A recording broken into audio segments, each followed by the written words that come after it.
In every realm, the protagonist and the recipient bear the memories of their past lives. The protagonist remains a singular entity, while both individuals are each other's first love. The author assures that the characters in this tale are pure in both body and spirit, allowing for an untroubled reading experience. Chapter 1. The True and False Young Masters in the ABO World. 1. Wishing Pool. Star.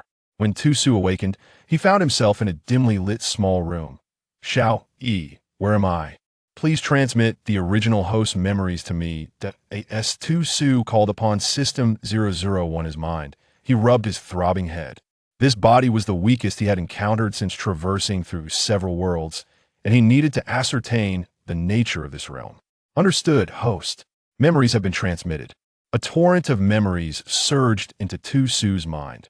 Fortunately, he had long since acclimated to this sensation, having condensed his own memories into a sphere and placed it in a corner of his consciousness. Otherwise, the merging of his own memories with those of the original host could lead to chaotic confusion. The more he delved into the original host's memories, the stronger the tide of fury surged within Tu-Su. This was an ABO world, where alpha represents the males possessing pheromones. Beta signifies the ordinary individuals who cannot perceive pheromones and are devoid of reproductive capabilities. Omega, the only ones capable of reproduction, can sense alpha pheromones and are often delicate and easily overwhelmed. The original host was named Luo Wangsu, a genuine Omega. Upon seeing this, Tu-Su couldn't help but twitch at the corner of his mouth. What a ridiculous situation. His mission's original host was an Omega capable of bearing children, delicate and easily overwhelmed. Xiao-E immediately changed my task world. Though I am a good man, I am still a man, and I cannot accept the thought of carrying a child for another man. The mere idea of having a prominent belly while tenderly caressing it sent chills down his spine. It was utterly terrifying. System 001 responded with resignation. Host, the transition has already occurred. It is impossible to change the task world. Furthermore, the choice of task world is not within the system's purview. All task worlds are randomized. Tu-Su could only hold his forehead in exasperation. Reluctantly, he continued to peruse the original host's memories. Luo Wangsu's parents, Luo Haitao and Zhou Fongmin, discovered the infant Luo Wangsu abandoned at the door of an orphanage. As both were betas, unable to bear children, they raised Luo Wangsu as their own, cherishing him dearly. Finding Luo Wangsu brought immense joy to the couple, who regarded him as a divine gift. From a young age, Luo Wangsu was exceptionally attractive, eliciting affection from those around him, akin to a porcelain doll. However, just as Luo Wangsu reached adulthood, his adoptive parents suddenly presented him with his household registration, intending to sever ties. "Dad, Mom, what is wrong? Why do you no longer want me?"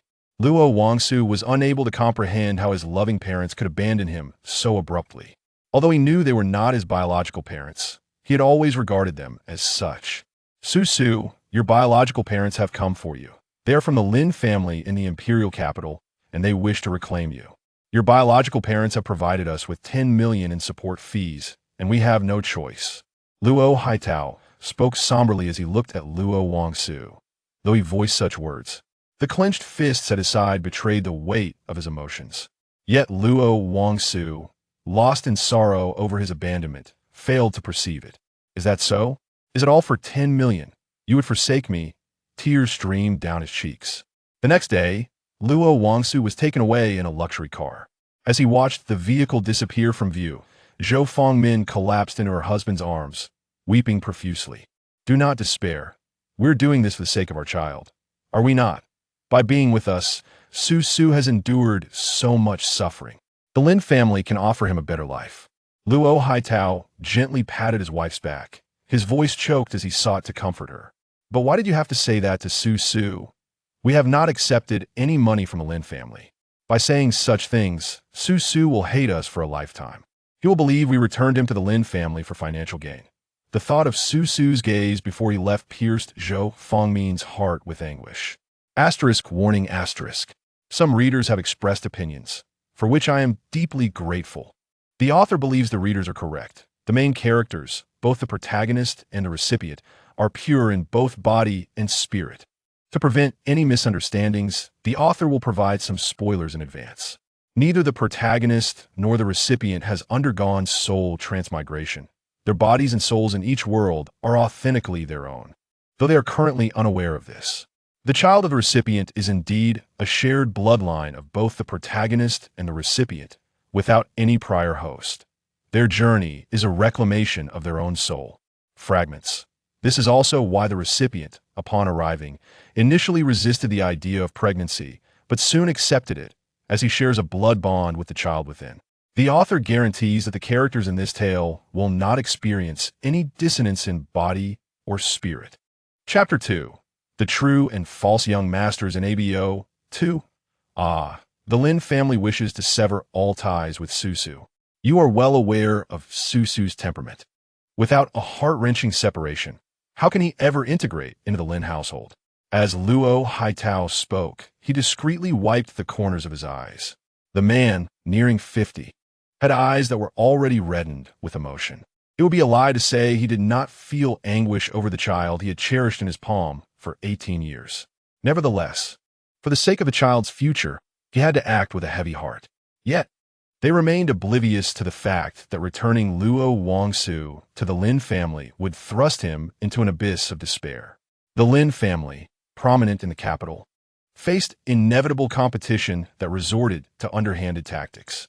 Shortly after Luo Wangsu's birth, the family's rival conspired to bribe a nanny, who stealthily abducted the infant Luo Wangsu from his cradle. Initially, the rival intended for the nanny to dispose of the child in a refuse bin, but the nanny, retaining a shred of conscience, left Luo Wangsu at the doorstep of an orphanage in a distant county far from the capital. Upon discovering Luo Wangsu's absence, the Lin family expended tremendous resources in a nationwide search, yet ultimately to no avail. Yu Zhenglin, heartbroken over the loss of her child, was soon distracted when Lin Huabin brought home another infant. He informed Yu Zhenglin that this child was the posthumous son of his deceased brother, who had valiantly perished in battle against the insectoid race. The brother's wife had abandoned the child after giving birth. In an effort to divert his wife's sorrow over her lost child, Lin Huabin adopted this pitiable infant. Yu Zhenglin, indeed, found solace in the presence of this new child, devoting herself entirely to him as if she had never experienced a loss. They named the boy Lin Huan, an Omega who was cherished and doted upon by the couple from a young age. After being returned to the Lin family, Luo Wangsu believed himself to be the biological child of the Lins, expecting kindness from Lin Huabin and Yu Zhenglin. However, the Lin family consistently favored the adopted child, Lin Huan, treating the original Luo Wangsu with indifference.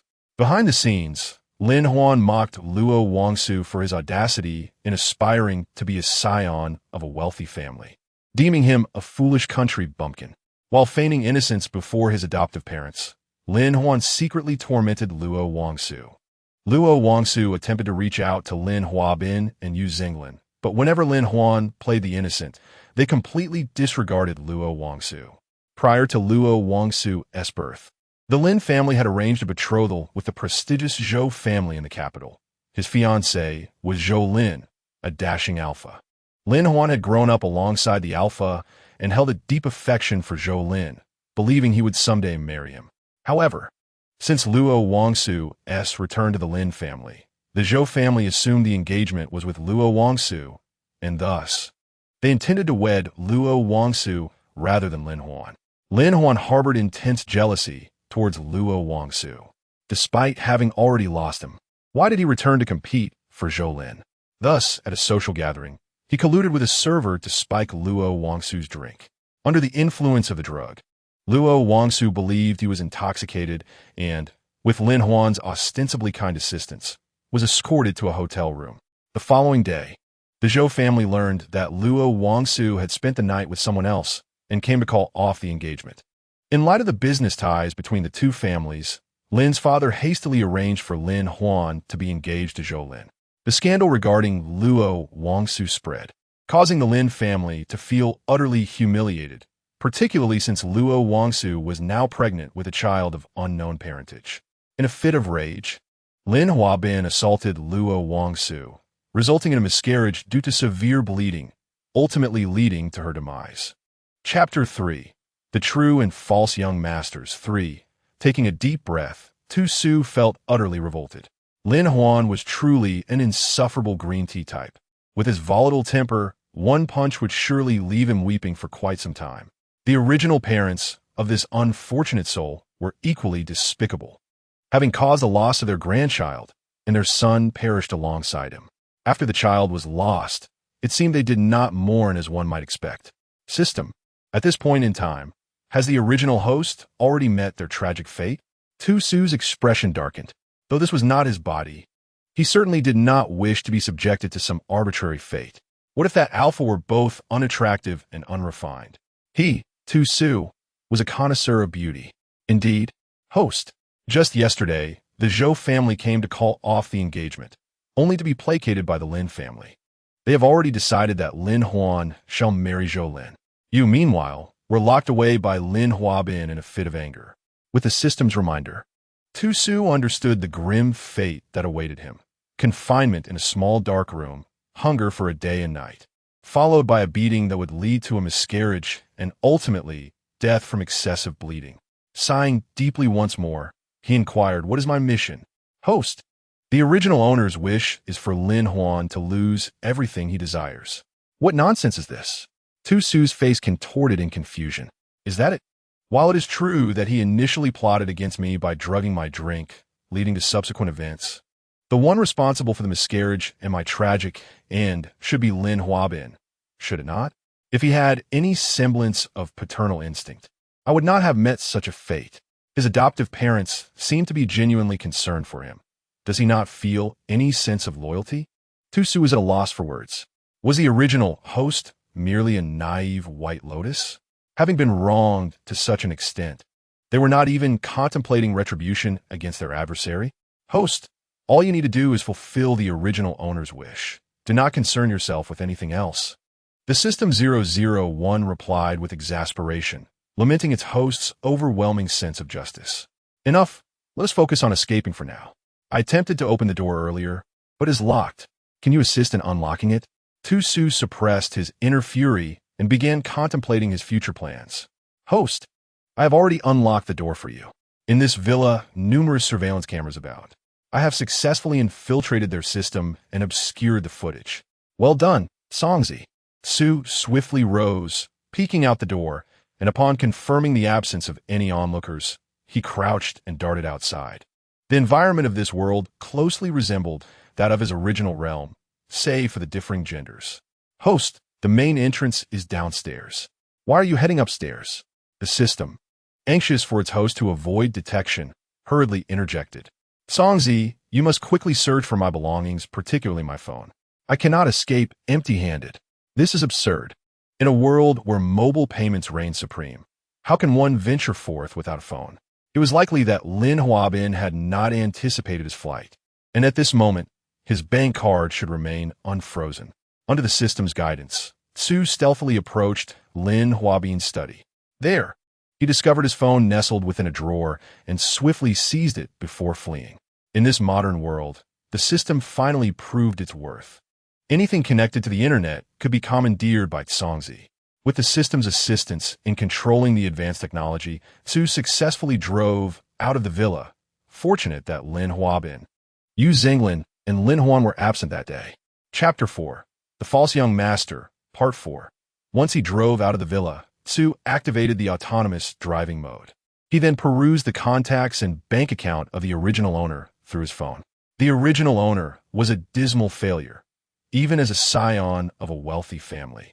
His bank account held a mere 100,000. The contact list contained scant connections.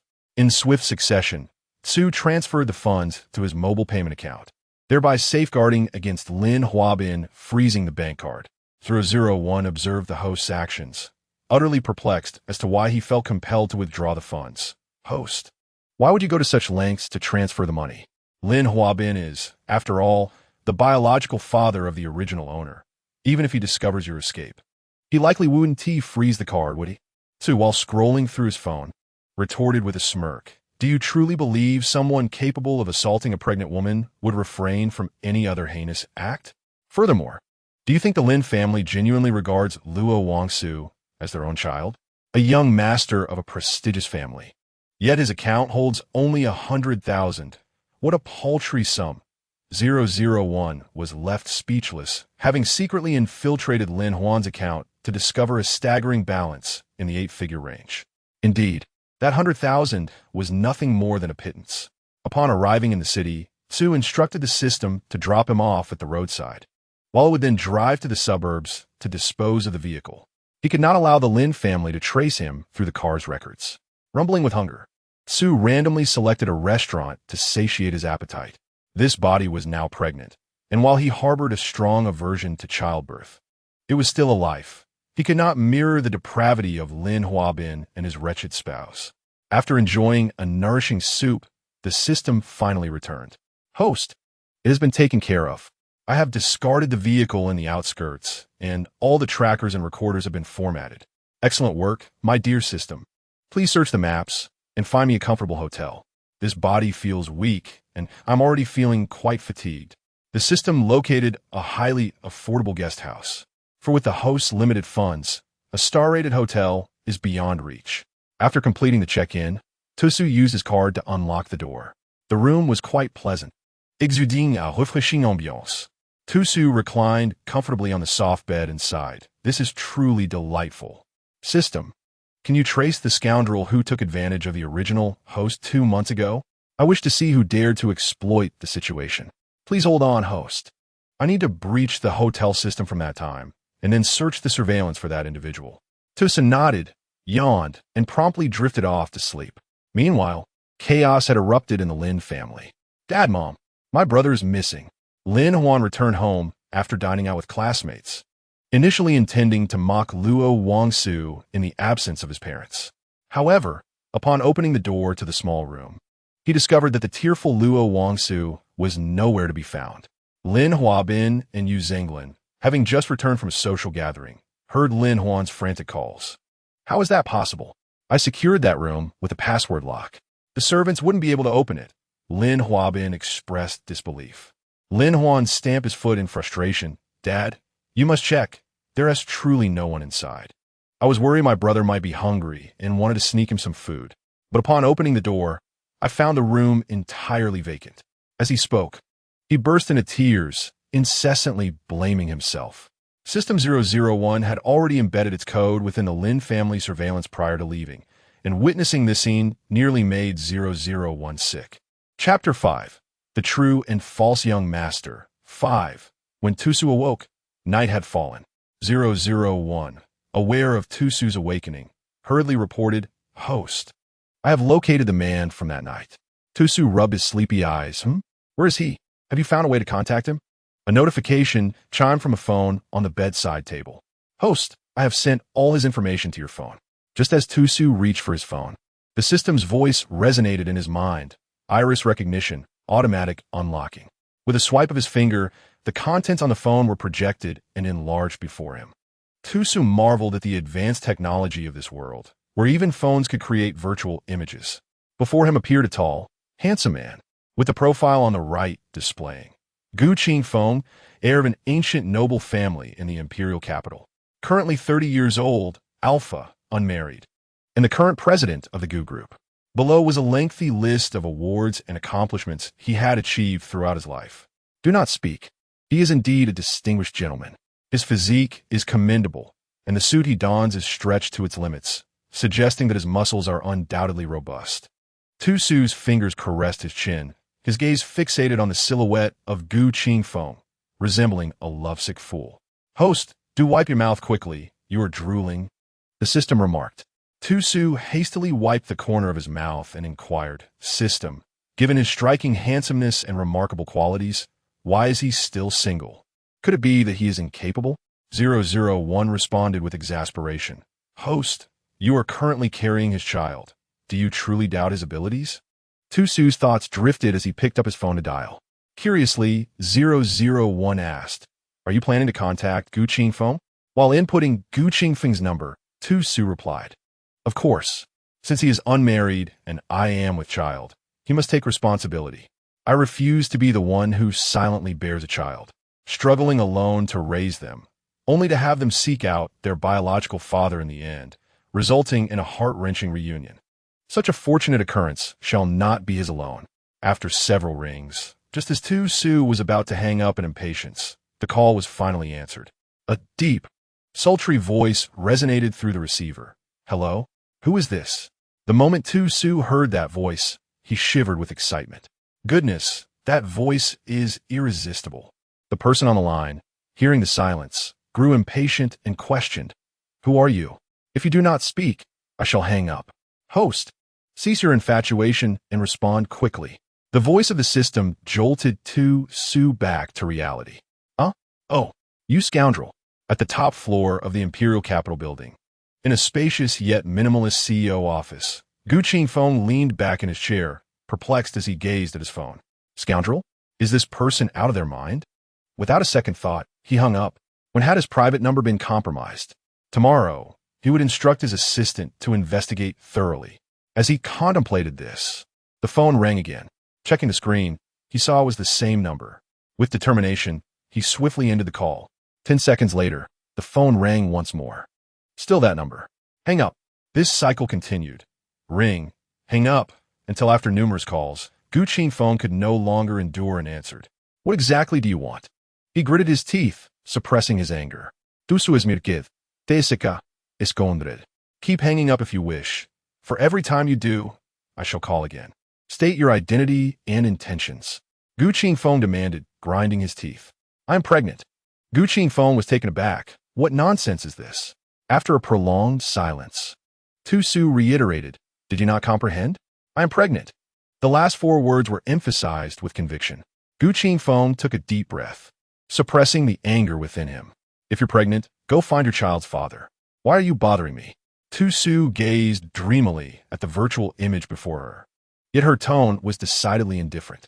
Am I not standing before you as the child's father? She retorted. Do you recall the Xianqing Hotel 2 months ago? Gu Qingfeng was taken aback as memories flooded back. That night, he had attended a business banquet, only to discover that his secretary had drugged his drink. Reacting swiftly, he left the venue as soon as he felt unwell, seeking a nearby hotel to gather himself before calling his assistant for a ride to the hospital. However, just as he was about to regain his composure, the door burst open, and he found himself pushed onto the bed. As he recalled the events, a voice echoed in the receiver. Do you remember now? I told you, you are indeed a scoundrel who abandons others after satisfying his desires. Gu Qingfeng rubbed his temples, pondering how many times he had been labeled a scoundrel today. I left you a note when I left. How can you blame me for not contacting you afterwards? Tu-Su was momentarily stunned. You left a note? I didn't see it. I don't care. All I know is that you slept with me and then vanished. What am I supposed to do now, alone and pregnant? System 001 inquired with confusion. Host, do you truly intend to marry that scoundrel? Tu-Su replied confidently, of course. Isn't he the father of my child? But host, have you forgotten about Fengge? System 001 pressed. No, I haven't. Besides Fengge, how could I be with another man? At that moment, Gu Qingfeng's voice came through the phone. Where are you? Tu-Su quickly provided her address before hanging up. It was then that System 001 exclaimed in realization. Host, are you implying that the scoundrel is Fengge? Tu-Su reclined back onto the bed, nonchalantly crossing her legs. Yes, the moment I laid eyes on him, I was certain he was Fengge. We are soulmates, able to recognize each other with a mere glance. Regardless of how our physical forms may change, our souls remain unaltered. Suddenly, a thought struck her, and she furiously declared, Just wait until I deal with him. How dare he betray me with another man? Host, weren't you the one who had relations with him? System 001 queried, bewildered. You are feeling jealous? I hadn't even arrived 2 months ago. That was the original host. Tu-Su snapped. I have something I've always wanted to tell you. System 001 began. Spit it out. Tu-Su impaciently. Every time I transport you into a new task world, I notice a light orb follows you in. I suspect that orb might be Fengge. Tu-Su, who had been idly swinging her legs, shot upright at this revelation, completely disregarding her current condition. The sudden movement caused a sharp pain to ripple through her abdomen. Chapter 7. The Genuine and False Young Master 7. Host, What has happened to you? The system inquired anxiously, having detected an anomaly in the host's vital signs. Tu-Su clutched his abdomen. System, I have a stomach ache. A series of urgent knocks echoed at the door. Tu-Su, in excruciating pain, was unable to rise. With no other option, the system breached the hotel's security, unlocking the door. Outside, Gu Qingfeng heard the sound of the lock and, perplexed, turned the doorknob, politely announcing, "It is I, Gu Qingfeng. I shall enter now." Upon entering, he beheld a figure curled on the bed, resembling a boiled shrimp. "You." He approached the bedside, but before he could finish his sentence, the person on the bed grasped the hem of his clothing. "The father of my child. I am in agony." "Our child." Struggling, Tu-Su managed to turn over, revealing a strikingly handsome face, though pale and beaded with sweat. "A child?" Gu Qingfeng was taken aback, seeing the person on the bed clutching their abdomen tightly. Could it be? Without further contemplation, he swiftly bent down and lifted the person, rushing towards the door. Fortunately, a hospital was nearby, and he hastily brought Tu-Su to the emergency department for examination. "How could you be a father to this child?" The doctor chided. "The pregnant partner has experienced a fright, nearly resulting in miscarriage." Ignoring the doctor's reproach, Gu Qingfeng urgently asked, "Doctor, is he all right?" Seeing the genuine concern etched on Gu Qingfeng's face, the doctor gradually softened his tone. Fortunately, he was brought in promptly. "We have administered medication." After a brief rest, "You may take him home. Just remember to be cautious. He is only 2 months along, which is a precarious period." Gu Qingfeng nodded repeatedly. Once the doctor departed, he settled beside Tu-Su's hospital bed. Tu-Su had already succumbed to slumber, and Gu Qingfeng quietly observed his sleeping visage. In his previous hurried departure, he had not taken the time to appreciate the appearance of the person with whom he had spent the night. Now, he found him remarkably attractive. "Our child," he mused, "is bound to be exceedingly handsome as well." A rare smile graced Gu Qingfeng's lips as he glanced at Tu-Su's abdomen. Though the Gu family was ancient, it had seen a dwindling lineage, with recent generations bearing only one heir. Gu Qingfeng was unprepared for the imminent arrival of a child, and a thrill coursed through him at the thought. Yet, upon glancing at the individual responsible for bearing his child, his brow furrowed in concern. This person, who could so easily share a bed with another, left him uncertain of the child's true paternity. This would not do. He needed to investigate. Producing his phone, he sent a few messages before stowing it away. After an hour, Tu-Su awoke, the pain in his abdomen alleviated. The torment he had felt earlier had been unbearable. It was unimaginable what the original owner must have endured when Lin's father had forcibly terminated the pregnancy. "You are awake. How do you feel?" A deep voice inquired nearby. "Is that Gu Qingfeng?" Turning his head, Tu-Su confirmed it was indeed him, seated at the bedside, gazing down at him. "What brings you here?" Tu-Su suddenly felt a surge of emotions, on the verge of tears as he encountered Feng Gu once more after their separation in the previous life. However, Feng Gu no longer retained the memories of their past.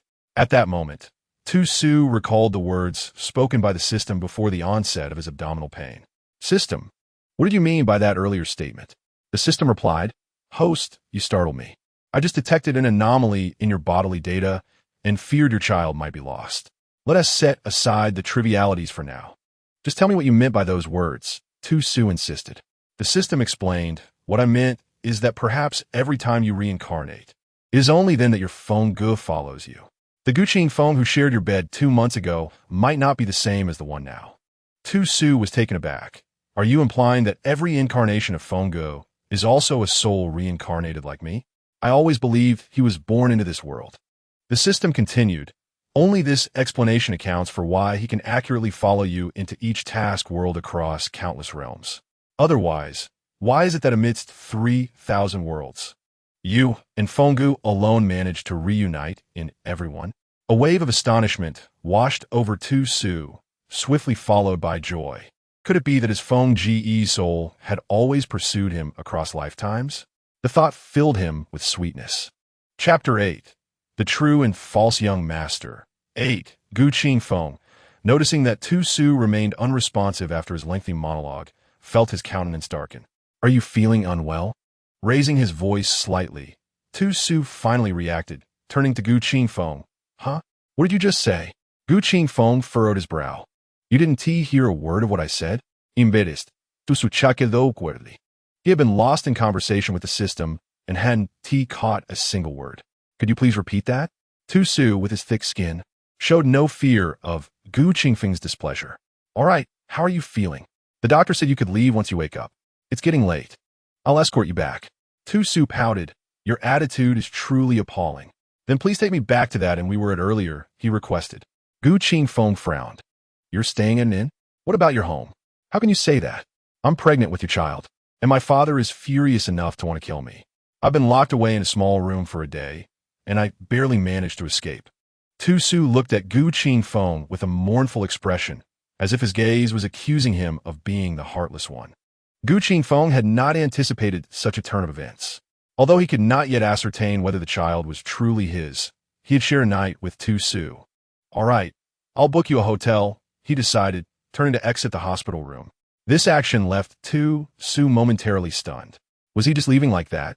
After all that had happened, this man didn't even think to offer him a hand? Host, do not be difficult. He has yet to develop feelings for you. Do not expect him to shower you with affection after just one meeting, the system interjected, unable to hold back its commentary any longer. Tu Su hastily rose from his bed, donned his shoes, and followed suit. Upon boarding Gu Qingfeng's flying vehicle, he marveled at the advanced technology within, exclaiming, "The sense of technology here is truly remarkable." He eagerly reached out to touch various components. Initially, Gu Qingfeng wore a stern expression, but witnessing Tu Su's almost naive curiosity, he couldn't help but allow a slight smile to escape, though he quickly suppressed it. Here was a quintessentially burdened and powerful figure. Now, do share your circumstances with me. You claim to be carrying my child, yet I know so little about you. Tu Su, momentarily distracted, turned to Gu Qingfeng and replied, There's not much to tell. I am a child of the Lin family. I was lost in my childhood and was only recently reunited with them after more than a year. He then recounted the previous experiences of the original owner of his body. Gu Qingfeng furrowed his brow, recalling that he had indeed heard of the Lin family's efforts to reclaim their long-lost child. Although both belonged to affluent families, the Lin family was considerably different from the Gu family, leaving Gu Qingfeng with little interaction with them. He found it perplexing what the Lin family was doing. It is quite strange that, after your return, they have not even restored your surname. Turning to Gu Qingfeng with a thumbs up, Tu Su remarked, No wonder you excel in business. Your mind is remarkably agile. I have only just begun to grasp this reality. He sighed, leaning back in a chair. Initially, I thought that after so many years apart, they would gradually accept me. However, I now see that their refusal to even allow me to reclaim my surname indicates they likely never regarded me as a true child of the Lin family. Gradually lowering his head, he let out a bitter laugh. How absurd it is that the flesh and blood are treated with less regard than an adopted child. Chapter 9. The True and False Young Master. 9. For reasons unknown, Gu Qingfeng felt a twinge of pain in his heart upon seeing Tu Su's despondent expression. Naturally aloof, he had never experienced any emotional fluctuations with anyone other than his parents. This individual, despite the fact that they had unknowingly shared a bed, should not have been able to stir such feelings within him. Lacking any experience in romance, he found himself at a loss for how to comfort Tu Su. His lips moved, yet no words emerged. Just as he remained uncertain of what to do, Tu Su lifted his gaze toward him and flashed a sweet smile. I apologize for the embarrassment. They say family shame should not be aired publicly. Given that you are, after all, the father of my child, I felt it was only fair to share this with you. Gu Qingfeng was about to respond when the vehicle's autopilot announced their arrival at the destination. Oh, have we arrived so soon? Tu Su exclaimed, turning to gaze out at the familiar inn. Gu Qingfeng composed himself and nodded. I shall take my leave now. Good night. Goodbye. With that, Tu Su hurriedly exited the vehicle. Gu Qingfeng stood there in astonishment, pondering the sudden shift in Tu Su's demeanor. Just moments ago, he had labeled him a scoundrel, and upon awakening, accused him of being a heartless man. Wasn't it evident that he sought to cling to him? What had caused this rapid transformation? Gu Qingfeng hurriedly alighted from the vehicle to catch up with Tu Su. Hey, Aren't you going home to sleep? Tusu, upon noticing Gu Qingfeng pursuing him, turned around with a puzzled expression. Gu Qingfeng nodded. Let us go inside first. There is something I need to discuss with you. All right then. Upon returning to Tu Su's rented residence, the two sat down, and Tu Su regarded Gu Qingfeng with a nod. Speak your mind. After a moment of contemplation, Gu Qingfeng said, the child you are carrying, you claim is mine. However, tomorrow I will send someone to collect a blood sample for verification. Tu Su looked at Gu Qingfeng, almost laughing with anger. So, you mean to imply that I am the kind of person who indiscriminately engages with others? That I wouldn't even know whose child I am bearing and would try to pin it on you? Gu Qingfeng fixed his gaze on Tu Su's face, unwavering as he nodded. I do not know you well, but being able to casually enter someone else's room and engage in relations raises my suspicions. At that moment, Tu Su truly felt the urge to throw a punch, his fists clenched tightly. Host, you must control yourself. Have you forgotten that you just experienced a delicate condition? If you strike him, whether it hurts him or not, your child will certainly be at risk.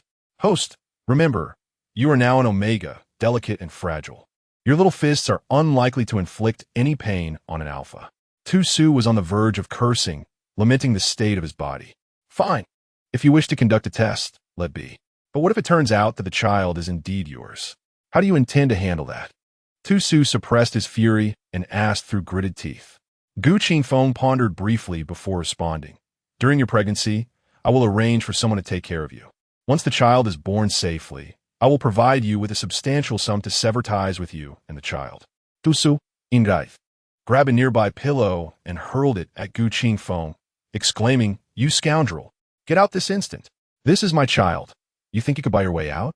Get lost, and do not ever show your face to me again. From now on, this child has nothing to do with you.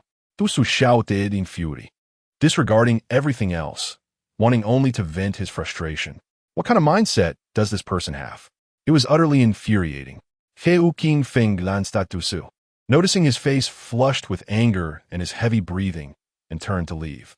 Tu Su stared in disbelief. He just left like that? Host, wasn't he you who told him to get lost? The system remarked, equally baffled. Chapter 10. The True and False Young Master. 10. Tu Su, fuming, turned away and lay down, wrapping himself tightly in the blankets. He could only console himself that it was not worth getting upset over such a despicable individual. What nonsense about past affections. Curse that. Tu Su had no recollection of when he fell asleep, but the next morning, he was awakened by the sound of knocking on the door. Host, someone is knocking outside. It is Gu Qingfeng's personnel here for your testing. Tu Su rubbed his sleepy eyes and, after taking his time to freshen up, finally opened the door. Standing at the entrance were two individuals clad in white coats, clearly from a hospital. Who are you looking for? Tu Su gazed at the two individuals and inquired, May I ask if you're Mr. Luo? He paused for a moment, recollecting that he had nearly forgotten his current name was Luo Wangsu. Greetings, Mr. Luo. We are physicians from Anqing Hospital. Here are our credentials. We have been entrusted by Mr. Gu to collect a blood sample for testing. Tu Su accepted the identification cards they presented, which featured an electronic screen displaying the detailed information of the two doctors. After confirming their identities, he permitted them entry. The procedure for blood collection in this world was remarkably simpler than in his own.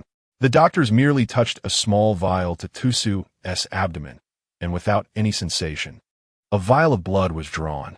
Once the collection was complete, Tu Su glanced at his abdomen, astonished to find not even a tiny red dot remaining. He could not help but marvel at the technological advancements of this world. After completing their task, the two doctors departed. With few belongings, Tu Su took his phone and descended to check out. Host, where are you headed next? The system inquired, curious about its host's subsequent actions.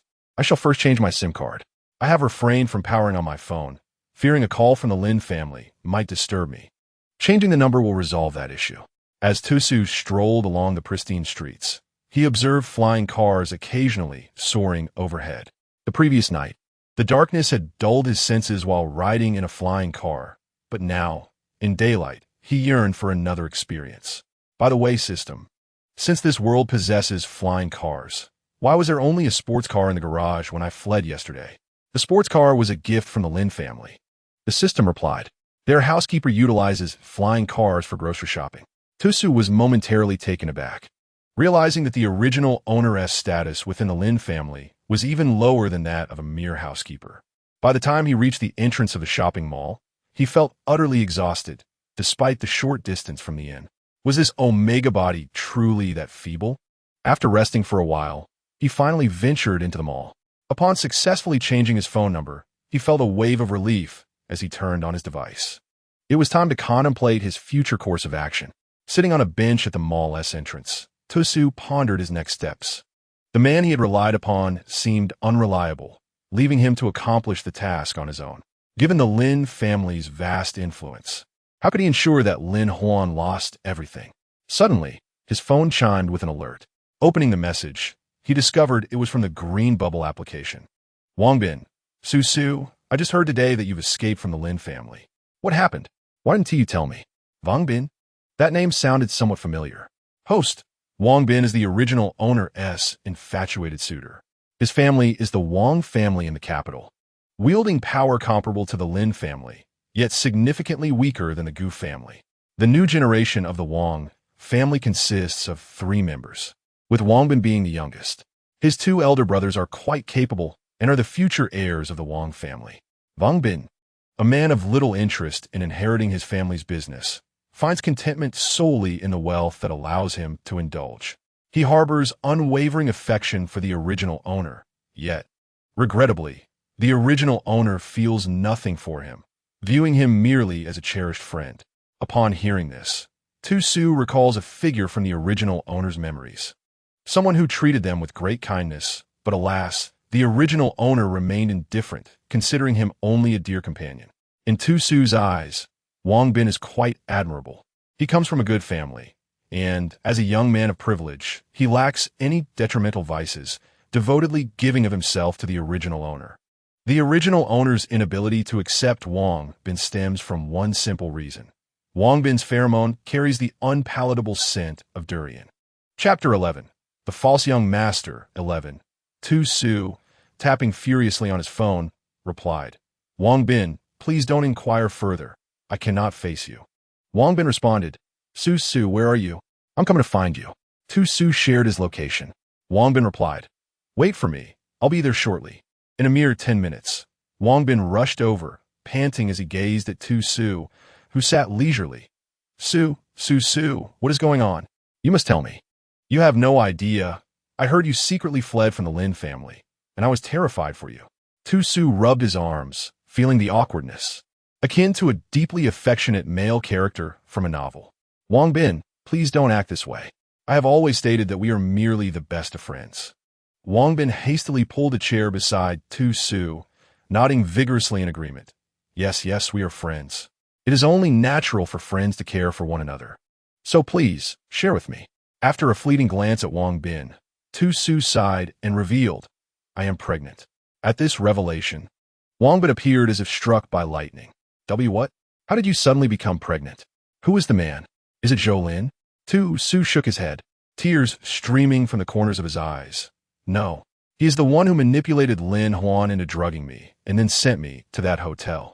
And so it was... Wangbin, tell me, what have I done wrong? Why did my father confine me and deny me food and drink? I am a child, yet he can be so cruel as to let me starve for an entire day and night. If they look down upon me, why go to such lengths to bring me back? Watching Tu-Su weep in distress, Wangbin felt as though his heart were shattering. Why must his beloved Su endure such suffering? To Tu-Su's astonishment, Wangbin suddenly enveloped him in a warm embrace. Su, it is all right. This is not your fault. They may not want you, but I do. Let us marry. Your child will be my child, and I shall love him as if he were my own. Tu-Su struggled for some time before finally breaking free from Wangbin's embrace. Forcefully pushing him away, Wangbin, please don't. I cannot bring harm to you. The Wang family would never consent to you marrying an Omega who bears another man's child. Wangbin, his expression anxious, replied, It matters not, Su. This is no issue. I am not the heir of the Wang family. I will persuade my family to accept you. Trust me, I will provide you and the child with a complete family. Tu-Su shook his head. Wangbin, I have already told you, I do not harbor feelings for you. If you wish to remain friends, refrain from speaking of marriage again, or I shall leave immediately, and you will never see me again. Seeing Tu Su's resolute expression, Wang Bin dared not utter another word. Despite his seemingly gentle demeanor, Tu Su's stubbornness was undeniable. The thought of him vanishing for good was a prospect Wang Bin could not bear. All right, I shall never mention it again. From now on, we shall be the best of friends. Now that you have left the Lin family, where will you stay? Tu Su Said, yesterday, I found a guest house to spend the night. Today, I may seek out affordable long-term rental housing.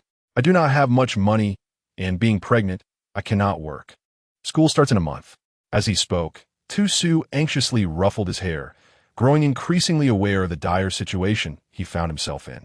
The original owner was merely a sophomore, yet now he was pregnant, needing to suspend his studies to give birth. What about finances? Pregnant Omegas are seldom hired. Would his scant savings be sufficient for childbirth? Wang Bin waved his hand dismissively.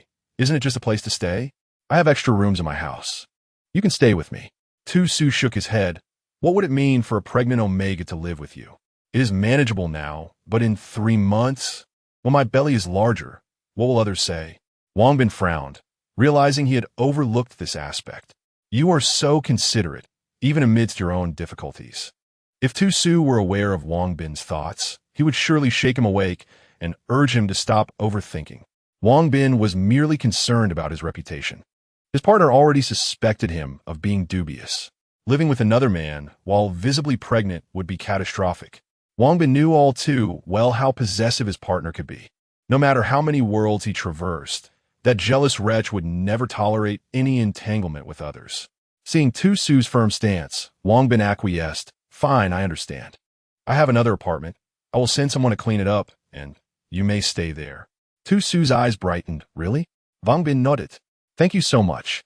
Wang Bin, without you, I truly would not know what to do, he said, nearly moved to tears. Host, don't you think you are coming off as somewhat of a green tea type? Tu Su rolled his eyes internally. Wasn't this the original owner's personality?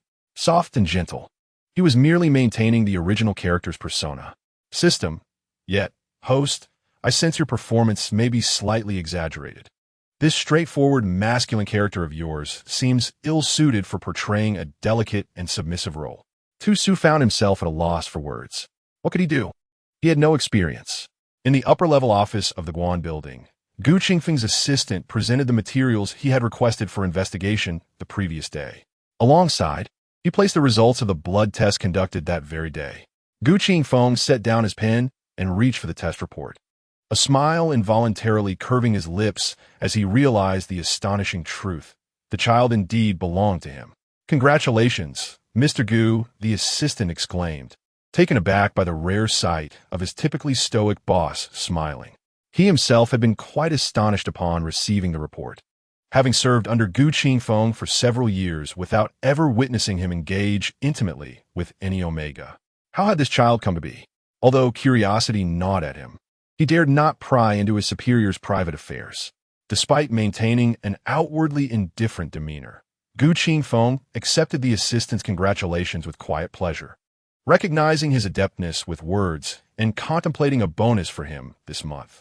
After perusing the report for a while, he finally picked up the investigative dossier, which contained an extensive account of Luo Wangsu's life from birth to the present, meticulously detailed.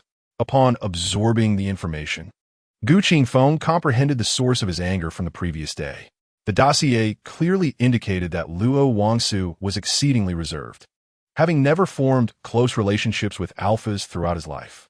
His sole friend, a scion of the Wang family, had maintained a strictly formal camaraderie with him, devoid of any intimate gestures.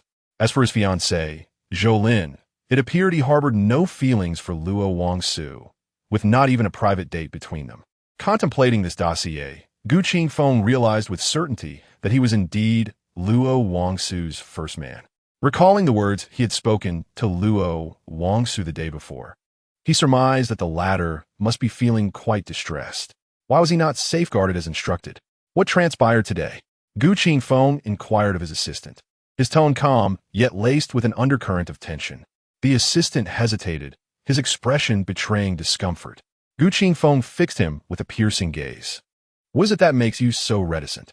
Sensing the impending ire of his superior, the assistant took a deep breath and hurriedly replied, Mr. Gu, the individual you instructed us to keep watch over, Luo Wangsu, checked out of the guest house early this morning. He then visited a shopping center, and afterward, he was approached by young Master Wang Bin, who subsequently took him to his private apartment. With a sudden, sharp crack, Gu Qingfeng snapped his pen in half, ink spilling onto the polished wooden desk. The assistant rushed forward to clean the mess, aware of the gravity of the situation. Mr. Gu was furious. Bring him to me. Gu Qingfeng commanded, his jaw clenched. Despite lacking any emotional attachment to the man, the mere thought of him sharing a space with another alpha ignited a fierce anger within him. It may simply be because that individual is currently expecting a child of his own.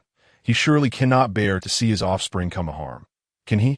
Indeed, that must be the case. His anger stems from concern for his child. Mr. Wang, forcibly entering a residence to apprehend someone may not be advisable. Furthermore, the individual you wish to capture is with child. What if harm befalls the baby within her womb? The assistant cautiously remarked. Their president was rather domineering. Is it ever appropriate to seize someone directly, then devise a way to summon him? Gu Qingfeng suppressed his fury. The assistant cast a glance at Gu Qingfeng, pondering why he himself did not make the attempt to arrange a meeting, especially since the child was not his. However, such thoughts remained unspoken. He had no desire for an untimely demise. Understood, Mr. Gu. I shall find a way, the assistant replied. Gu Qingfeng waved his hand, signaling the assistant to promptly attend to the matter. In the apartment, Tu Su idly scrolled through his phone. Host, what do you intend to do next? Queried 001 with curiosity. What else is there to do? Awaiting the arrival of the child, of course. At present, funds are scarce, and I must find a means to earn, lest I lack the money even to give birth, Tu Su lamented, a look of distress upon his face. Why must he always lead such a frugal existence? That unreliable man even contemplated purchasing his child? Dream on. Host, the original individual is still enrolled in university, and the new term is about to commence. Should you not arrange for a leave of absence? Do you intend to waddle to class with your burgeoning belly? Goodness. It was fortunate for the system's reminder, as he had indeed forgotten this matter. After a brief tidying up, Tu Su departed to hail a cab to the Art Academy. The original individual harbored dreams of stardom, aspiring to enter the entertainment industry. Yet tragically, they had vanished before graduation, which was quite a pity. In the office of the president at Guan Tower, the assistant hurriedly knocked and entered. Mr. Gu, Luo Wangsu has gone to the Art Academy. Shall we go directly to find him? I have attempted to contact Luo Wangsu, but he does not answer unfamiliar calls. Upon hearing that the assistant could not reach Luo Wangsu either, Gu Qingfeng felt a sense of equilibrium, as long as it was not solely his calls being ignored. He was somewhat relieved. Let's go. We will seek him out directly. Gu Qingfeng rose, adjusted his well-fitted suit, and turned to exit the office. His strides were brisk, compelling the assistant to jog to keep pace. The assistant remained uncertain as to why their president was in such a rush. In Chapter 14, True and False Young Master, 14. At the Office of Academic Affairs of the Imperial Capital Art Academy, Tu Su stood before the desk of a middle-aged, balding, greasy man. This man was the director of the Academic Affairs Office. The director regarded the leave of absence application with a neutral expression. Luo Wangsu? You cannot process a leave of absence at this time. Tu Su, perplexed, inquired, why can't I process a leave of absence? I possess a medical report clearly stating my pregnancy. The director set aside the documents in his hand, looking at Tu Su with disdain. Student Luo Wangsu, you are now severely tarnishing our institution's reputation. Consequently, we have decided to expel you directly. That is the reason you cannot secure a leave of absence. Do you understand? Tu Su couldn't help but laugh in exasperation. Director, the school has no regulations stating that pregnant students must be expelled, does it? This is a university, and I am an adult. As an adult, I possess the right to be pregnant. How is it that you, as the Director of Academic Affairs, can supersede the laws of our nation? I intend to inquire with the relevant authorities about the Omega Protection Act and how it supposedly safeguards rights, especially when it seems that a pregnancy could lead to expulsion from school. With a resounding clap, The director slammed his hand on the desk, rising to glare at Tu Su. What? Are you threatening me now? Are you unaware of the disgraceful acts you've committed? Our school cannot tolerate students of your kind, who tarnish its reputation.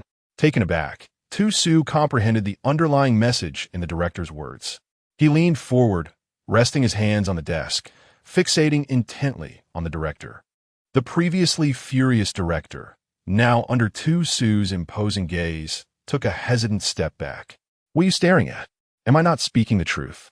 Tu Su mirqued sarcastically. Did the Lin family offer you some incentive? How much did you accept from Lin Huabin? The director's eyes flickered, revealing his unease. Tu Su chuckled lightly, pulled a chair from the side, and sat down, quickly tapping on his phone. The director was utterly perplexed by the actions of this student. Moments later, Tu Su placed his phone before the director, smiling. Director, tell me, if I were to present this to the public prosecutor's office, do you think Lin Huabin could protect you? The director glanced down at the phone, which displayed a detailed account of the bribes and benefits he had accepted over the years, revealing his corrupt dealings that had harmed Omega Academy. Each incident was meticulously documented, with ample evidence. All this information had been obtained by Tu Su through a direct intrusion into the director's electronic devices by System 001. As the director took in the information, darkness seemed to cloud his vision. Wasn't Luo Wangsu supposed to be a discarded pawn of the Lin family? How had this art student uncovered so much? Did he have someone backing him? Sensing the director's turmoil, Tu Su taunted. Do you know who the father of my child is? The director shook his head. Tu Su continued with a smile. Have you heard of Gu Qingfeng? Ah, he is the sole heir of the esteemed Gu family from the capital. Upon hearing this, the director, who had initially feared Tu Su's revelations, burst into hearty laughter. Huh, what are you laughing at?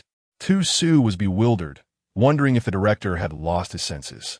After a prolonged fit of laughter, the director finally managed to compose himself and remarked, Luo Wangsu, you are truly naive.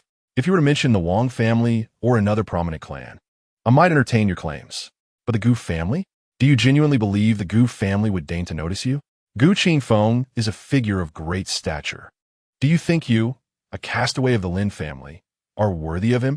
Furious, Tu Su felt a surge of anger. How could this scoundrel look down upon him?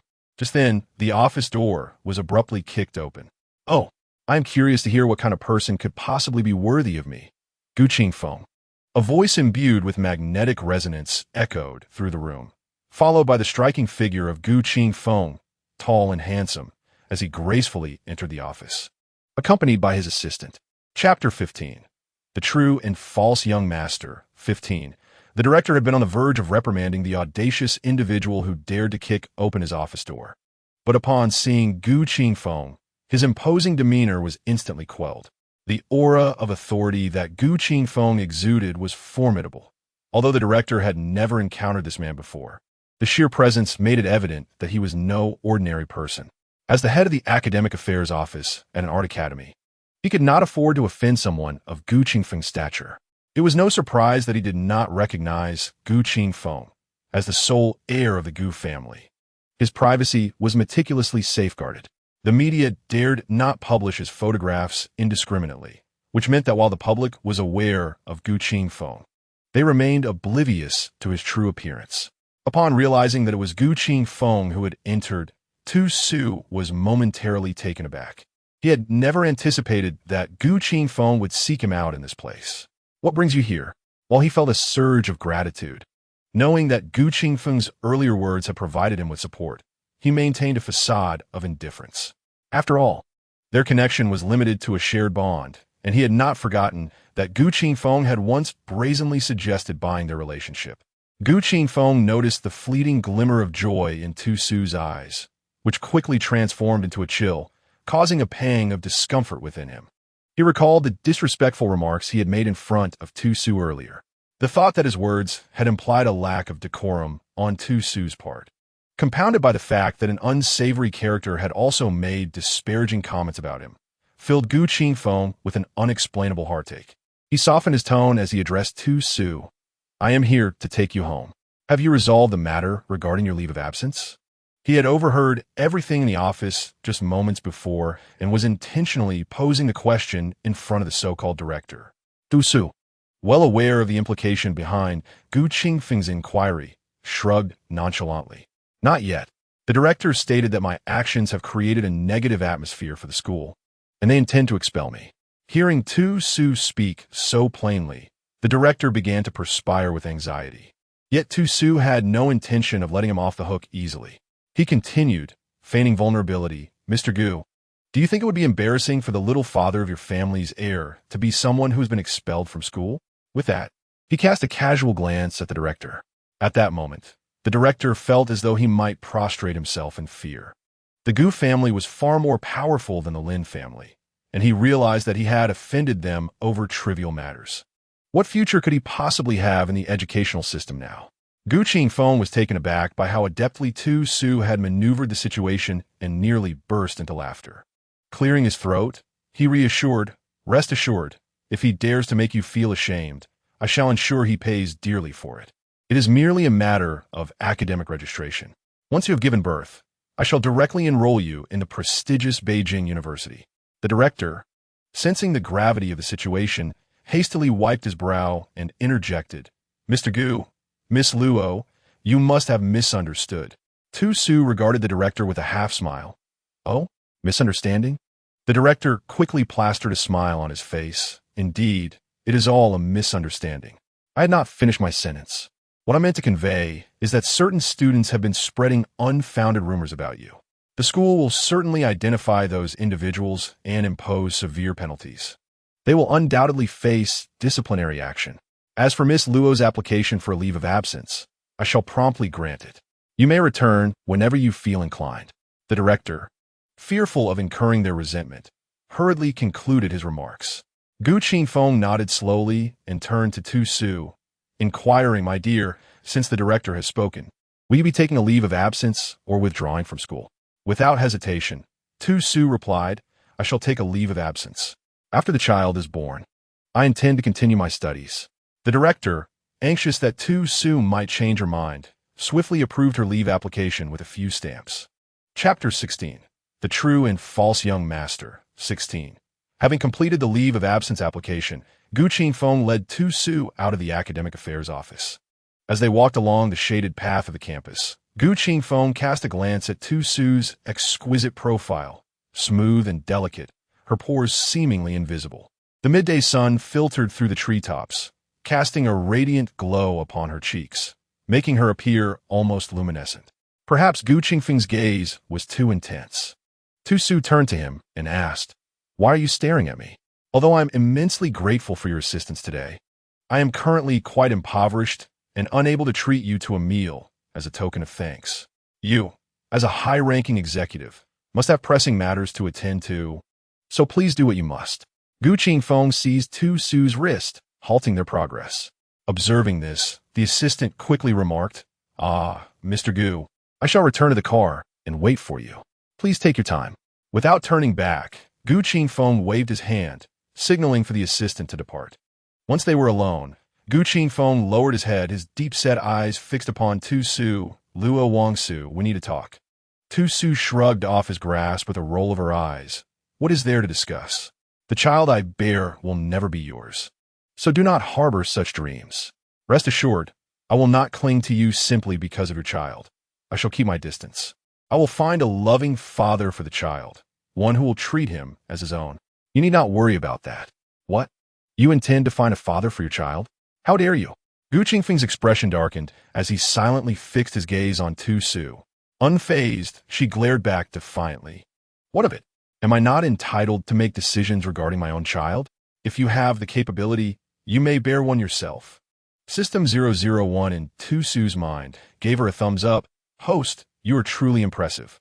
Did you not claim you could not accept having a child? Yet it seems you are adapting rather swiftly. What else can I do if I do not accept it? This marks the arrival of my first child with my dear phone, a moment to be cherished deeply. Gu Qingfeng once more grasped Tu Su's wrist, demanding, what do you intend to do? Tu Su scoffed. Vad do you intend? I merely wish to provide my child with a complete family. If you are incapable of doing so, There will always be someone else. I'm not solely relying on you. After all, you do not love me, and I do not love you. Gu Qingfeng glared furiously at Tu Su, exclaiming, "What? Can that Wangbin take your place? Let me tell you, my child will never be someone else's son. He shall only call me father." Just as Tu Su was about to retort, a voice he least desired to hear emerged from behind. "Brother, why are you back at school? Where have you been these past few days? We were so worried about you. Mom and Dad have been searching everywhere." The voice grew closer, compelling both Tu Su and Gu Qingfeng to turn and look. "Lin Huan?" Tu Su furrowed his brows at the sight of Lin Huan rushing over, his expression tightening in surprise. He hadn't anticipated encountering Lin Huan here. Upon reflection, it made sense, as Lin Huan was also a student at this school. As Lin Huan approached, he appeared flustered, his cheeks flushed, perhaps from running too quickly. "Brother, who is this?" he asked, glancing at Gu Qingfeng, who still held Tu Su's wrist. Abruptly, Tu Su broke free from Gu Qingfeng's grasp and affectionately draped his arm over Gu Qingfeng's, declaring, "Oh, Lin Huan, allow me to introduce you to my husband. I am getting married, and since there is no place for me in the Lin family, I shall not be returning. Please inform your parents that they need not search for me anymore. After all, they favor you, do they not?" Gu Qingfeng glanced down at Tu Su's sudden display of intimacy, an unexpected sweetness blossoming within him, a sensation he had never experienced before, causing his lips to involuntarily curve into a smile. Did he just refer to himself as husband? Chapter 17. The True and False Young Master, 17. Upon hearing that Tu Su was getting married, Lin Huan's heart surged with indignation. The prospective groom before him was handsome, exuding charm, and upon further inspection, adorned with a limited edition watch and a tailored suit, clearly a scion of a prestigious family. Lin Huan's frustration mounted.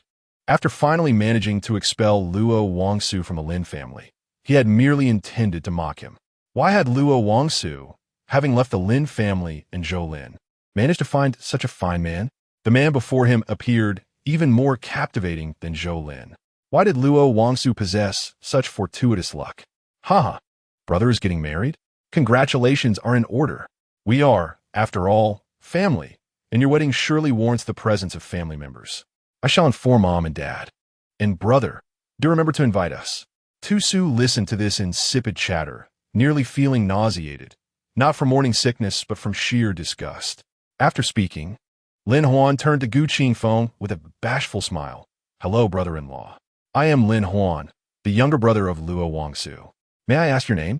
Just as Gu Qingfeng prepared to respond with a sharp retort, he felt a pinch on his arm, prompting him to glance at the instigator.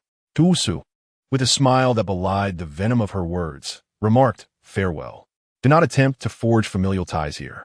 My surname is Luo, and yours is Lin. What connection do we share? Is it not enough that you have usurped my fiancé?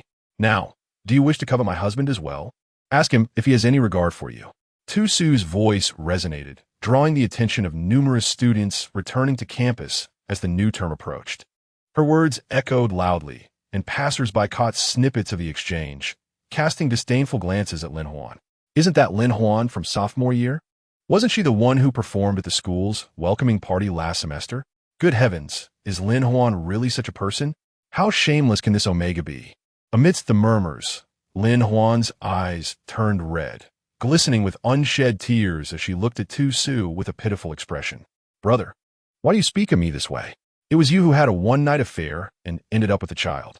After Zhou Lin learned of this, he intended to annul our engagement. "How is it that I am now accused of stealing your fiancé?" Witnessing Lin Huan's dramatic display, Gu Qingfeng, who had thoroughly investigated Luo Wangsu's past and had his own experiences, felt a flicker of belief momentarily.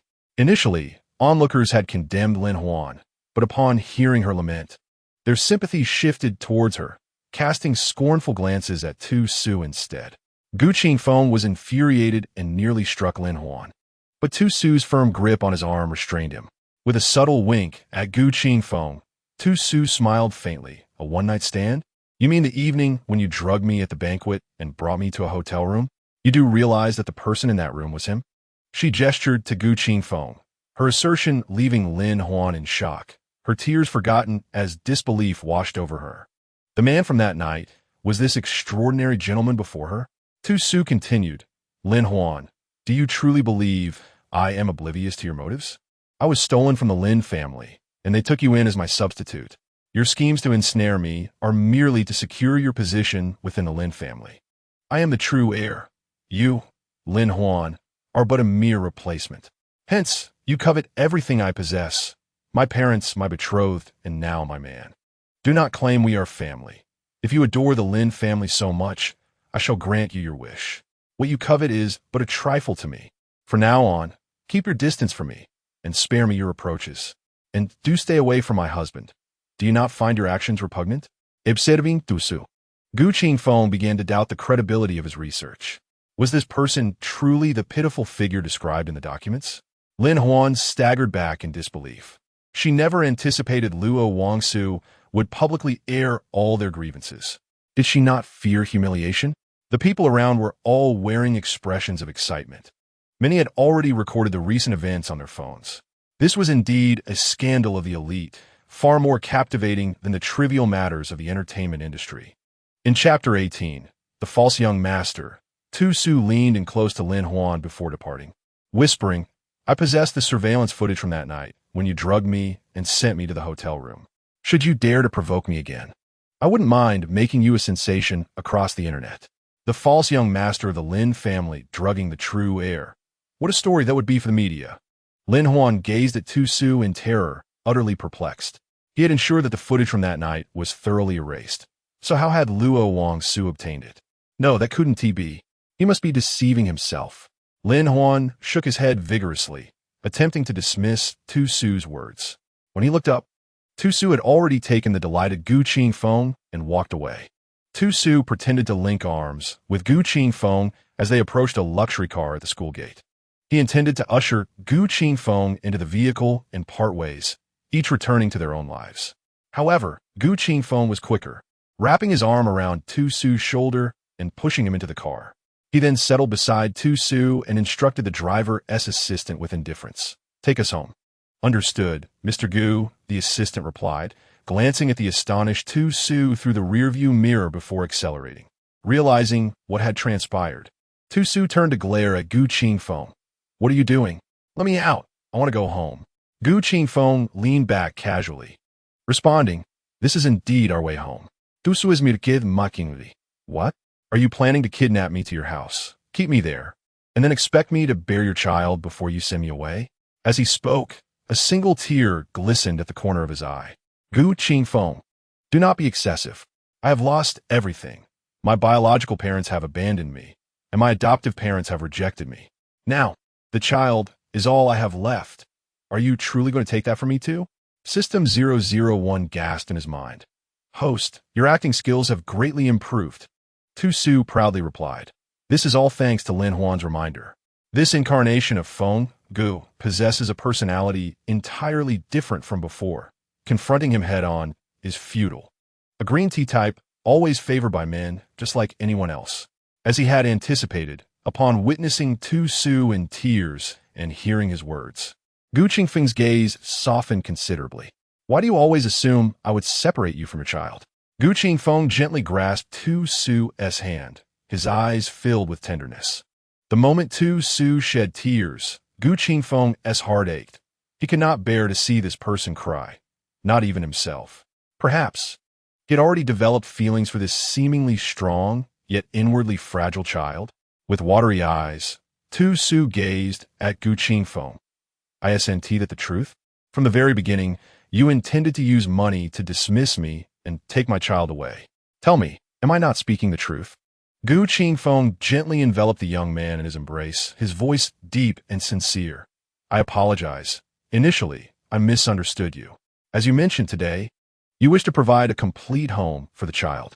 What could be more complete than a family formed by a biological father and a loving stepfather? Tu Su lifted his gaze, locking eyes with Gu Qingfeng, who was looking down at him. With innocent eyes, he inquired, Is that truly what you mean? Gu Qingfeng nodded slowly. Are you willing to marry me to create a complete home for the child? Gu Qingfeng continued to nod. Then tell me, do you love me? Just as Gu Qingfeng was about to affirm, he suddenly hesitated, turning to gaze out the car window, I am merely doing this for the child, to provide a better environment for their growth. Do not read too much into it. Tu-Su chuckled inwardly. This man, even now, was still concerned about maintaining his masculine pride. He may not verbally admit it, but why was he blushing? As an astute observer of human emotions, Tu-Su would not directly expose his man's duplicity. Instead, he nestled deeper into Gu Qingfeng's arms and softly remarked, "I'm already content with your promise to marry me and provide a home for the child. I shall not wish for more. After all, everything I have cherished since childhood has ultimately slipped away." Gu Qingfeng leaned down to kiss the top of Tu-Su's head.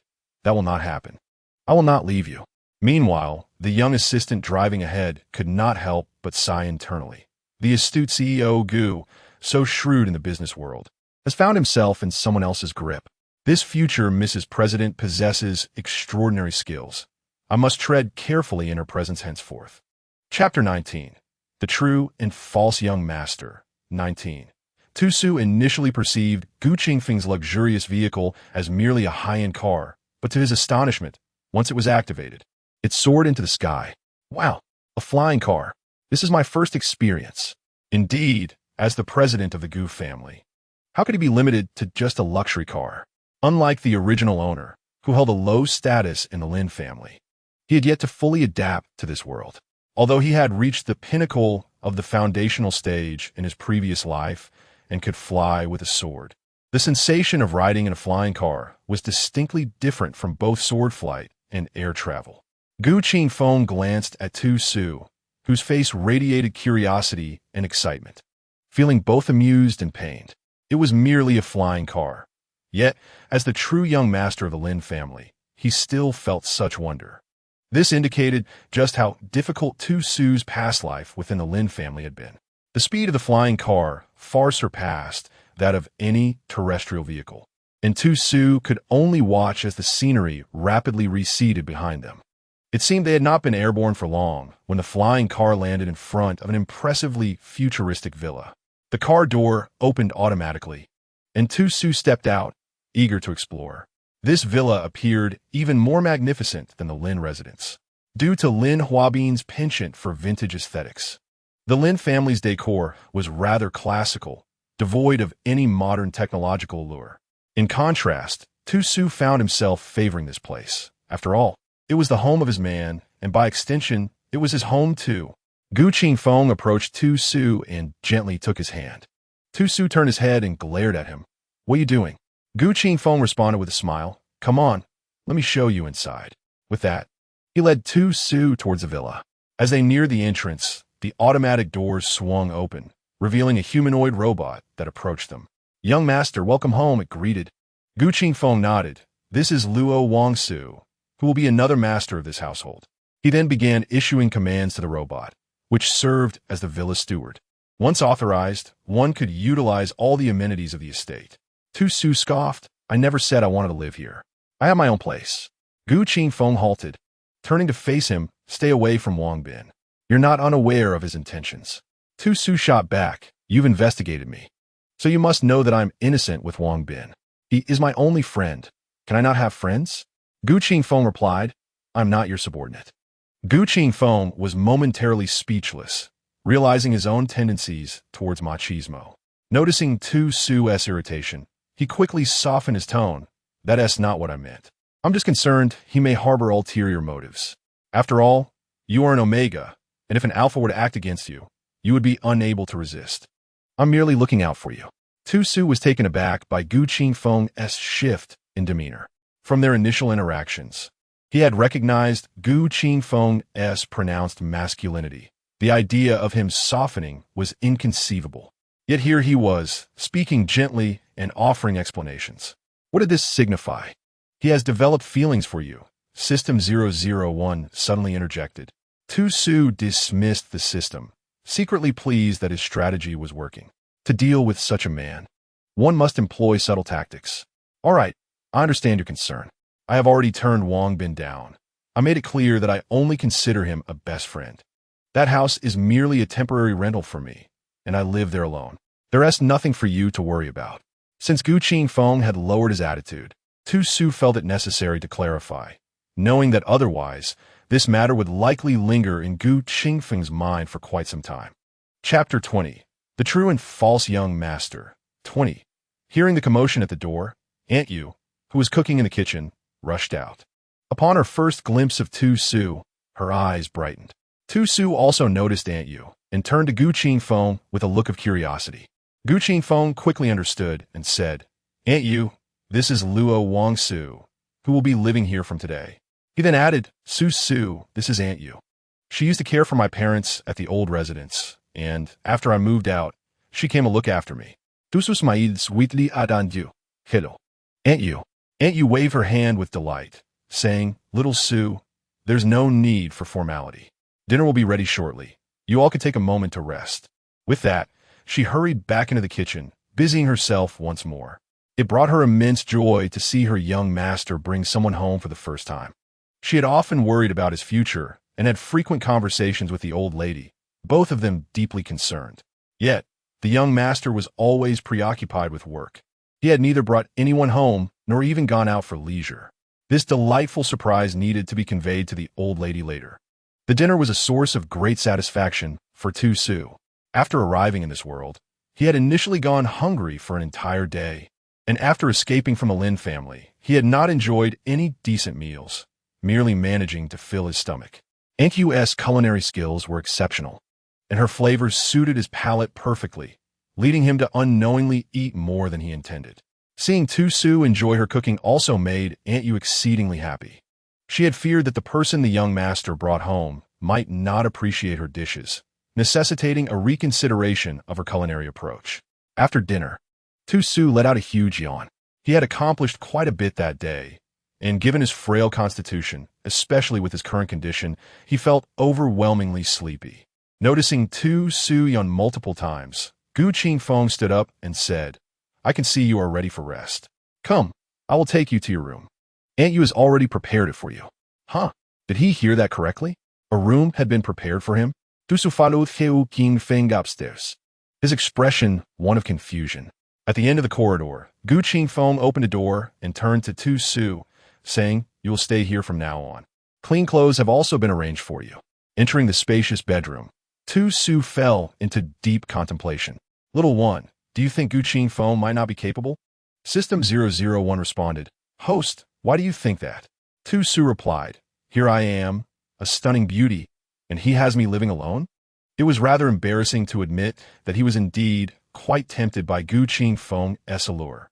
System 001 suggested, Could it be that he is concerned about your current condition, which renders you unable to engage in physical activity? Tu Su mused, I need to clarify this with him. If there truly is an issue, I ought to find a solution sooner rather than later.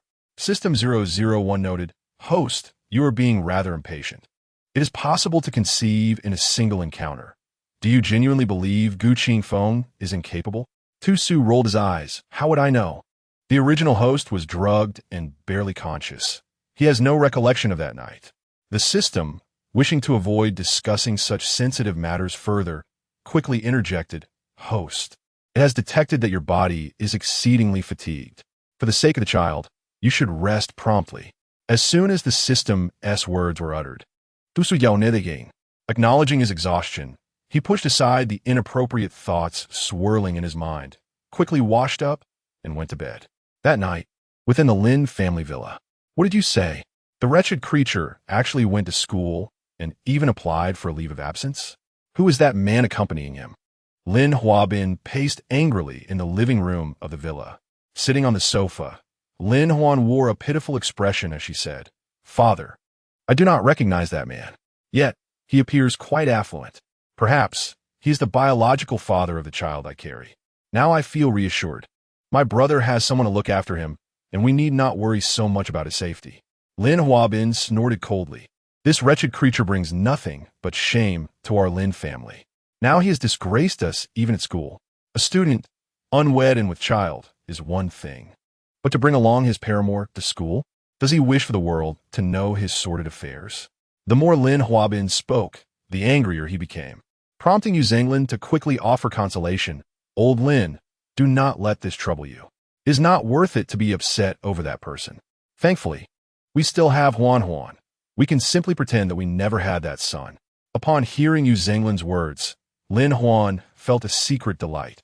Though she maintained her pitiful demeanor, leaning on Yu Zenglin's shoulder and saying, "Mother, do not worry. I shall fulfill my filial duties to you both, even taking on my brother's share." Yu Zhenglin smiled as she pinched Lin Huan's cheek. "Our Huan is the most obedient." The following day, Tu Su woke early. Having grown accustomed to morning practice, he found it impossible to sleep in this world.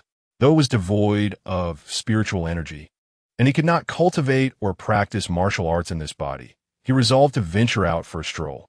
In his original world, he was a renowned physician, well-versed in the care of pregnant individuals to ensure the healthy development of the fetus and a smooth delivery.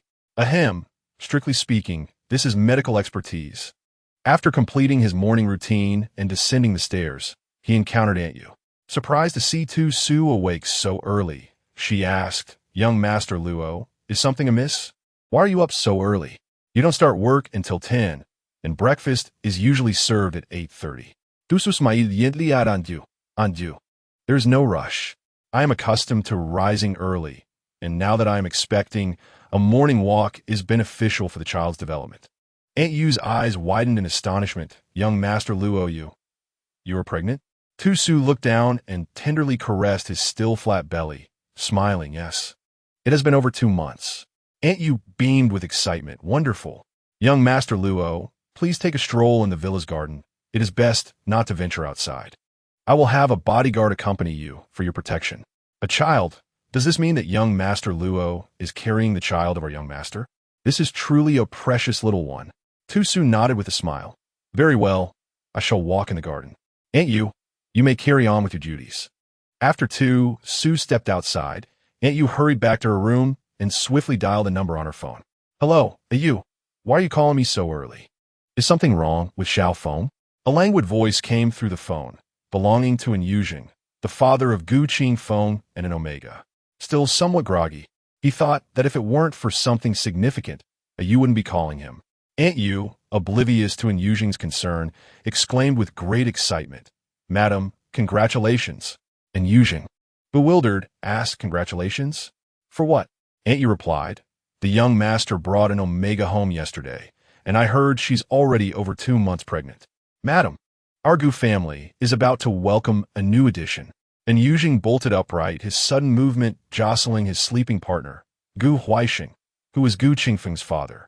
Startled awake by the discomfort, Gu Huaixing glared at his beloved. "Dear, what are you doing up so early?" And Yuzheng, gripping Gu Huaixing's arm with excitement, declared, "Darling, our son is going to be a father." Gu Huaixing's eyes widened in disbelief. "What? Our son is pregnant? Isn't he an alpha?"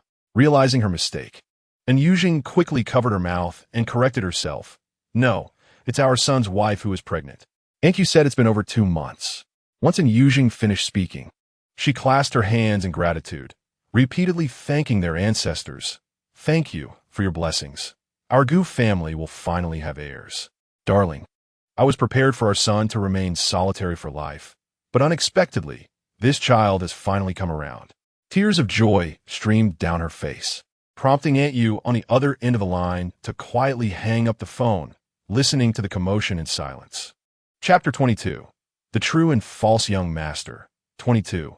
Once Gu Huaixing regained his composure, he looked at his beloved and asked, "Is what you said true? When did Gu Qingfeng start dating? How come I didn't know?" And Yuzheng shot him a look. "What do you know? Both you and our son are as tight-lipped as can be. Aside from discussing business, have you ever talked about anything else?" Gu Huaixing was left speechless. After a moment, he continued, "Should we go meet our daughter-in-law today? The child is on the way. We can't just sit back and do nothing." Although An Yuzheng was eager to meet her future grandchild, she suspected that their son had his reasons for not introducing her to his partner right away and shook her head. "Perhaps not. Let's subtly approach our son first. If we show up unexpectedly, what if we frighten the daughter-in-law?" Gu Huaixing considered this and nodded. "True. You were terrified when you first met my parents." And Yuzheng playfully pinched her husband's arm. "You old man, what are you saying?" Meanwhile, as the elderly couple reveled in the excitement of impending grandparenthood, Tu Su had just returned from his walk. Upon entering, he found Gu Qingfeng seated at the dining table, engrossed in his phone, and paused in surprise. "You're up?" Hearing Tu Su's voice, Gu Qingfeng turned to look at him. Today, Tusu donned a loose-fitting home outfit, presumably prepared by Aunt Yu. The graceful contours of Tusu's collarbone were exposed, prompting Gu Qingfeng to furrow his brow. Observing the expression on Gu Qingfeng's face, Tusu felt perplexed. Had he inadvertently displeased him so early in the morning? Suddenly, Gu Qingfeng rose abruptly, striding over to Tusu and removing his own jacket to drape it over him. Tusu was taken aback. Confusion etched on his face as he stammered, I'm not cold. With a stoic demeanor, Gu Qingfeng replied, You're no longer alone. You must be cautious not to catch a chill. Tusu fell silent. The morning temperature was already above 20 degrees Celsius and clad in his home attire. He certainly felt no chill. Nevertheless, he resigned himself to the fact that his brother Feng had a rather unconventional way of thinking, and it was best to simply accept it. Rubbing his stomach, he remarked, Gu Qingfeng, your son says he is hungry. Gu Qingfeng frowned once more. What did you call me? Tusu blinked his long lashes. Gu Qingfeng? Taking a deep breath, Gu Qingfeng responded, Just yesterday, you sweetly called me husband, and today you address me by my full name? Tusu rolled his eyes. Wasn't I just pretending to be a green tea in front of Lin Huan yesterday? Gu Qingfeng pressed. Then why have you chosen not to call me husband today? Tusu retorted. We are not married. Why should I call you that? Gu Qingfeng seized Tusu's wrist. Come, the Civil Affairs Bureau is open now. We shall go and collect our marriage certificate immediately. As for the wedding, I will make arrangements promptly, aiming to hold it before your belly grows. Tusu's mouth fell agape in astonishment. Truly, he was a domineering figure, decisive in action. Wait a moment. Did I ever express a desire to marry you? Do you think that because I am with child, I am thus bound to you? With that, Tusu forcefully shook off Gu Qingfeng's hand and retreated upstairs. Aunt Yu approached with a worried expression. Young master, have you quarreled with young master Luo? He is with child. One must not provoke him. Gu Qingfeng sighed and looked at Aunt Yu. Aunt Yu, I kindly suggested taking him to get the certificate today, promising to hold the banquet before he shows. Why is he upset? Aunt Yu frowned. Based on what the young master said, he seemed justified, so what could be troubling young master Luo? Suddenly, Aunt Yu inquired, Young master, how did you and young master Luo discuss the matter of marriage? Gu Qingfeng blinked in confusion. Discuss? We have not discussed anything. I only learned yesterday that he is carrying my child. Aunt Yu was left speechless, although she was unsure how these two had come together. The young master appeared to be completely inexperienced in matters of romance.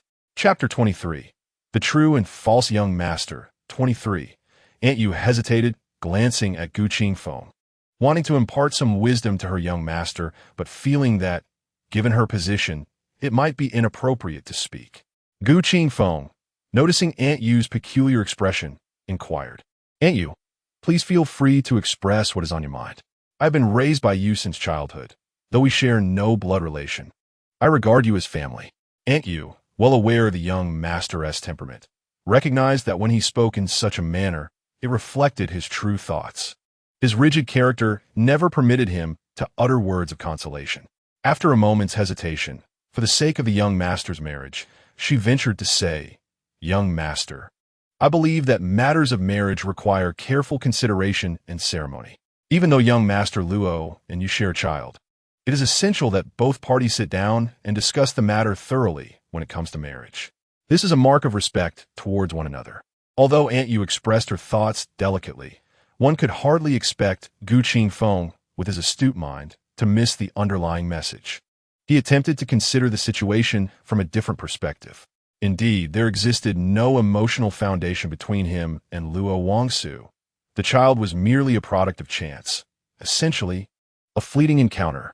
By unilaterally deciding when to obtain a marriage certificate and when to hold a banquet, he had never consulted Luo Wangsu regarding her feelings. Were the roles reversed, he too would feel disrespected and belittled. This realization struck him, leading to a wave of self-reproach. In the realm of business, he sailed smoothly, confident that any venture would yield profit. Yet, when it came to marriage, he faltered at every turn. It seemed he had much to learn about the art of courtship. Having come to this understanding, Gu Qingfeng turned to Aunt Yu with a grateful smile and said, Thank you, Aunt Yu. Aunt Yu patted his arm reassuringly, replying, As long as you find happiness, that is all that matters. After nodding in acknowledgement, Gu Qingfeng ascended the stairs. Upon reaching the door of Tusu's room, he noticed it slightly ajar and gently pushed it open. There sat Tusu alone by the expansive, luminous floor-to-ceiling window, curled up and gazing vacantly outside. Gu Qingfeng clenched his fists, approached Tusu, and crouched down beside him, enveloping him in his embrace. Tusu remained unresponsive. Leaning closer, Gu Qingfeng whispered softly into Tusu's ear, "I'm sorry, I neglected your feelings." The warmth of his breath caressed Tusu's ear, sending a tingling sensation through him, as he detected a faint hint of sweet red wine in the air. This was troubling, the system warned within Tusu's mind. Gu Qingfeng was emitting pheromones. He was in heat. System 001 suddenly screamed in alarm within Tusu's consciousness. What? That's why I felt flushed upon sensing that fragrance. Tusu thought frantically. Gu Qingfeng. No, my body cannot engage in such activities right now. Tusu struggled violently in Gu Qingfeng's embrace, and in that moment, Gu Qingfeng came to a grave realization. He was indeed releasing pheromones. Alphas only involuntarily emitted pheromones when emotionally stirred. He had never released pheromones in the presence of any Omega before, and he had previously believed himself incapable of doing so. Even during that fateful night with Luo Wangsu, he recalled being intoxicated and disoriented, and he certainly did not emit pheromones then. To my surprise, upon witnessing the solitary and pitiable figure of Tusu, I felt an unexpected pang in my heart. The release of his pheromones signified that he had genuinely fallen for the forlorn creature before him. Previously, when he had spoken of marrying Tusu, it was merely a matter of obligation due to their child. However, now he truly yearned to unite with Tusu in matrimony, desiring to possess this individual entirely, to claim all that he was. Chapter 24. The False Young Master. 24. Gu Qingfeng became acutely aware of his current state and hastily released Tusu, retreating to his room. His pheromones had never been emitted before, and the absence of suppressants in his home left him feeling unbearably agitated as they surged forth. The one who triggered this release was merely a room away, and he feared losing control and causing harm. Observing Gu Qingfeng rush back into his room and lock himself away, Tusu hesitated to investigate. The allure of that pheromone was overwhelming. Upon inhaling its fragrance, he felt weak and yearned for satisfaction. Thankfully, his mind remained clear, and thinking of their child, he resolved to maintain control over himself. What should I do if an alpha is in heat? Although he was a doctor, he lacked the medical knowledge pertinent to the ABO world and found himself at a loss. Reluctantly, he turned to the system for assistance. 001 reviewed the world book and stated, "Host, according to the rules of this world, when an alpha and omega are in heat, their glands release pheromones. To suppress this release, one must take suppressants or apply suppressive patches to their glands." Tusu furrowed his brow. From Gu Qingfeng's appearance, it seems he likely does not possess such items. System 001 replied, "Alternatively, if he were to relieve himself, it would suffice. This is quite similar to aphrodisiacs." Tusu placed a hand on his forehead. "How can I facilitate his release? If I were to find him someone else, that is utterly out of the question. I will not allow anyone else to touch my man." 001, feeling helpless, replied, "In that case, the only option is to call a doctor. However, host, it would be wise to keep your distance for now. His pheromones hold a significant allure for you. Moreover, it appears that Gu Qingfeng possesses a high rank. Even lower-ranked omegas become entranced merely by his pheromones." Cursing under his breath, Tusu swiftly exited his room. Descending the stairs, he sought out Aunt Yu. "Aunt Yu, Gu Qingfeng has released his pheromones. Is there a private doctor available here?" Aunt Yu gasped and hurried to rummage through a cabinet, eventually retrieving a small vial before racing upstairs, cautioning Tusu not to follow. It would be a disaster if something were to happen to young Master Luo while Gu Qingfeng was in such a state. The child would be at risk. Fortunately, as a beta, she was unaffected by the pheromones of alphas and omegas, and she always kept suppressants and patches on hand, even if the young master had never required them before. 10 minutes later, Aunt Yu returned downstairs, and Tusu anxiously inquired, "Aunt Yu, is he all right?" Aunt Yu smiled and nodded at Tusu, reassuring him, "Rest assured, young Master Luo, once the young master takes his medicine, he will be fine. From now on, remember to remind him to apply the suppressive patch once a week. This way, he will temporarily refrain from emitting pheromones. Since you're now pregnant, there is no need for you to apply it, as pregnant omegas do not release pheromones." Tu Su promptly nodded. "All right, I will remind him to apply it. I'm just concerned about harming the child in my womb." Aunt Yu observed Tu Su gently caressing his belly, her expression filled with love and satisfaction as she nodded. She feared that the child in Tu Su's belly was an unexpected occurrence, and given Tu Su's youth, he might not cherish the child, possibly not wanting it. Nowadays, numerous omegas in the news have found themselves unexpectedly pregnant and, not wishing to keep the child, opted for termination. Such incidents have become distressingly common. Although Aunt Yu mentioned that Gu Qingfeng was already fine, just to be cautious. He did not ascend the stairs again, but chose to wait in the living room for Gu Qingfeng to come down on his own.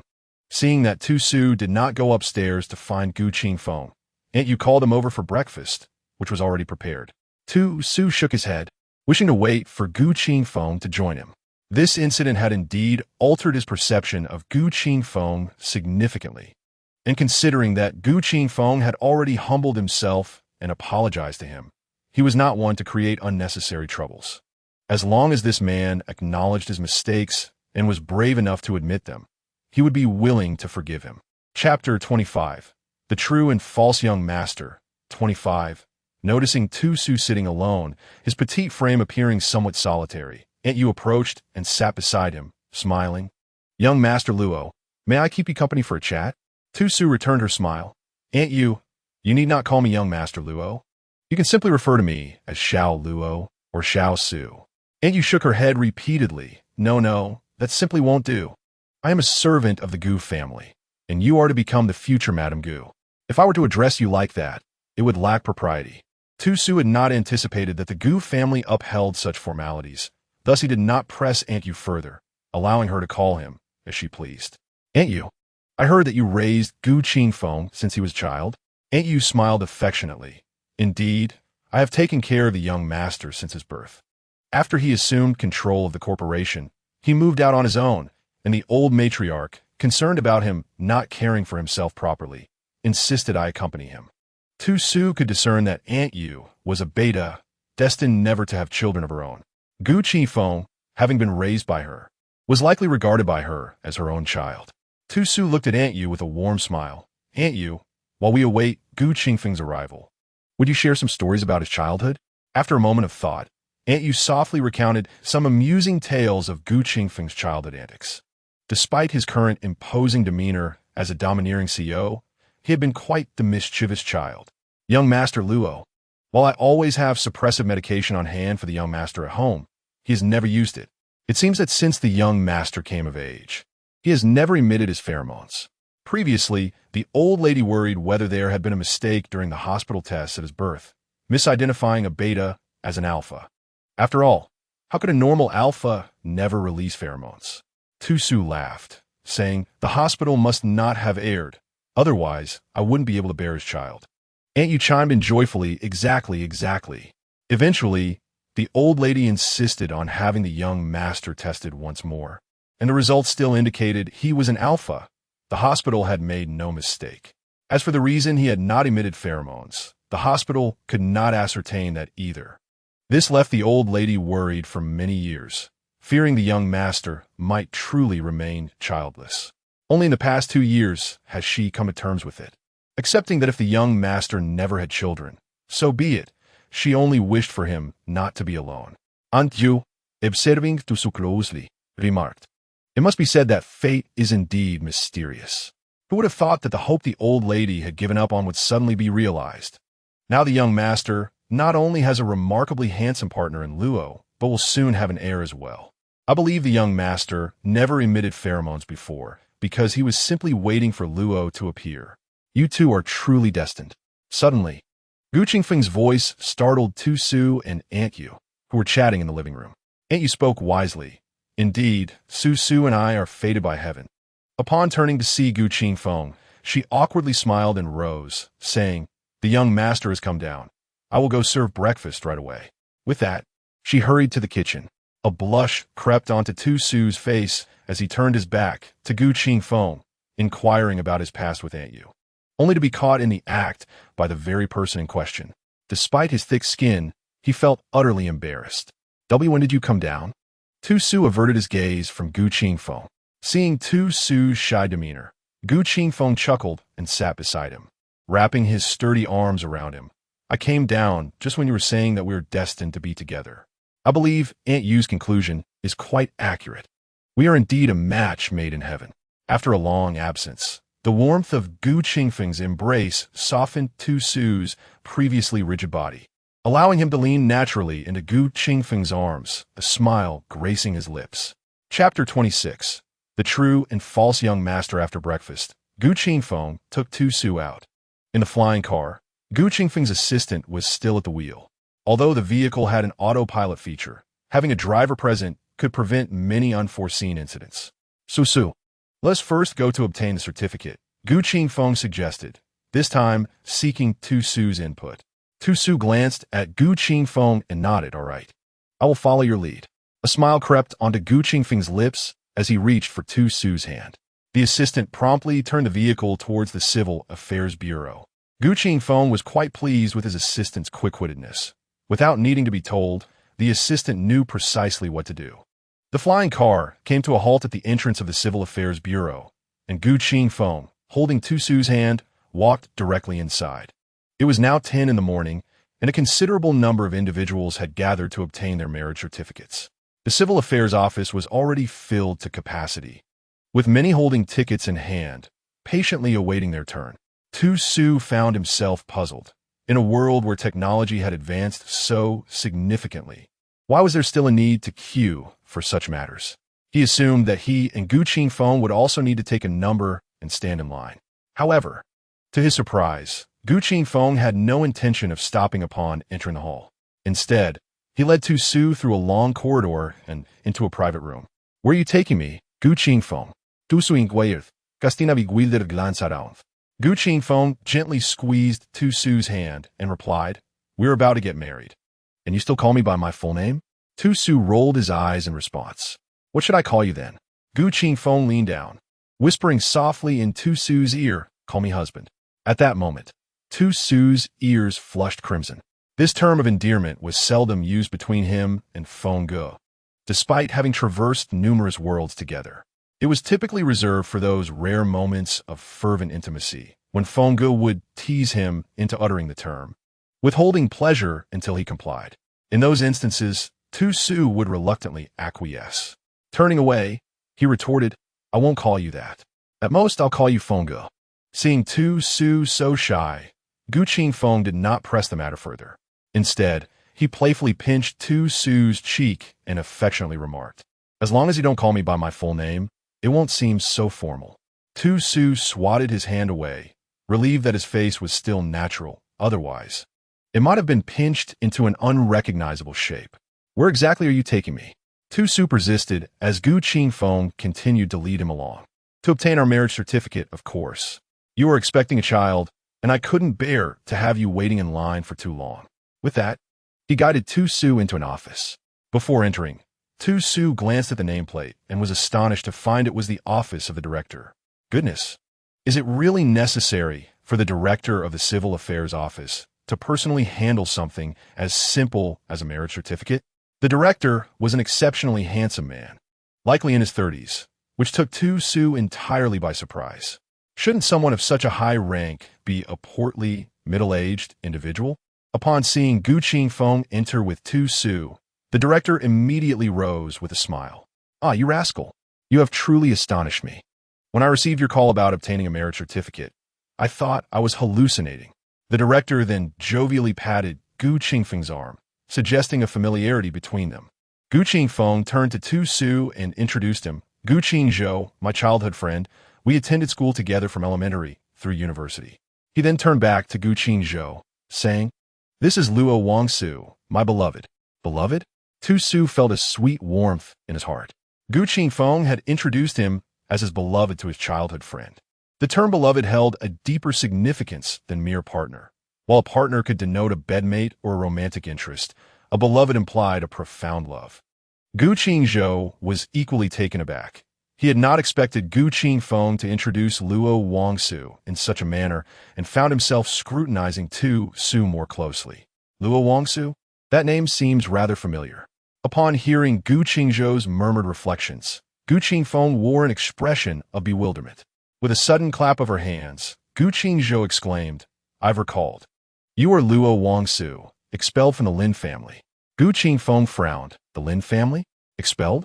Realizing her slip of the tongue, Gu Qingzhou quickly turned to Tu Su with an apologetic smile. "My apologies." Tu Su chuckled and shook his head. "It's quite all right.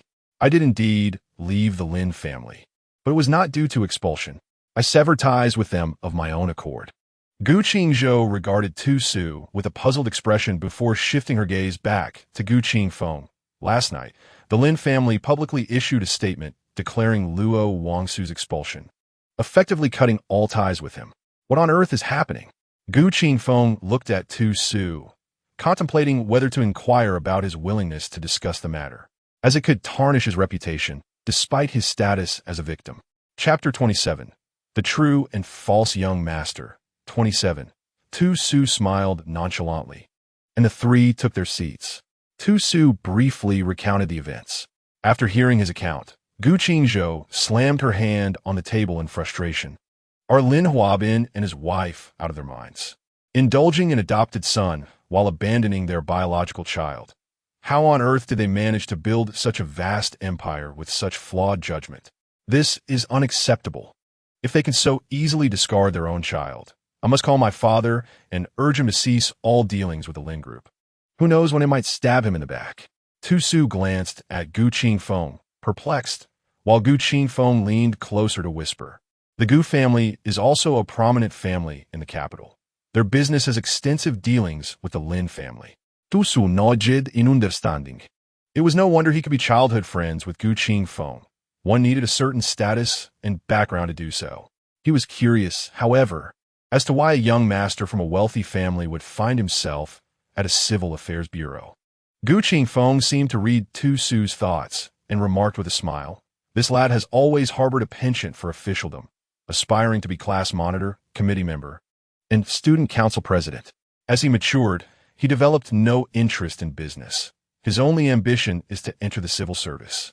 The elder of the Gu family originally intended to send him to the military, but he refused, claiming he was destined for a civil role, not a military one.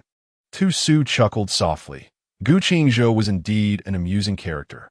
Hearing Gu Qingfeng's words, Gu Qingzhou shot him a glance. "Don't criticize me. You, an SS Alpha, didn't join the military either. They sought you multiple times to enroll in the military academy, but you preferred to pursue wealth. What a waste of talent." Tu Su was inwardly astonished. He had thought Gu Qingfeng reaching an S rank was impressive, considering he was merely a businessman. He had not anticipated that he was actually SS rank. With such talent, he could easily pilot many top-tier mechas. It truly was a pity he did not join the military. Host, do not be surprised. In fact, your current mental prowess surpasses Gu Qingfeng's. Having traversed so many worlds, your mental capacity has significantly enhanced. If tested, you would likely attain an SSS rank. One wonders how formidable the offspring of an SSS Omega and an SS Alpha would be. Suddenly, System 001 emerged to elucidate matters to Tu Su. Taken aback, Tu Su had not contemplated what his innate talent might be. It appeared that the original owner's memories had not included any tests of aptitude. To his astonishment, the system asserted that he possessed an SSS-level talent, which was indeed formidable. In this empire, even an Omega with an S-level talent was a sought-after partner among the most prestigious families and powerful factions. The Empress herself barely reached an S, not yet attaining the status of SS. It is well known that the higher the talent of an Omega, the greater the potential talent of their offspring. After a brief exchange, Gu Qingfeng urged, "Enough idle chatter. Let's attend to the matter at hand." Gu Qingzhou chuckled. "I thought you were not in a hurry. I was merely testing your patience. Yet you have exceedingly disappointed me." Gu Qingfeng shot a glare at Gu Qingzhou, realizing that this fellow had intentionally meandered in conversation just to observe his impatience. "You wait," he warned. "My wife is already with child, and once my child is born, I shall take them to visit Aunt Gu. I trust she will be quite fond of little ones." Gu Qingzhou's expression shifted dramatically as he repeatedly bowed in apology to Gu Qingfeng. "Brother, I was mistaken. Please do not entrap me. My mother continues to arrange blind dates for me every month. If you bring a child to provoke her, will she not schedule one every day?" Tu Su secretly found it amusing. With Gu Qingfeng's threat looming, Gu Qingzhou dared not delay any longer and promptly made an internal call. Soon after, personnel arrived with equipment to swiftly issue 2 vibrant red marriage certificates for the pair. Upon exiting the civil affairs office, Gu Qingfeng took the marriage certificate from Tu Su's hands. "Let me keep these safe. If they were to be lost, the hassle of reissuing them would be cumbersome." Tu Su was indifferent. He had found carrying them bothersome. Since Gu Qingfeng wished to manage them, he acquiesced. After securing Tu Su home in a flying car, Gu Qingfeng proceeded to his company. Chapter 28. The True and False Young Master. Upon returning to the office, Gu Qingfeng summoned his assistant. "Procure a safe immediately." The assistant, puzzled, inquired, "But sir, isn't there already a safe in the office?" Gu Qingfeng furrowed his brow. "That safe is designated for official documents. I require one for my personal belongings." "Personal belongings?" Gu Qingfeng emphatically tossed the 2 marriage certificates onto the desk. "To store these." The assistant was rendered speechless. Who places marriage certificates in a safe? Yet, given that it was the president's directive, he complied without question. Once the assistant departed, Gu Qingfeng picked up his marriage certificate and examined it repeatedly, reveling in the joy it brought him. Luo Wangsu, she was now his wife.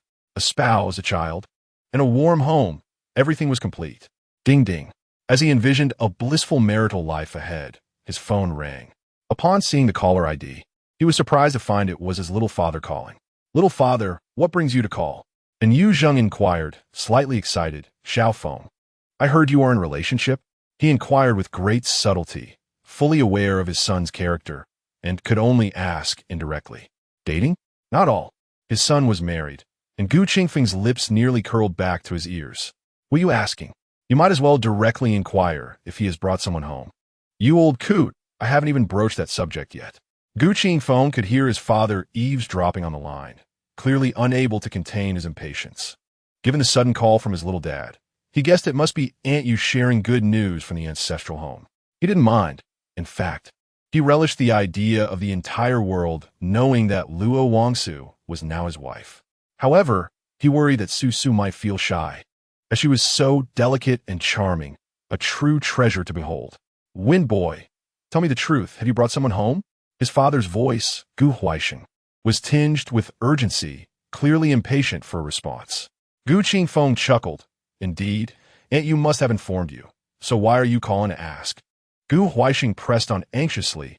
"I heard that girl is already pregnant. Is that confirmed?" Gu Qingfeng nodded, realizing his father couldn't see him. So he added, "Yes. She's already over 2 months along." Upon hearing their son's admission, the couple exchanged delighted glances. "Wonderful, wonderful. When will you bring your daughter-in-law for us to meet? Since she's expecting, you shouldn't delay. You must give her a formal title." And Yu Zheng seized the phone, excitedly rambling on. "Little dad, hold on. Su Su and I have already obtained our marriage certificate. As for the banquet, Su Su doesn't like crowds and prefers not to have one. I will certainly bring her back to see you, but I need to discuss it with her first. She's quite shy and requires a bit more time." And Yu Zheng nodded vigorously. Exactly, exactly. This matter should prioritize your wife. Now that you've acquired the marriage certificate, we won't rush things." After giving Gu Qingfeng a few more reminders, she finally ended the call. After hanging up, Gu Qingfeng glanced down at the marriage certificate on the table. And on a whim, he opened the green messaging app on his phone. For the first time in his life, he posted a status update. "Today, I obtained my marriage certificate with my wife, accompanied by a photo of the certificate." At that moment, every phone belonging to the upper management of Gu and building buzzed simultaneously. The CEO posted on social media. This news spread rapidly throughout the Guan building. After sharing his first status update, Gu Qingfeng resumed his work. Within just 10 minutes, his phone notifications began to sound incessantly. Frowning, he opened his phone to discover that his post had garnered dozens of likes and numerous comments. Scanning through the remarks, he noted, "Congratulations, Mr. Gu. Wishing you everlasting happiness. Mr. Gu, when will Mr. Gu hold the banquet? I prepared a generous red envelope. Congratulations to President Gu on his marriage. May he soon be blessed with children. Gu Qingfeng perused the comments and selected one reply. Thank you. My partner is already over 2 months pregnant. Instantly, President Gu's response resonated throughout the Guan Tower.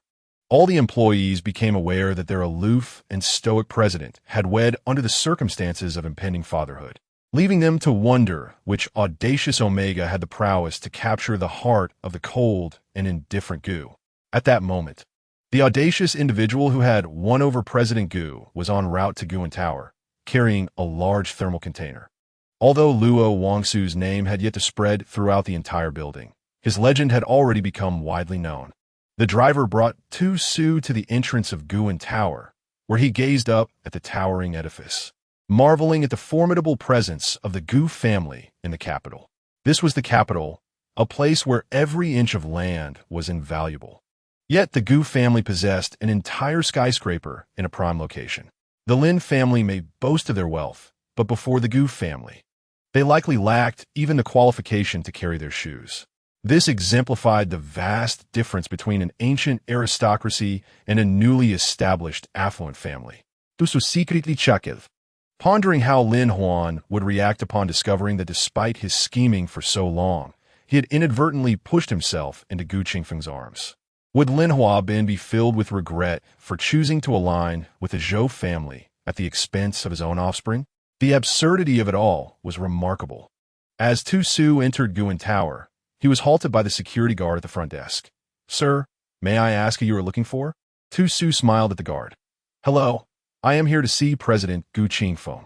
The guard escorted Tu Su to the front desk and informed 2 receptionists. This gentleman is here to see the president. The receptionist gazed at Tu Su with starry eyes. Excuse me, are you a new artist in our company? You're truly handsome. Tu Su grinned, apologos. But I'm not affiliated with your company. I am simply here to see Gu Qingfeng. Could you please notify him? Although the receptionists were captivated by Tu Su's striking appearance, they remained professional and respectfully inquired. May I ask your name? Do you have an appointment with President Gu? Tu Su shook his head. I do not have an appointment. Please contact his assistant and inform them that Luo Wangsu is here to see President Gu. He initially intended to surprise Gu Qingfeng with warmth, but he had forgotten that in such a large corporation, it was unlikely that just anyone could meet the president. Perhaps he had spent too long in a primitive world, losing touch with the realities of modern society. Meanwhile, the assistant working outside the president's office received a call from the front desk. Upon hearing that Luo Wangsu had been stopped by the security guard, she dropped the phone in shock and rushed towards the elevator. Goodness, the president's spouse had arrived and was blocked at the entrance. If the president were to find out, it would surely send shockwaves through the entire security department. Hastily making his way to the first-floor lobby, he indeed found Tu Su engrossed in lively conversation with 2 receptionists. After discreetly wiping the sweat from his brow, he approached them. Just as he was about to address her as the president's wife, Tu Su interrupted him. Assistantly, is it truly you who has come to greet me, personally? Let us proceed together. With that, she turned to wave goodbye to the 2 young ladies. Assistantly, perplexed by Tu Su's interruption, speculated it might have been a mere coincidence. However, once he grasped the situation, he quickly nodded with a smile and led Tu Su directly to the president's private elevator. Observing assistant Li escorting Tu Su to the exclusive elevator, 2 security guards leaned closer to the front desk, whispering, "Who was that person just now?" The receptionists shook their heads in unison. "We have no idea. At first, we thought he was a new artist in the company, but he claimed he wasn't part of us." "Oh, such a striking appearance. It's a pity he isn't pursuing a career in the arts," one of the guards remarked. To have assistant Li personally come to receive him and ride the president's elevator, this individual must possess an extraordinary identity, no doubt. Suddenly, one of the receptionists exclaimed, "Wait, isn't the president's social circle buzzing about something today?" The other receptionist's eyes widened in realization, excitedly pointing at her colleague. Could it be the president's wife? Really? Do you genuinely believe that was the president's wife? The guard questioned. I'm certain of it. "There's no mistaking it," replied receptionist-The. "Lo Wong-Su is simply stunning. Only our president deserves someone like her." Receptionist-B nodded vigorously. "Indeed. Not only is Lo Wong-Su beautiful, but her voice is also delightful. She is so approachable, treating us with such warmth and engaging in conversation." The guard who had previously stopped Tu-Su despondently held his forehead. "It's over. I've completely ruined it. I actually stopped the president's wife at the door, and now my job is surely at stake." Guard sympathetically patted Guard B on the shoulder. "Brother, safe travels." Receptionist-A reassured, "Don't worry. I believe the president's wife isn't the type to hold grudges. After all, she was in such high spirits while chatting with us." Receptionist-B nodded in agreement. "Yes, the president's wife certainly wouldn't blame you. This is your job, after all." In the elevator, assistant-Lee cautiously glanced at Tu-Su. "Madam President, I sincerely apologize." Tu-Su looked at him, puzzled. "Assistant-Lee, what are you apologizing for?" Assistant-Lee replied, "Today, the security guard mistakenly stopped you, which is a lapse on our part." Tu-Su waved her hand with a smile. "Assistant-Lee, you are overthinking it. The guard was merely performing his duty. After all, it is my first visit, and I am not an employee of this company. If they had stopped me, I would have had to report it to Gu Qingfeng." Seeing that Tu-Su did not seem genuinely upset, Assistant-Lee finally breathed a sigh of relief. He was most apprehensive about encountering a petty and demanding president's wife, as such individuals were indeed challenging to handle. The elevator swiftly ascended to the top floor, where Assistant-Lee, accompanied by Tu-Su, made their way past the secretary's office to the entrance of the president's office. Just as he was about to knock, Tu-Su halted him with a glance, signaling him to depart promptly. Understanding the cue, Assistant-Lee nodded and retreated to the secretary's office. Upon entering, he was immediately surrounded by a group of secretaries. "Assistant-Lee, who was that stunning beauty just now? I saw her carrying a lunchbox. Was she delivering food to our president? Have you ever seen anyone so lovely in such a role? Her looks surpass even those of our company's entertainers. Come on, tell us, who is she?" Amidst the crowd, Assistant-Lee raised a finger to his lips, urging silence before glancing towards the doorway and whispering, "You all need to lower your voices. That lady is our president's wife." A collective gasp echoed from the group. "No wonder she is so beautiful. Goodness, if I looked like that, I would have the confidence to be with the president too." One of them playfully nudged another, saying, "Sister, the day is still young. Are you already daydreaming?" Before long, the news of the president's wife, her radiant beauty, and her thoughtful delivery of a heartfelt lunch spread rapidly throughout the company, delighting the employees with juicy gossip. At the entrance of the president's office, Tu-Su cautiously twisted the doorknob and gently pushed the door open without a sound. He stepped inside, where Gu Qingfeng sat behind a large desk, engrossed in the documents before him. His handsome face, though devoid of expression, retained an air of striking charm, despite having traversed several lifetimes with his brother Feng. It must be said that this incarnation of Feng was the most dashing, even with a stoic demeanor. As for whether his physique was the finest across worlds, that remained uncertain, as Tu-Su had yet to behold it or venture a touch. Lost in such thoughts, he inadvertently made a noise. Gu Qingfeng, engrossed in his work, frowned without lifting his head and coldly remarked, "Who permitted you to enter without knocking? Get out." Tu-Su pondered how to respond. Not hearing an apology, Gu Qingfeng impatiently raised his gaze, eager to discover which audacious individual dared to intrude into his office. Upon seeing Tu-Su standing there in shock, his previously icy demeanor melted away, transforming into a gentle warmth as he swiftly approached. "What brings you here?" Regaining his composure, Tu-Su thrust the insulated lunchbox into Gu Qingfeng's arms.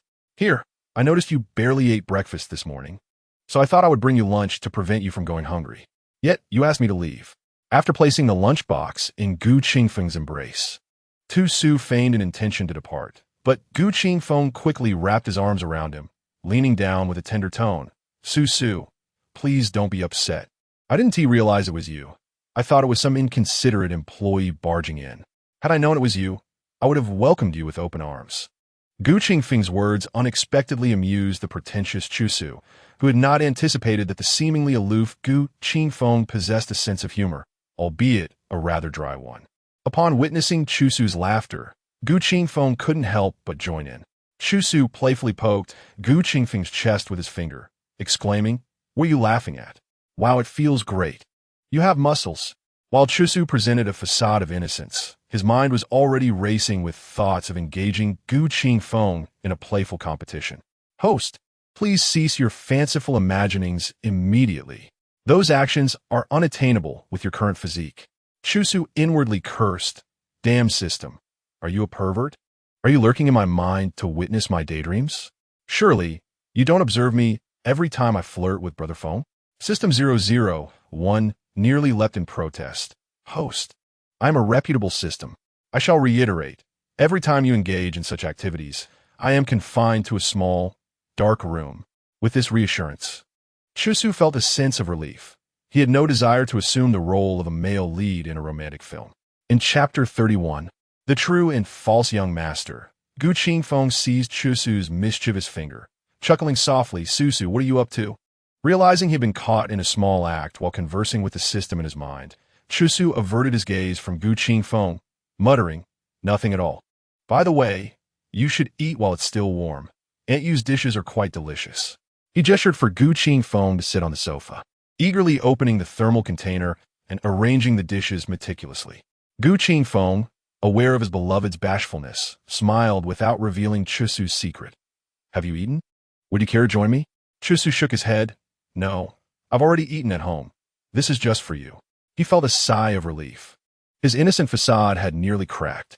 Until his relationship with Gu Qingfeng was more stable, he wished to conceal his true nature a little longer. Moreover, the system's words rang true. His current state was not conducive to any flirtation, and ultimately, he would be the one to suffer. As they shared a meal, Chusu instinctively reached to clean up, only to be halted by Gu Qingfeng. "Leave it be. Someone will return to tidy up." With that, Gu Qingfeng took Chusu's hand, pulling him onto his lap. Chusu, adapting to the situation, wrapped his arms around Gu Qingfeng's neck, asking playfully, "What are you doing, Brother Phone?" Gu Qingfeng, with a mischievous grin, replied, "Darling, have you fallen for me?" Chusu turned his head away, feigning aloofness as he retorted, "You're overthinking it. I'm merely concerned that if you starve, there will be no one to provide for me and the children." Gu Qingfeng chuckled softly, enchanted by Chusu's shy yet proud demeanor. He felt as though his heart was filled with warmth and fulfillment for the first time. "Oh, by the way, my father and my little daddy are already aware of our relationship," Gu Qingfeng suddenly remarked. Chusu looked up in shock. "What? How did your two fathers find out so quickly?" Gu Qingfeng gently brushed Chusu's nose with his fingers and smiled. "Little fool, have you forgotten Aunt Yu? Although she is our housekeeper, she shares a deep sisterly bond with my little father. Do you think Aunt Yu wouldn't be the first to inform him about my marriage and children?" With a furrowed brow, Chusu buried his head in Gu Qingfeng's shoulder, expressing his concern. "But what if your two fathers disapprove of me? After all, the Lin family has severed ties with me in the upper echelons, and my reputation may not be favorable." Feeling the intimacy of Chusu's gesture, Gu Qingfeng felt an overwhelming sweetness, as if he had tasted honey. He reassured him, "Do not worry. My two fathers are quite fond of you. My little father even asked me to see when you might be free to visit the old residence. They're nearly going mad with longing for a daughter-in-law." Inhaling the faint scent of red wine from Gu Qingfeng, Chusu nestled closer. "I will follow your lead. Just let me know when you wish to take me back, and I will go." Gu Qingfeng nodded enthusiastically. "All right, let us plan to return this weekend." After a moment of anticipation, he noticed that Chusu had fallen asleep without him realizing it. "Little rascal, you've fallen asleep just like that," he chuckled softly, carefully standing up to carry Chusu into the resting room. He marveled at how light Chusu felt in his arms, pondering the hardships he must have endured. After gently laying Chusu on the bed and tucking him in, Gu Qingfeng couldn't help but place a tender kiss on his forehead. Gwen Chusu woke. He found himself in an unfamiliar room. Blinking in confusion, he wondered if he had somehow crossed into another world. "No, that can't be. I haven't completed my tasks in this world yet," he thought, groggily exiting the room. Upon opening the door, he realized that the room he had just been in was actually a partition in Gu Qingfeng's office. This man truly knows how to indulge himself. even creating a resting space in his office, he mused. Seeing Tu Su awake, Gu Qingfeng, who had been working, waved him over. Tu Su approached and was pulled onto Gu Qingfeng's lap once more. What is this peculiar habit? This is the second time today he has put me here. Tu Su thought, playfully pinching Gu Qingfeng's cheek and feigning an angry expression. Now tell me, aside from me, have you brought anyone else to that resting room? Gu Qingfeng wrapped his arm gently around Tu Su's back, cautious of him bumping against the desk, and replied with a smile, What's this? Are you feeling jealous? Tu Su huffed, I am quite particular about cleanliness. I would sleep in a bed someone else has used, nor would I touch anyone who has been touched by others. Gu Qingfeng chuckled as he soothingly patted Tu Su's back. No one else has been there. That resting room is where I take brief naps when I work late or feel overly tired at noon. No one has slept there but me, and no one has touched me but you. Is that satisfactory? Tu Su pouted and mumbled, Well, you certainly are something. You managed to make me pregnant in one go. Not just once, but 5 times, Gu Qingfeng interjected suddenly. Tu Su blinked in surprise. What do you mean, 5 times? Gu Qingfeng raised his palm and waved it in front of Tu Su's eyes. Although I was quite inebriated that night, I distinctly remember that we engaged in our activities 5 times. Tu Su's face flushed a deep crimson. You? Is it really necessary to be so precise about this? Gu Qingfeng smiled innocently. I am merely stating the facts. Tu Su struggled to rise from Gu Qingfeng's lap, adjusted his clothing, and turned to say, All right, you can continue your work. Where are you headed? Gu Qingfeng asked, frowning. I'm going shopping for clothes. After all, I mustn't make a poor impression when I meet your 2 fathers this weekend, Tu Su replied. Gu Qingfeng pulled out a card from his pocket and handed it to Tu Su. This is my salary card. Feel free to use the money as you wish. Tu Su accepted the black card with a puzzled expression. You're giving me your salary card to use freely? Aren't you afraid I might just take the money and run? Gu Qingfeng laughed confidently. What is this amount, really? We are married. So shouldn't a husband's salary card be entrusted to his wife? I trust you wouldn't abandon the role of the Gu family's young mistress for such a trivial sum. Tu Su tucked the card away, giggled, and leaned down to plant a loud kiss on Gu Qingfeng's cheek, saying love you. After that, he turned and strode away. He intended to indulge in a shopping spree, for he could not appear empty-handed when visiting his future in-laws.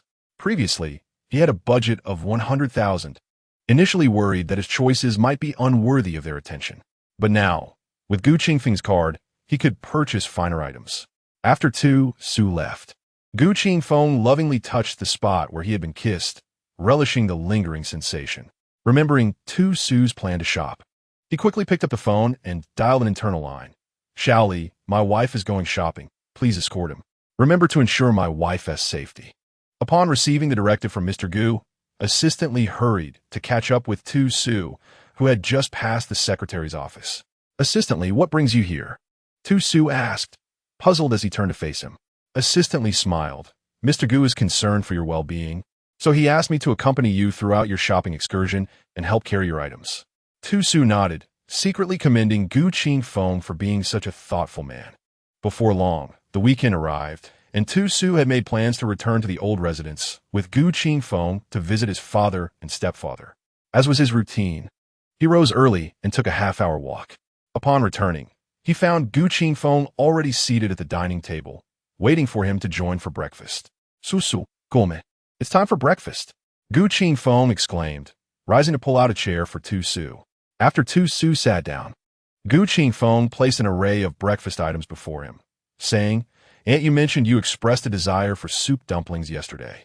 She got up a bit earlier this morning to prepare them. With that, he picked up a dumpling and placed it on Tu Su's plate. It is uncertain whether it is due to her pregnancy, but recently, Tu Su's culinary preferences have been quite erratic. Each time he craves something, he must have it. Otherwise, his mood turns sour. Both Gu Qingfeng and Aunt Yu have been particularly indulgent with him, which at times makes him feel somewhat guilty. As Tu Su picked up a steam bun and took a bite, he nodded approvingly. Aunt Yu's culinary skills truly catered to his palate, and while chewing, he offered the bitten bun to Gu Qingfeng, saying, Brother Feng, you should try this. Aunt Yu's buns are simply delightful.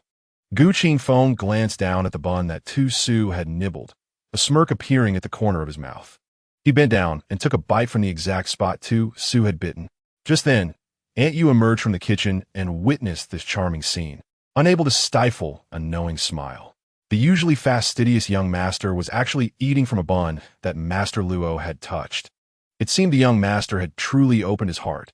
Aunt Yu felt immense joy at witnessing the young master finding true love. After breakfast, Tu Su ascended the stairs to change into casual attire. He tossed another set of the same cartoon pattern casual clothing to Gu Qingfeng, saying, "Brother Feng, change into this.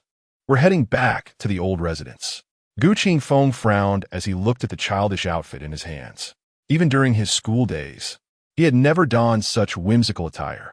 Since taking over the family business, he had been accustomed to formal wear, and even when visiting his father's at the old residence, he always dressed in a well-tailored suit.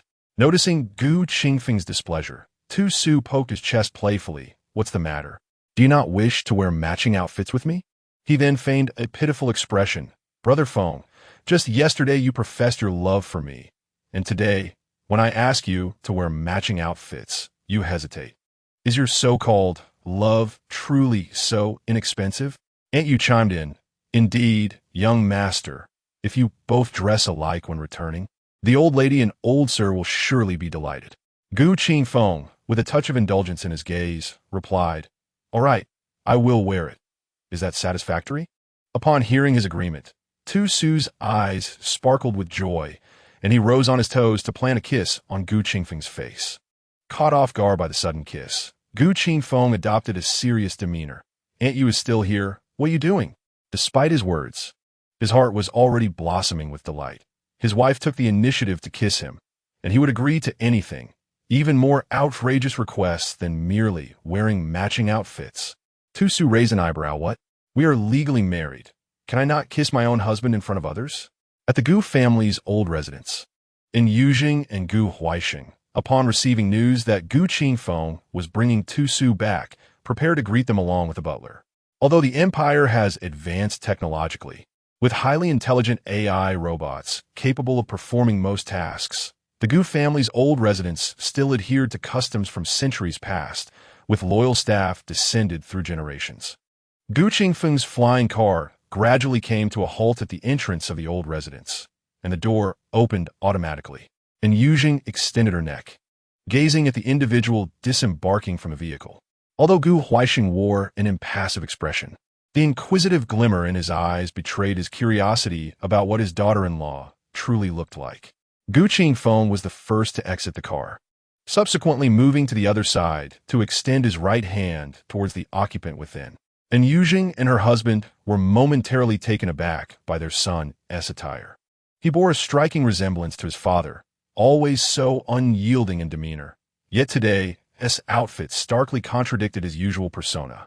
Following the direction of Gu Qingfeng's outstretched hand, they beheld a delicate, fair hand emerging from the vehicle, resting gently in his palm.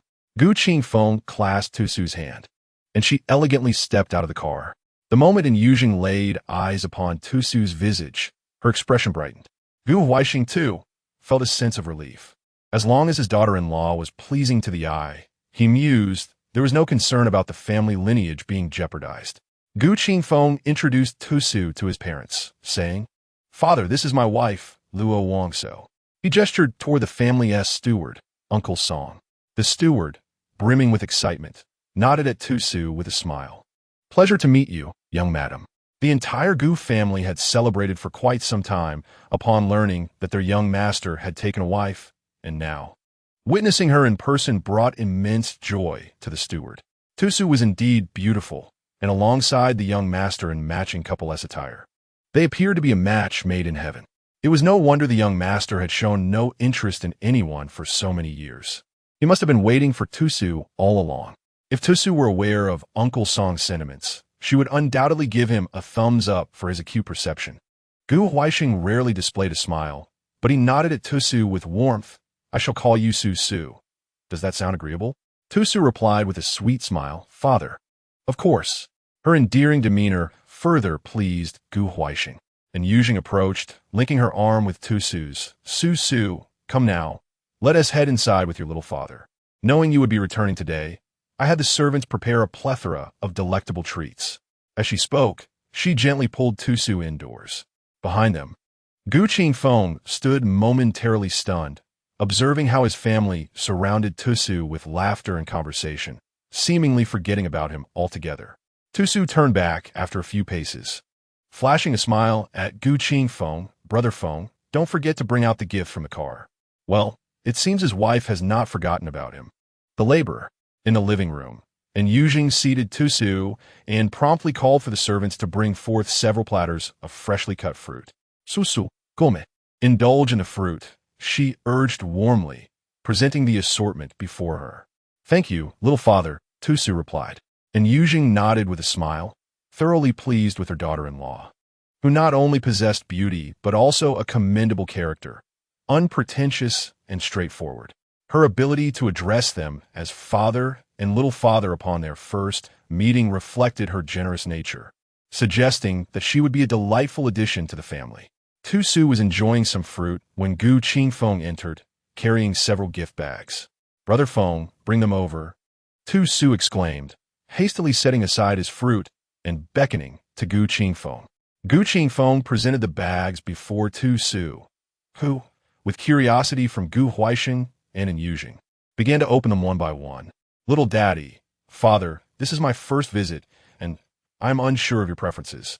These are some supplements and a few other items. I hope you won't mind. And Yujing playfully scolded Tusu, lightly tapping his hand, you silly child. Just coming over is enough.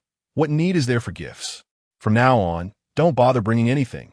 We lack for nothing. Just returning home often is what brings us joy. Since Tusu sat down, Gu Huaixing had been intently gazing at his belly, filled with curiosity about whether Tusu truly bore his little grandchild. Having spent decades with his wife, and Yujing could easily discern his thoughts. Being an Omega himself, he gently reached out to caress Tusu's belly, smiling. Susu, are you really expecting? Tusu nodded with a smile. Yes, I'm nearly 3 months along now. My belly is starting to show a little. And Yujing, upon feeling the slight protrusion, beamed. It really is starting to show a bit. I fear that in another month, it will be quite evident. Watching his wife touch their grandchild, Gu Huaixing's hand, resting at his side, stirred with the desire to feel the baby too. He had nearly resigned himself to the idea of not becoming a grandfather, but the sudden announcement had left him exhilarated and restless for days. Gu Qingfeng, observing his father's twitching fingers, shot him a warning glance, conveying that the grandchild was still in his wife's womb and could only be touched once born. After lunch, Yujing took Tusu to the living room to show him photos of Gu Qingfeng from childhood, while Gu Huaixing led Gu Qingfeng to the study upstairs. The laughter of Yujing and Tusu wafted up from the living room, causing Gu Qingfeng to smile contentedly. He felt immense satisfaction knowing his wife and little daddy got along so harmoniously. I have refrained from inquiring until now, preferring to ask you directly. What exactly is happening between you and Susu? I never heard of you being close to anyone before. So how did you suddenly get pregnant and married? Although Gu Huaixing held a favorable impression of Tusu, as the head of the Gu family, he deemed it essential to understand his daughter-in-law's background. Gu Qingfeng had no intention of hiding the truth from his father and proceeded to recount the details of his relationship with Tusu, including Tusu's connections with the Lin family. Upon hearing the narrative, Gu Huaixing slammed his hand on the table in frustration, exclaiming, "Has the Lin family lost their minds? They would forsake such an exceptional son for an outsider with no blood relation. What a foolish family." Gu Qingfeng silently nodded. He wholeheartedly agreed with his father's sentiments. The Lin family may not want Susu, but the Gu family certainly does. If you dare to bully Susu in the future, just wait and see how I will deal with you. Although he was unjustly reprimanded by his father again, Gu Qingfeng felt an undeniable joy within. His judgment was indeed correct. Such an exceptional Susu needed only a single encounter for both his fathers to grow fond of him. After spending a day at the ancestral home, as dusk approached, Gu Qingfeng prepared to take Susu back to their residence. However, Yujing interjected, suggesting, "You two should stay the night here at the ancestral home." Susu turned to Gu Qingfeng, who asked, "I'm fine with it. It all depends on your willingness." Observing the eager expression on Yujing's face, Su Su smiled and linked his arm with Yujing's, saying, "Little daddy, let us stay here for the night." And Yujing clapped his hands in delight, exclaiming, "Our Su Su is such a good boy. I've already had the maid prepare your room.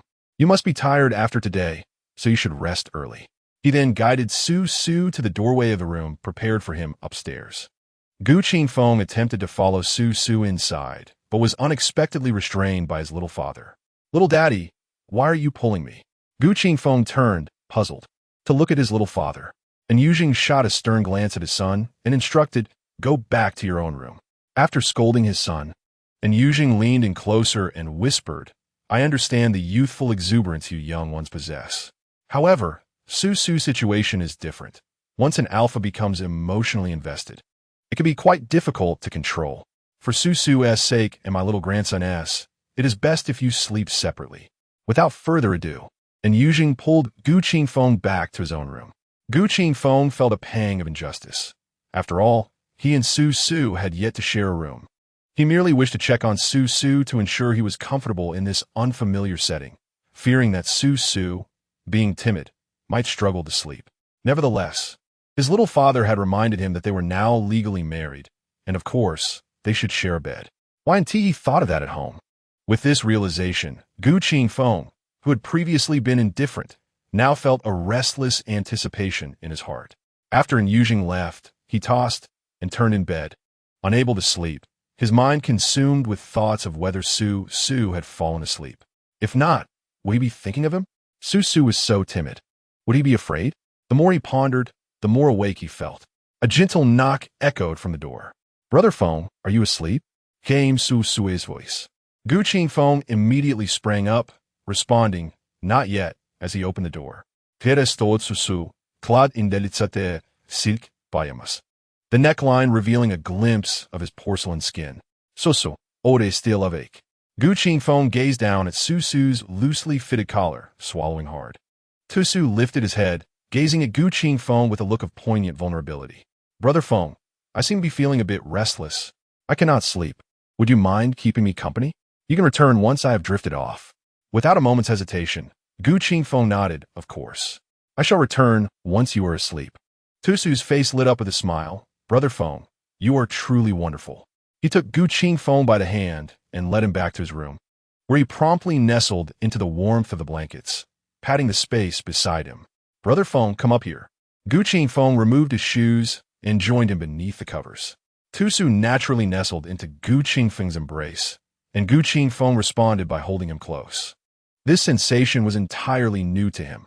How delightful it felt to sleep with someone he cherished. Gu Qingfeng silently berated his past self for being so foolish.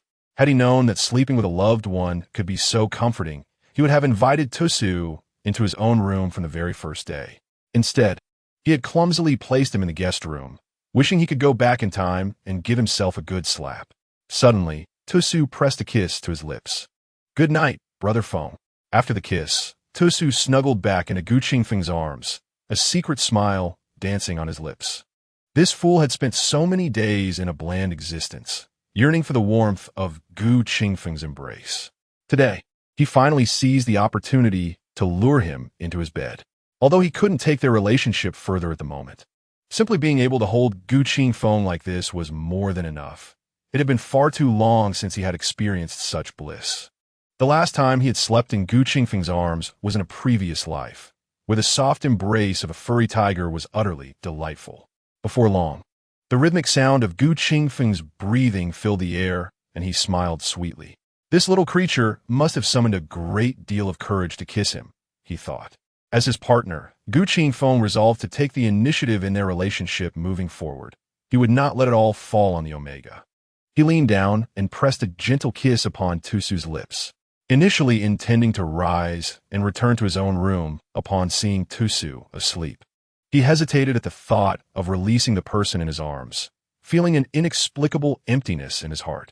Perhaps he could wait until Tusu awoke in the morning before slipping away, so that Tusu would remain unaware that he had held him through the night. Gu Qingfeng silently commended himself for this brilliant idea. The following day, Tusu groggily reached out to find the space beside him empty. He opened his eyes to the stark absence of Gu Qingfeng, and a wave of disappointment washed over him. That dog of a man. Acting like a paragon of virtue now. He mused. System. When did Gu Qingfeng leave?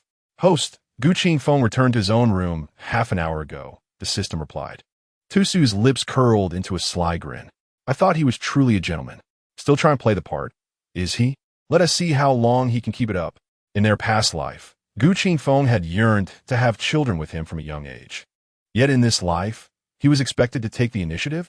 Chapter 36, the true and false young master months slipped by, and it became evident that Tusu's belly was growing increasingly round. One day, Gu Qingfeng was attending a meeting at the company, where the marketing manager was presenting the annual report. The atmosphere in the conference room was solemn, with everyone listening attentively. Suddenly, an incongruous ringtone pierced the air, causing everyone to furrow their brows. Who dared to have their phone ringing during a meeting? President Gu had made it abundantly clear that phones must be silenced during discussions. The marketing manager paused the report as everyone began searching for the source of the disruptive sound. It was then that Gu Qingfeng, seated at the head of the table, raised his hand to check his phone. Upon seeing the caller ID, he frowned. Hello, Dad, what has happened? His father wouldn't typically call at such a time. Xiaofeng, Su is experiencing abdominal pain. She is likely going into labor. We're taking her to our hospital now. You need to come quickly. Under the watchful eyes of the senior executives, Gu Qingfeng sprang to his feet, striding purposefully toward the door, proclaiming, the meeting is adjourned. My wife is about to give birth. In the conference room, everyone exchanged bewildered glances, followed by a chorus of gasps. Did the president just say that the first lady was going into labor? Goodness, who cares about the meeting now? Let us prepare gifts.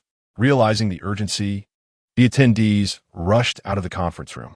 The Gu family, a lineage of few offspring, had traditionally passed down its legacy through a single heir each generation.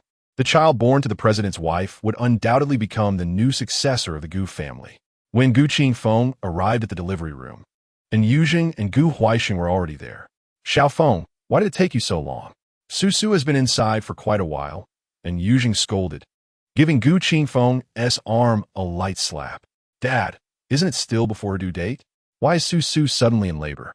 Gu Qingfeng could hardly pay attention to his father's concerns. His mind was solely focused on Tusu. Was something wrong since she went into labor unexpectedly? Was she in danger? The mere thought of anything happening to Tusu filled him with an irrational fear. This was a sensation he had never encountered before in the realm of business. No one had ever instilled such trepidation in him. But now, he was frightened that she might leave him. After an anxious hour of waiting, the delivery room door finally swung open. Doctor, how is my wife? Seeing a doctor emerge, Gu Qingfeng hurriedly stepped forward, grasping the doctor's arm. The doctor was taken aback by this unexpected display of urgency. After all, this was his boss, the elusive President Gu, whom he had only seen at annual meetings. And never before had he witnessed such anxiety etched on his face.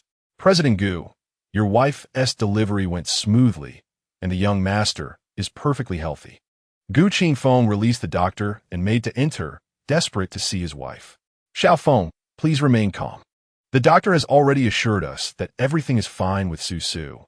Don't go in and disturb the medical staff who are attending to her. And Yujing hurriedly grasped Gu Qingfeng's arm and softly advised him.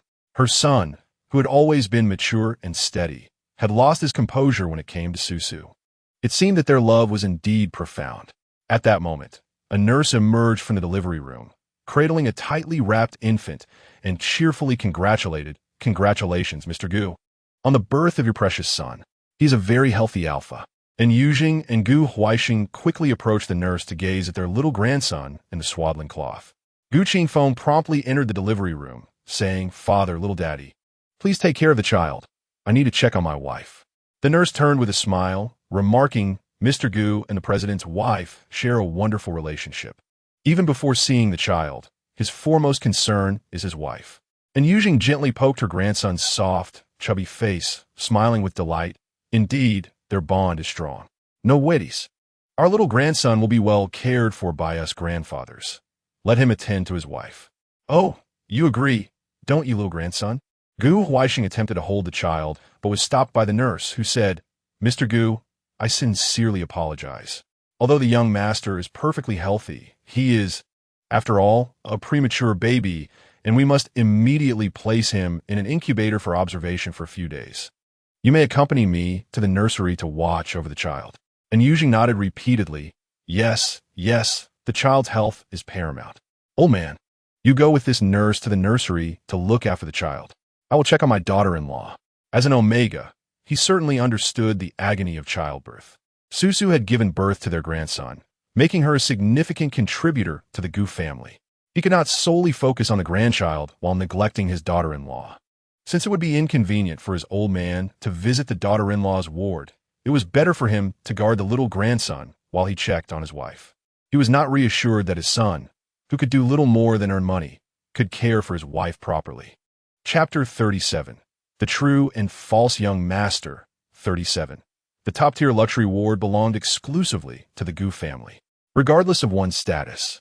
Only the Gu family could occupy this level of hospital room.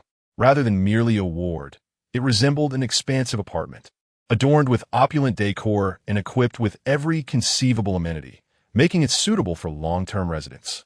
Inside the suite, Tusu had already fallen asleep. Gu Qingfeng wiped the sweat from his body and, filled with concern, held Tusu's hand at the bedside. He had been truly frightened moments ago. Upon entering the delivery room and seeing Tusu lying there weakly, pallid, while nurses tended to her, he was met with a pool of blood beneath her. At that moment, Gu Qingfeng nearly collapsed in terror, although the doctor had assured him in advance that Tusu was fine. Witnessing the scene before him made him fear she might suddenly leave him. Even now, his heart raced uncontrollably, finding solace only in the rhythmic sound of her breathing. Xiaofeng, how is Susu? Hearing the voice of his little father behind him, Gu Qingfeng finally stirred his somewhat stiff body. The doctor said Susu has exhausted herself and lost too much blood today. She needs to rest well. And Yujing approached Gu Qingfeng and gently patted him on the shoulder. Since the doctor has assured us that Susu is fine, you need not worry excessively. Take care of the matters at the company over the next few days, and then you can stay at the hospital with your wife. I understand your concerns for her. It's likely you've found it hard to focus on work lately. I've arranged for the family to prepare nourishing soup for Susu. When she wakes up, make sure she drinks some to regain her strength. Gu Qingfeng nodded thoughtfully. By the way, how is the child? And Yujing chuckled as she nudged her son playfully. Only now do you remember you have a son? The little one was born prematurely. Although no health issues were detected, it's prudent to keep him in the incubator for a few days for observation. If you're worried, you can visit the nursery. Your father is there with him. Gu Qingfeng shook his head. No, the child is in good hands with his father. I shall remain here to accompany Susu. As for the child's name, Susu and I have already decided. It will be Gu Yanshu. Gu Yanshu? A name imbued with the fragrance of ink and the essence of literature. Quite lovely indeed. I hope our little grandson grows to possess a wealth of knowledge and an elegant demeanor, unlike you and your father, who could be rather taciturn. It would be best if he resembled Susu, possessing beauty and noble grace. And Yujing recited her grandson's name a few times, nodding in approval. After a week of recuperation in the hospital, Tusu was brought back to the ancestral home, a suggestion made by Yujing. After all, Tusu needed to regain his strength, and the many servants at the ancestral home could provide better care. Moreover, the child needed someone to look after him if they returned to their own house. It would be just a robotic caretaker and Aunt Yu, which may prove inadequate. In truth, Tusu had no strong preference regarding where to stay. Both in Yujing and Gu Huaixing treated him well, and he was not averse to living with them. Seeing that Tusu had no objections, Gu Qingfeng agreed. He too found the suggestion of staying at the ancestral home reasonable for recuperation, although he longed to be with his wife and care for her. The company's affairs were extensive, and while a few days away was manageable, prolonged absence would inevitably lead to numerous issues. A month had passed since their return to the ancestral home, during which the child was well cared for by his grandfather and the many servants. And little Yanshu had grown increasingly plump and adorable. At this moment, Tusu sat in the living room, with little Yanshu sound asleep in his arms. Host, are you not going to commence your tasks? The system 001 reminded him with a hint of exasperation. I have been monitoring the Lin family closely. That Lin Huan has officially debuted. The web series he starred in is quite popular, and he has garnered millions of followers on social media. 001 recounted the recent developments regarding the Lin family. Lin Huan was now engaged to Zhou Lin, and their wedding was anticipated in a few months. The Lin and Zhou families had begun a deep collaboration, and their union was proving fruitful, with aspirations to surpass the Gu family. Lin Huan seemed to be enjoying success in both his career and love life, soon to marry into a wealthy family, and his debut web series was thriving. Has he truly debuted? In that case, it seems I should also take some action. Tu surivil a yentelismai. Her fingers delicately poking the chubby cheeks of the little Yin Shu. Chapter 38. The true and false young master at that moment. The grand television in the living room was broadcasting a drama. Su, do you see that person? Is he not your half-brother Lin Huan? And Yu Zhang's voice resonated beside him. Tu Su looked up at the large screen, and indeed, it was Lin Huan. It seemed that this drama was the web series in which he had starred. Yes, that is Lin Huan. I never expected him to achieve fame so quickly upon his debut. Tu Su nodded with a smile, her face devoid of any signs of anger. He is merely relying on the resources of the Lin family. Without them, would he have attained such success? Gu Huaixing, seated on another sofa, glared at Lin Huan on the television, his frustration evident. In recent days, the old man had been infuriated by the Lin family's treatment of the commendable Su. He contemplated teaching the Lin family a lesson, yet having withdrawn from the management of the Gu group and entrusted it entirely to Gu Qingfeng, he felt it inappropriate to intervene. Nevertheless, he had reached out to several old friends, subtly conveying his dissatisfaction with the Lin group. Although those friends had caused some minor inconveniences to the Lin family in business, it was nothing more than trivial troubles, especially after the Lin family's marriage alliance with the Zhou family, which had significantly expanded their business. That evening, after dinner, Tu Su and Gu Qingfeng took the sleeping Gu Yin Shu out for a stroll.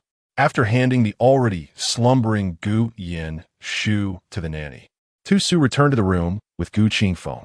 Since Tu Su had given birth, Gu Qingfeng had successfully shared the bed with her under the pretext of needing someone to fetch water for him at night. Although they had not yet engaged in the full extent of their marital duties, simply sharing a bed felt like a significant leap forward. Upon returning to the room, Gu Qingfeng first went to wash up, and only after he was done did Tu Su take her sleepwear into the bathroom to freshen up. The bathroom door swung open with a soft sound, and Tu Su emerged, enveloped in warmth and moisture. Gu Qingfeng hastily set aside his phone and pulled back the covers beside him. "Wife, hurry and get in, don't catch a chill." Tu Su chuckled as she approached the bedside and nestled under the blankets, her voice soft and tender. "Feng, I've been feeling quite stiff these past few days. Could you give me a massage? A massage? Since my wife has asked, I must oblige, even if I'm not skilled at it." Tu Su fidgeted beneath the covers for a while.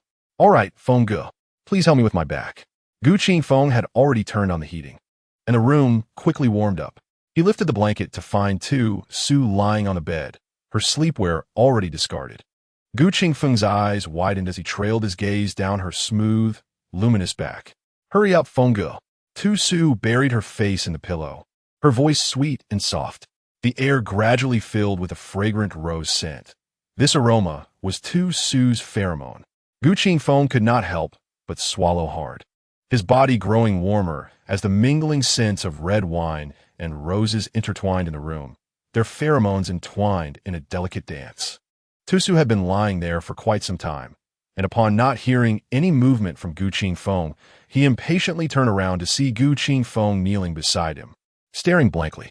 Tu Su sat up, his hands instinctively climbing around Gu Qingfeng's neck, and whispered enticingly into his ear, "Brother Feng, weren't you supposed to give me a massage? My body aches terribly, and I need you to attend to me." With that, he even licked the edge of Gu Qingfeng's ear. Gu Qingfeng's breathing grew increasingly heavy, as the scent of red wine in the room gradually overpowered that of roses. "Wife, have you recovered?" he asked, though his hands were already caressing Tu Su's back, gently trailing down his smooth and straight spine until they reached that sacred place. Tu Su, feeling impatient, grasped Gu Qingfeng firmly, saying, "Let's talk."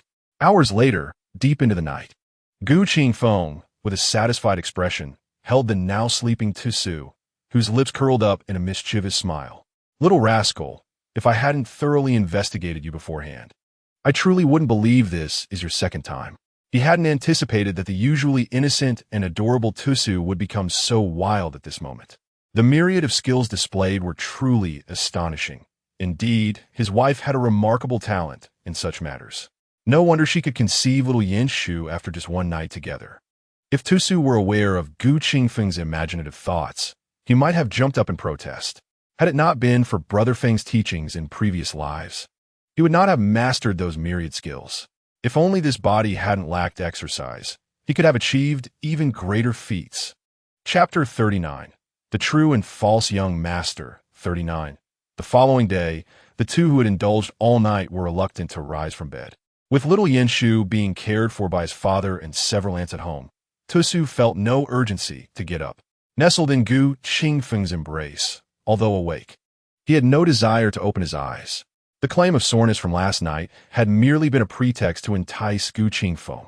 However, today, he genuinely felt the aches throughout his body. The retribution had arrived so swiftly. Feeling a soft imprint on his lips, Tusu instinctively parted them to welcome the kiss. They both felt as if they were nearly suffocating before reluctantly separating. Gu Qingfeng pressed another kiss to Tusu's lips and, with a slightly husky voice, asked, "Why are you still in bed now that you're awake?" The memories of last night's fervor were still vivid, the air lingering with the mixed aromas of red wine and roses. Gu Qingfeng's lips curled in satisfaction, as if a starved man had finally tasted the richness of meat after decades. Tusu nestled against Gu Qingfeng's sturdy chest, lazily murmuring, I don't want to get up." Suddenly, recalling something, he lifted his head and kissed Gu Qingfeng's lips, smiling as he said, "Brother Feng, I've recovered now. I want to go out to work." Gu Qingfeng furrowed his brow. "You can stay home and take care of little Yinshu. Why do you need to work? We don't lack for your earnings at home." Tusu secretly rolled his eyes, wishing he could be a carefree parasite, living off his man. Alas, he still has tasks to accomplish. If he remains indoors, how can he fulfill his obligations? In pursuit of his aspirations, he must present himself before Lin Huan. Although he could leverage Gu Qingfeng's influence to suppress the Lin family directly, the Gu family could easily handle the Lin family. It would not be a formidable challenge. However, he is reluctant to involve the innocent Gu family in this matter.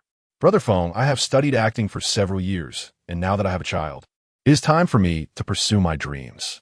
Tusu gently twirled her finger on Gu Qingfeng's chest, her voice soft and sweet, rendering him utterly enchanted. "You studied performing arts. Do you intend to enter the entertainment industry?" Gu Qingfeng inquired. Tusu nodded. "Yes, I wish to act in films.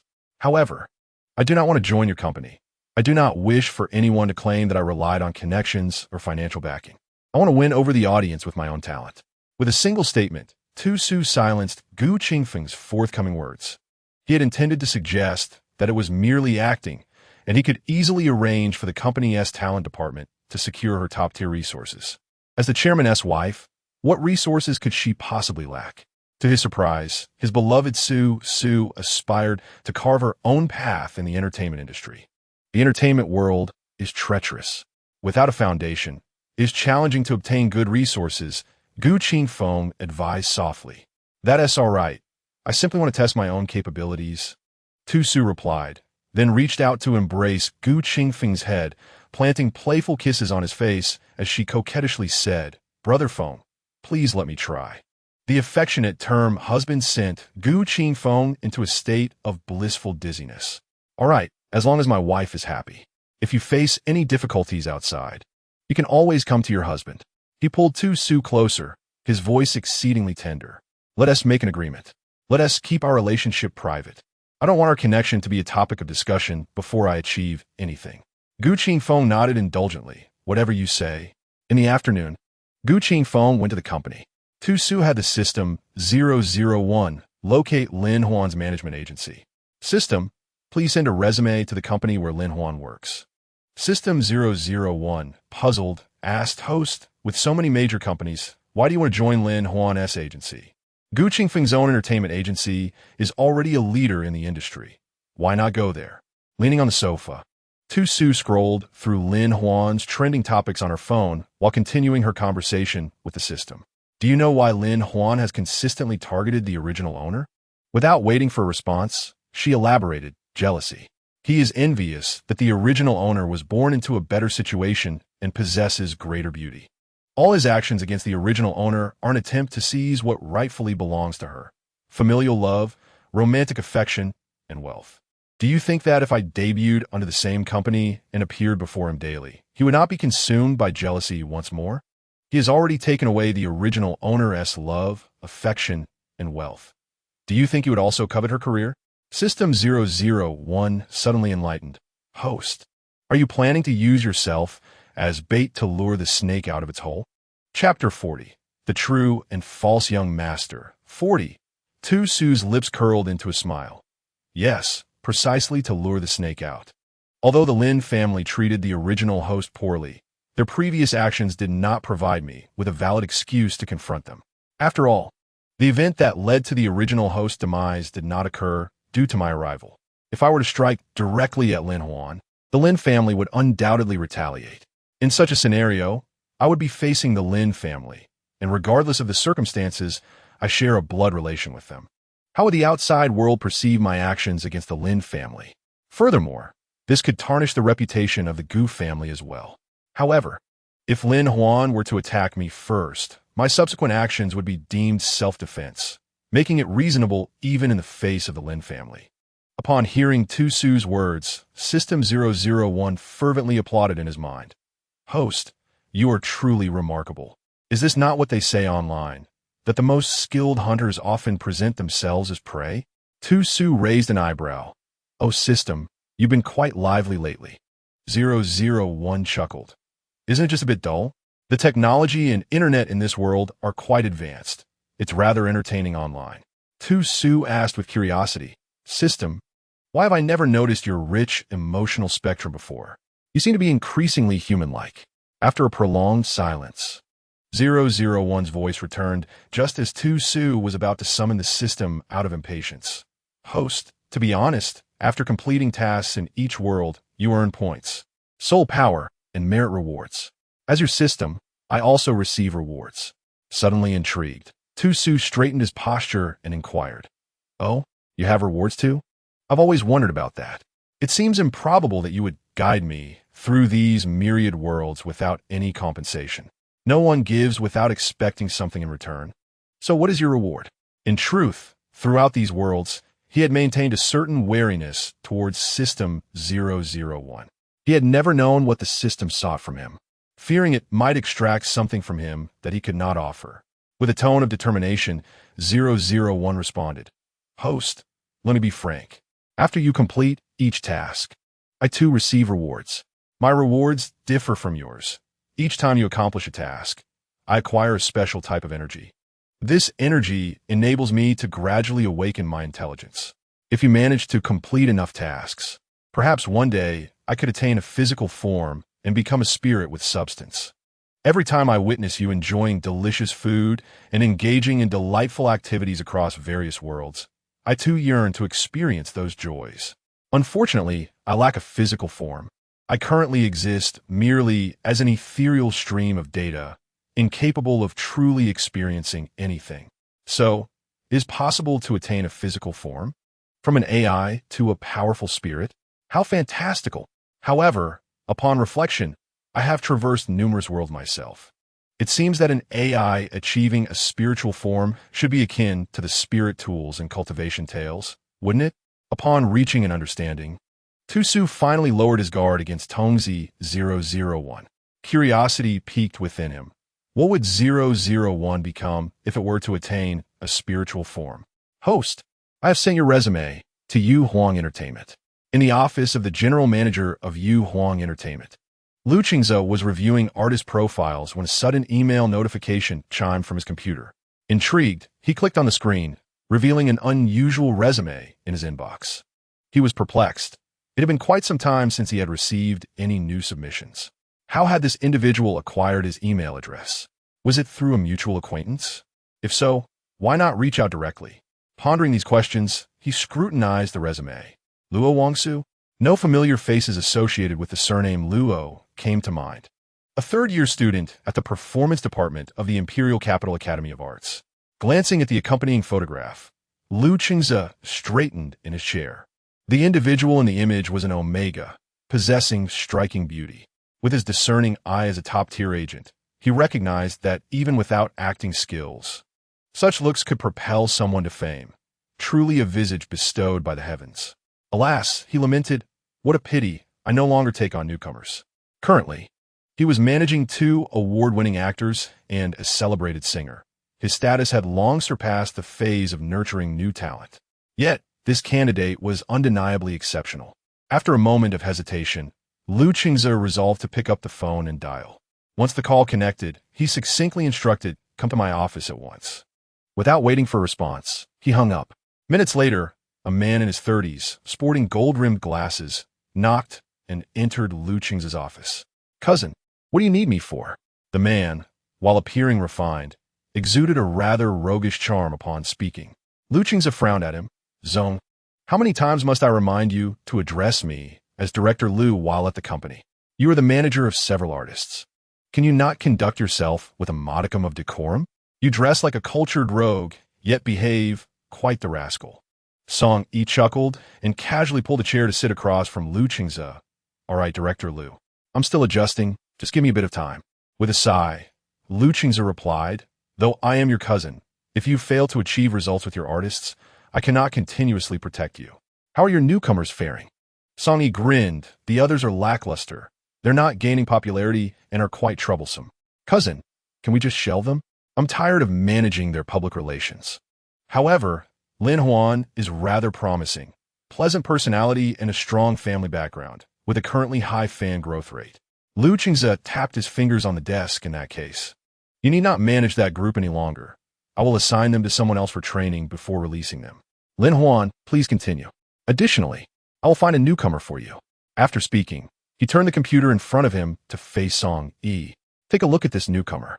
Leaning forward, Song Yi gazed at the screen, and upon seeing the photo of Tu Su, his eyes brightened. Director Liu, this newcomer has potential. How much was spent on that face? Liu Qingze shot a glance at Song Yi.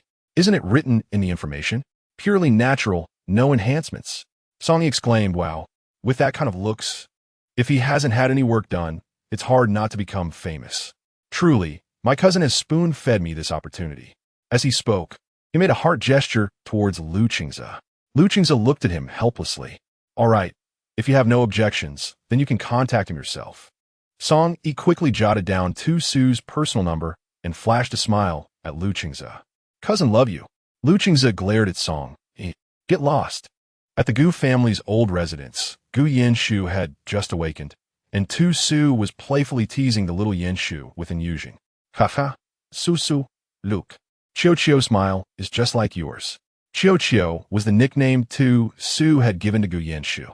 Tu Su held Chiu's little hand and laughed. Indeed, he smiles just like me, but when he is not smiling, he resembles Brother Feng even more. The two father and son bore an uncanny resemblance when expressionless.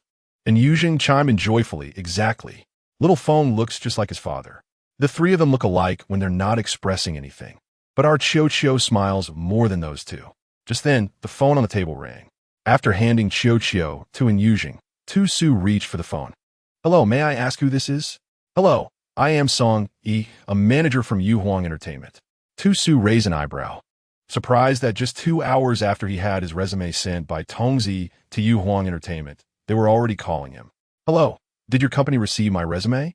Upon hearing the mention of the resume, and Yujing, who was playing with Chiu, paused and perked up to listen to Tu Su's phone conversation. Noticing his grandfather had stopped playing with him, Chiu made a few sounds of protest, and Yujing almost burst into laughter. Though unaware of what was being said on the other end, Tu Su nodded and replied, All right, I will arrive at your company in an hour. After hanging up, and Yujing looked puzzled and asked, Su, I heard you mention a resume. What are you planning to do? After playfully poking Chiu, Tu Su turned to Yujing with a smile. Daddy, I submitted my resume to an entertainment company today. The person who called just now is a manager from that company. He wants me to discuss the details at their office, and if all goes well, I will sign a contract. And Yujing frowned. You want to work? After a moment, he narrowed his eyes. Is it that you're out of money? Did that rascal, Gu Qingfeng, not give you any? Chapter 42. The Real and Fake Young Master. 42. Tu-Su quickly waved his hands. Daddy, please don't misunderstand. Brother Feng has treated me very well. He even gave me his salary card. Upon hearing Tu-Su's words, and Yujing felt a sense of relief. He had been worried that his son might lack the romantic sensibility to treat his daughter-in-law well.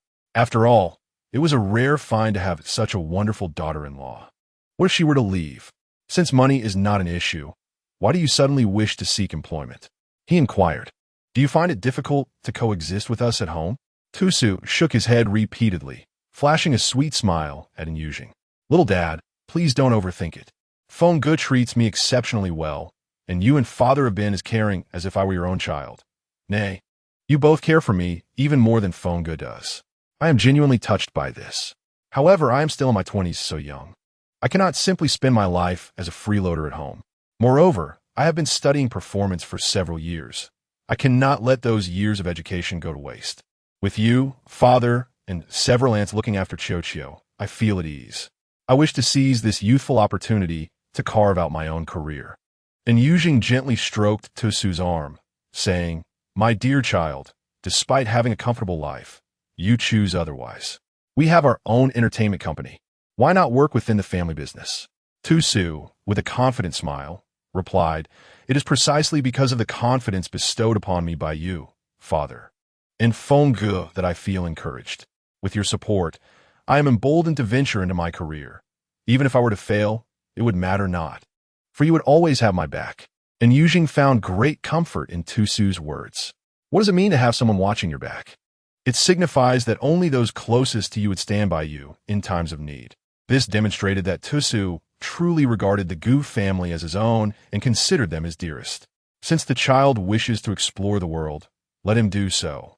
With the Gu family backing him, who would dare to bully him? This is the strength of the Gu family.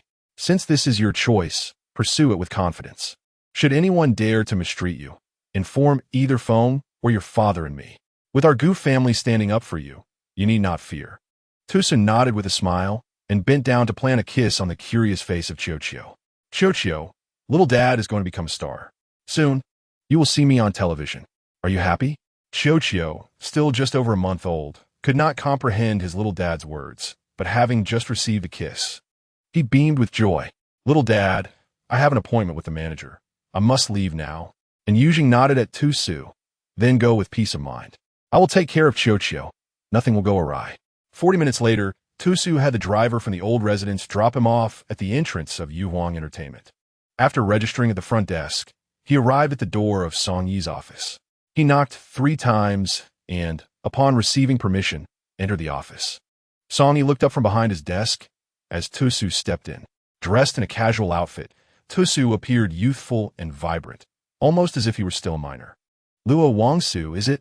Please take a seat.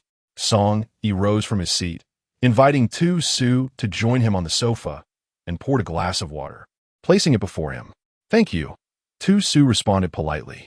After exchanging pleasantries, Song Yi inquired, I have reviewed your profile. You are still a student at the Performing Arts Department in the Imperial Capital, correct? Tu-Su nodded in affirmation. Yes. I had to take a leave of absence due to my pregnancy. However, I have since given birth and am preparing to return to school and withdraw my leave.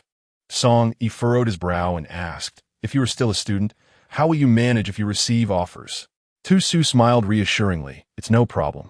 We have completed our major courses, and now it's just a matter of preparing for our graduation projects. Song Yi nodded. That's good to hear. Your situation is quite similar to one of the artists under my management. He attends the same school and is also nearing graduation. Following a detailed discussion, the two finally reached an agreement on the contract. Tu-Su reviewed the document, recognizing it as a standard contract typically offered to newcomers. He had previously requested Gu Qingfeng to send him a copy of his own company's novice contracts to review. Although he was not primarily motivated by financial gain, he wished to avoid any potential pitfalls with the company. Once satisfied that the contract was acceptable, Tu-Su decisively affixed his signature. At that moment, a knock echoed through the office. Chapter 43. The true and false young master come in, Song Yi called out, and the door swung open. Lin Huan, shouldn't you be attending an event today? What brings you here? The newcomer was indeed Lin Huan. Tu-Su raised an eyebrow. surprised to encounter Lin Huan during his contract signing. Upon entering the office, Lin Huan froze upon seeing Tu Su. "Luo Wang Su, what are you doing here?" Lin Huan was taken aback by Tu Su's unexpected presence, momentarily forgetting his usual facade around him. Tu Su smiled, his eyes crinkling with delight. "What a coincidence. I never expected to see you here." Song Yi glanced between Lin Huan and Tu Su, a look of confusion crossing his face. "Do you two know each other?" Lin Huan was about to deny it, aware that he was presenting himself as the heir of the Lin family. The respect he received from many at the company was due to his lineage. If Luo Wang Su were to reveal that he was the adopted son of the Lin family, while Luo Wang Su was the biological child, would he still command the same respect? Before Lin Huan could deny their acquaintance, Tu Su cheerfully interjected, "We know each other. We're schoolmates." "Just now, Brother Song mentioned that you have someone under your wing who attends the same school as I do. I didn't expect it to be you." Lin Huan. What a delightful surprise. Lin Huan, eager to keep the truth about Luo Wang Su's connection to the Lin family under wraps, felt relieved that Tu Su had not disclosed their familial ties. However, he was now even more curious about how Luo Wang Su, who had previously been associated with a wealthy patron, had come to seek work. Had he been cast aside by his benefactor? It seemed likely. Previously, during an encounter at school, the man's gaze towards Luo Wang Su was devoid of affection. It was likely merely a consequence of her bearing his child. It was but a fleeting affair, hardly a foundation for love. Luo Wang Su had vanished for a year, presumably to give birth, and now that the child had arrived, it was evident that the man had taken the child and cast Luo Wang Su aside. Left with no options, she was compelled to seek employment. The more Lin Huan pondered, the more he believed he had unraveled the truth, his glance towards Tu Su brimming with both pity and derision. He was quite eager to witness Tu Su being suppressed, reduced to a state of desolation. How delightful that would be. Had Tu Su not made an appearance, Lin Huan would have found it challenging to confront him. But now that he had presented himself willingly, Lin Huan felt justified in being ruthless, especially since Luo Wang Su's birthright appeared to surpass his own, potentially jeopardizing everything he currently possessed. "Lin Huan, what brings you here?" Song Yi inquired, a hint of confusion in his gaze as he examined Lin Huan. There was an undeniable peculiarity in the dynamic between Lin Huan and Luo Wang Su. "Brother Song, my drama has premiered. Should I continue to accept roles?" Lin Huan asked, flashing a charming smile at Song Yi. Song Yi nodded affirmatively. "As luck would have it, I have a script here featuring a supporting male character. Take a look and see if it piques your interest." After handing the script to Lin Huan, he turned to Tu Su and said, "Luo Wang Su, starting tomorrow, I will arrange for a professional instructor to enhance your acting skills. I will also endeavor to secure a role for you. Being a newcomer, your part may not be extensive." Tu Su nodded with a smile. "Brother Song, I understand. As long as there are opportunities to act, I am content, even if my initial role is merely that of a background character." Lin Huan gazed down at the script in his hands. Yet his ears were attuned to the conversation between Tu Su and Song Yi. Upon hearing Tu Su's words, he stifled a smirk. His earlier predictions seemed to ring true. Luo Wang Su was indeed at her wit's end. A student from a prestigious performing arts academy reduced to playing a minor role? Chapter 44. The true and false young master. Upon returning home from the company, Lin Huan discovered Lin Huabin and Yu Zinglin were already there. "Dad, Mom, what brings you back? Wasn't there supposed to be a banquet tonight?" Lin Huan hurriedly approached Yu Zinglin, affectionately linking his arm with hers. Seeing Lin Huan's obedient demeanor brought joy to Lin Huabin, who chuckled, "It's still early. We thought we'd come home to rest for a bit. By the way, do you want to join us for the banquet tonight?" Lin Huan's eyes sparkled with excitement as he looked at Lin Huabin. "Really? Can I go, Dad?" Yu Zinglin, with a loving pinch to Lin Huan's cheek, smiled. "You are the young master of the Lin family and the future daughter-in-law of the Zhou family. Why shouldn't you attend? Moreover, Zhou Lin will be there today. It's a perfect opportunity for you two to strengthen your bond. My dear, you are on the verge of an engagement. Why don't you go out together more often?" Lin Huan blushed, feigning shyness as he replied, "Mom, it just feels a bit awkward. After all, Brother Zhou is my brother's fiancé. Although they have now broken off the engagement, I fear that my brother may blame me for having taken his fiancée." Upon mentioning Luo Wangsu, Lin Huabin's previously cheerful expression darkened instantly, and he scoffed, "Humph, that little wretch. Having committed such disgraceful acts, he has brought shame upon our Lin family. Since I have expelled him from our household, let us never speak of him again. He is no longer associated with us." Yu Zhenglin also adopted a stern demeanor and remarked, "Indeed, let us not mention that spoilsport. Huan Huan, remember, you are the child whom your father and I have raised, and our affections lie with you. It is our child with the Zhou family to whom we are betrothed. Thus Zhou Lin's fiancé should rightfully be you." Lin Huan felt a surge of joy within. This was the outcome he desired. What was Luo Wangsu in comparison? Father, mother, after all, he is your biological son, sharing your blood. Upon uttering this, he sensed Yu Zhenglin's body stiffen momentarily. Lin Huabin dismissively waved his hand. What significance does bloodline hold? Emotion is paramount.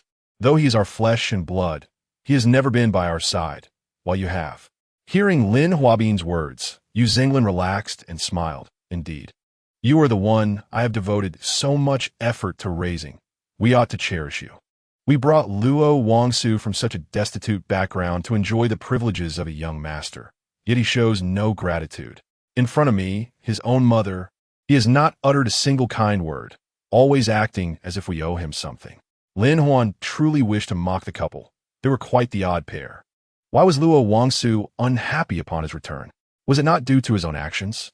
No matter how he bullied Luo Wangsu, as long as he feigned being a good child before them, they would side with him, disregarding anything Luo Wangsu had to say. Two fools. What use is their business acumen? They are merely puppets in his hands. All that wealth will ultimately belong to him. Truly a pair of simpletons. By the way, Mom and Dad, I encountered my brother today at my entertainment company. Lin Huabin looked at Lin Huan with curiosity. He went to Yuhuang Entertainment? What for? Lin Huan frowned and replied, "It seems my brother is struggling. He signed with our company today, seemingly wishing to debut. I suspect he may have had a child and is now able to work." Yu Zhenglin sneered. "Did you not encounter him previously? Did you not mention that he was with a wealthy man? If he has found a rich partner, why is he seeking work? Perhaps he has been cast aside by that man." Lin Yao shook his head. "I cannot say. My brother mentioned he would even take a minor role. I estimate he is in quite a predicament. Mom and Dad, should we not offer our assistance to him?" Lin Huabin snorted. "His fate is of no concern to us. Huan Huan, do not be overly kind. He has treated you poorly, so disregard him."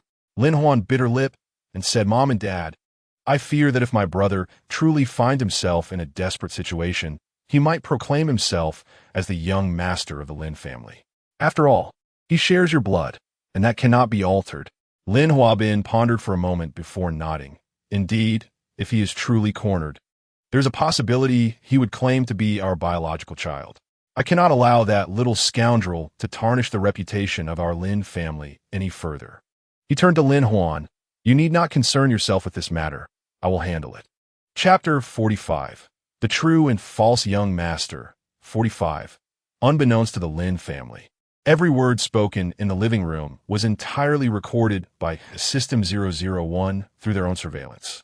Host, the original parents are truly exceptional. I'm nearly driven to madness. At that moment, Tu Su was reclining on Gu Qingfeng's lap, indulging in the fruit that Gu Qingfeng had personally fed him. Isn't this the typical behavior of that couple? If they weren't extraordinary, how could the original host have met such a tragic fate? With parents like these, the original host has certainly suffered from a string of misfortunes. Tu Su leisurely conversed with 001 in his mind. The words exchanged by the Lin family had already been live-streamed for Tu Su to witness. He found it amusing. That couple was being entertained by their adopted son, oblivious to the doom that awaited them. "My dear, I heard you signed with Yuhuang Entertainment today." Gu Qingfeng, having wiped his hands, took hold of Tu Su's hand, playfully examining his fingers. "Tu Su replied, I do not understand what compels this person to play with fingers every lifetime. What is so entertaining about them?" Adjusting his position for greater comfort, he continued, "Yes, I signed a contract this afternoon. The company said they would provide me with a script to audition for in a few days." Gu Qingfeng suddenly said, "Our company's entertainment division is preparing a variety show called Come If You Love to Perform. Would you like to give it a try?" Tu Su raised his eyes, locking gazes with Gu Qingfeng, who was looking down at him. What you intend? Did I not mention that our relationship should remain confidential? He could not allow the Lin family to discover his connection with the Gu family. Otherwise, would Lin Huan still dare to take action? With a playful pinch of Tu Su's nose, Gu Qingfeng smiled. What's wrong? As your partner, I wish to pave the way for your career. And you're not pleased? Tu Su shook his head, turning to wrap his arms around Gu Qingfeng's waist, nuzzling against his abdomen. Not at all. I am thrilled. However, I aspire to carve out my own path through my own efforts. Gu Qingfeng possessed an impressive physique, and Tu Su greatly admired his firm abs. It was truly delightful to snuggle against him. Yet, as he relished the moment, a familiar scent of red wine began to waft from Gu Qingfeng, whose breathing grew heavier. My dear, you're starting to seduce me again. What the? This is a misunderstanding. Ha ha, Fengge, hear my defense. No, I mean explanation. Let's calm down. Before Tu Su could finish his sentence, Gu Qingfeng silenced him with a kiss. Ah, Fengge. The two fathers are about to return with the child. Before he could finish his sentence, Gu Qingfeng interrupted him. Tu Su felt as though the air in his lungs was being entirely siphoned away by Gu Qingfeng. Was he a vacuum cleaner in his past life? Finally released by Gu Qingfeng, Tu Su seized the opportunity to gasp for air, exclaiming, You rascal, you nearly suffocated me. Gu Qingfeng emitted a soft sound through his nose. Tu Su inwardly cursed his misfortune. His pure and innocent persona could never resort to cursing. He could already sense the imposing strength of the formidable Gu Qingfeng. Hastily, Tu Su inquired, So, Fengge, let us discuss that variety show you mentioned. What kind of format does it entail? He attempted to divert Gu Qingfeng's attention, as the latter was currently looming over him menacingly. Unfortunately, this tactic proved futile, as Gu Qingfeng effortlessly lifted him and began ascending the stairs, chuckling lightly. No need to rush. We shall address this matter after we take care of our business. 2 hours later. Fengge, enough already. Why aren't we going out? Tu so languidly protestive. Gu Qingfeng held him from behind, kissing his neck tenderly. A weary bird returns to its nest. I wish to rest. Tu so replied. Now that we've eaten, can we discuss the program? He was too fatigued to struggle. Whatever Gu Qingfeng desired was of little consequence now. After all, they were both men from different realms. What else could he do but indulge him? Chapter 46. The True and False Young Master. 46. Gu Qingfeng tightened his embrace around Tu Su, drawing him closer. It's a variety show featuring new actors, somewhat akin to a talent competition. The production team will audition a group of aspiring actors to compete, and the top 10 winners will earn an opportunity to star in a film. This film is a major investment, adapted from a popular intellectual property. Securing a role guarantees a hit upon release. What do you think? Are you interested in participating? Have your agent register you under your company's name, and that way, it won't be my concern. Tu Su immediately perked up, ready to turn around and hug Gu Qingfeng, when he suddenly sensed something amiss. Damn it. He had forgotten that Gu Qingfeng had not yet left. Gu Qingfeng stood up once more. Darling, I will make all the arrangements for you. You need to worry about a thing. When the time comes, all you need to do is participate in the show. As Gu Qingfeng whispered in Tu Su's ear, the air was thick with the intoxicating blend of red wine and roses, leaving Tu Su entranced and unable to resist. Tu Su was oblivious to when he had fallen asleep the previous night, but upon awakening that morning, he felt invigorated. At times, he began to question whether he had truly entered an ABO world or perhaps a fantastical realm. Was he, in fact, a spirit-sucking demon? Otherwise, how could he feel so refreshed each time he woke up? Perhaps this was what Fengge referred to as an extraordinary talent? Upon rising, he noticed the space beside him was empty. Grabbing his phone from the bedside, he saw it was already 10 in the morning. Gu Qingfeng must have gone to work. Ah, the unfortunate man, toiling through the night, must rise early to embark on another day of labor. After a brief morning routine, Tu Su casually donned a comfortable outfit and prepared to step out. Today, he was to attend a performance class at the company. Although the school had imparted theoretical knowledge on acting, the instructor sourced by the company possessed extensive practical experience. Many aspiring actors undergo intensive coaching from such mentors prior to their debut. Upon arriving at the company, the clock was nearing noon as he knocked and entered Song E's office. The diligent Song E looked up and greeted Tu-Su with a warm smile. "Su-Su, you've arrived. Please have a seat." Tu-Su nodded and settled onto the sofa. Naturally affable, this was only his second visit to Song Yi's office, and he felt no need for formality. Song Yi was quite pleased with Tu-Su's demeanor. His confidence was an asset in the entertainment industry, where timidity could prove detrimental. Once finished with his tasks, Song Yi joined Tu-Su, bringing with him a substantial script. "This is a new script I've acquired. We still need a male supporting role, and I believe it suits you well, so I managed to obtain it for you. Take a look and see what you think." Tu-Su swiftly perused the script before him. With his current mental acuity, he could memorize it with just a glance.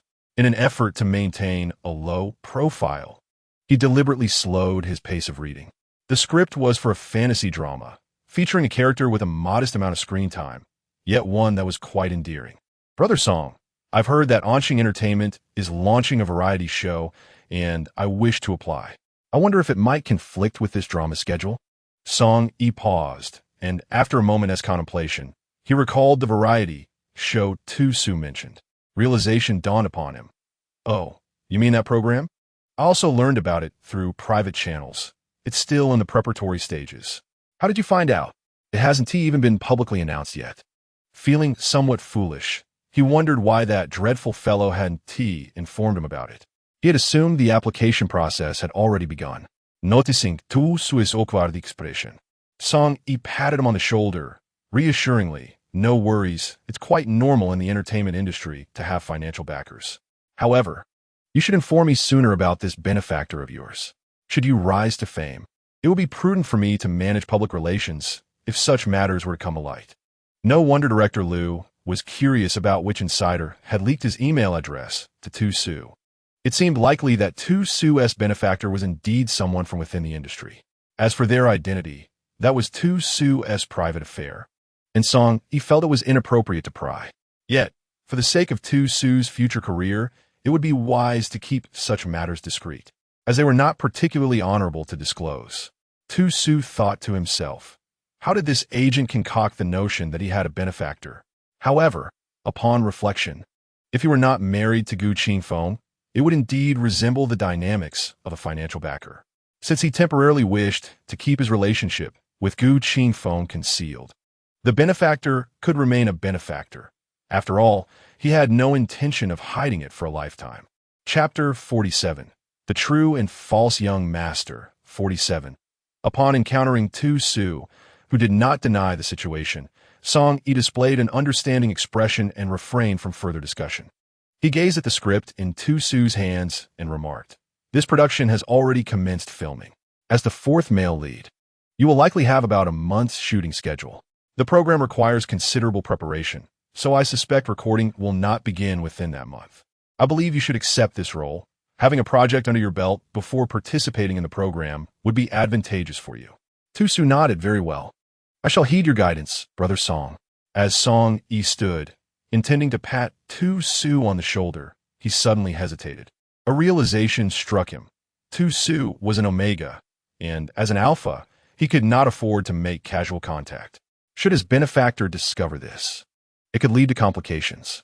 Well then, I have conveyed all that needed to be said. I will keep an eye on the program. Once registration begins, I shall enroll you. For now, go study acting with your instructor." After expressing his gratitude to Song Yi, Tu-Su exited the office. Upon reaching his acting teacher, Tu-Su revealed that he was about to embark on a new project. The teacher requested a script, and after reviewing it, began to focus on guiding Tu-Su on how to embody the character he was set to portray. Although Tu-Su possessed the original owner's memories, they had not deeply penetrated his consciousness. Viewing them felt akin to observing a slideshow, thus he could not fully grasp the original owner's acting prowess.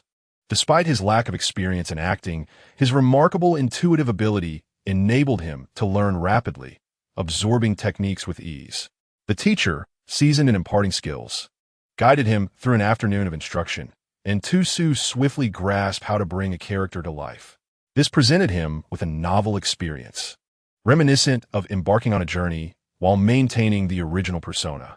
In this light, he had assumed roles in numerous worlds. Although he often projected his own personality, he was inevitably influenced by the original owner's traits. In this world, his demeanor leaned towards that of a straightforward man, yet due to the original Omega's essence, he exhibited some of the original's more innocent characteristics. After several days of intensive guidance at the company, Tu-Su had become thoroughly familiar with the new character. The time to meet with the director of the production was approaching. In Song Yi's office, Lin Huan lowered her head, while Song Yi's cheeks flushed with anger. Lin Huan, I never expected you to snatch resources right from under your own kin. You are quite something, aren't you? The Lin family is large and influential. I find myself at a loss with you. Lin Huan looked up at Song Yi with a tear-streaked face. Brother Song, I am truly sorry. I had no idea that this role had already been allocated to Su Ge. Previously, a friend mentioned that the fourth male lead in that drama would be well suited for me, so I took their advice and auditioned. I never anticipated that the director would choose me immediately after the audition. Song Yi scoffed with derision, saying, Lin Huan, do you think that as a manager with merely 2 years of experience, I lack connections in this industry and am utterly oblivious? I have no desire to prolong this conversation. From now on, you will no longer be my artist. I have submitted my application to the company, and, shortly, they will introduce you to a new manager. I wish you a prosperous future. After finishing his words, Song Yi returned to his chair, turning away to avoid looking at Lin Huan. While he may not boast many connections, his cousin certainly does. No one in the company is aware that the illustrious director Liu is his cousin. The fact that Lin Huan managed to secure the role of Tu-Su was also information gleaned from a conversation with his cousin. The situation is far from what Lin Huan claimed. It was not a matter of being unaware and obtaining the role through audition. He had already made arrangements with the director's team. Initially, he intended to have Tu-Su engage in intensive study before auditioning for the role, only to be surprised that Lin Huan had directly approached the Lin family to usurp it. He could not fathom how Lin Huan, backed by the Lin family, could possibly lack resources. It was merely a fourth male lead role. If the Lin family were willing to invest, securing a production team should not be an issue, let alone landing the male lead. Perhaps even a male second lead would be achievable. A knock resounded at the door. Upon seeing Tu-Su enter, Song Yi's brow furrowed. The role had been pilfered, and he had yet to devise a way to explain it to Tu-Su. He had witnessed firsthand how diligently Tu-Su had been studying lately. Now that he stood before him, silence was no longer an option. Tu-Su, come. Sit down so we can discuss this matter thoroughly. Tu-Su cast a peculiar glance at Song Yi before gradually moving to the sofa and taking a seat. Song Yi, furrowing his brow in contemplation of how to broach the subject, felt the weight of the situation. As such an incident of role usurpation had unexpectedly befallen one of his own artists. Song Ge, is there an issue with the role? Please, just tell me the truth. Tu-Su urged. After much deliberation, Song Yi was taken aback when Tu-Su spoke first. He looked up at Tu-Su, still bearing that innocent demeanor, and the thought of Tu-Su's hard work for the role filled him with remorse for the young man. Well, you would find out sooner or later, so I shall not conceal it from you. Tu-Su nodded, his clear eyes fixed on Song Yi, awaiting his continuation. After taking a sip of water from the table, Song Yi finally spoke. The role I had arranged for you is no longer available. Tu-Su furrowed his brow. No longer available? But didn't they say it was confirmed? How could it suddenly vanish? Song Yi retrieved a pack of cigarettes from his pocket and inquired, do you mind? Tu-Su shook his head. After lighting a cigarette and exhaling a plume of smoke, he lamented, I too received the news only today. That role was indeed promised to you. We were merely awaiting the audition. This is partly my fault for not securing the contract beforehand. Tu-Su furrowed his brow and inquired, Brother Song, do you know who has taken that role? He had an inkling that matters were not as straightforward as they seemed. After all, it was merely a supporting male character. And Yu Huang Entertainment was hardly a small company.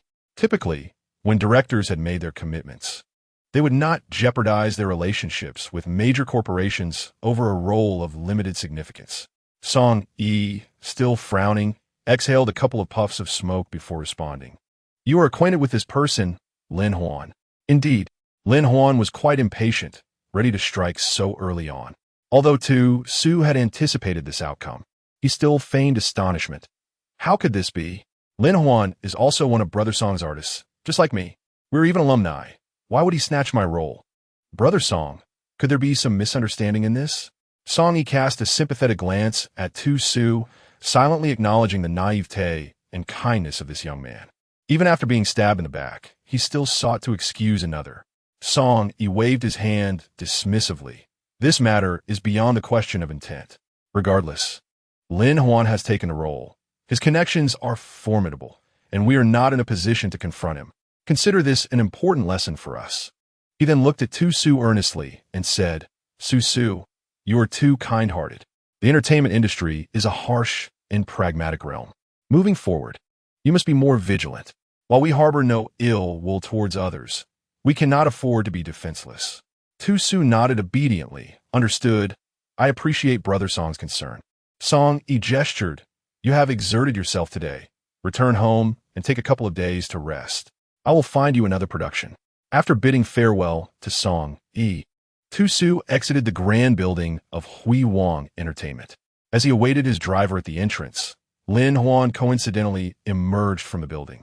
Luo Wangsu, has Brother Song briefed you on the role? Lin Huan approached Tu Su mockingly, sensing the absence of onlookers. Tu Su maintained his facade of innocence. Lin Huan, we are both alumni and artists under the same manager.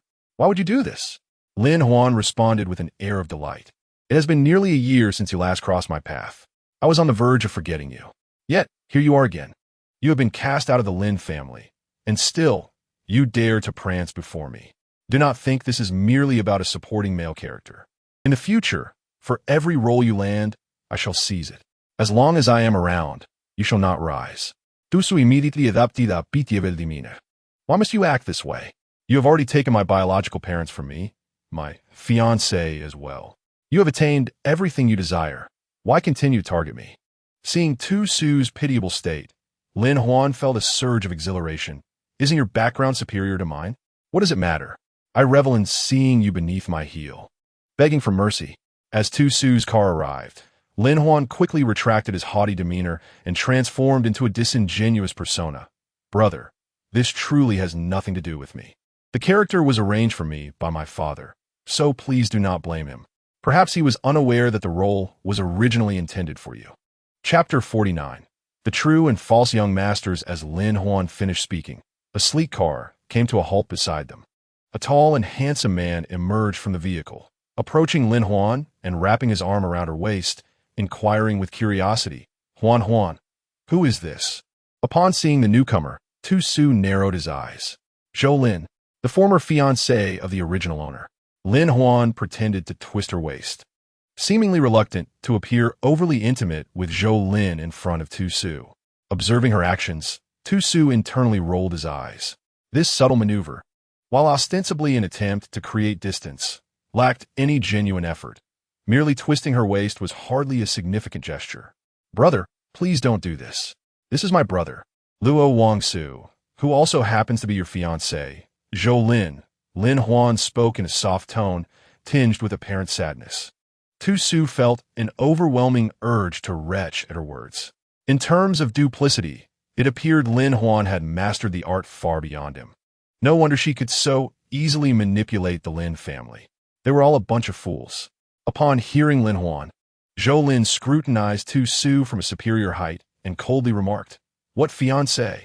My fiancé is you, Lin Huan. Our Zhou family is engaged to the Lin family. What significance does a person named Luo hold? Tu Su lowered his head, but when he lifted it again, his eyes glistened with unshed tears, revealing a strained expression as he gazed at Zhou Lin. I understand you have never liked me. Even if the one betrothed to you was originally me, you hold no affection for me. Rest assured, I shall not disturb you. With that, Tu Su covered his mouth and ran away, sobbing softly. Once out of sight of the two, he finally took a deep breath, feeling as though he might suffocate in their presence. One was a scheming manipulator, and the other an average man, truly overwhelming. System, did you record that scene? Tu Su mentally inquired of 001. Rest assured, host. Both the audio and video have been recorded in crystal clarity. The footage is in 10K ultra-high definition. Would you like me to upload it online? Not for now. Posting it now would hardly stir any waves. We must wait for the opportune moment to maximize its impact. Host, your performance was spectacular. I doubt Lin Huan even realized you were acting in front of him. Look at how smug he is. It nearly makes me nauseous. Tu Su raised an eyebrow. Oh, little system, you're quite adept at showering compliments today. 001 chuckled. All thanks to your excellent guidance. Though the role was lost, Tu Su continued to attend acting classes at the company every day. Song Yi did not disappoint him, securing another supporting male role for Tu Su. This production was a low-budget web series, funded by Yu Huang Entertainment, allowing Song Yi to obtain the second male lead for Tu Su. His appearance was an excellent match for the character. This drama unfolds as an extensive fantasy series, where the character Tu Su embodies a figure of misfortune. Orphaned at a young age, he was taken to the mountains by his master to cultivate. Initially, both his master and senior disciples showered him with affection. But his fate began to shift when his master brought back the male lead, a character of irresistible charm. Following the arrival of this male lead, the master and senior disciples became enraptured by him, funneling all cultivation resources towards him. As the male lead occasionally displayed disdain towards Tu Su, the master and senior disciples also began to harbor resentment towards him. During an expedition into a secret realm, Tu Su inadvertently acquired a rare spiritual herb, which caught the male lead's attention. Consequently, his master forcibly seized the herb and gifted it to the male lead. As if the theft of resources were not enough, the male lead then coveted Tu Su's spiritual roots. In a calculated maneuver orchestrated by the male lead, Tu Su's roots were damaged, and in a cruel twist, the master and senior disciples callously extracted Tu Su's roots to bestow upon the male lead. Ultimately, Tu Su grew disillusioned with his sect and discreetly departed. After descending the mountain, through a stroke of fate, he embraced the path of the demonic arts, transforming into the ultimate antagonist. His life became one of vengeance. Yet the male lead, endowed with the protagonist's halo, ensured that any adversary would meet a grim fate. Upon reading the script, Tu Su found himself at a loss for words. Brother Song, are you certain I'm the second male lead? I can't help but feel the male lead resembles the true villain. Song Yi chuckled. I suspect you haven't watched a drama in quite some time. Today's audience favors protagonists who are selfish and unscrupulous in their pursuits. The once noble and righteous heroes have long since lost their appeal. Tu Su replied. Such male lead characters would undoubtedly be deemed antagonists in novels from other realms. Yet in this world, they are celebrated as protagonists. It seems that tastes vary across different worlds. Nonetheless, the second male lead does resonate with me, even if his ultimate fate is tragically scripted. Were it up to me, I would ensure the second male lead triumphs through that world. Haha. You are a newcomer, and we lack the privilege to select scripts. Once you gain some recognition, I will seek out better roles for you, Song Yi assured him. Tu Su gazed at Song Yi with gratitude. Thank you, Brother Song. Regardless of the script, I shall commit to portraying my role to the best of my abilities. This time, his expression was genuine, reflecting heartfelt appreciation for Song Yi's support. Though Song Yi served as his agent, he remained an unassuming newcomer without influence or wealth. The fact that Song Yi valued him enough to provide assistance filled Tu Su with genuine gratitude. Moreover, ever since Lin Huan usurped his role, Song Yi had indeed stopped representing Lin Huan.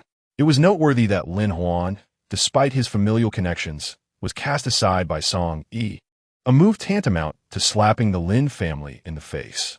For an agent with little backing to accomplish such a feat was truly remarkable, revealing Song Yi's character as one steeped in clarity of loyalty and a fierce disdain for wrongdoing.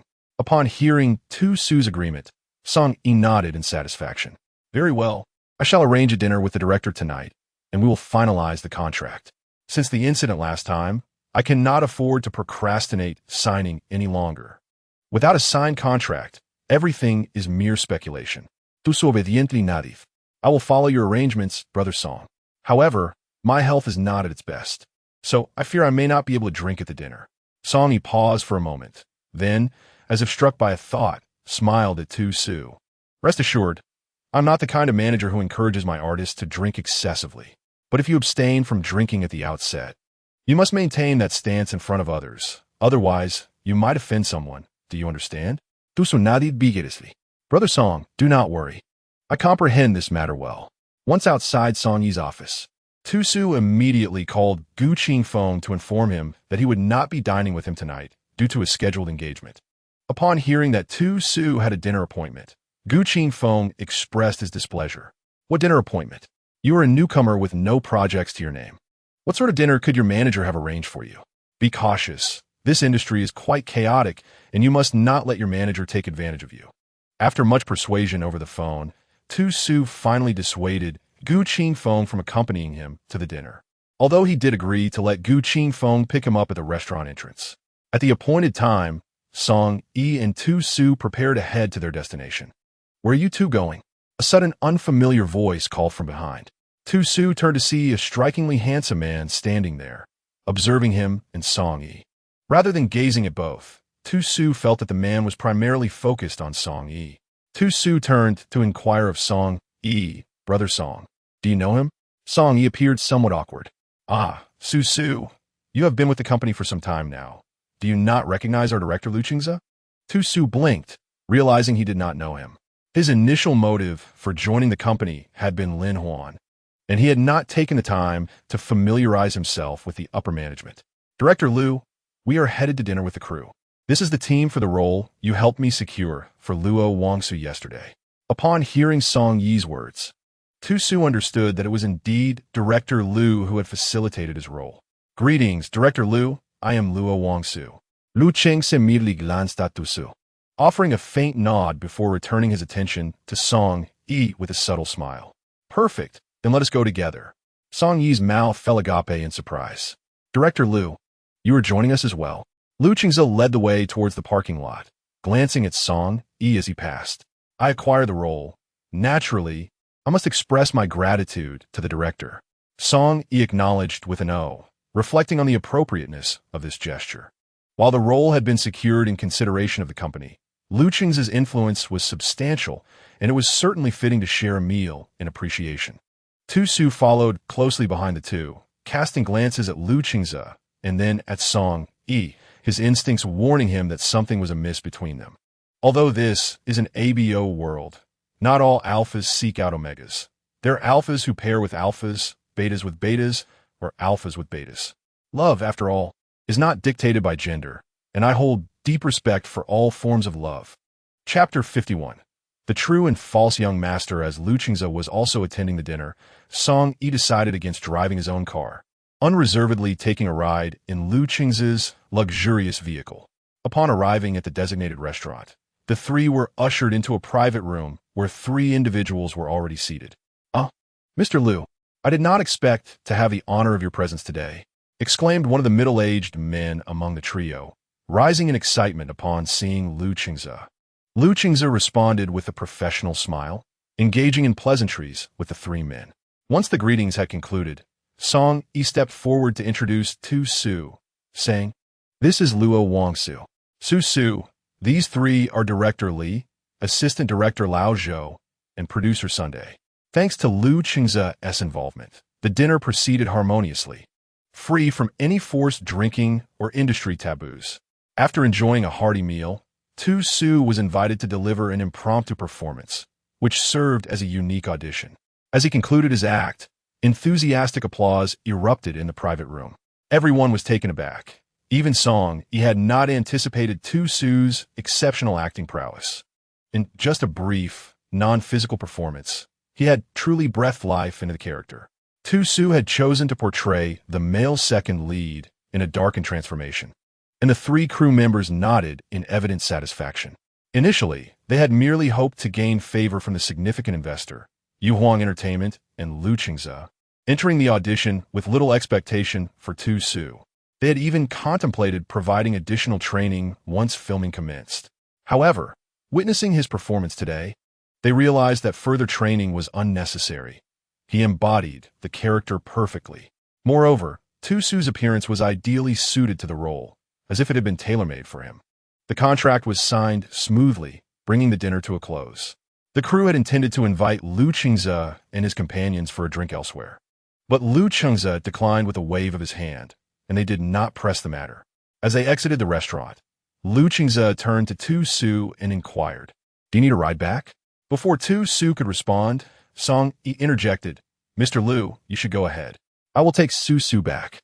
Lu Qingze shot a glance at Song Yi. "You didn't T-drive. How will you manage that?" Song Yi fell silent. Tu Su smiled and said, "Thank you, Mr. Lu, but my ride has already arrived. You can take Brother Song back." As Tu Su spoke, a luxury car, just a few meters away, suddenly opened its door, revealing a man of exceptional appearance and charisma stepping out. As the three individuals engaged in conversation turned their gazes, Lu Qingze narrowed his eyes, recognizing that a figure was approaching them. The aura exuding from this person was unmistakably that of someone extraordinary. After much contemplation, Lu Qingze's pupils constricted. It was none other than Gu Qingfeng. Given his status, he had never expected to encounter Gu Qingfeng, who typically remained aloof from such gatherings. However, during an elite soiree, the usually reclusive Gu Qingfeng had made an appearance, and coincidentally, Lu Qingze had accompanied the president of Yu Huang Entertainment to the event, affording him the rare opportunity to meet him. He could scarcely believe that he was now face-to-face with the newly appointed president of the illustrious Gu family.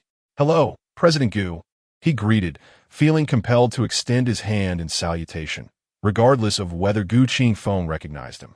Dusu, Dakinavak, pondered how it was possible for someone to recognize Gu Qingfeng, especially when no photographs of him were available online. How did director Lu come to know him? As Gu Qingfeng approached Tu Su, he noticed Lu Qingze attempting to shake hands. Though he did not extend his own hand, he nonetheless nodded in acknowledgement towards Lu Qingze, which left Lu Qingze pleasantly astonished. "President Gu, may I inquire what brings you here?" Lu Qingze asked, perplexed by Gu Qingfeng's lingering presence. Was he not here for a meal?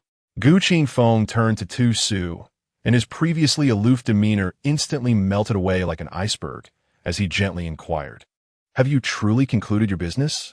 Lu Qingze and Song Yi were both left speechless, bewildered by the unexpected turn of events. Previously unfamiliar with Gu Qingfeng, Song Yi quickly discerned the man's identity upon hearing his cousin's respectful address. The surname Gu was rare in the capital, and it was evident that the only person his cousin would refer to with such reverence could only be this individual. "Su, you know him?" Song Yi stammered, astonishment rendering him momentarily speechless. It struck him as odd that if Lu Qingze was acquainted with President Gu, why would he come to Yu Huang Entertainment? While Yu Huang was a sizable company, it paled in comparison to Gu's Ansheng Entertainment. Surely, if he were to approach Ansheng with President Gu present, he would have no shortage of resources. Gu Qingfeng replied with a calm nod, "Yes, we are legally wed." He seemed to sense their confusion and emphasized, "We have already obtained our marriage certificate." Though his tone was unassuming, internally he was bursting with joy. At long last, it was public knowledge. This was the first time someone outside his company and family had openly declared his marriage to Su Su. He eagerly anticipated the day when this news would reach the entire empire, proclaiming to all that such a beautiful Su Su was his wife.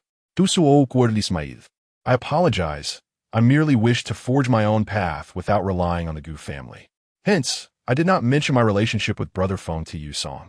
Previously, the two merely speculated that Tu Su must have a wealthy benefactor, but they never imagined that she was, in fact, the esteemed wife of the president of the Gu Group. "Mr. Lu, Brother Song, I kindly ask you to keep my relationship with Gu Qingfeng under wraps for the time being." The two nodded in agreement. After that, Tu Su accompanied Gu Qingfeng as they boarded his flying car to return home. A few days later, Tu Su was preparing to join the crew. Originally, Song Yi intended to arrange an assistant for her, but Gu Qingfeng outright declined, opting instead to assign someone he trusted from his own company to assist Tu Su. Tu Su was well aware of Gu Qingfeng's intentions. With his slight possessiveness, this assistant was ostensibly there to cater to her daily needs. But the underlying purpose was undoubtedly to shield her from unwanted romantic advances, wasn't it? She understood that the entertainment industry could be rather tumultuous. So if Gu Qingfeng wanted to find someone, he could do so. After all, she had no intention of betraying him. Moreover, having an assistant to fend off troublesome matters would certainly lighten her load. "My dear, tomorrow you will be joining the crew. This time, you'll be away for a month. Gu Qingfeng sat cross-legged on the bed, gazing down at Tu Su, who was busy packing her suitcase. Tu Su looked up at him, and if one were to adorn Gu Qingfeng with a pair of floppy dog ears at that moment, he would resemble a big, droopy-eared wolf dog. Tu Su stood and approached the bedside, wrapping her arms around Gu Qingfeng's head and giving it a gentle shake. It's just a month away. After saying this, she leaned down and lightly brushed her lips against his. Gu Qingfeng was not so easily deterred. Just as Tu Su prepared to rise, he wrapped his arms around her and pulled her firmly into his embrace. Huff! Tu Su gasped for fresh air, staring at Gu Qingfeng. I still need to finish packing. Gu Qingfeng flashed a grin. I don't care. I want to advance my quota for the next month. Tu Su's eyes widened in disbelief, yet with her delicate appearance, she lacked any real intimidation. The next day, Tu Su barely felt she had just fallen asleep when the alarm clock blared. She was unaware of how long Gu Qingfeng had kept her awake the previous night. Could it be that he truly had advanced a month's worth of affection? As soon as the alarm rang, Gu Qingfeng awoke, gently nudging Tu Su. Seeing her struggle to open her eyes, he felt a bit awkward. Indeed, he had been rather insistent the night before, but the thought of not seeing or holding his beloved for an entire month made him yearn for her even more. From the moment they got out of bed to boarding the flying car, Tu Su kept her eyes shut, and Gu Qingfeng carried her to the bathroom to help her freshen up. At the Imperial Capital Film City, Lin Huan had just finished filming his scenes. As he settled down, someone immediately handed him a cup of water and his phone. Huan, the person you asked me to keep an eye on, Luo Wangsu, has departed for the Y City Film City today. I inquired and found out that the project he has taken on is produced by our company. It's a fantasy drama, and he is cast as the male lead second. The speaker was Lin Huan's new agent, Wubo, a rather inconspicuous agent at Yu Huang Entertainment. Found himself at the bottom of the hierarchy, managing only a handful of veteran artists, none of whom had ever tasted fame. He harbored a deep-seated jealousy toward Song Yi, a newcomer who, despite his brief tenure at the company, managed to secure the talented Lin Huan, an artist with formidable connections. Wu Bo was elated upon learning that Song Yi had voluntarily relinquished his role in managing Lin Huan. Though the news of Lin Huan's transfer under the same agent had not spread widely, secrets within the same company are seldom kept. Many agents were reluctant to handle such artists, leading to a lack of interest from others in representing Lin Huan initially. However, Wu Bo boldly stepped forward to request management of Lin Huan, as he had no notable talents under his wing, and a newcomer like Lin Huan, blessed with resources, was an opportunity he could not afford to miss. Lin Huan crushed the coffee cup in his hand. He had somehow secured the role of the second male lead. This revelation infuriated him. After laboriously competing for the fourth male lead against Luo Wangsu, he discovered that Song Yi had found Luo Wangsu as second male lead instead. Huan, shall I find someone to deal with him? I excel at stirring the pot, Wu Bo suggested with a sycophantic demeanor. He had noticed that Lin Huan, while appearing obedient and sensible, harbored a dark side.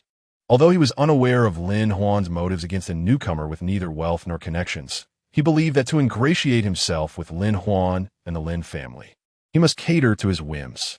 Upon hearing Wu Bo's words, Lin Huan paused in his actions, his eyes glinting with mischief. Leave it to you then, but be cautious. Do not let anyone discover your involvement. Wu Bo flashed an okay sign at Lin Huan and turned it apart. As he watched Wu Bo's retreating figure, a smile crept onto Lin Huan's lips. This Wu Bo was far more perceptive than Song Yi. Recalling Song Yi filled Lin Huan with disdain. How dare such a minor agent so brazenly dismiss him? He resolved not only to deal with Luo Wangsu, but also to take care of the insolent agent. Song Yi. Days passed amidst filming and learning. During this time, Gu Qingfeng managed to visit the set of Tu Su twice. Tu Su, handsome and talented, was a natural performer, nailing nearly every shot on the first take. He was courteous to everyone on set, earning the admiration of the crew. However, after Gu Qingfeng's second visit, Tu Su firmly declined any further visits from him. Wife, is this how you treat your husband? Now that you have my body, you no longer cherish me? Just look at you. How long have you been filming without even a thought for me? And when I come to see you, you refuse to let me visit. Gu Qingfeng lamented as he embraced Tu Su in their hotel room arranged by the production team. Tu Su rolled his eyes in exasperation. Who exactly has obtained whose body? I never said I didn't miss you. I'm also thinking about her son. However, for the sake of my plans, it is imperative that your identity remains undisclosed. Upon hearing Tu Su express his longing, Gu Qingfeng's lips curled into a smile as he leaned down to kiss Tu Su gently. What am I to say about you? Merely the Lin family? If you find it inconvenient to take direct action, allow me to handle it. I can simply acquire the Lin family and hand it all over to you. How effortless that is. Tu Su bit Gu Qingfeng's chest lightly and replied, this would only compel them to submit to your strength. What I desire is for them to regret their actions. That is entirely different.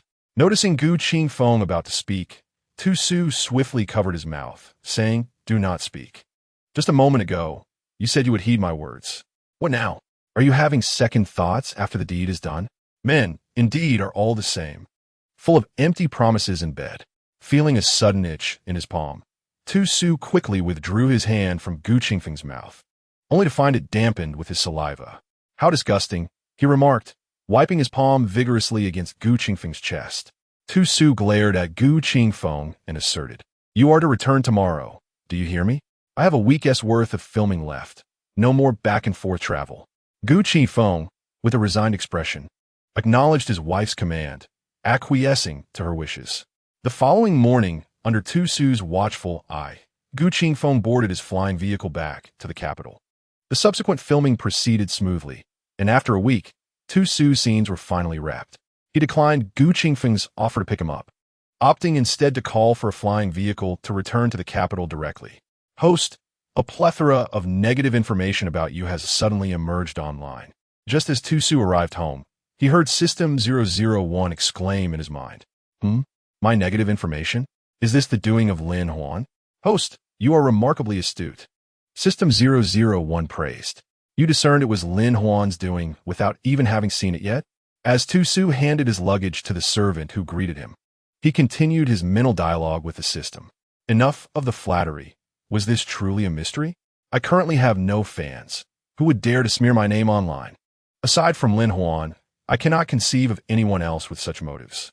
Once inside the old residence, Tu Su noticed the absence of his little Yen Shu. Even Yujing and Gu Huaixing were not home. Butler, where are Gu Yen Shu and my two fathers? The butler presented a plate of sliced fruit before Tu Su. Smiling as he replied, the master and mistress have taken the young master out for a day of fun. I wonder when the young mistress will return. Tu Su nodded, acknowledging that he had come back directly from the filming set. Even Gu Qingfeng was unaware of his timely arrival. Otherwise, it was likely that the large wolf dog would have rushed home by now. Just as he contemplated this large wolf dog, Tu Su had barely taken a few bites of fruit when he heard the butler announcing that the young master had returned. Rolling his eyes, Tu Su remembered that his little assistant was, in fact, a traitor. Surely, the assistant had already informed Gu Qingfeng of his return. As Gu Qingfeng energetically entered the room, he spotted Tu Su leisurely lounging on the sofa, indulging in fruit. He swiftly made his way over, wrapping his strong arms around Tu Su in a warm embrace. His fluffy head nuzzling against Tu Su's neck, inhaling the unique fragrance of roses that lingered on him. Darling, you returned without notifying me, he exclaimed. Tu Su playfully pinched Gu Qingfeng's face, replying, do you really need me to inform you? Clearly, you knew I was home even without a word. Gu Qingfeng showered Tu Su's face with kisses, saying, my love, our son has missed you terribly during this past month apart. Tu Su rolled his eyes, teasing, are you certain it's only our son who misses me? Oh, I must go find him. I long for him so much.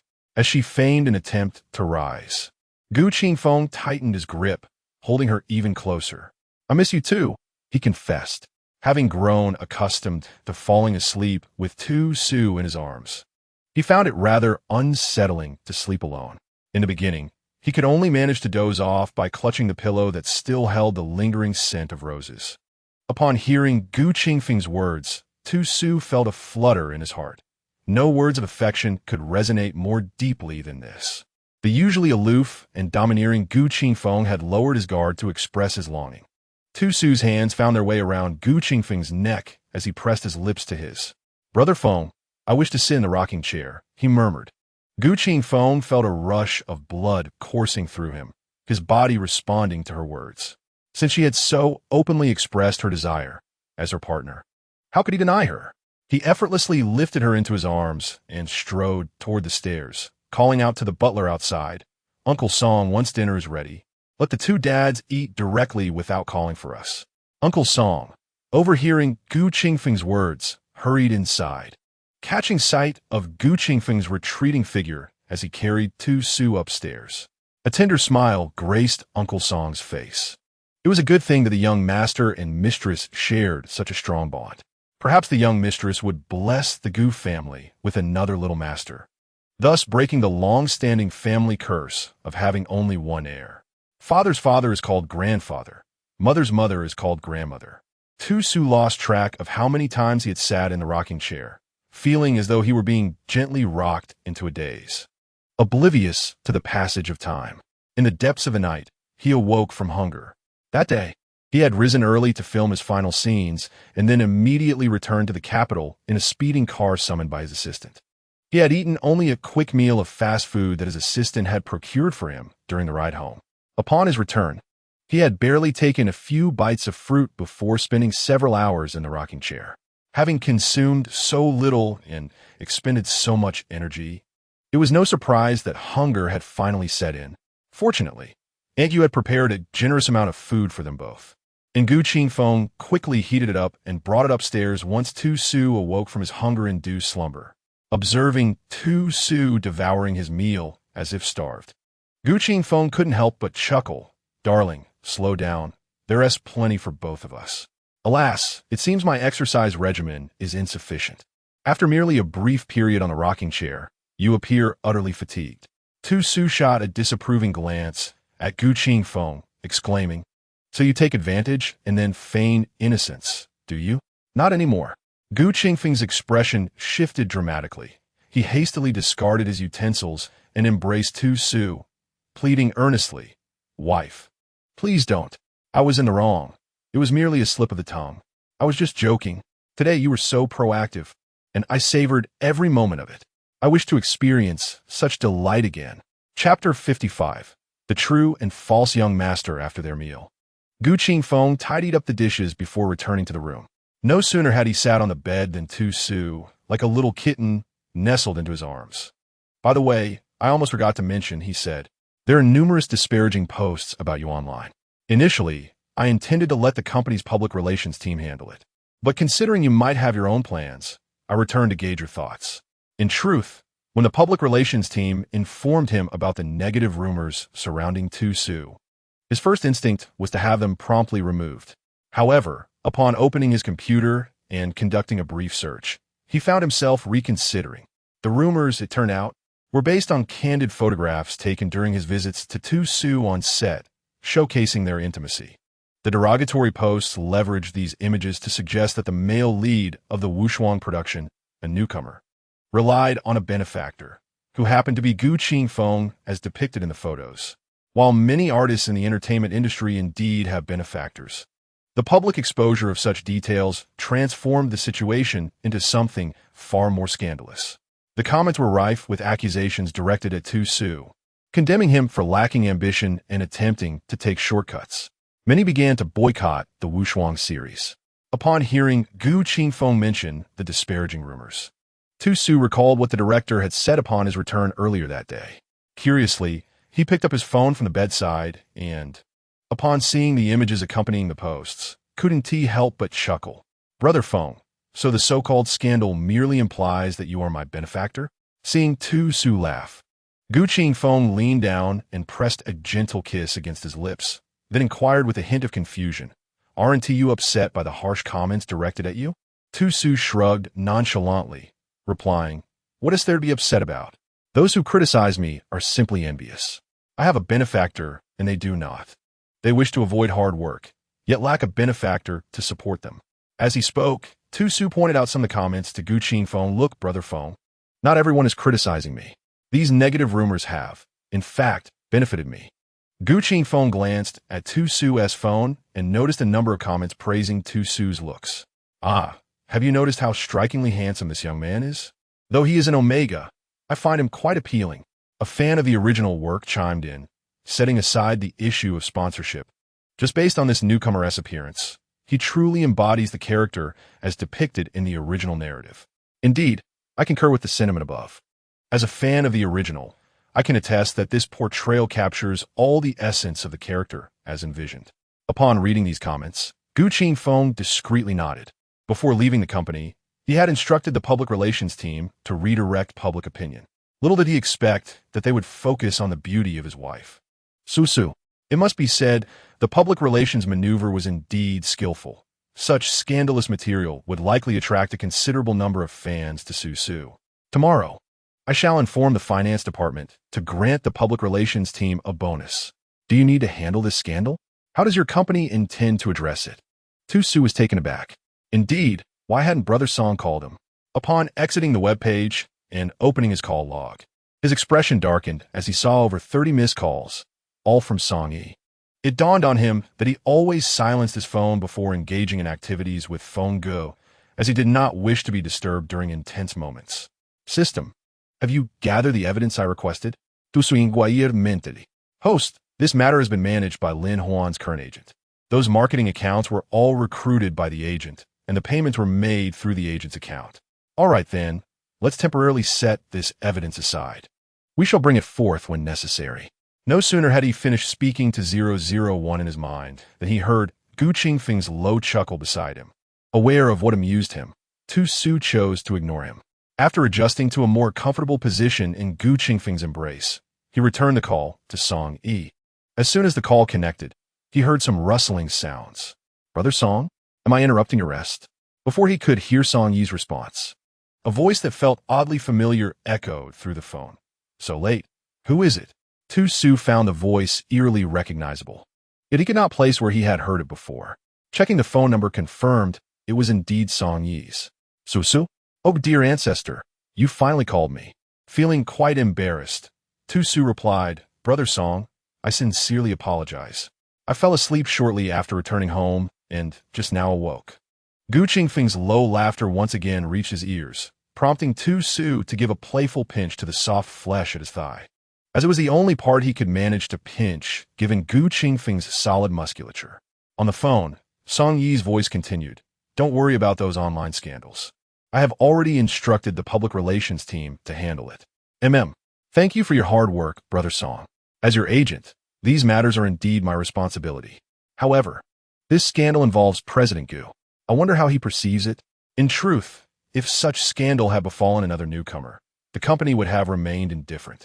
Typically, the public relations team would not have planned to intervene, as any exposure, even negative, could serve as an opportunity for a newcomer.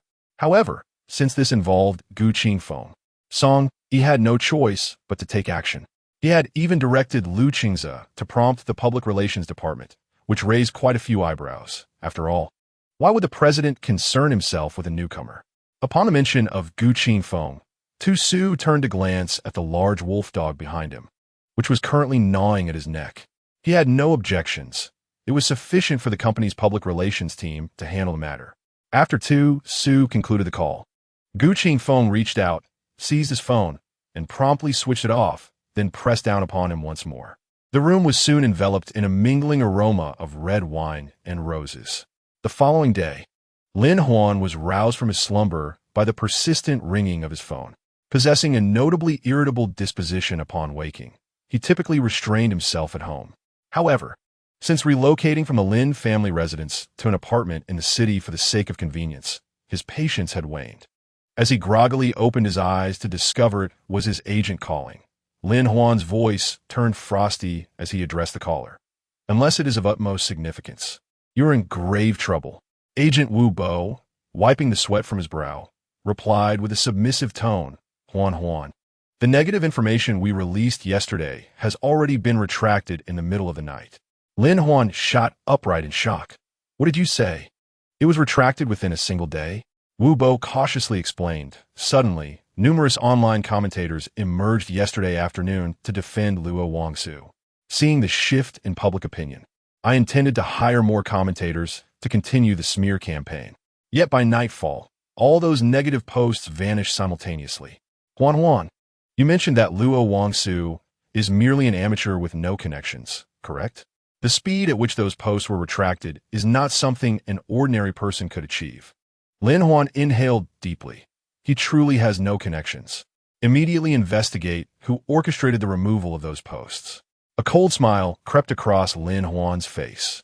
It wasn't as if Luo Wangsu had any backing. He had been expelled from the Lin family and publicly shunned from elite circles. So who would dare risk offending the Lin family to assist Luo Wangsu? Despite this thought, he remained perplexed about who had facilitated the removal of those posts, who had enlisted the commentators on his behalf. He was certain it wasn't Luo Wangsu, as the Lin family only provided the latter with a meager allowance each month, hardly enough to afford such services. By afternoon, Wu Bo finally located Lin Huan and delivered news that left both men incredulous. Huan, the ones responsible for retracting those posts were from our own company's public relations department. I inquired, and it turns out they had no intention of intervening until President Liu ordered them to take action. Lin Huan clenched his phone tightly, his expression darkening. Why would President Liu advocate for that newcomer, Luo Wangsu? Wu Bo shook his head. I don't know. They don't seem to have any connection. I've never heard of Luo Wangsu being close to President Liu. Lin Huan turned to Wu Bo and inquired, have you uncovered any information regarding the man in the photograph? Wu Bo continued to shake his head. No, there is absolutely no trace of him. All we know is that he appears to be quite wealthy.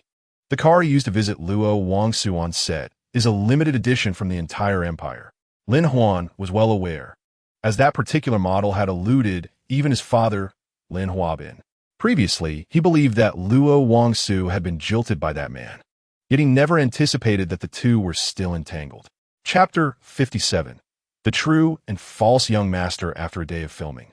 Lin Huan chose not to return to his apartment, but instead instructed the driver to take him directly to the Lin family estate. Upon his arrival, Lin Huabin and his wife were filled with joy. Huan, didn't you say you were too busy to come back recently? Yu Tsinglan approached Lin Huan with a look of concern. Have you had dinner? I'll have the maid prepare more of your favorites. Lin Huan took Yu Tsinglan by the hand and led her to the sofa, wearing the familiar demeanor of a dutiful child. He smiled and said, Mom, I just missed you and Dad. After finishing filming today, I took a half-day leave from the crew to come see you. Lin Huabin, observing his obedient and understanding son, smiled with satisfaction. Yu Tsinglan affectionately ruffled Lin Huan's hair and remarked, Our Huan is so thoughtful.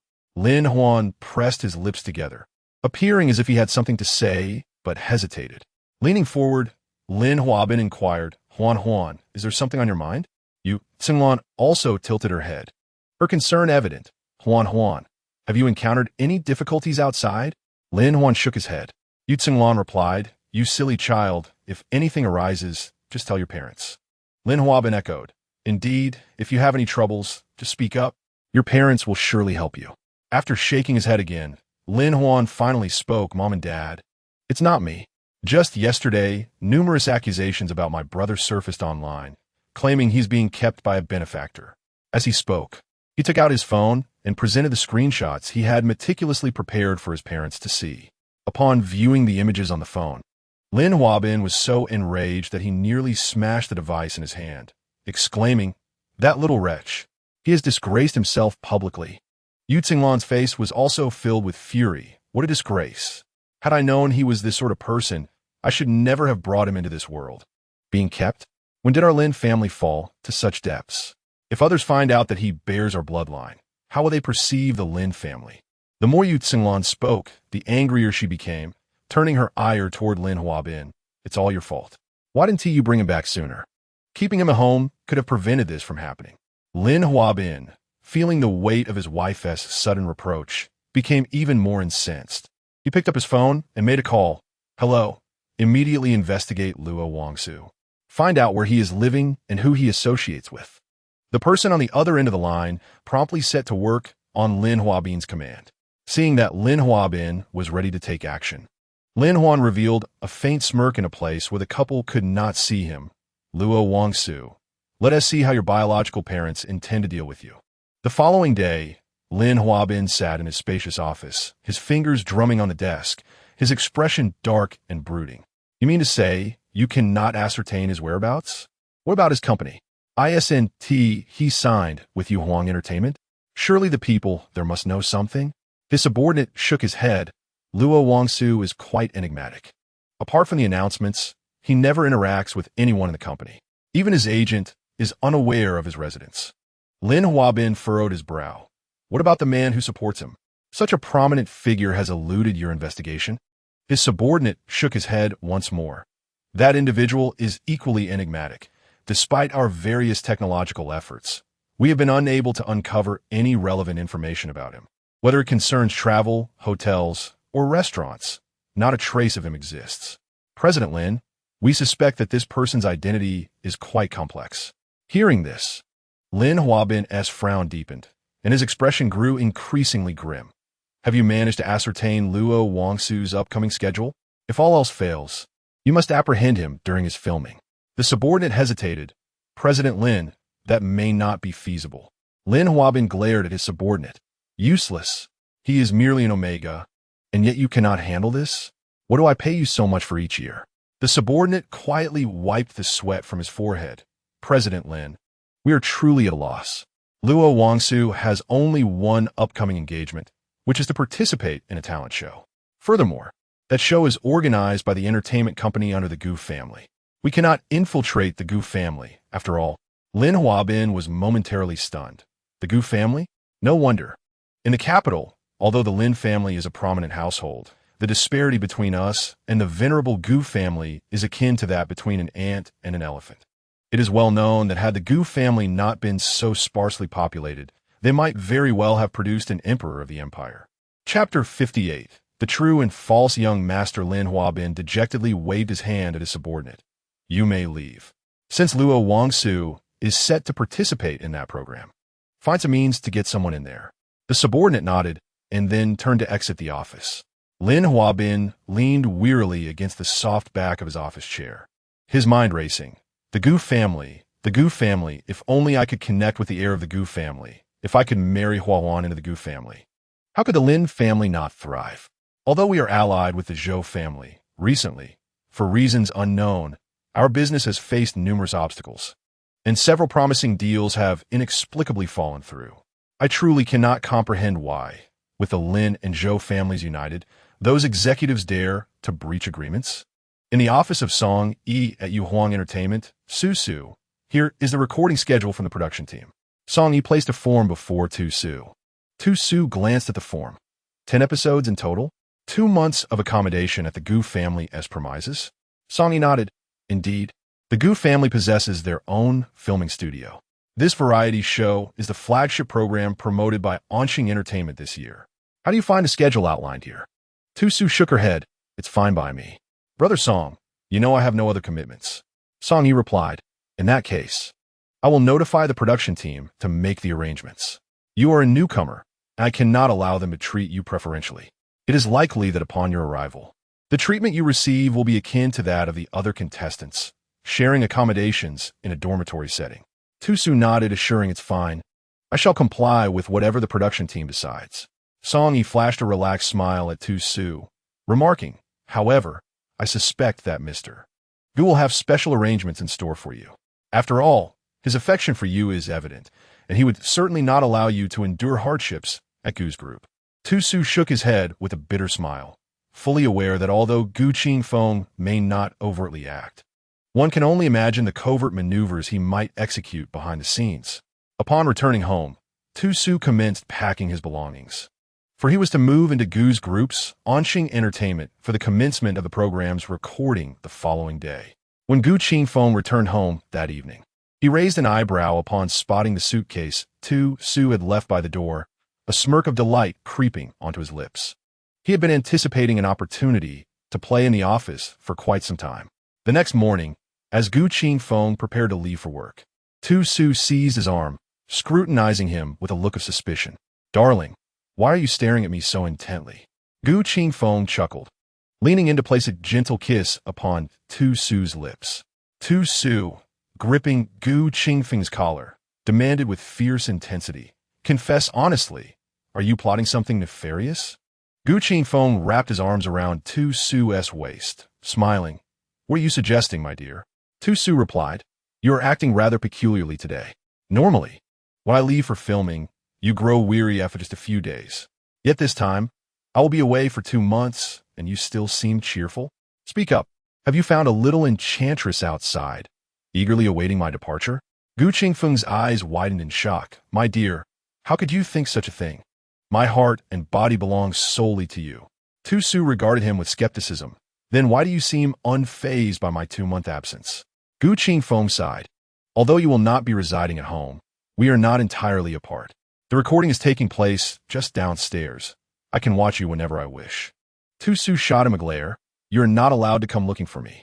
Gu Qingfeng instantly raised his hands in surrender, promising, all right, I will not seek you out. I understand that you prefer to keep our relationship under wraps for now. Seeing Gu Qingfeng's understanding, Tu Su took a moment to straighten the tie he had previously disheveled. All right, you should hurry off to work. I must prepare for the production team as well. Gu Qingfeng leaned in to plant a kiss on Tu Su's cheek, saying, my dear, will you not accompany me? After all, our destination is the same building. Tu Su playfully pushed Gu Qingfeng away. No. Uncle Song will send me over shortly. With Tu Su's refusal, Gu Qingfeng departed, knowing that his wife was soon to enter his company, and he was in no rush. Once they reached the Guan building, it would ultimately be Gu Qingfeng who called the shots. There was no way he would allow Tu Su to be treated like the other contestants. Chapter 59. The True and False Young Master. 59. Tu Su, pulling his luggage, stepped into the Guan building. As he was wearing a mask, the security at the entrance once again halted him. It must be said, it is indeed a curious coincidence that the security guard who stopped him this time was the same individual who first hindered his passage. Hello. May I inquire if you are a participant in the recording of the program? The guard politely asked. Typically, the staff security at Onqing Building are familiar with one another, especially since the Onqing Entertainment upstairs is about to record a variety show with the filming location set in Guan Building, where the contestants will also reside. Thus, in recent days, any unfamiliar faces have been stopped by security for questioning. Participants in the recording receive invitation letters sent by the production team, and only upon presenting this invitation to the guard are they permitted entry into Guan Building. The guard carefully examined the invitation letter handed to him by Tu Su, ensuring that it contained the contestant's photograph, name, and other pertinent details. After confirming its authenticity, the guard nodded. The invitation is valid. The recording takes place on the 10th floor. You should proceed there to find the production team, who will arrange your accommodation. Tu Su acknowledged with a nod. Thank you, before taking back his invitation and pulling his suitcase towards the elevator. As he watched Tu Su's departing figure, the guard scratched his head in bewilderment. Garby noticed Guard A's peculiar demeanor and approached him, asking, what seems to be the matter? Was there an issue with the person who just entered? Guard A shook his head. The invitation must be legitimate. Otherwise, I wouldn't have let him in. Guard B furrowed his brow. Then what else with your expression? Recently, we've encountered many unfamiliar faces in the building. We must remain vigilant. If someone slips through, we will be in serious trouble. Guard A rolled his eyes at Guard B. Do you think I'm oblivious? I was merely intrigued by the name on the invitation, seeing both guards wearing strange expressions. Miss Receptionist A approached and inquired, what is going on with you two? Was there an issue with the person who just went in? Guard A gestured towards Guard B. You should ask him. As both men turned to him, Guard B quickly replied, you're overthinking it. I just found the name on the invitation somewhat familiar. Luo Wangsu. I feel as though I've heard it somewhere before, but I can't quite recall who it belongs to. None of my friends are actors, as far as I know. Guard A also appeared puzzled. Now that you mention it, that name does ring a bell. Suddenly, a stifled gasp emerged from nearby. Ah. Both guards turned to see Miss Receptionist A covering her mouth, her eyes wide and nearly leaping from her stance. It's him. Is he here to participate in our company's variety show? Do you know who it is? Both guards inquired in unison. Miss Receptionist A shot them a look of disbelief. Are you both daft? What is the name of our company's president's wife? Guard B's eyes widened in understanding. Guard A's face turned to one of sheer terror. Good heavens, I've stopped the president's wife once again. At his words, both guards suddenly recalled that it was indeed this same brother who had first impeded the president's wife's entry into the company. Brother, take care. Farewell. Tu Su ascended in the elevator. Stepping out of the elevator, he noticed a number of individuals similarly dragging their suitcases, likely here for the same recording event. Many of them appeared to be newcomers or actors who had yet to achieve notable recognition in the industry. Although several gazes fell upon him as he exited, his masked visage deterred anyone from approaching for a greeting. The final selection for the recording comprised 50 participants. Tu-Su scanned the area, estimating that nearly everyone had arrived. Before long, a poised and elegantly dressed woman stepped forward, addressing the crowd. It seems that most of the attendees have gathered. Allow me to introduce myself. I am Zhang Jie, the supervisor of the logistics department. For the next 2 months, feel free to approach me with any concerns. Accommodations have been arranged, consisting of shared rooms. As she spoke, she affixed an A4 sheet to the wall behind her. This document outlines the room assignments. Please locate your designated number. The dormitories are on the 8th floor. The cafeteria and gym occupy the lower 5 floors. You may access any floor below the 10th, but the upper floors are reserved for other companies' offices. With that, Zhang Jie turned and departed, exuding an air of decisiveness and efficiency. Following the crowd, Tu-Su moved toward the list to identify his room number. After some searching, he finally spotted his name. Room 0722, Luo Wangsu, Zhang Qingyu. 0722, he murmured. Just then, a melodious voice broke through the air, seemingly belonging to his future roommate. Tu-Su turned to see a charming and delicate Omega standing nearby. It made sense. The production team would unlikely mix alphas and omegas in shared quarters, considering the potential for sensational headlines in the entertainment industry. Not feeling the need to initiate conversation, Tu-Su proceeded to the door of room 0722 with his suitcase in tow. The door was secured with an iris recognition system, and after passing the selection process, he had registered his iris with the production team. The unlocking mechanism succeeded. He pushed open the door to reveal a small suite. Upon entry, there was a foyer leading into a modest living room of about 10 square meters, with bedrooms flanking either side. Without much deliberation, he opened the left bedroom door and stepped inside. The room was compact, furnished with a single bed, a desk, and a wardrobe.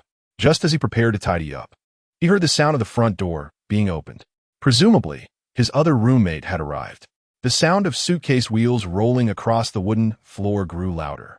"Oh, are you Luo Wangsu?" As Tu-Su was arranging his bed, he turned to face the doorway. "Hello, I am indeed Luo Wangsu," he replied with a smile to the newcomer. Zhang Qingyu set down his suitcase and gazed at Tu-Su, whose smile illuminated his features. "Hello, I am Zhang Qingyu, your roommate for the next 2 months." He glanced around Tu-Su's room, noting the accommodations arranged by the production team are quite commendable. It has all the essentials. Tu-Su nodded with a grin. Indeed, it is a large company after all. As he spoke, he turned his attention to tidying his bed. "I shan't disturb you any longer. I shall also prepare my room," Zhang remarked. "Shall we dine together at the cafeteria later?" Tu-Su turned to Zhang with a smile. "Sure, once we finish tidying up, we can head down together."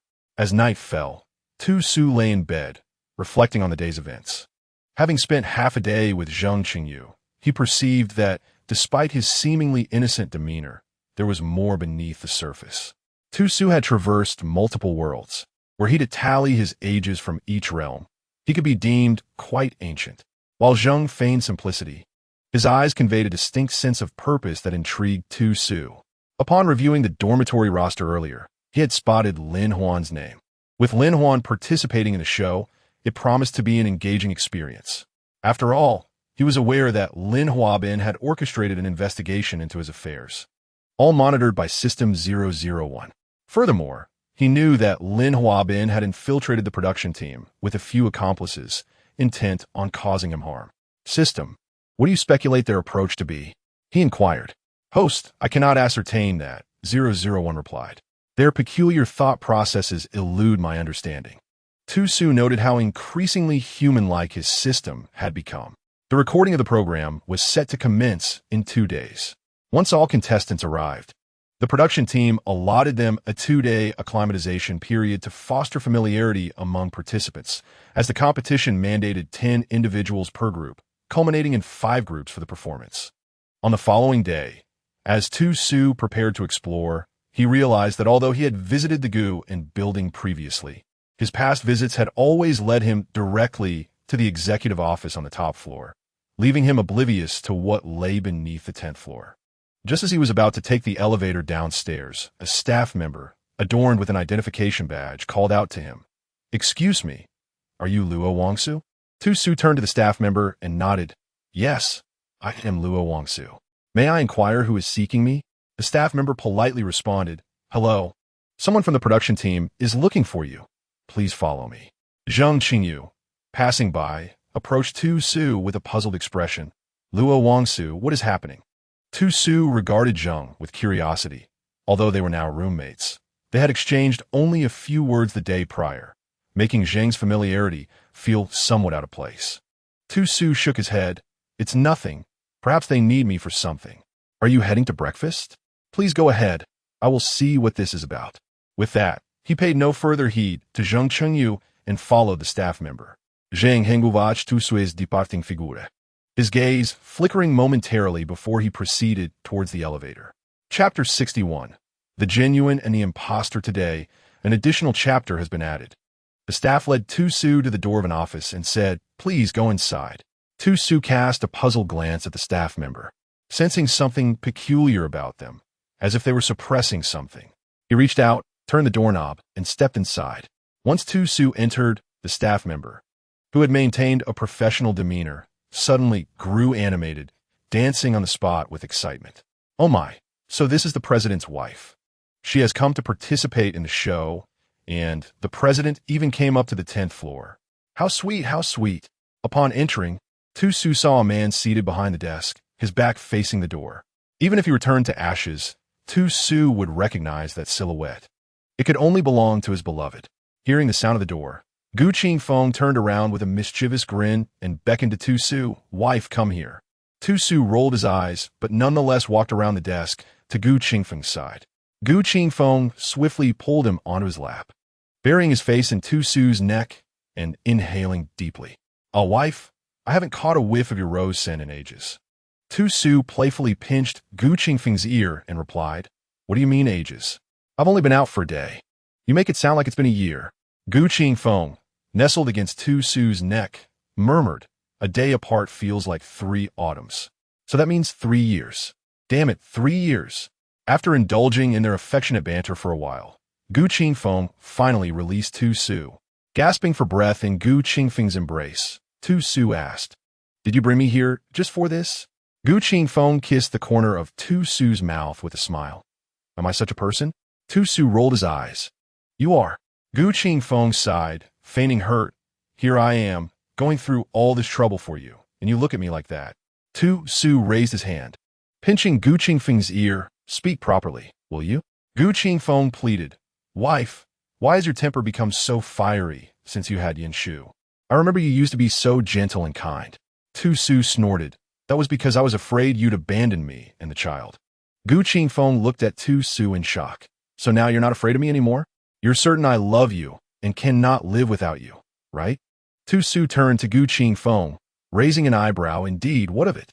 Gu Qingfeng leaned down and planted a passionate kiss on Tu-Su's lips. "You little rascal. I adore your spirited demeanor. It's far more alluring than before." Tu-Su pushed Gu Qingfeng's handsome face away. "If you have something to say, hurry up. I need to leave." Realizing that Tu-Su was genuinely about to depart, Gu Qingfeng quickly restrained him, his playful expression replaced with seriousness. "I called you here because I truly have news to share." Noticing Tu-Su's focused gaze, Gu Qingfeng continued, "Today, my people reported that among the 50 participants in the recording, 3 have accepted bribes to infiltrate. Their target is you." Although Tu-Su had already learned from the system that Lin Huabin had sent someone to undermine him, he was taken aback that Gu Qingfeng had uncovered this on just the first day. The influence of the Gu family was indeed formidable. Observing Tu-Su's unbarkered demeanor, Gu Qingfeng could not help but admire his wife's composure. With such a temperament, how could she have been so bullied in the Lin family? It seemed that enduring too much hardship had ultimately transformed her character. While he found her current disposition immensely charming, he still felt a pang of sympathy for her. This resilience was born from her tragic experiences. Reflecting on her past, He wished that Su could remain the carefree and innocent person she once was. Have you identified those who were bribed by Lin Huabin?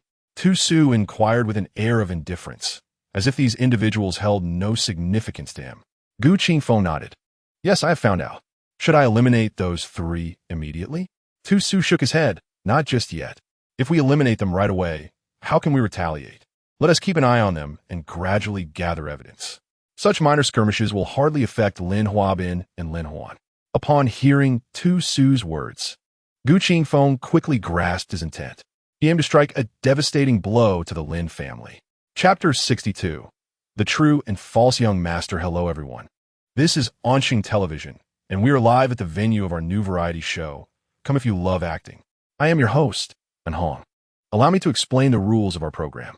The tall and handsome An Hong stood before a large screen, where the 50 contestants participating in this competition were gathered in our lounge. The rules of our contest are quite simple. The groupings will be determined by a draw. There will be 5 groups competing through a series of challenges. Over the course of 10 rounds, 1 contestant from each group with the lowest score will be eliminated in each round. Now, I invite the 50 contestants to come on stage to draw their group numbers. As An Hong's words echoed, the 50 contestants took turns to approach the stage, where a lottery box sat at the center. Each contestant reached into the box to draw a number, which they affixed to their chests. Su drew the number 50, indicating his placement in the 5th group. Once everyone had drawn their numbers, they were instructed to gather within their groups to elect a team leader, who would then draw the script for their first performance on behalf of the group. On the large screen, 5 script titles were displayed. Father's Diary, clearly a period drama. That year, that day, that person, a poignant tale of youth. The president's precious wife escapes with a child, a modern romance involving an overbearing CEO. The training life in the military, which Su surmised belonged to a military inspirational drama. And Our Dreams, presumably a youthful idol drama. As they gazed at the 5 titles on the screen, the groups began to engage in discussion, all eager to draw a relatively simple script as newcomers. In this collection of 5 scripts, it is evident that the narrative of a domineering CEO pursuing his wife is the simplest. Does such a mindless plot require any acting prowess? Everyone is eager to participate. Whoever draws the CEO script will be exceptionally fortunate. Chengyu, you must draw script number 3. Our group relies on you. Indeed, Su and Zheng Chengyu have fortuitously been assigned to the same team. And when it came time to elect a team leader, Zheng Chengyu volunteered for the role without hesitation.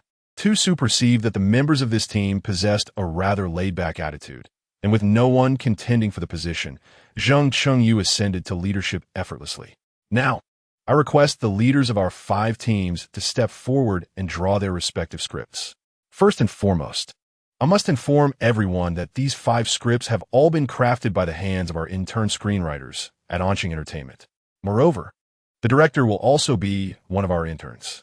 As An Hong's words echoed, a hush fell over the crowd, quickly followed by laughter. 50 contestants exchanged bewildered glances. Are the actors, directors, and screenwriters all novices? Is this program merely a jest? All right, I now invite the team leaders to approach and select their scripts. The 5 leaders stepped forward, and in An Hong's hand was a button. As each leader pressed it, a script number would illuminate on the large screen, followed by the name of the respective leader. Upon Zheng Chengyu pressing the button, the screen displayed the number 5, and subsequently, the title Our Dreams appeared alongside his name. This indicated that Su's team would be filming the short drama titled Our Dreams. They had merely 6 days to shoot and edit, with every 7th day reserved for live recording, followed by group and individual scoring. Each team would have access to a spacious filming location, and the production team would assign a cameraman to document their short drama's progress, which would ultimately be showcased in the program. Once off the stage, the 10 members of Su's team gathered at their designated filming location. The script they had drawn broadly narrates the story of 10 young individuals, each cherishing dreams as they vie in a singing competition. Each character possesses unique traits, and Su's role is that of a reclusive, unconventional individual whose singing talent is exceptional. Upon reading this character description, Su's brow furrowed in discontent. Such a portrayal is far from endearing. Should he embody this role as described, while the team score might remain unaffected, his personal score would undoubtedly plummet. He raised his eyebrows, glancing at Zheng Chengyu, who was animatedly discussing with several teammates, a bitter smile creeping into his heart. Was he so eager to make his move from the very beginning? While every character may have its flaws, some may lack vocal ability. Others may not possess conventional good looks. Tusu's character is undeniably disadvantageous. Zheng Chengyu's intentions are transparent. He clearly aims to leverage this role to eliminate Tu-Su while maintaining the integrity of the Group S score. This also ensures that others have no objections. After all, if Tu-Su had not secured that role, it would assuredly have gone to someone else. No one wishes to be eliminated in the first round, right? Chapter 63. The true and false young master in the blink of an eye. The seventh day arrived, marking the second recording session of the program. All 50 contestants were seated in the resting area. The show commenced, as always, with the host, An Hong, delivering his opening remarks. Today would witness the first round of performance presentations from the 5 competing teams. Subsequently, the 5 entries would be evaluated by our esteemed panel of judges, while individual scores would be determined by the audience present. Given that our program operates in a recorded and live broadcast format, viewers in the streaming room could also participate in the scoring. Each audience member possessed a scoring privilege of 10 points, which they could allocate to 10 individuals, or bestow all 10 points upon their favorite contestant. Suddenly, the enormous screen on stage illuminated, and the members of the first team ascended the platform, eagerly watching as their short film, Fodder's Diary, began to play. The captain of the first team was Lin Huan. Tu-Su, seated in the lounge, observed the short film featuring Lin Huan's team on the screen. It seemed that the members of his team had all been swayed by him. Tu-Su mused silently to System 001. Host, how did you discern that? Tu-Su smirked. Clearly, this is a short film centered on paternal love. Yet, the camera has lavished its focus solely on Lin Huan, who occupies 70% of the screen time. The other 9 contestants have become mere supporting characters. If you claim he hasn't team manipulated this situation, I find that hard to believe. As time flowed gradually, it was soon their team's turn to present their work. Tu-Su joined his fellow team members as they stepped onto the grand stage, and the screen began to showcase their short film. Upon the entrance of Tu-Su's character, he distinctly perceived the audience below displaying signs of discontent. However, he remained unfazed. Originally portrayed as a reclusive, unconventional individual, Tu-Su's brilliant rendition transformed this character into a charmingly awkward persona, characterized by a straightforward disposition and a touch of social anxiety. Coupled with his striking appearance, the audience's initial aversion gradually morphed into acceptance, ultimately culminating in admiration. As the 20-minute short film concluded, rapturous applause erupted, an honor not bestowed upon the previous 4 teams. In the unseen realm of the program's streaming room, a flurry of comments cascaded across the screen. Oh my, this contestant number 50, his acting is simply extraordinary. Initially, I despised the character he portrayed, but by the end, I truly fell in love with him. This film may seem like a youthful idol drama about pursuing dreams, yet it imparts a deeper meaning. I concur with the above sentiment. At times, we are easily misled by appearances. Contestant number 50 has taught us not to dismiss someone based solely on their exterior. But so what? You've all elevated number 50 to the skies, surely. Among all the contestants, number 3, Lin Huan, remains the most exceptional, right? Regardless of acting skills or appearance, they are both top-notch. Lin Huan, mother loves you. Go, Huan. Tu-Su stood on stage, smiling as he watched the judges score. Yet in his mind, the system was reading the barrage of comments from the live stream. Did Lin Huan hire an army of trolls? Though phrased as a question, he was certain of it, despite Lin Huan already having a substantial fan base. The sheer dominance of his fans in the chat room could only mean that he had indeed enlisted outside help. After Tu-Su finished his inquiry, a few minutes passed before the voice of 001 finally spoke. Yes, host. I just checked the IP addresses. Half of the commenters in the barrage are indeed hired by Lin Huan. There are also quite a few detractors targeting you, and they too were commissioned by Lin Huan. Tu-Su snorted softly, It was as he suspected, employing such underhanded tactics. When the final scores were announced, it was no surprise that Lin Huan's team received the highest score from the judges, a remarkable 92 points. Lin Huan personally garnered the highest individual score of 30 million votes.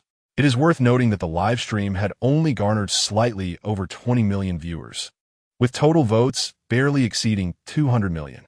Most other contestants received votes ranging from several hundred thousand to 10 million. Those with fewer than 200,000 votes would be eliminated in the first round. Tu Su's score was modest, just under 10 million, placing him in the upper middle tier.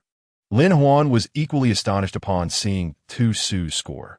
He had arranged for numerous trolls to disparage Luo Wangsu in the chat room, yet he still managed to secure nearly 10 million votes. Moreover, Zhang Qingyu had previously informed him that the character Luo Wangsu was quite unappealing, making it difficult to win the audience's favor. However, judging by the reactions of the 100 live audience members present, was it truly that difficult? Luo Wangsu. Although I am unaware of the unsavory methods you employed to alter your persona, this is merely the first round. Let us wait and see. Lin Huan wore a seemingly innocent smile on his face, yet behind the camera, where it could not be seen, he had clenched his fists tightly. Chapter 64. The Real and the False Young Master. As the show progressed through its episodes, the 9th installment arrived swiftly. Currently, only 2 contestants remained on each team, totaling 10 from 5 teams.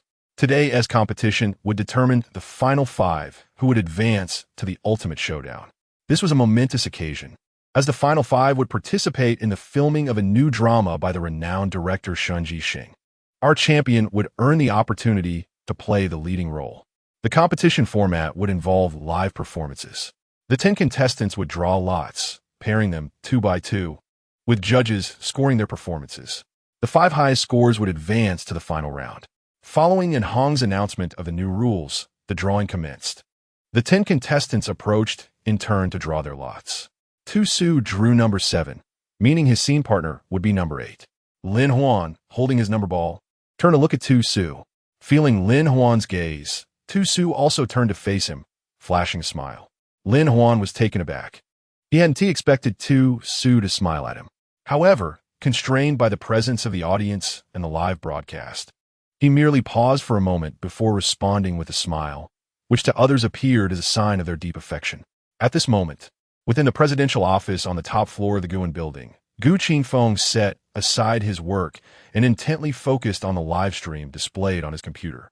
His gaze remained fixed on his beloved wife. He had followed every episode of the previous broadcasts and had actively participated using his account, sending numerous messages declaring his love for Su Su. To amplify the visibility of his messages, he generously rewarded the live stream with substantial gifts, ensuring that his comments were enhanced with special effects and lingered longer on the screen. Tu Su's recent performances had also been remarkable, and coupled with his striking appearance, his personal social media account had garnered millions of followers. His fans were well aware that Su Su had a number 1 admirer, whose donations consistently surpassed those of other competitors. It is important to note that a portion of these donations would be shared with the contestants. Mr. Gu, the president's wife, is about to enter the finals. Should we lend her a hand? His chief assistant inquired cautiously from the desk. In previous episodes, Mr. Gu had declined the company's intervention to assist Tu Su in achieving high scores, but now, with the finals approaching, would he still refuse to support his wife? Gu Qingfeng shook his head, stating, "My wife does not wish for my intervention. She desires to rely on her own abilities." The assistant expressed concern, "But Mr. Gu, we have discovered that the Lin family has bribed the judges. It seems we are at the final stages, and they will certainly prevent the president's wife from advancing to the finals." Gu Qingfeng chuckled derisively. "Let them prepare.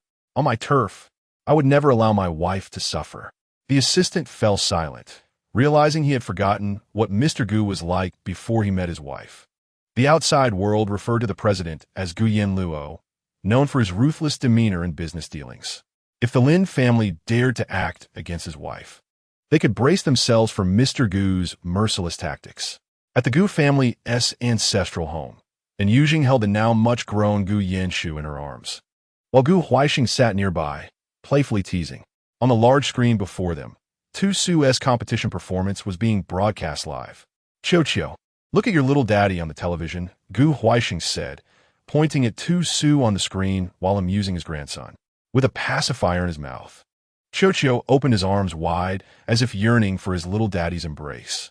And Yujing smiled and planted a kiss on Qiu's chubby cheek. Little Qiu, let us pray together for your little daddy to advance smoothly and ultimately win the championship, shall we? Little Yanshu seemed to understand her words, beaming with joy, revealing even the two tiny teeth that had just emerged.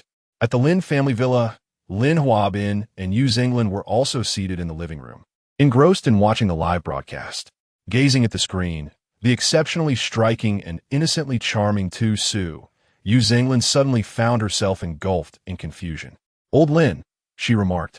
He is undeniably our biological son, so why does he not feel close to us? Lin Huabin let out a cold snort. Humph, he is nothing but an ingrate. We have raised him for so long, yet apart from bringing us shame with his actions, when has he ever sought to please us?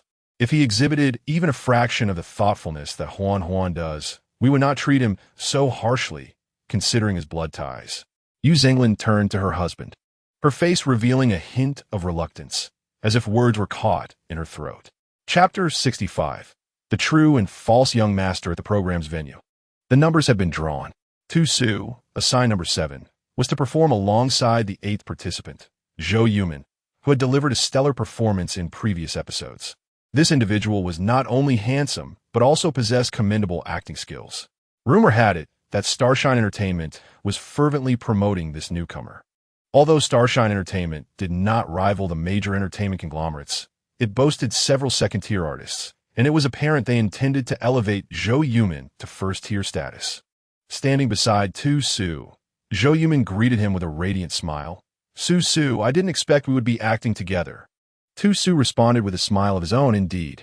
With just one episode remaining, let us give it our all. After a brief exchange of pleasantries, the production team began to randomly assign competition segments. This competition involved one-on-one performances, where the team would select a scene from 5 classic dramas for the contestants to enact live, testing the true mettle of the actors, while filming allows for retakes. Live performances afford no room for error. The segment assigned to Tu Su and Zhou Yumin was from a timeless musical, which required not only acting, but also included elements of singing and dancing. Well, everyone has seen the segment you will be competing in. You have 2 days to prepare, and we shall meet again in the semi-finals, announced in Hong. The contestants hurriedly descended the stage to the makeup room to don costumes. In reality, the production team had already assigned groups and selected performance segments 2 days prior, and Hong's words were merely procedural. Given the live broadcast format, it was impossible to air only half the content and return 2 days later for the conclusion. After several commercial breaks, and Hong declared the semi-finals officially commenced, inviting the first group of contestants to the stage. With technology having advanced to a 5D stage experience, aside from a few physical setups, all other scenes were rendered with 5D effects, creating an immersive atmosphere. Each film segment lasted merely 10 minutes, and the first 4 groups of performances concluded swiftly. The final group to perform consisted of Tu Su and Zhou Yumin, both adorned in remarkably stylish formal attire. Their scene involved the 2 male leads attending a grand ball, where they first encountered one another, each wearing half masks, dancing amidst a swirl of events that ultimately ignited a passionate flame. As 2 individuals gracefully engaged in a classic duet, an unforeseen mishap occurred. The lift, which was meant to be level with the stage, inexplicably descended. Zhou Yumin seemed oblivious to it, and as he approached the edge of the lift, preparing for it to ascend, he suddenly found himself stepping into the void. At that moment, he extended his right hand towards Tu Su. In the original narrative, Zhou Yumin's character was intended to grasp Tu Su's hand, inviting him to join him on the lift. As Tu Su reached out, he abruptly cried out, "Be careful." His exclamation was echoed by a gasp from the audience below. In an alarming instant, Zhou Yumin fell directly into the gap of the lift. Tu Su's attempt to catch him was futile, and Zhou Yumin plummeted heavily from the stage.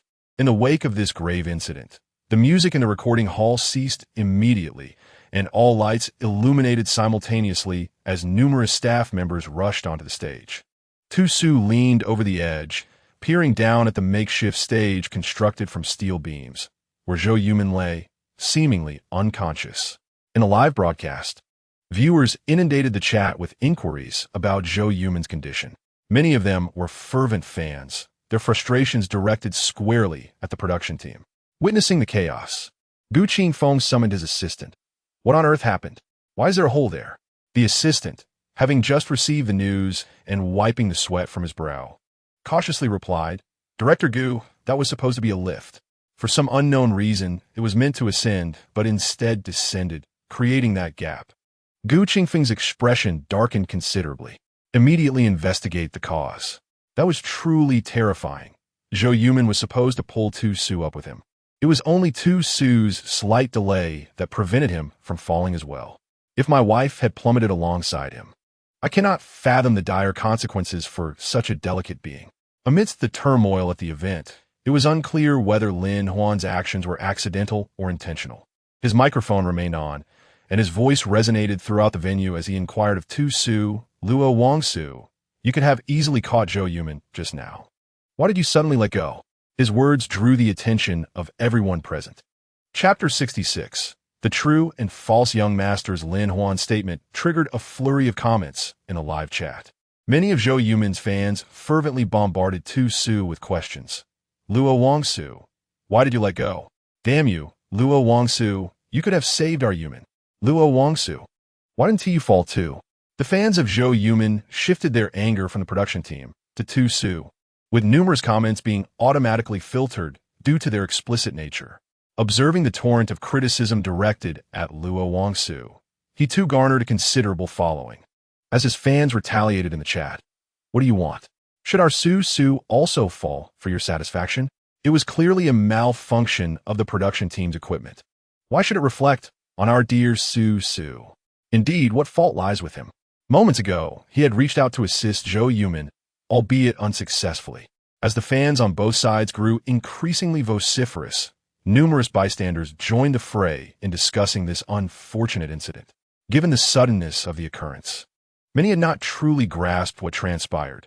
They merely took Lin Huan's words at face value, concluding that Tu-Su had the opportunity to save Zhou Yumin, but chose to withdraw at a critical moment, leading to Zhou Yumin's fall. At that moment on stage, upon hearing Lin Huan's remarks, Tu-Su turned to him and inquired, "What did you say?" Lin Huan feigned fear, claiming, "I spoke no falsehood. I distinctly saw that your hand reached towards Zhou Yumin, yet you retracted it before he fell." Upon Lin Huan's declaration, several nearby contestants nodded in agreement, affirming Lin Huan's assertions. And Hong, the season host, recognized the chaos and, following the director's signal, stepped onto the stage to restore order. "I sincerely apologize. Due to a technical issue with the production team, today's program is temporarily halted. We will provide a detailed response through the official channel shortly. I urge everyone to refrain from unfounded speculation." Following this announcement, the live stream was promptly terminated, and the audience was guided out of the broadcast hall by the staff. Tu-Su regarded Lin Huan with an emotionless expression. "Lin Huan, you must take responsibility for your words. Are you certain I deliberately chose not to save Zhou Yumin?" Lin Huan shrank back, appearing quite fearful. Before he could respond, someone from the crowd boldly shouted at Tu-Su, "Luo Wangsu, do not deny it. Lin Huan is correct. It was you who intentionally failed to save Zhou Yumin. We all witnessed it." After speaking, he glanced at a few other contestants, two of whom nodded in agreement while the rest remained silent. In truth, many among them were entirely oblivious to the events unfolding. They were merely seeking excitement. Tu-Su turned his gaze toward the trio, revealing a trace of derision. 3 individuals accused him of wrongdoing, including Zhang Qingyu. These were the people Lin Huan had orchestrated to support his narrative, clearly unified in asserting that Tu-Su had willfully neglected to assist Zhou Yumin. The director, preoccupied with other matters, was startled to see Tu-Su surrounded, nearly losing his composure. Gu Qingfeng had already given instructions to maintain discretion. Only a select few within the production team were privy to Tu-Su's true identity. Should any misfortune befall the president's wife during his program, it was likely that Gu would be unforgiving. "What is happening here?" The director rushed onto the stage, calling out to the crowd. The individual who had earlier defended Lin Huan immediately retorted, "Director, this is all Luo Wangsu's fault. We all witnessed his deliberate inaction regarding Zhou Yumin." He glanced around, seemingly seeking the validation of his peers. Aside from Lin Huan and Zheng Qingyu, all others lowered their heads, displaying a clear reluctance to engage. Who among them is foolish enough to believe they could reach the end? Observing is one thing, but participating is akin to courting disaster. The director glared at the speaker, asserting that the production team would uncover the truth, and it was not their place to chatter. If you wish to continue in the program, keep your mouth shut and refrain from nonsense. Now, the show is paused. You all may return to your dormitories to rest and await further notice. With the chief director's words, they dared not protest further, and many began to exit. Just as Tu Su was about to leave, the chief director called out to him, "Tu Su, come with me." Lin Huan and the others, having walked some distance away, did not catch the director's slip of the tongue. They only observed Tu Su being taken away, exchanging glances that hinted at a barely detectable mockery. In Chapter 67, The True and False Young Master. Once inside the chief director's office, the demeanor shifted to one of utmost respect. "Madam, are you all right?" Tu Su shook her head. "I'm fine. This incident is quite peculiar. It needs thorough investigation." The chief director assured her, "Rest assured, madam, we will uncover the cause." All departments conducted checks prior to the show, and that lift should not have malfunctioned. After speaking, he turned to Tu Su. "Madam, Mr. Gu requests your presence upstairs." Tu Su nodded. "All right, I shall head up now. I appreciate your efforts here." The chief director smiled and waved his hand. "It is no trouble. This is our responsibility." Tu Su took the executive elevator directly to the top floor, entering the president's office without knocking. News of the day's events had already spread throughout Guan Building. The secretaries and assistants in the office looked at Tu Su with concern. They were fond of this president's wife, as she was amiable, often joking with them, and had shared many novels. The online community is currently berating our president's wife. What is the public relations team doing? Someone whispered, "Shoo, our president must have his plans. We should not meddle, but we can certainly show our support for the madam online. Indeed, I will confront those trolls. Our president's wife is far too good to be accused of indifference." As Tu Su entered the president's office, she was immediately enveloped in a warm embrace by Gu Qingfeng. After scanning her from head to toe, he asked with concern, "Wife, are you all right?" Tu Su smiled and shook her head. "I'm fine. Did you see what happened?" Gu Qingfeng nodded, "Of course. Both dads called to check on you. I assured them you were safe. They were watching the live broadcast and were quite worried." Gu Qingfeng led Tu Su to the sofa, asking what exactly transpired. "I couldn't clearly see the details during the live stream." Tu Su furrowed his brow, contemplating for a moment before speaking. "This incident must have been orchestrated by someone. Originally, I was supposed to fall alongside Zhou Yumin, but I misstepped and lagged behind by a beat. I intended to grab hold of Zhou Yumin, but alas, I missed him by a fraction." Gu Qingfeng glared at Tu Su, exclaiming, "What were you thinking? You, with your frail physique, attempted to catch him? Zhou Yumin is an alpha, robust, and sturdy. How could a mere omega like you possibly hold him back? It is fortunate you did not manage to grasp him, or you might have tumbled down alongside him." After speaking, Gu Qingfeng still bore a look of lingering trepidation. Tu Su pondered. What led Gu Qingfeng to perceive him as fragile? Indeed, upon his arrival in this world, his omega constitution rendered him delicate.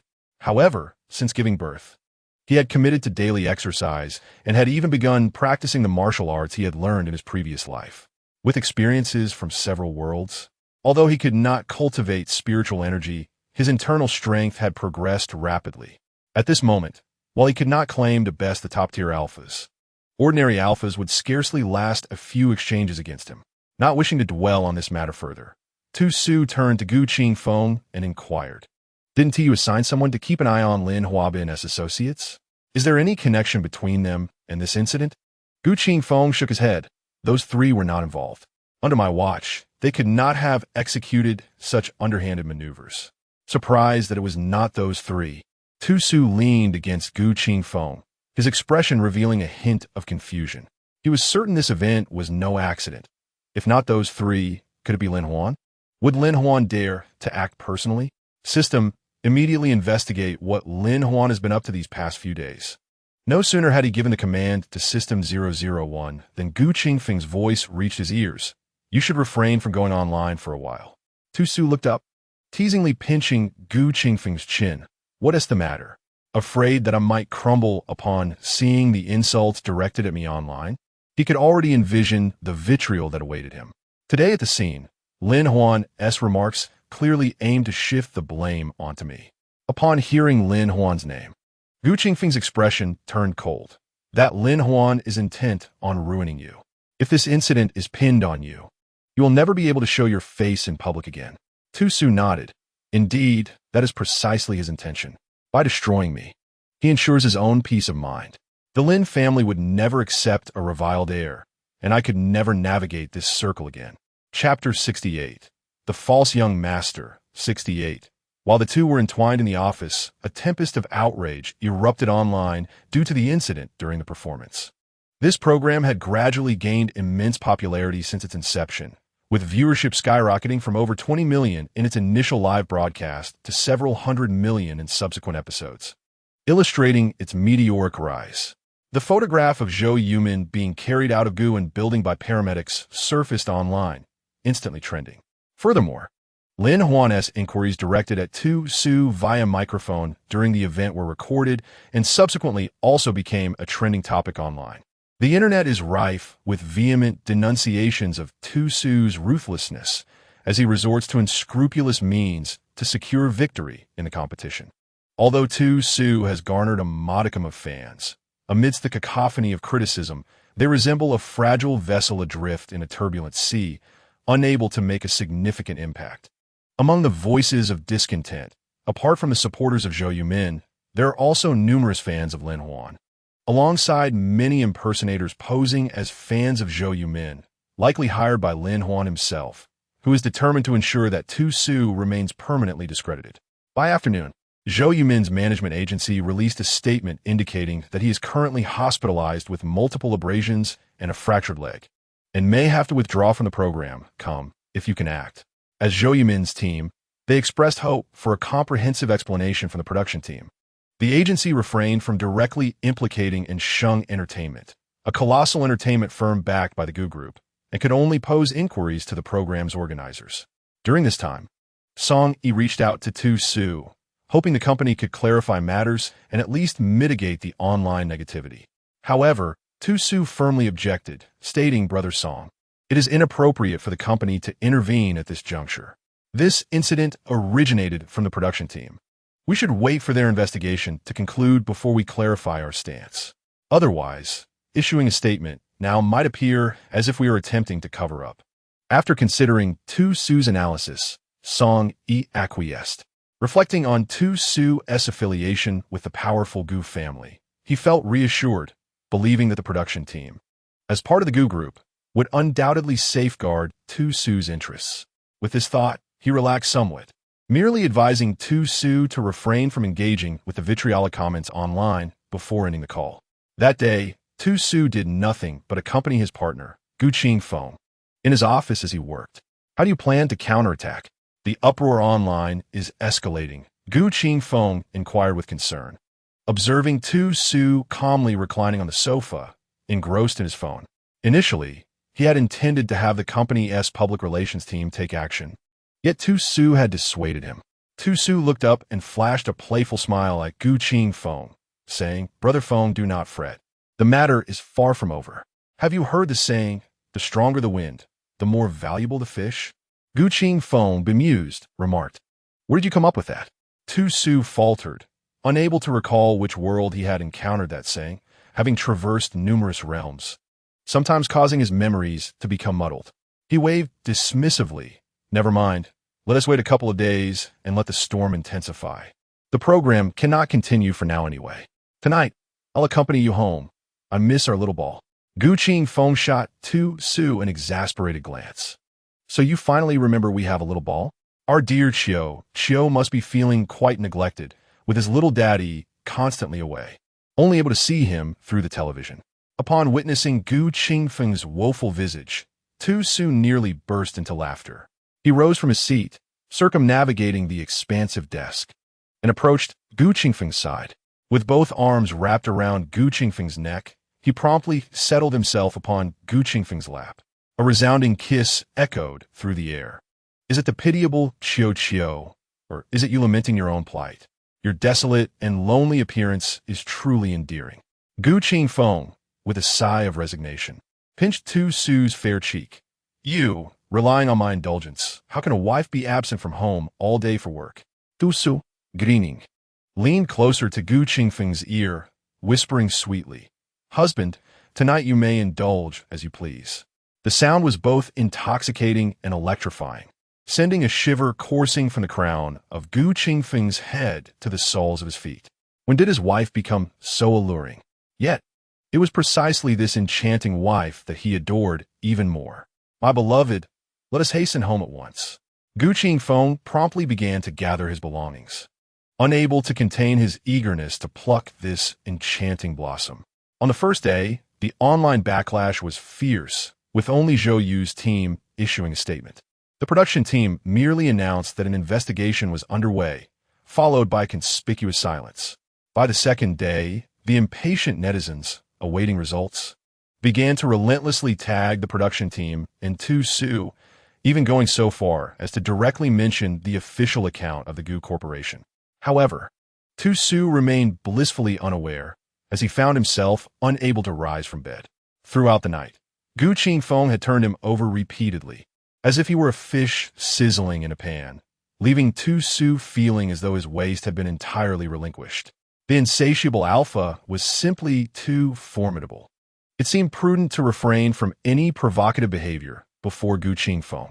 Yesterday, Gu Qingfeng appeared as if invigorated by a stimulant, showing no signs of fatigue throughout the night. By the time Tu Su awoke at noon, the tempest had yet to subside, with Gu Qingfeng still embracing him in slumber. In the afternoon, Tu Su languidly reclined on the sofa, playfully engaging with a long-missed Qiu Qiu, when suddenly the voice of System 001 echoed in his mind. Host, something is amiss. You must check online immediately. At that moment, his phone, resting on the coffee table, began to ring. Susu, troubles breathing.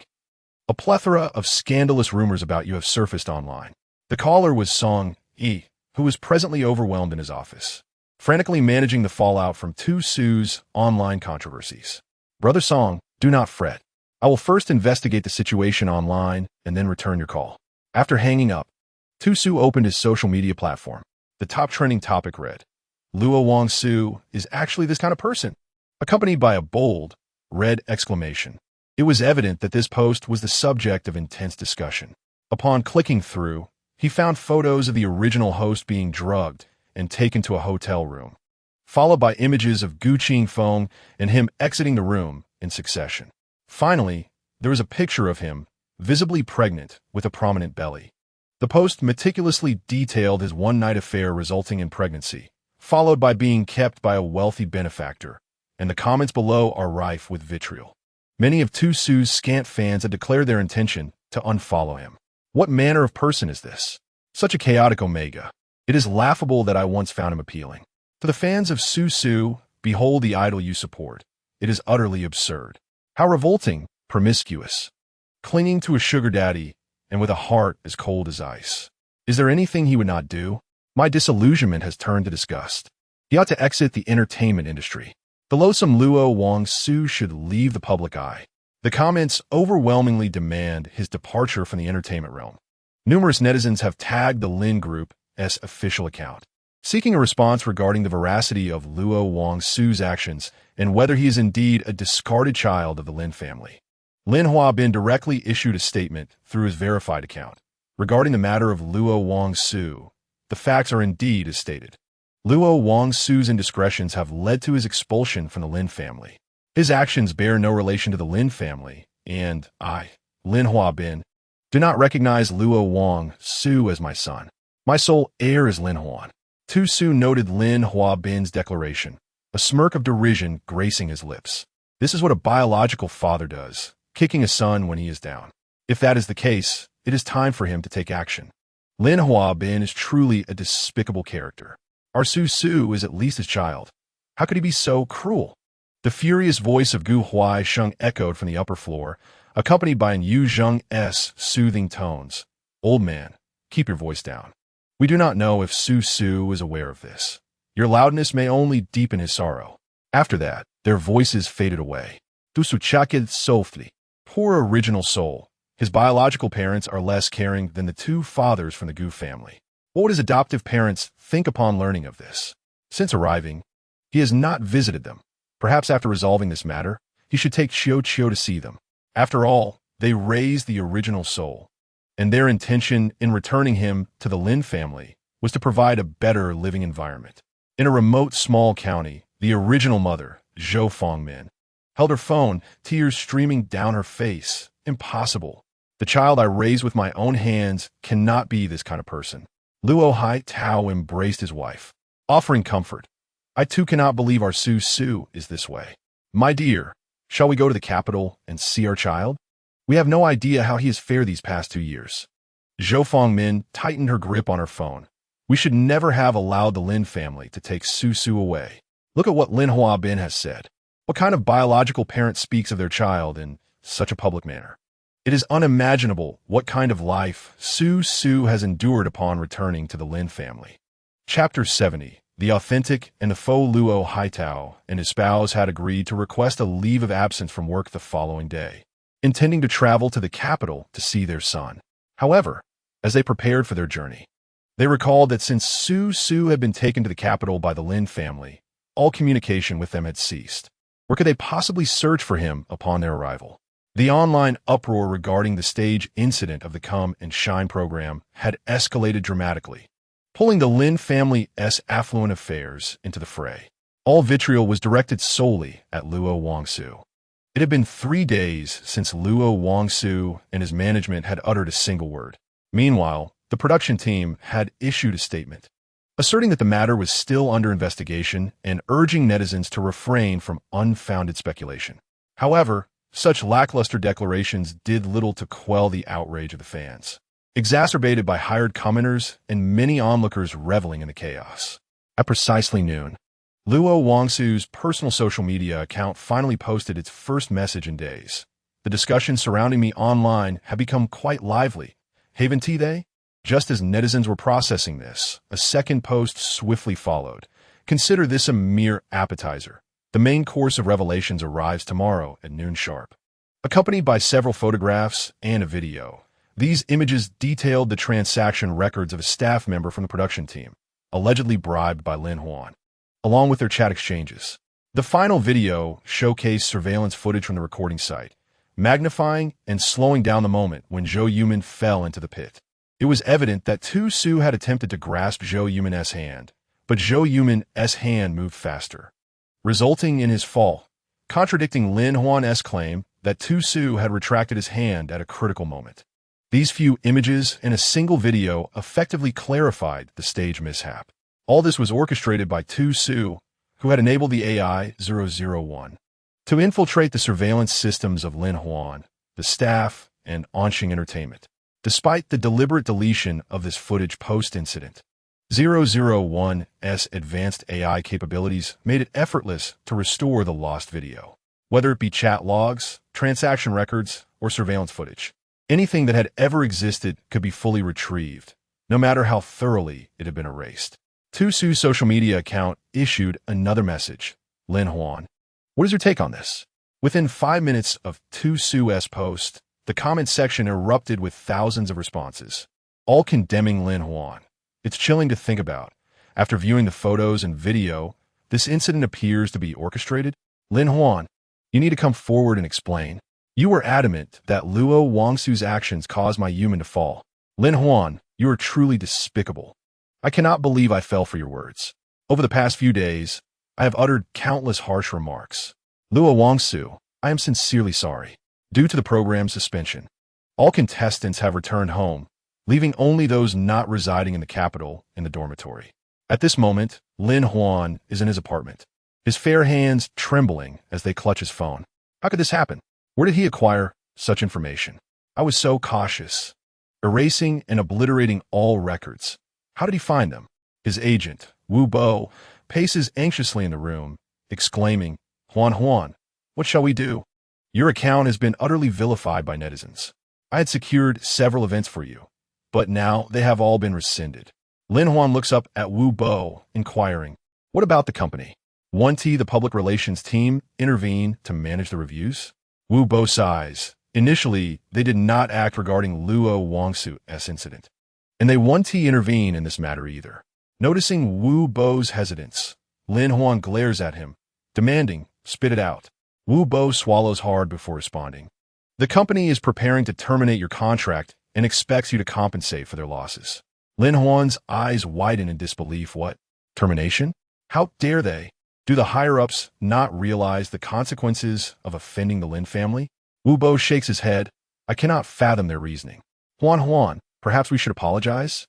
We could offer a series of compensations to Zhou Yumin. I believe the netizens will forget in due time. After all, their memories are quite short. Lin Huan disregards Wu Bo's suggestion, his fingers incessantly scrolling through the derogatory comments directed at him. He mutters to himself, I will never bow down to him. What is Luo Wangsu even? I am the scion of the Lin family. How could I possibly be defeated by someone like him? No, I will not be vanquished. I still have a Lin family. Wu Bo gazes at Lin Huan with concern. Huan, what is happening? I fear for your well-being. He has invested all his hopes in Lin Huan. Since representing him, he has held his head high in the company, looking down upon others. If Lin Huan falters, he too may face ruin. Having risen from a remote area through exceptional achievements to enter the entertainment industry, he has secured a position as a humble agent at Yu Huang Entertainment, a significant improvement over many others. What will he do if Lin Huan encounters difficulties? Devoid of connections and savings? Lin Huan dials Lin Huabin's number directly, and as soon as the call connects, he breaks into tears. Father, why is my brother defaming me online? Those accusations are unfounded, and the photos and videos are fabricated. Father, you have watched me grow up. You know I could never commit such acts. He is my brother. Upon witnessing Lin Huan's pitiful lament to Lin Huabin, Wu Bo couldn't help but shiver. The man was truly terrifying. He was acutely aware that these matters were orchestrated solely by Lin Huan, yet here he was, audaciously weeping as though he were the victim. It was no wonder he excelled at acting. Such talent deserved accolades worthy of an award-winning performer. Upon hearing Lin Huan's sobs, Lin Huabin immediately set aside his work, rushing to offer comfort. Huan, what troubles you? Please, cease your tears and explain to your father exactly what has transpired. Lin Huan was momentarily taken aback. It seemed Lin Huabin was unaware of the online uproar. Father, the situation is as follows. He recounted the events of the day as they unfolded online, culminating in a tearful plea. Why does my brother treat me this way? After hearing Lin Huan's account, Lin Huabin slammed his hand on the table in fury. Has Luo Wangsu truly lost his senses? He exclaimed. Stop crying, my dear. Leave this matter to your father. Once the call ended, a flicker of a smile appeared on Lin Huan's face, erasing any trace of sorrow. Wu Bo observed Lin Huan's exquisite visage, still marked by 2 streaks of tears. Yet he bore a grin that seemed almost sinister, causing Wu Bo to instinctively take a step back. Tu Su's recent posts had sent shockwaves through the social media platform, akin to a boulder crashing into water, stirring a tempest. While netizens engaged in a barrage of criticisms against Lin Huan's personal account, Tu Su lay comfortably in Gu Qingfeng's office, indulging in snacks lovingly fed to him by his husband. Wife, where did you procure all that evidence? My subordinates failed to uncover any of it, Gu Qingfeng inquired. Tu Su, reclining on Gu Qingfeng's lap, glanced up at her handsome husband with a smile. Oh, I sourced it from the internet, of course. I should mention, I'm a top-tier hacker. Even if Lin Huan had destroyed the evidence, I could effortlessly restore it. Gu Qingfeng leaned down to wipe the remnants of milk from Tu Su's lips, grinning as he remarked, Wife, you truly are capable. Tu Su raised an eyebrow, playfully. Oh, capable? As she spoke, her hand glided over Gu Qingfeng's chest. Suddenly, a series of urgent knocks echoed at the door, prompting Tu Su to retract her mischievous hand. Gu Qingfeng, noticing the blush creeping to her ears, smirked and called, Come in. The assistant entered, only to find Tu Su rising from Gu Qingfeng's lap. Clearing his throat awkwardly, he averted his gaze. Speak, what is it? Gu Qingfeng casually adjusted Tu Su's wrinkled attire as he inquired. The assistant quickly regained his composure and reported, "President Gu, the situation online has escalated. Just now, Lin Huabin, the chairman of Lin Corporation, posted a message on his personal social account." Tu Su turned to the assistant, asking, "What did Lin Huabin say?" Not bothering to check his phone, he preferred to hear it directly from the assistant, curious about Lin Huabin's next move. The assistant glanced at Gu Qingfeng and, upon receiving a nod, continued. President Lin stated that his Huan is his only son and he could never commit such acts. All of this stems from the deceptive actions of the president's wife. The legal department of the Lin Group will directly file a lawsuit against her. Chapter 72. The false young master Tu Su displayed a mocking smile as he patted Gu Qingfeng's arm. "Brother Feng, could you hand me my phone?" Gu Qingfeng bent down and retrieved the phone from the table, asking with curiosity, "Wife, what do you intend to do? After all, Lin Huabin is your biological father. No matter how you proceed, the netizens will criticize you. Perhaps it would be better for me to intervene." Tu Su shook his head. "There's no need for you to step in just yet. Why use a sledgehammer to crack a nut? You are my trump card. Why reveal it too soon?" Upon hearing Tu Su refer to him as her trump card, Gu Qingfeng felt a surge of joy. He truly was his wife's support, and she couldn't do without him. Intrigued by his wife's intentions, Gu Qingfeng leaned closer to Tu Su, peering down to see that she was logging into her social media account. She directly tagged Lin Huabin in the hall. "Lin Huabin, president of Lin Group. Please send over your lawyer's letter promptly. Whoever fails to do so is a coward. I am at the Guan building, and I expect to receive your lawyer's letter today." Within mere minutes, the post attracted hundreds of comments. What? So Luo Wangsu is this tough? Haha. I suddenly find Luo Wangsu somewhat endearing. Lin Huabin, president of Lin Group. Luo Wangsu is urging you to send that lawyer's letter. Wasn't there a rumor that Lin Huabin is Luo Wangsu's biological father? I never realized this was a father-son affair. Why overthink it? Let us just enjoy the spectacle. It's getting more exciting. Even the president of Lin Group is caught up in this. Shortly after, Tu Su posted another message. Lin Huabin. Remember to tune in tomorrow at noon. I have a surprise for you all. Watching Tu Su post twice, Gu Qingfeng stared in astonishment. He had expected her to reveal some evidence, yet she boldly confronted Lin Huabin instead. When did his wife become so resolute? Wife, what surprise do you plan to unveil tomorrow? Please tell me. Hearing Gu Qingfeng's question, a nearby assistant perked up his ears. While Tu Su was posting, he had also been checking his phone and had seen both of her messages. The assistant couldn't help but admire his president's wife. She was incredible. No one should tolerate Lin Huabin. Tu Su smiled and planted a kiss on Gu Qingfeng's cheek. Darling, don't rush. You will find out tomorrow. That night was destined to be one of restlessness. Not only was Gu Qingfeng curious, but countless netizens were also eager to see what surprise Luo Wangsu would unveil at noon the following day. The following morning, Gu Qingfeng had yet to receive the anticipated surprise from Tu Su, but instead encountered an unexpected shock. What did you say? Their names are Su's adoptive parents? The assistant nodded affirmatively. Yes, Mr. Gu. Shall I bring them in? Gu Qingfeng responded with a nod. Then please escort them in. The arrival of Su's adoptive parents was indeed unexpected. They must have caught wind of the recent commotion online. Previously, Su had mentioned that once this matter settled, she would take him back to visit her adoptive parents. Soon, there was a knock at the office door. Gu Qingfeng rose from his chair, straightened his suit, and calmly said, "Come in." The assistant opened the door, and following closely behind was a middle-aged couple, who appeared rather ordinary, even somewhat rustic. Yet, he recognized their faces, for he had thoroughly investigated Luo Wangsu in the past. Luo Haitao and his wife were taken aback by the opulence of the office, unsure of where to stand, their expressions betraying their discomfort. "Dad, Mom, please have a seat over here." Gu Qingfeng offered them a warm smile. "Xiao Zhang, please prepare 2 cups of tea." After instructing his assistant, Gu Qingfeng led the couple to the sofa for a meeting. Upon hearing Gu Qingfeng refer to them as Dad and Mom, the couple momentarily froze, bewildered as to why such a prominent figure would address them in such a manner.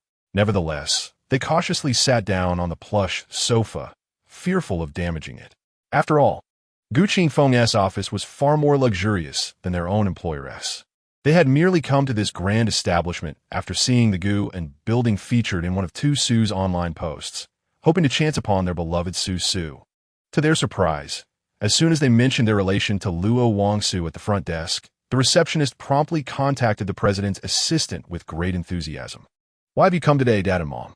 Gu Qingfeng inquired as he placed 2 cups of tea before them. Luo Haitao gingerly lifted his cup, asking, "Mr. Gu, why do you call us Dad and Mom? We cannot accept such an honor."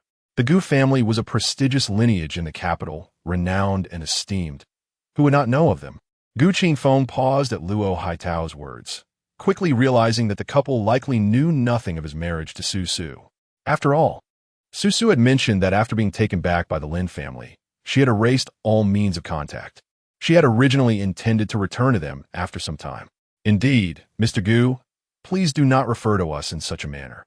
We merely came to your esteemed company to inquire about our daughter, Su Su," Zhou Fangmin said cautiously, seated beside her husband. Observing their palpable unease, Gu Qingfeng sighed gently. "There is no need for you to be so anxious. I am legally married to Su Su, and you are his adoptive parents. Thus I should address you as Mom and Dad." Luo Haitao and his wife stared wide-eyed. "Legally married? Mr. Gu, surely you jest." Gu Qingfeng smiled at the couple. "I would never make light of Su Su's reputation. Indeed, we have obtained our marriage certificate. However, Su Su prefers to keep it private for the time being. Aside from my 2 fathers and household staff, no one is aware of our union. Su Su intended to reach out to you, but during that period, he was expecting a child and had many matters to attend to. He planned to resolve these issues before returning with the baby to visit you." As Gu Qingfeng recounted the series of events that transpired after Luo Wangsu returned to the Lin family, the couple listened intently. Upon hearing about Luo Wangsu's experiences, Zhou Fangmin was the first to break into tears. "Had we known that Su Su suffered so much upon returning to the Lin family, we would never have allowed them to take him back. Initially, we believed the Lin family, being affluent, could provide Su Su with better opportunities, especially since they are his biological parents. We thought they would care for him well. Who could have predicted this?" Zhou Fangmin was inconsolable. Luo Haitao, while comforting his wife, discreetly wiped away his own tears, saying, "Yes, what we thought was beneficial for him turned out to be a descent into a furnace of suffering. It's likely that he harbors resentment towards us for not bringing him back sooner." At that moment, the office door swung open unexpectedly. Tu Su stood quietly at the entrance, gazing at the couple seated on the sofa. Memories of how Luo Haitao and his wife had tenderly cared for the original owner flooded his mind. Though not the biological parents, they had cherished the original owner as a precious gem from a young age, resulting in a naive and innocent character, akin to a pure white lotus. Hearing the commotion at the door, the couple turned in unison. Upon seeing the now taller and more handsome Luo Wangsu, they immediately rose to their feet.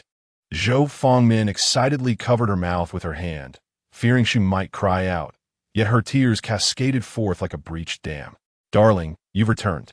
Mom and Dad have come to see you," Gu Qingfeng called out with a smile, waving to the motionless Tu Su at the door. He had already informed Tu Su when the assistant went down to escort Luo Haitao and his wife upstairs. "Child, do you resent us?" Luo Haitao asked. His eyes filled with sorrow as he looked at Tu Su. Slowly, Tu Su walked forward to stand before the couple. His voice choked with emotion as he called out, "Dad, Mom." He felt a pang in his heart, likely a remnant of the original owner's memories. Having absorbed these memories, he also inherited the original owner's emotions. It stood to reason that before his demise, the original owner must have yearned most for the love of this couple who had cared for him since childhood. It had been nearly 3 years since they last heard Su Su call them Mom and Dad. With tears glistening in their eyes, Luo Haitao and Zhou Fangmin nodded in affirmation. They gazed at Tu Su from head to toe. "Our Su Su has become even more handsome. From a young age, you were strikingly handsome, and now, in your maturity, you have become even more attractive." Tu Su gestured for the couple to take a seat, positioning himself between them, while their gazes remained fixed on him. The 4 of them sat in Gu Qingfeng's office, conversing for an extended period, with the assistants aware of the situation and refraining from interrupting throughout the morning. Before long, It was nearly noon. Dear, as you mentioned yesterday, a surprise awaits at 12. Gu Qingfeng reminded Tu Su, who was still engaged in conversation with his adoptive parents. Chapter 74. The True and False Young Master Indeed, Su Su. We only learned about the online events recently. The Lin family is reputedly a wealthy clan. What will you do if they come after you? Zhou Fangmin inquired with genuine concern. Tu Su chuckled and gently patted Zhou Fangmin, saying, Mom, it's nothing to worry about. After all, I have Brother Feng by my side. The Lin family may be affluent, but does that mean our Gu family is any less so? Hearing his wife praise him in front of his in-laws, Gu Qingfeng subconsciously puffed out his chest. Observing her husband's reaction, Tu Su couldn't help but chuckle inwardly, finding him endearingly charming at times. Brother Feng, didn't you mention you would assist me in acquiring the Lin group? You may commence today. The Lin family is about to be thrown into chaos. Gu Qingfeng raised an eyebrow, curious about the leverage his wife held that could instigate such disorder. Both he and Luo Haitao turned their attention to Tu Su, who, smiling, retrieved his phone to compose a message. Lo Guang Su, itisit Wedwoklok. The promised surprise has arrived. Second message. Lin Group President Lin Huabin, Lin Huan. Attached are photos. As soon as Tu Su posted on his social media account, Gu Qingfeng's phone on the table chimed with notifications. Tu Su teased, Brother Feng, you really keep a close watch on me. Even online, you set up special alerts. Gu Qingfeng awkwardly cleared his throat before picking up his phone to review the content. Luo Haitao and his spouse exchanged glances, smiling at the affectionate display between the young couple. Upon seeing Tu Su's revelations, Gu Qingfeng's eyes widened in disbelief. Wife, how did you acquire all this? How did you ascertain that Lin Huan is Lin Huabin's biological child? Tu Su proudly tilted his head, stating, though Lin Huabin has concealed it well, even deceiving my biological mother for decades, every action leaves traces. The internet is quite advanced. As long as one seeks, nothing remains undiscoverable. In Tu Su's mind, System 001 commented, the host certainly knows how to embellish their achievements. Clearly, I am the one who uncovered all this. Tu Su affectionately patted 001's virtual head as mental space, saying, be good. As your host, your accomplishments are effectively mine as well. Luo Haitao and his spouse also viewed the evidence Tu Su shared on their phones, looking utterly incredulous. Su, is this all true? Lin Huabin actually has a long-lost first love he has been supporting for 30 years? Lin Huan turned out to be the offspring of Lin Huabin and his first love. Tu Su nodded, affirming the revelation. Indeed, I too found it hard to believe at first. No wonder he harbored no affection for me. It appears he initially chose my biological mother solely, due to her family's advantageous circumstances. Lin Huabin's success in establishing the Lin Group was largely attributed to the unwavering support from my mother's side. In truth, the one Lin Huabin has always loved is his first love, Omega. At the Lin family's villa, Yu Zhenglin trembled as she held her phone, her eyes wide with disbelief. Yet, the DNA report unmistakably confirmed the truth of it all. She sank despondently onto the sofa, her gaze vacant. The man she had devoted her life to had deceived her all along? She had nurtured his illegitimate child for over 20 years, while her own biological son had been cast aside. A heart-wrenching scream escaped Yu Zhenglin's lips as her hands clawed at the luxurious leather sofa, leaving it marred. The household staff, now aware of the situation unfolding online, stood in stunned silence, fearful to utter a sound upon witnessing their mistress in such a state. In a luxurious apartment within the capital, Lin Huan stared blankly at the messages on her phone, incredulous. How could this be? I am my father's true child? Vubo, also holding his phone, was equally shocked. He never imagined that Lin Huan was the illegitimate child of the CEO, raised by the legitimate wife, while the legitimate child was expelled from the household. What peculiar circumstances surround the Lin family? In the Lin Group's presidential office, Lin Huabin had seen Tu Su's explosive revelation and, in a fit of rage, hurled his phone across the room. His subordinates stood before the desk, too apprehensive to breathe. His foremost concern was that if this revelation were indeed accurate, the company's stock prices would plummet. The Yu family was not to be trifled with. Although the elders had passed, the chairman's wife still had a brother in a high-ranking position within the empire. The Lin Group's smooth progress over the years could not be dissociated from the Yu family's backing. Chapter 75. The True and False Young Master. Tu Su's revelation sent shockwaves across the entire internet, causing social media platforms to crash twice that day. The hidden secrets of the affluent were far more explosive than celebrity gossip. Many individuals flocked to Tu Su's account, inquiring about the veracity of the claims. Bored, Tu Su responded to a few of the most liked comments. Of course, it is true. The evidence is irrefutable. Gu Qingfeng watched as Tu Su gleefully scrolled through her phone, shaking his head in disbelief. The disclosure of her father's illegitimate child seemed to affect her as little as if it were someone else's affair. Su, what do you plan to do next? Her biological mother, Zhou Fangmin, asked with concern. Tu Su looked up at Zhou Fangmin. Mom, what's wrong? Zhou Fangmin sighed. Oh, my child. After all, she is your biological mother. She has been deceived by her husband for a lifetime. She must be feeling incredibly hurt right now. Are you not considering reaching out to her? Tu Su shook his head, proclaiming, this matter pertains to her alone. What relevance does it hold for me? Apart from bringing me into this world, she has given me nothing. I was raised by you, and I regard you as my true parents. As for Ms. Yu Xinglin, her treatment of me has been far from kind since my return to the Lin family. If she does not consider me her child, I shall not demean myself by treating her as my mother. Luo Haitao gently patted his wife's shoulder, saying, let Su make her own decisions. I believe she is quite justified in her feelings. Although Zhou Fangmin is her biological mother, she has done nothing for our Su. Instead, she lavishes affection on that illegitimate child. Perhaps it will be better for that child to comfort her. Upon hearing Luo Haitao's words, Tu Su nearly burst into laughter. He was quite unaware that his otherwise earnest father could display such sharp wit. Meanwhile, Gu Qingfeng had already stepped out to convene his subordinates, preparing to initiate the acquisition of the Lin Group. As soon as Tu Su's revelations emerged, the Lin Group's stock prices began to plummet dramatically. The actions of the Lin family left everyone astounded. The intricacies of how Luo Wangsu had been schemed against and drugged into a hotel by Lin Huan, coupled with how the Lin family treated Luo Wangsu at home, were hard to believe.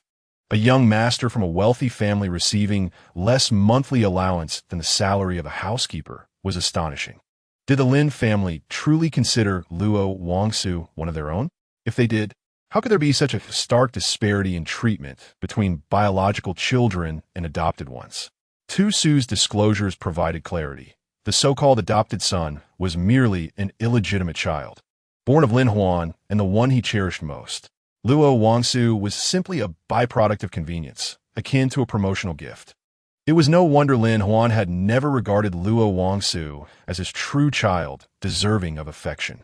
Initially, Tu Su wished to invite Luo Haitao and his wife to reside with him at the ancient Gu family estate, yet the couple vehemently declined. They had merely spent a few days with Tu Su in the capital, visiting their grandson before returning to their small county town. Following Tu Su's revelations, the online uproar regarding the Lin family's affairs persisted for an entire week. The Lin Group's stock prices experienced a catastrophic decline. The current head of the Yu family, who happened to be Luo Wangsu's maternal uncle, publicly declared that the Yu family would no longer maintain any kinship ties with the Lin family. Regardless of whether Yu Xinglin divorced Lin Huan, the Yu family would sever all connections with Lin Huan. Tu Su encountered his biological mother once more a week later, as Yu Xinglin took the initiative to arrange a meeting at a cafe. Initially surprised, Tu Su soon comprehended the motivation behind her request, considering the recent events. Her husband had deceived her for a lifetime. The only thing she could still possess was her biological child. With a quiet sigh, Tu Su lamented the loss, for her true child had long since perished. The current incarnation of Luo Wangsu was, indeed, a different soul altogether. Moreover, from the memories of the original owner, Tu Su understood that the original owner had long since lost any affection for his biological mother. Initially, there had been some anticipation, but since returning to the Lin family and witnessing how Yu Xinglin treated him, all hope had dissipated, leaving no room for emotion. Su, how have you been? Is this your child? He is so adorable, just like you were when you were born. In the cafe, Yu Xinglin sat across from Tu Su, gazing at the little ball in his arms with tender affection. Yet deep within her eyes lay a profound regret. If only she had treated Luo Wangsu better. Chapter 76. The True and False Young Master. 76. Tu Su glanced down at the little ball in his arms before raising his gaze towards Yu Zhenglin. His expression was indifferent, lacking the warmth he had shown the child. As he inquired, "I wonder what prompted you to summon me today?"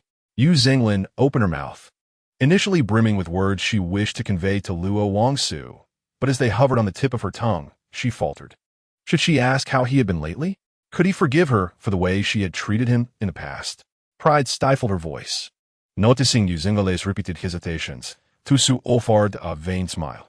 "If there is nothing significant to discuss, I shall take my leave."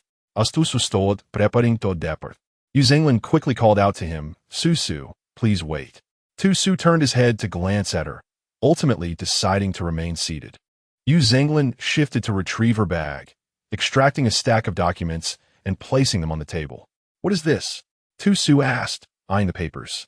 "These are my 20% shares in the Lin Corporation. I wish to transfer them all to you as compensation," she declared. Tu Su shook his head without a moment's hesitation. "There is no need. You should keep these shares for yourself. With them, your future is secure." Seeing Tu Su's immediate rejection, Yu Zhenglin's previously calm demeanor shifted to one of urgency. "Su, please don't be stubborn. Do you have any idea of the value of these shares? I am not asking for anything in return. I merely wish to make amends. I do not seek your forgiveness, but I genuinely want to compensate you. Are you unwilling to grant me even this small opportunity?" Yu Zhenglin looked up at Tu Su, her eyes glistening with tears. She felt genuine remorse, realizing that she had a child so understanding, yet she had been blinded by affection for Lin Huan, that illegitimate child. Memories of her pregnancy with Luo Wangsu flooded back. She had once eagerly awaited the arrival of her child and had been filled with joy upon his birth. But why? After losing her biological child for over a decade and finally reclaiming him, was she unable to recapture the feelings she had experienced at the time of his birth? Upon her first encounter with Luo Wangsu, she felt nothing but unfamiliarity, akin to gazing at a stranger. This initial detachment is precisely why she later harbored disdain for Luo Wangsu, further exacerbated by Lin Huan's constant intercessions on Luo Wangsu's behalf. Such actions only deepen her aversion. In retrospect, it seems Lin Huan's so-called pleas were likely orchestrated by him. Observing Yu Zhenglin's current state, Tu Su found himself at a loss for harsh words. However, neither he nor the original owner of the body could summon an ounce of maternal affection for Yu Zhenglin. "I shall not accept this share. If you truly wish to compensate me, assist the Gu family in acquiring the Lin Family Corporation. Should you succeed, although our maternal bond has dissolved, I would consider hiring a caregiver for you in your old age, should you require such assistance. Beyond that, I cannot offer more." With that, Tu Su had little else to convey. He lacked the standing to forgive Yu Zhenglin on behalf of the original owner, given that Yu Zhenglin had witnessed her husband brutally terminate the pregnancy. After speaking, he took hold of the small, chubby hand of Chio and waved at Yu Zhenglin, saying, Chio, let us bid farewell to Grandma." The mere months-old Chio, unable to grasp his little father's words, complied with a wave, offering the unfamiliar grandmother a sweet smile. Following their departure, Yu Zhenglin sat alone in the cafe for an extended period, shedding tears as she reflected on her life thus far, lamenting the worthlessness of her devotion to a scoundrel. After the prior online commotion, the program, if you love acting, come resumed filming. However, due to Lin Huan's deliberate machinations leading to Zhou Yuman's injury, the production team stripped Lin Huan of his eligibility to compete. Zhou Yuman's team promptly filed a lawsuit against Lin Huan in the highest court. Seizing the opportunity, Tu Su engaged a top-tier lawyer to prosecute Lin Huan on multiple charges, including drugging and defamation. Both lawsuits would be heard concurrently. Lin Huan effectively orchestrated his own downfall, leading to the annulment of his engagement with the Zhou family. As the Gu family sought to undermine the Lin Corporation, the Zhou family began to encroach upon it. When Lin Huan, in tears, implored Lin Huabin for help, Lin Huabin, overwhelmed with company matters, had little inclination to attend to Lin Huan. His regard for Lin Huan stemmed solely from the fact that he was the child he shared with his beloved, A child lost could be replaced, but the loss of the company would pose a significant challenge to his resurgence. In Lin Huabin's office, a resounding slap echoed throughout the room. This is all your fault. Why do you relentlessly target Luo Wangsu? Had you not stirred up so much trouble, we wouldn't be in this predicament. Lin Huan, cradling his swollen cheek, gazed at Lin Huabin in disbelief. The man who had always been his most cherished supporter, who had always listened to him, had struck him with such ferocity today. Why did you bring Luo Wangsu back?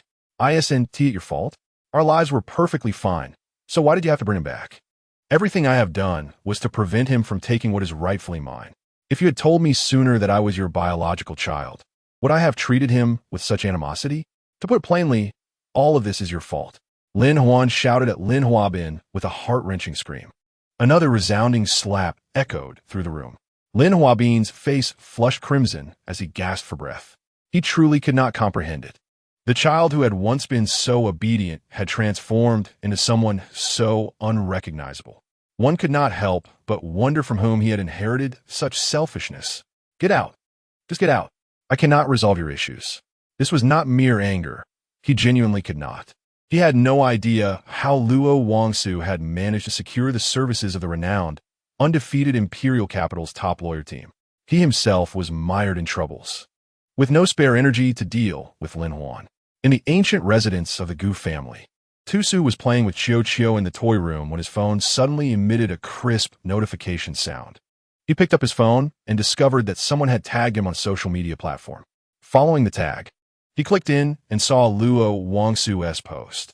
Even if I wronged you in the past, I certainly did not misjudge you regarding being kept. Attached were several photos. Although many comments debated whether Luo Wangsu was indeed being kept, the majority were directed at cursing Lin Huan. Indeed, Lin Huan remained resentful, blaming Tu Su for ruining everything he held dear. If that was the case, he was determined to utterly destroy Tu Su in return. Looking at his phone, Tu Su is kid that he directly tagged Lin Huan on his social media account. Lin Huan, how can you be so forgetful of the past? I have slapped your face countless times, and yet you still dare to show your face? Attached was a photo of their marriage certificate. Can you comprehend this, dog? Gu Qingfeng, darling husband, love you, heart emoji. The netizens were taken aback as Luo Wangsu promptly responded to Lin Huan. Countless individuals flocked to his social media account, and when everyone beheld that marriage certificate, they were left in utter disbelief. What? My Su Su is actually married? Wow. Su Su's husband is far more handsome than those who secretly photographed Lin Huan. Have you all noticed that Su Su's husband doesn't seem to be an ordinary person? Oh my goodness. You all must check out Su Su's husband's personal account. Some users followed Tu Su's tag to Gu Qingfeng's profile, where a large blue V certification declared, current president of Gu Group. The netizens were dumbfounded. Am I seeing things? Gu Group? Is it the Gu Group from our imperial capital?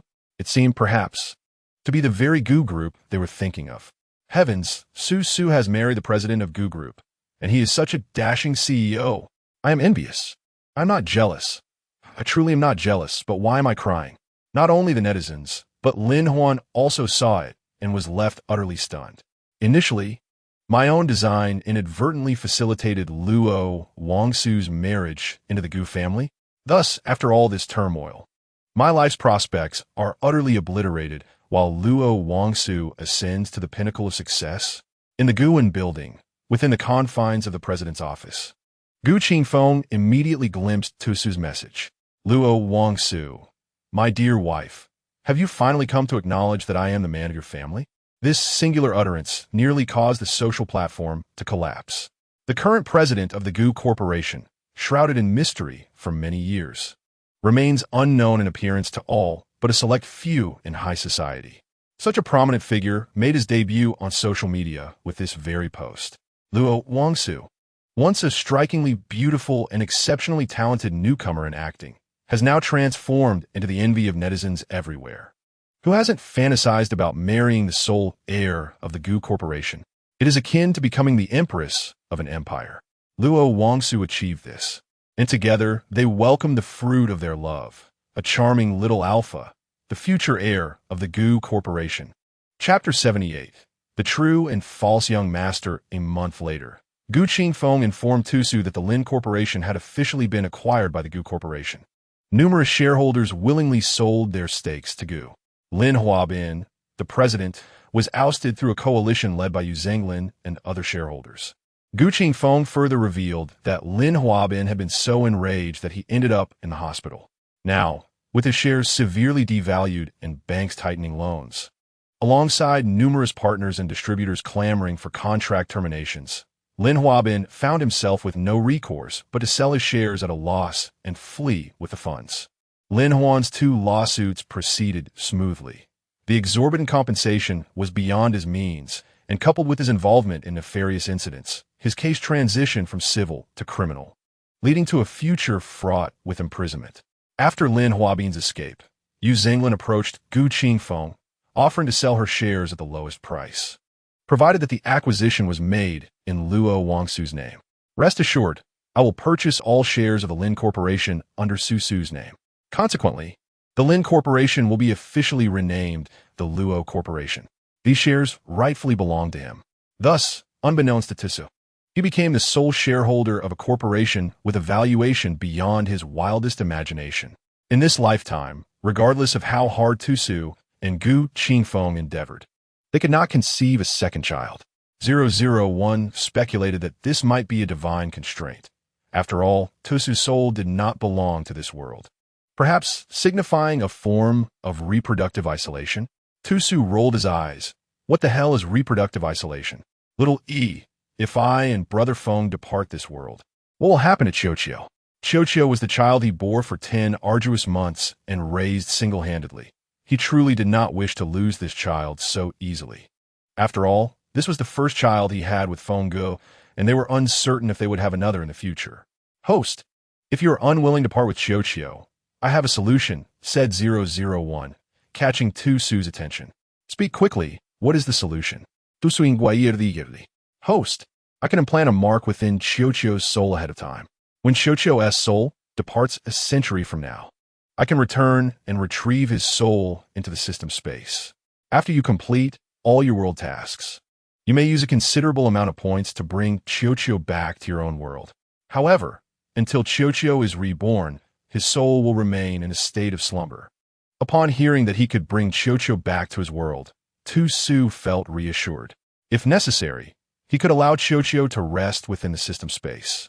With 001 watching over him, he felt at ease. Very well, just ensure you take Qiuqiu's soul to the system space when the time comes. As Qiuqiu reached adulthood, Gu Qingfeng initially intended for him to take over the Gu Corporation. However, Qiuqiu had no interest in commerce. Instead, he was enamored with mechas and combat. Thus, unbeknownst to his 2 fathers, he enrolled in the military academy of the imperial capital, successfully joining his great-uncle's army. His great-uncle was none other than Yu Zhenglin's biological brother, the foremost general of the empire. When Tusu turned 40, Gu Qingfeng informed him that Lin Huabin had passed away.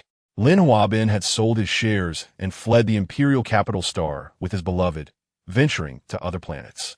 Although Lin Huabin had some remaining wealth, his beloved had long grown accustomed to a life of luxury and became weary of hiding. Eventually, she entangled herself with a wealthy man on another planet, and together they conspired to eliminate Lin Huabin, seizing his remaining fortune. Lin Huan spent 3 years in prison and emerged destitute, his tarnished reputation rendering him unable to return to the entertainment industry. Having been raised as a wealthy heir, he possessed no other skills, and ultimately, in order to survive, he resorted to selling his body in the red light district. Qiuqiu Gu Yanshu passed away 3 years after Tusu and Gu Qingfeng, having participated in numerous battles that left him with many hidden injuries. Thus, he did not live as long as his 2 fathers. At the moment Gu Yanshu closed his eyes, a white orb of light escaped from his head and was drawn into an imperceptible vortex. In this lifetime, Tusu accompanied Gu Qingfeng on this planet for a century. The average lifespan in this world was around 130 years, and Gu Qingfeng lived to the age of 135 before passing away. After entrusting the Gu Corporation to others for management, he purchased a private starship and embarked on interstellar travels with his wife, Luo Wangsu. When Gu Qingfeng passed away, both he and Tu Su were aboard the starship, having grown exceedingly frail with age. They lay side by side on the same bed, Gu Qingfeng's hands, adorned with wrinkles and age spots, tightly clasping Tu Su's. The cosmic starry sky is truly beautiful today, Tu Su remarked, his once clear eyes now clouded. Following Gu Qingfeng's gaze through the starship's glass window to behold the vast universe beyond. Indeed, the universe is breathtakingly beautiful, Gu Qingfeng replied, turning to gaze at his beloved. He gently caressed Tu Su's cheek, and in that moment, the aged visage of Tu Su seemed to transform back to the youthful figure he had first encountered a century ago. Back then, Tu Su was remarkably handsome, capturing Gu Qingfeng's heart with a mere glance. Su, wife, darling. You call and I respond. Thank you. I have no regrets in this lifetime. Tu Su tightened his grip on Gu Qingfeng's hand, feeling the weight of the moment. He understood that his beloved was nearing the end of his time in this world, a truth conveyed to him by the system. Having endured 4 farewells with Gu Qingfeng, he thought he would be accustomed to the 5th, yet at this poignant moment, his heart felt just as hollow as before. Gu Qingfeng murmured many words, but his strength waned, leaving only the faintest whisper. Wife, we shall be together in our next life. Tu Su shifted closer, resting his head against Gu Qingfeng's. Fool, we shall be together for all eternity. However, those words were lost to Gu Qingfeng. Chapter 79, The Sixth Life, a tragic supporting role, 1, within the confines of the system space. Tu Su cradled a pure white orb of light, the very essence of Gu Yinshu's soul after his demise. System, please take good care of the orb, he implored. It had been a long time since he had called Gu Yinshu by his childhood name, since the 3rd grade. Gu Yinshu had insisted that everyone call him by his formal name instead. Yet now, this luminous sphere truly resembled a ball. System 001 floated beside Tu Su. Understood, host. I have acquired the mission for the next world. Would you like me to share the details in advance? Tu Su, holding the orb, settled down as a sofa materialized beneath him to offer support. Go ahead, he urged. After a lengthy explanation, 001 summarized that the original host was named Gu Qingsu, who had grown up in a rural setting. His parents were uneducated, having not completed elementary school, yet they were industrious and resourceful. Initially, they raised a few pigs and cultivated some land, which sufficed for Gu Qingsu's education. However, Gu Qingsu's father, Gu Fangbai, depleted all their savings to build a pig farm. Eventually, the couple expanded from raising 20 pigs to over 1,000, transforming their modest family farm into a leading enterprise in the region. Gu Qingsu was an exceptionally handsome young man with outstanding academic achievements, the only son in his family. Logically, he should have had no trouble finding a wife. However, during his university years, he found himself enamored with a girl named Chu Xiao, the belle of the foreign languages department. In his sophomore year, Gu Qingsu mustered the courage to confess his feelings to Chu Xiao, only to be met with rejection. If the story had ended there, it would have been simpler. Unfortunately, Chu Xiao, with her duplicitous nature, refused Gu Qingsu's advances while frequently maintaining contact with him. In her words, they were ill-suited as lovers, but far more compatible as friends. Gu Qingsu, you are my dearest friend. I'm facing some difficulties. Could you lend me a hand? I promise to treat you, as I said I would pay. Chu Xiao was aware of Gu Qingsu's family's humble pig farming background and often expressed disdain for him. Yet she readily accepted every gift he offered. At this point, Tu Su realized that Chu Xiao clearly viewed Gu Qingsu as a mere backup, though Gu Qingsu genuinely believed that she regarded him as her closest friend. By their junior year, Chu Xiao had become involved with a wealthy heir from the university. And while Gu Qingsu wished to distance himself from her, she continued to reach out with messages asking about his meals and recommending restaurants and leisure activities. As graduation approached, Chu Xiao suddenly sought Gu Qingsu's help. Her affluent boyfriend had discarded her for a new love interest, and she found herself pregnant. It was then that she learned from others at the school that Gu Qingsu's family was not merely engaged in small-scale pig farming, but owned a substantial pig farming enterprise. Approaching Gu Qingsu with feigned vulnerability, she professed, Gu Qingsu, I actually have feelings for you. Let us marry.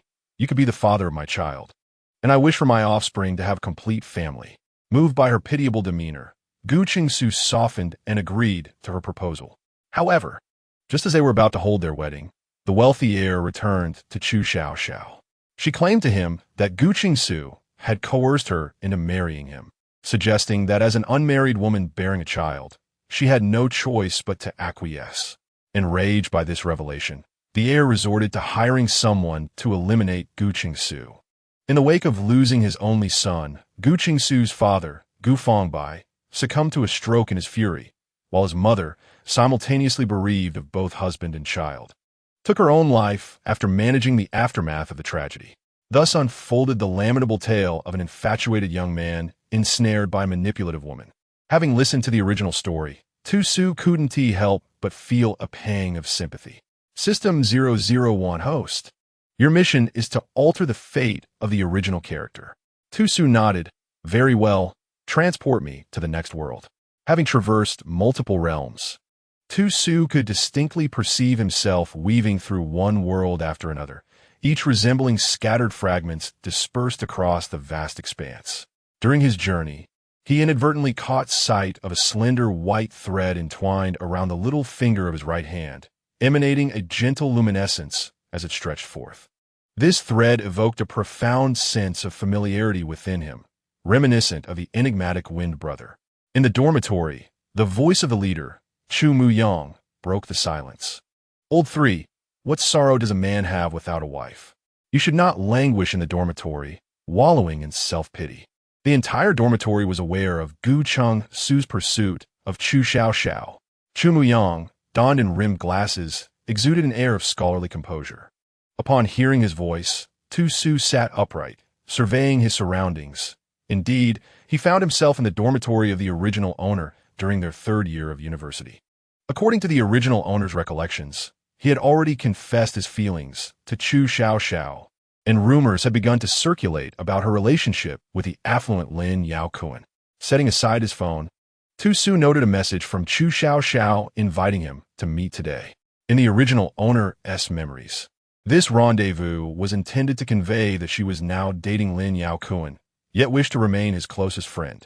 Tu Su smiled at Chu Muyang, remarking, Xiao Xiao is a wonderful girl. She never rejected me during my pursuit. She accepted my gifts without hesitation. She is certainly not the kind of materialistic girl people claim. The news of her relationship with that rich second-generation heir must be mere gossip. Look, she even messaged me today, asking to meet in the school grove. Curiously, System 001 inquired, Host, why do you extol Chu Xiaoxiao before your roommates? She is clearly a woman driven by materialism. Do you perceive this as praise? Oh, System, you still have much to learn about the art of human language. The original owner embodied a white lotus persona, seeing goodness in everyone. Otherwise, he would not have believed everything Chu Xiaoxiao said. My words uphold the white lotus image while subtly revealing that Chu Xiaoxiao is indeed a gold digger, treating the original owner as a mere backup. Upon hearing Tu Su's remarks, the second roommate, Yi Xingyu, and the fourth, Su Yichun, widened their eyes in disbelief. They had seen the messages on Tu Su's phone clearly. The news of Chu Xiaoxiao's relationship with Lin Yaokuan was widespread. They never anticipated that she could maintain contact with their old 3, Gu Chengsu, while dating Lin Yaokuan. With a thud, Su Yichun slammed his palm against his bed in frustration, exclaiming, What does this mean?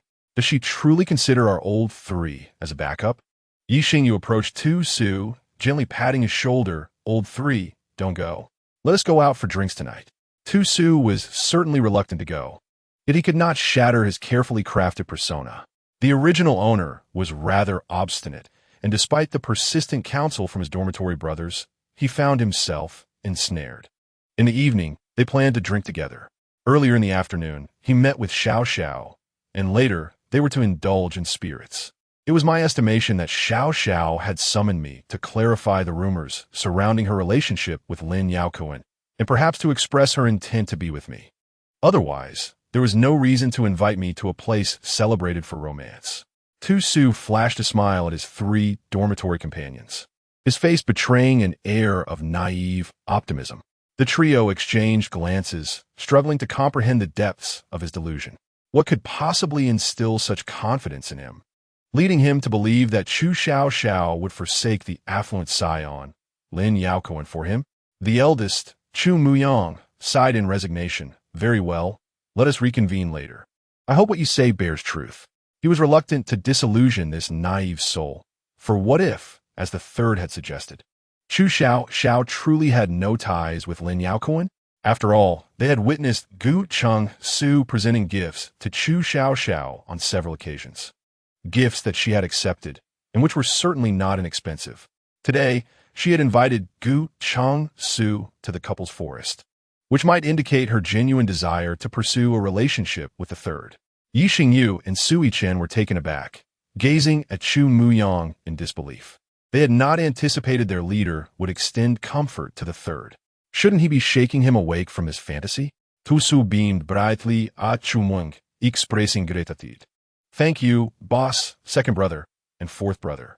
Once I succeed, I shall treat everyone to skewers and drinks this evening. Chu Muyang exchanged glances with Yi Xingyu and Sui Chen, and they nodded in agreement. Third brother, we wish you success. We await your treat. After a brief meal at the cafeteria, Tu Su prepared to meet Xiao. Once he departed, Yi Xingyu and Sui Chen questioned Chu Muyang, boss, what is your reasoning?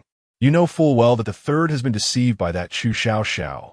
Why allow him to go on this date? Chapter 81. The Tragic Supporting Character 3. Chu Muyang shrugged helplessly. You know the third's temperament all too well. He will not relent until he has faced the truth. Let us follow him discreetly and expose Chu Xiao when the time comes. Yi Xingyu suddenly understood, giving a thumbs up to Chu Muyang, as expected. The boss is wise. After their midday meal, Tu Su approached the romantic haven of the campus grove with a light-hearted stride. Boss, looking at the third, one might truly believe that Chu Xiao intends to date him, remarked one of the trio, who were now concealed in a spot where they could observe Tu Su waiting expectantly. With his formidable mental acuity, Tu Su had already sensed the trio trailing him since his departure from the cafeteria. Yet, he remained outwardly cheerful, feigning anticipation. As they awaited the arrival of Chu Xiao, Tu Su settled against a tree, pondering the whereabouts of his beloved. Was that luminous thread entwined around his finger during his time of crossing truly his twin brother?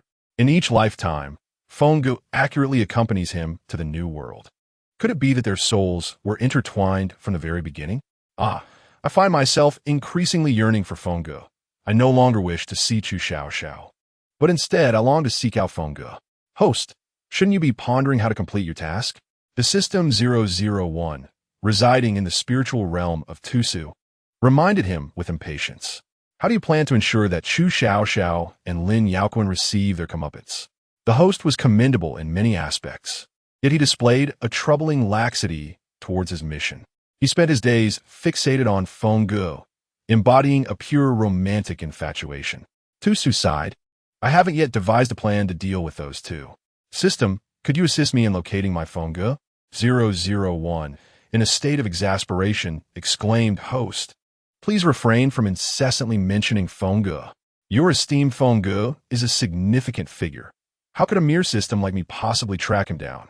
Given Fenggu's nature, he will undoubtedly find you as soon as you arrive. You should focus on how to accomplish your task. After venting, 001 earnestly advised host. Your Fenggu is simply a hindrance to your mission. In every world, you could complete your tasks promptly and move on to the next. Yet you insist on accompanying him until the end of each realm. The duration of your tasks is excessive. Other hosts have already completed over 10, while you're only on your 6th. Tu Su smirked. As a single system, you wouldn't understand. Perhaps you should seek out a system brother and engage in a romance between AIs. 001 retorted. What romance can an entity without a physical form engage in? Subsequently, 001 secluded itself within the confines of the system space. The weather was warm, and the shade of the trees provided a pleasant coolness. Tu Su leaned against a tree, nearly succumbing to slumber. Meanwhile, the three individuals hiding behind him stifled yawns, struggling to remain awake while fixating on Tu Su's direction. Boss, do you think the third one has been stood up by Chu Xiao? Sui Chen voiced his concern. Just as the group grew impatient, Chu Xiao, clad in a simple long dress, strolled gracefully towards Gu Qingsu. Fourth, I must say, Chu Xiao truly lives up to her title as the flower of the department. Today, her attire makes her appear as a pure college girl. Have we not heard so many stories from the third about her? We would hardly suspect her true nature from her outward appearance. Yi Xingyu whispered as he subtly poked Sui Chen from behind. Chu Muyang quietly interjected, "Stop fooling around. Be quiet and listen to what Chu Xiao has to say." The trio turned their attention towards Gu Qingsu. As Chu Xiao approached Tusu, she beamed a radiant smile. "Gu Qingsu, I'm terribly sorry for my tardiness." With that, she playfully tucked a strand of hair behind her ear. Recalling the original host's demeanor in front of Chu Xiao, Tusu finally managed to smile. Xiao, you've finally arrived. It's all right. I understand you have a busy schedule. After all, you tend to arrive quite late for our dates. It really doesn't matter. I've grown accustomed to it. Chu Xiao was momentarily taken aback. She couldn't shake the feeling that Gu Qingsu's words today seemed rather peculiar. Yet, she couldn't pinpoint what exactly felt off. He still wore that familiar, joyful expression whenever he saw her, believing wholeheartedly in whatever she said. Nearby, the three hidden figures gasped in unison. Poor third brother. Chapter 82. The tragic cannon fodder backup. For Tusu gazed at Chu Xiao with keen anticipation. Xiao, is there something you wish to discuss by inviting me here today? Chu Xiao looked at Tusu apologetically. Qingsu, I'm sorry. Tusu blinked in confusion, asking Xiao what's wrong. He then smiled broadly. You don't need to apologize. I've long since grown accustomed to it. Chu Xiao shook her head. That's not the reason. Qingsu, I invited you out today to let you know that I am now with Lin Yaoquan. Tusu's eyes widened in shock as he stared at Chu Xiao, seemingly unable to accept this revelation. He stepped back and collided with the trunk of a tree, producing a dull thud.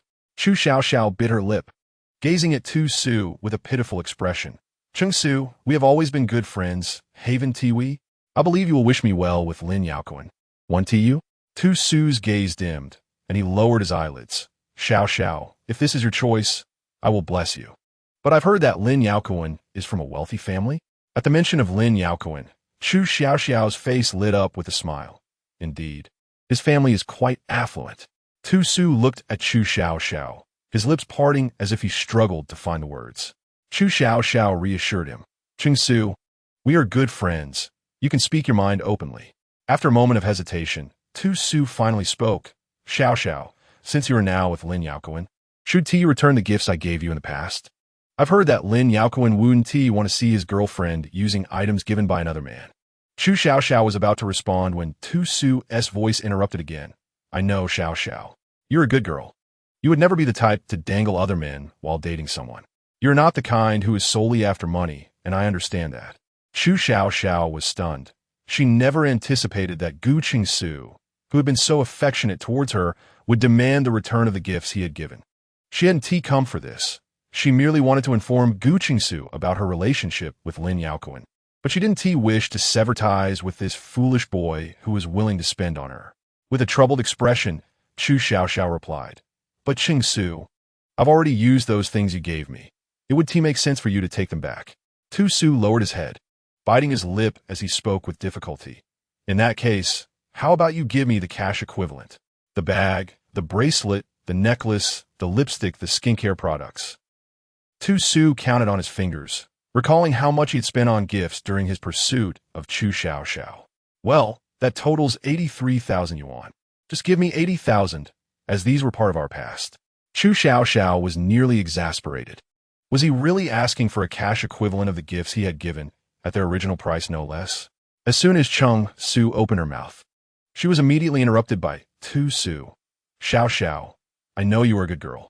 Chu Xiao gritted her teeth, her heart in turmoil. No, I'm not a good girl. Please stop saying that. But Tusu continued. Xiao, rest assured, once you give me the money, I will no longer contact you. I will silently wish you and Lin Yaoquan eternal happiness. Tusu added, I hope you two, the scoundrel and the shameless woman, are forever locked away, causing no further harm to others. After finishing his words, Tusu dashed away towards the small grove, still shouting, "Chu Xiao Xiao, you and Lin Yaokuan must be happy." He desperately wished to shed a few tears to make his performance more authentic, but alas, he could not cry. As he ran, he summoned a drop of spiritual spring water to sprinkle at the corners of his eyes, letting it drift away with the wind as he moved. Chu Xiao Xiao turned to look in the direction where Tu Su had disappeared, feeling speechless. Perhaps it was due to Tu Su's loud shouts while running that nearby couples began gathering around. Noticing the increasing number of onlookers, Chu Xiao Xiao hastily fled the scene. Not far away, the trio of dormitory brothers emerged, exchanging glances. "Boss, why do I feel like the third one suddenly seems adorably silly?" Yi Xingyu chuckled heartily. "I bet Chu Xiao Xiao is about to explode with anger. It's too hilarious to see a white lotus encounter another white lotus." Suddenly, they heard laughter coming from beside the tree, and the three of them rushed to the tree, exclaiming in surprise, "Senior?" Chapter 83.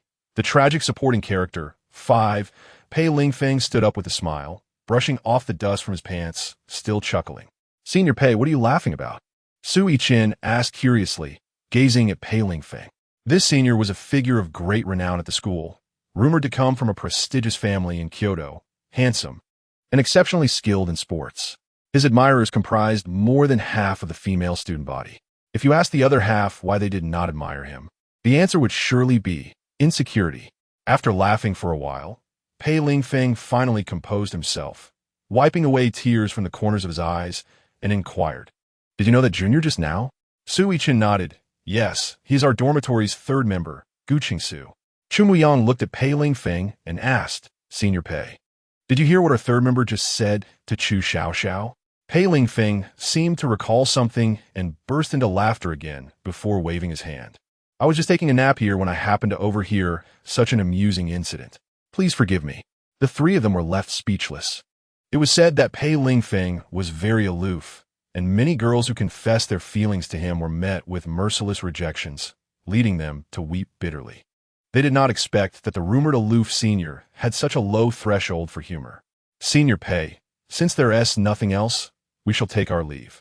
Upon realizing there was little to discuss, Chu Muyang decided to lead his two companions in search of the third brother. Moments ago, he had witnessed the third brother in tears, sobbing profusely. As the trio turned to depart, Pei Lingfeng promptly called out to them, "Junior, wait a moment." The three turned back in confusion. "May I inquire which department you belong to?"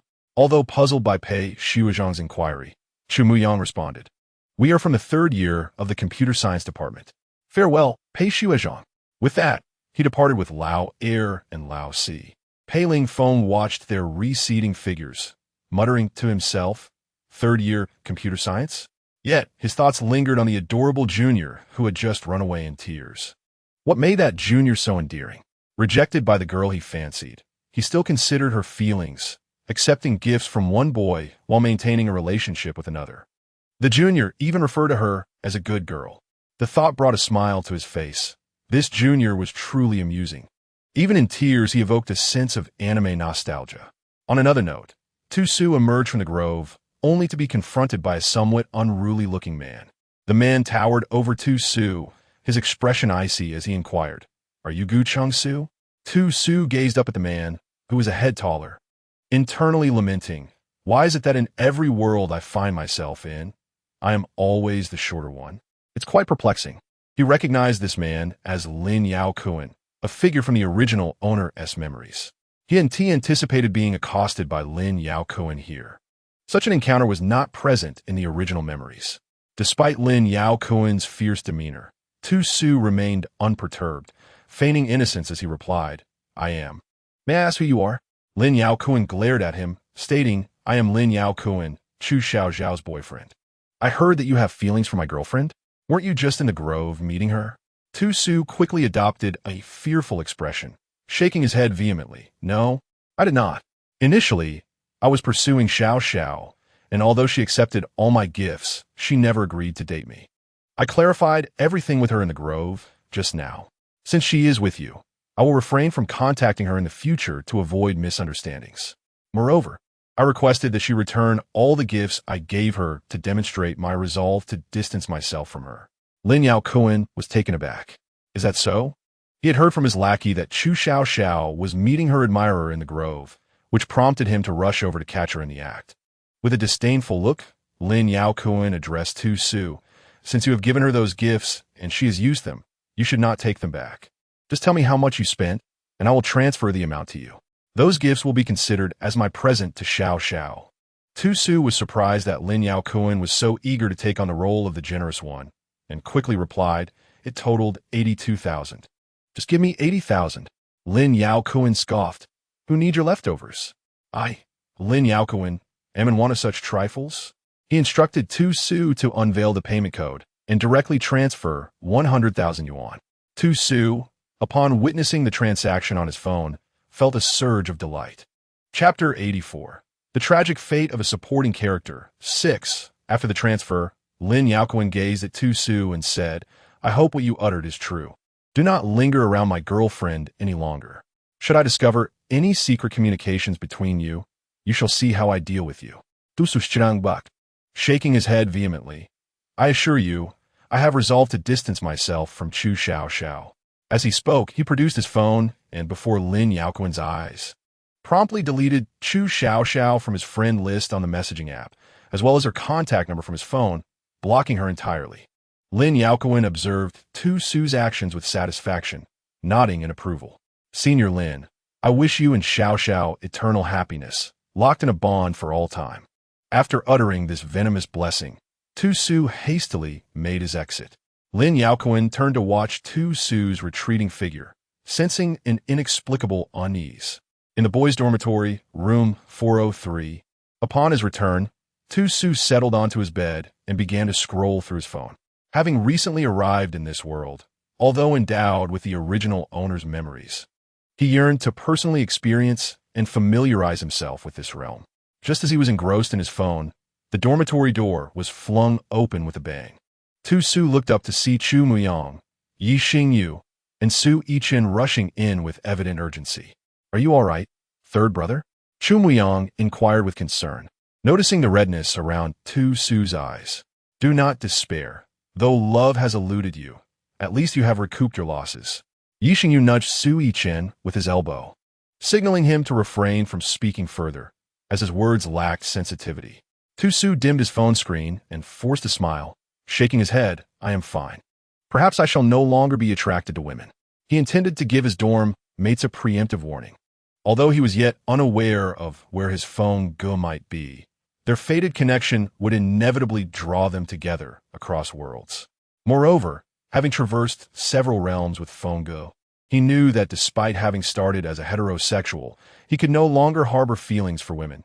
Indeed, he found no attraction to men either, save for his Fongo. Su Yichen exclaimed, Third brother, do not lose heart.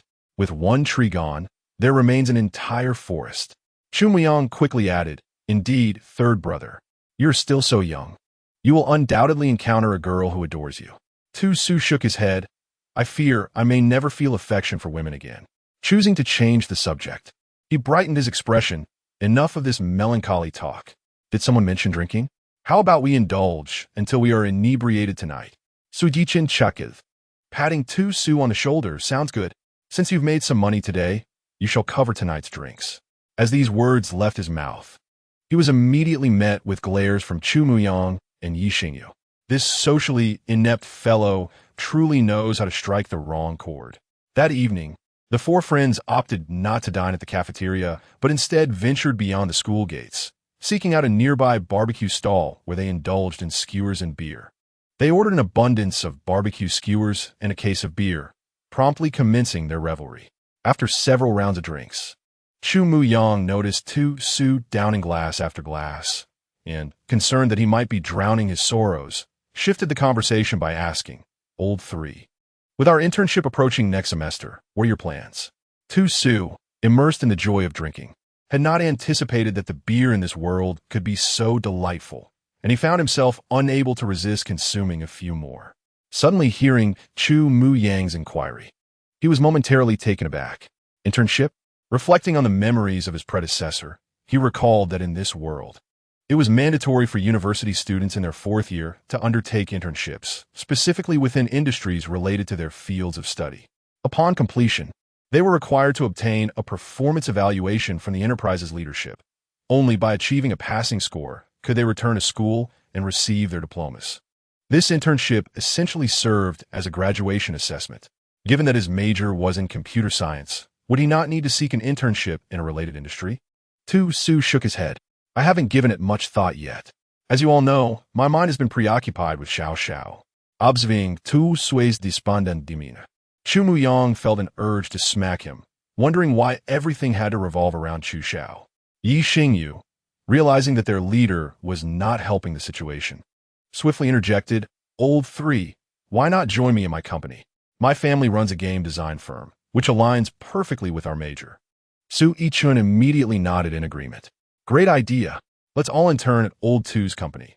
That way, graduation will be a breeze. Tu Saif, I might be leaving Kyoto. If not, I could return home and raise pigs. The three friends widened their eyes in unison, exclaiming, raising pigs? At that moment, the night market was bustling, and several nearby tables filled with barbecue patrons directed curious glances toward Tu Su's table. Tu Su furrowed his brow and looked at the trio, asking, yes, raising pigs. Why are you so surprised? Su Yichun lowered his voice, saying, Old 3, don't give up on yourself. It's just a breakup. Are you willing to forfeit your diploma over it? Don't be swayed by those motivational articles online about escaping this sorrowful city. That's a coward's way out. A real man should rise from where he falls. You ought to strive to become even better and then find a girl superior to Chu Xiao to bring before her. Just to vex her. Chu Muyang and Yi Xingyu turned to stare at Su Yichun in astonishment, with Yi Xingyu reaching over to pat Su Yichun on the head, marveling, Old 4, you're impressive. It's the first time I've heard you speak so eloquently. Su Yichun rolled his eyes dramatically, thinking, what do you mean it's the first time I've spoken well? It's just ridiculous. Tu Su looked at the three, perplexed, and asked, do you all have some misunderstanding about me? Yi Xingyu replied, Old 3, what does raising pigs have to do with our major? He hesitated to speak, pondering the modest notion of constructing a house in the countryside, erecting a few pigsties, and raising a modest herd of 10 pigs. Could he possibly obtain an internship certificate from that? Tu Su looked at Yi Xingyu, his expression inscrutable, and remarked, am I home?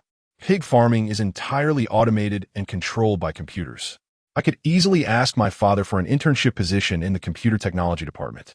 Su Yichun widened his eyes in astonishment and exclaimed, what? Automated pig farming? Has it really become that high-tech?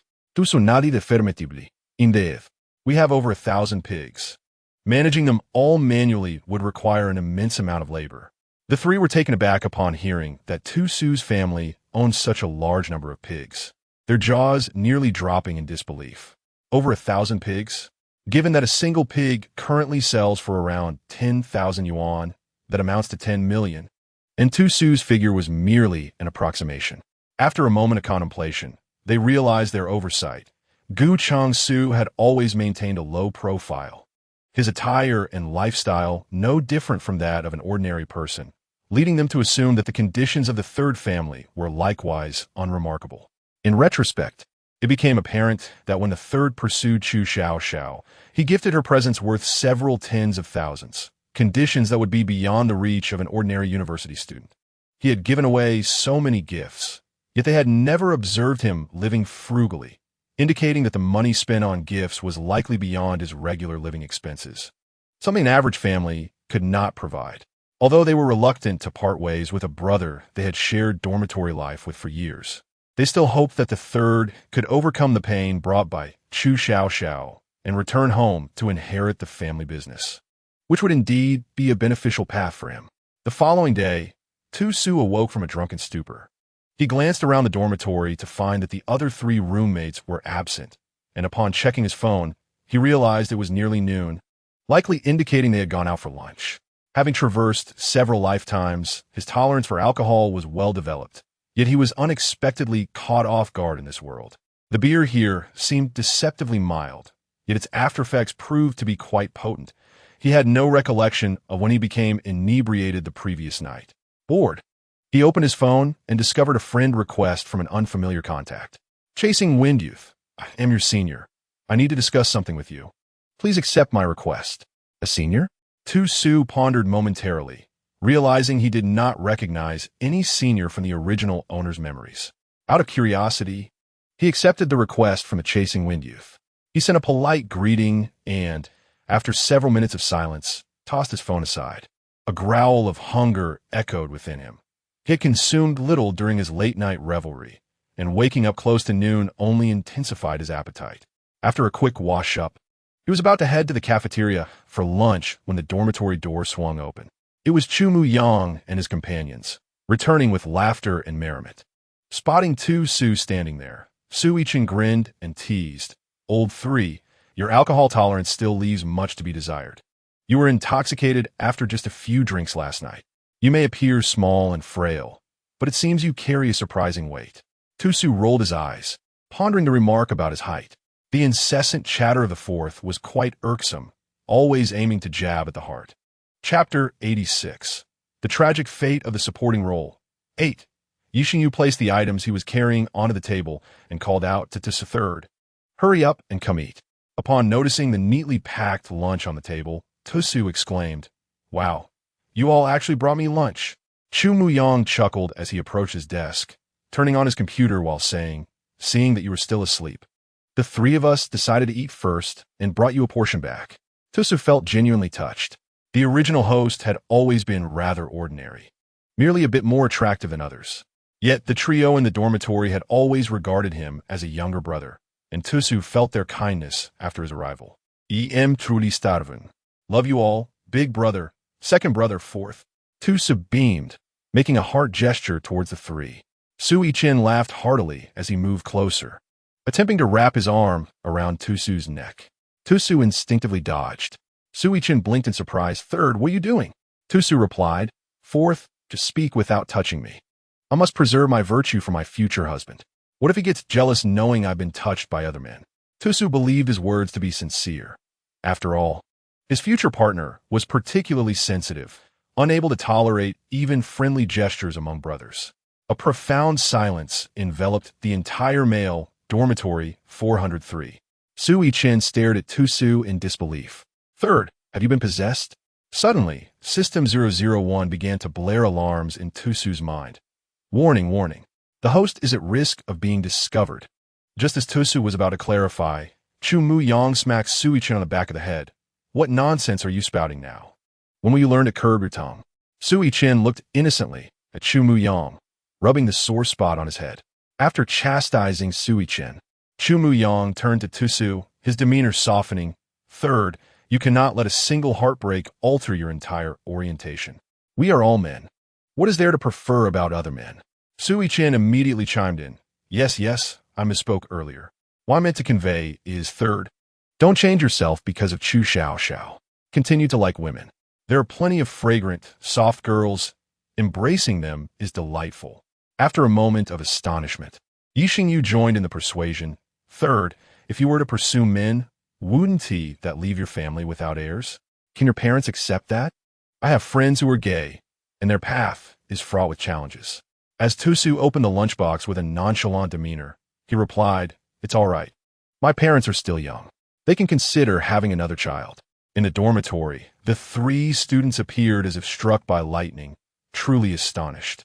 Tu-Su was preparing to dine when his phone suddenly emitted a notification sound. Upon opening the message from the green bubble, he discovered it was from an individual who had just claimed to be a senior. "Chasing Wind Youth. Junior, I heard you were contemplating internships. I have established my own gaming company and wondered if you might be interested." Upon reading this message, Tu-Su furrowed his brow. This person was indeed quite perplexing, launching into recruitment without even revealing his identity. Tu-Su replied, May I ask who you are, senior? How did you hear that I am seeking an internship?" "Chasing Wind Youth. My name is Pei Lingfeng. I trust you have heard of my esteemed reputation. Your roommate informed me yesterday." "Pei Lingfeng? Who on earth is this person?" Tu-Su thought. Perhaps he was suffering from some delusion of grandeur. How narcissistic to assume everyone would recognize him by name. Without a second thought, Tu-Su decisively blocked and deleted the contact. In the depths of his mind, the System 001 observed Tu-Su's adept maneuvers and cautiously interjected, "Host, could this individual possibly be your esteemed Fengge?" Tu Su instantly dismissed the notion. Impossible. Although his last name contains phone, there are countless individuals worldwide with that name. Surely, not every phone could be my phone ge. This person is excessively self-absorbed. Who does he think he is? Though my phone ge may occasionally exhibit a bit of arrogance in my presence, overall, he possesses a mature and composed demeanor. Someone with such juvenile tendencies could never be my phone ge. Chapter 87. The tragic role of a backup after finishing his meal. Tu Su casually inquired of the other three in the dormitory, "Do you know someone named Pei Ling Feng?"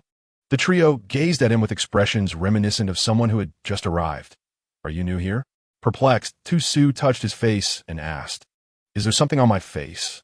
Why are you looking at me like that?" Sui Chin, astonished, questioned third, "Have you been living under a rock for the past 3 years?" Pei Ling Feng, Senior Pei, and you don't know him? Tu Su blinked in confusion. "Is he that famous?" Yi Xingyu nodded vigorously, "Extremely famous. Senior Pei is handsome, an exceptional basketball player, and his academic performance is top-notch. Since Senior Pei entered the school, Wee Haven T had a change in the campus heartthrob for 3 years. He has maintained that title for 3 consecutive years. The number of girls enamored with him is countless." Tu Su was rendered speechless. What had the original owner been doing for the past 3 years? Had he just blocked and deleted that very Senior Pei? "Did you mention to Senior Pei yesterday that you were looking for an internship?" Tu Su cautiously asked the trio. At that moment, Chu Muyong spoke up. "After dinner yesterday, we happened to encounter the senior and chatted for a bit, during which this topic came up." Third, why the sudden inquiry about Senior Pei? Tu Su smiled awkwardly. "A person claiming to be Pei Ling Feng just added me on WeChat, saying he wanted to recruit me." Su Ichin abruptly leaped from his chair, excitement radiating from him. "Third, are you saying Senior Pei contacted you? Is he really inviting us to his company?" Tu Su looked at Sui Chen with a puzzled expression. "Old Four, why are you so excited? Didn't we agree last night? You all go to the second brother's company, while I head home to raise pigs." Yi Xingyu suddenly interjected, "Old Three, you seem to misunderstand. What is the point of working for the old man? Senior Pei is a computer genius, and the prospect of launching a venture alongside him is indeed something to be enthusiastic about." Tu Su felt speechless. Sensing that among the 4 in the dormitory, the other 3 were all singing praises of Pei. With a resigned shrug, he remarked, "What a pity. I thought that person was a lunatic and I blocked him without a second thought." Meanwhile, in a high-end office building, Pei Ling Feng was typing away at his keyboard while occasionally glancing at his phone to check for notifications. Early that morning, he had managed to find the amusing Junior's green bubble account from the previous day, yet despite his efforts to add him as a friend, there had been no response. Knock, knock, knock. Sounds of tapping on the desk brought Pei Ling Feng back to reality as he looked up at the person across from him. It was his childhood friend, Lu Chun, a brilliant student from the computer science department. Together, they had co-founded this gaming company, which was still in the early stages of development. Lu Chun observed Pei Ling Feng with curiosity. "I say, little madman, what's up with you today? You've checked your phone 800 times this morning. What is the matter? Have you fallen in love?" Pei Ling Feng shot Lu Chun an exasperated glance. "Just focus on your work." Lu Chun pondered for a moment, realizing Pei Ling Feng had a point. They had both been swamped with work since launching the company, and they hadn't even hired any staff yet. Not to mention, even he had no time to flirt with girls, let alone Pei Ling Feng, the epitome of abstinence. Just then, a notification chimed, interrupting Lu Chen's thoughts. Pei Ling Feng swiftly grabbed his phone to check. Lu Chen's eyes widened in astonishment. What was this? The Pei Ling Feng he had known since childhood, who rarely smiled and always wore a stoic expression, was actually grinning at his phone. He watched as Pei Ling Feng hurriedly tapped on the screen, clearly engaged in a conversation. His beaming smile suggesting otherwise when he claimed he was not in love. Lu Chun began to speculate, wondering when he had lost sight of things to allow his childhood friend to be charmed away by someone. Was it just yesterday, when Pei Ling Feng returned to school for some matter? Goodness, had a little enchantress managed to capture the heart of his usually aloof friend? Unable to contain his curiosity, Lu Chun stealthily approached Pei Ling Feng's side, leaning in to catch a glimpse of the screen. A junior? Not a little enchantress? Upon closer inspection, he noticed a red exclamation mark next to Pei Ling Feng's outgoing message. Pei Lingfeng's previously radiant smile vanished instantly. Lu Chun couldn't help but shiver as he said, "Hey, little madman, it seems you've been blocked." Chapter 88. The Tragic Fate of the Supporting Role. 10. Lu Chun looked at Pei Lingfeng, fighting the urge to laugh while desperately stifling his amusement. He was indeed quite curious about which junior could provoke his childhood friend to such an extent.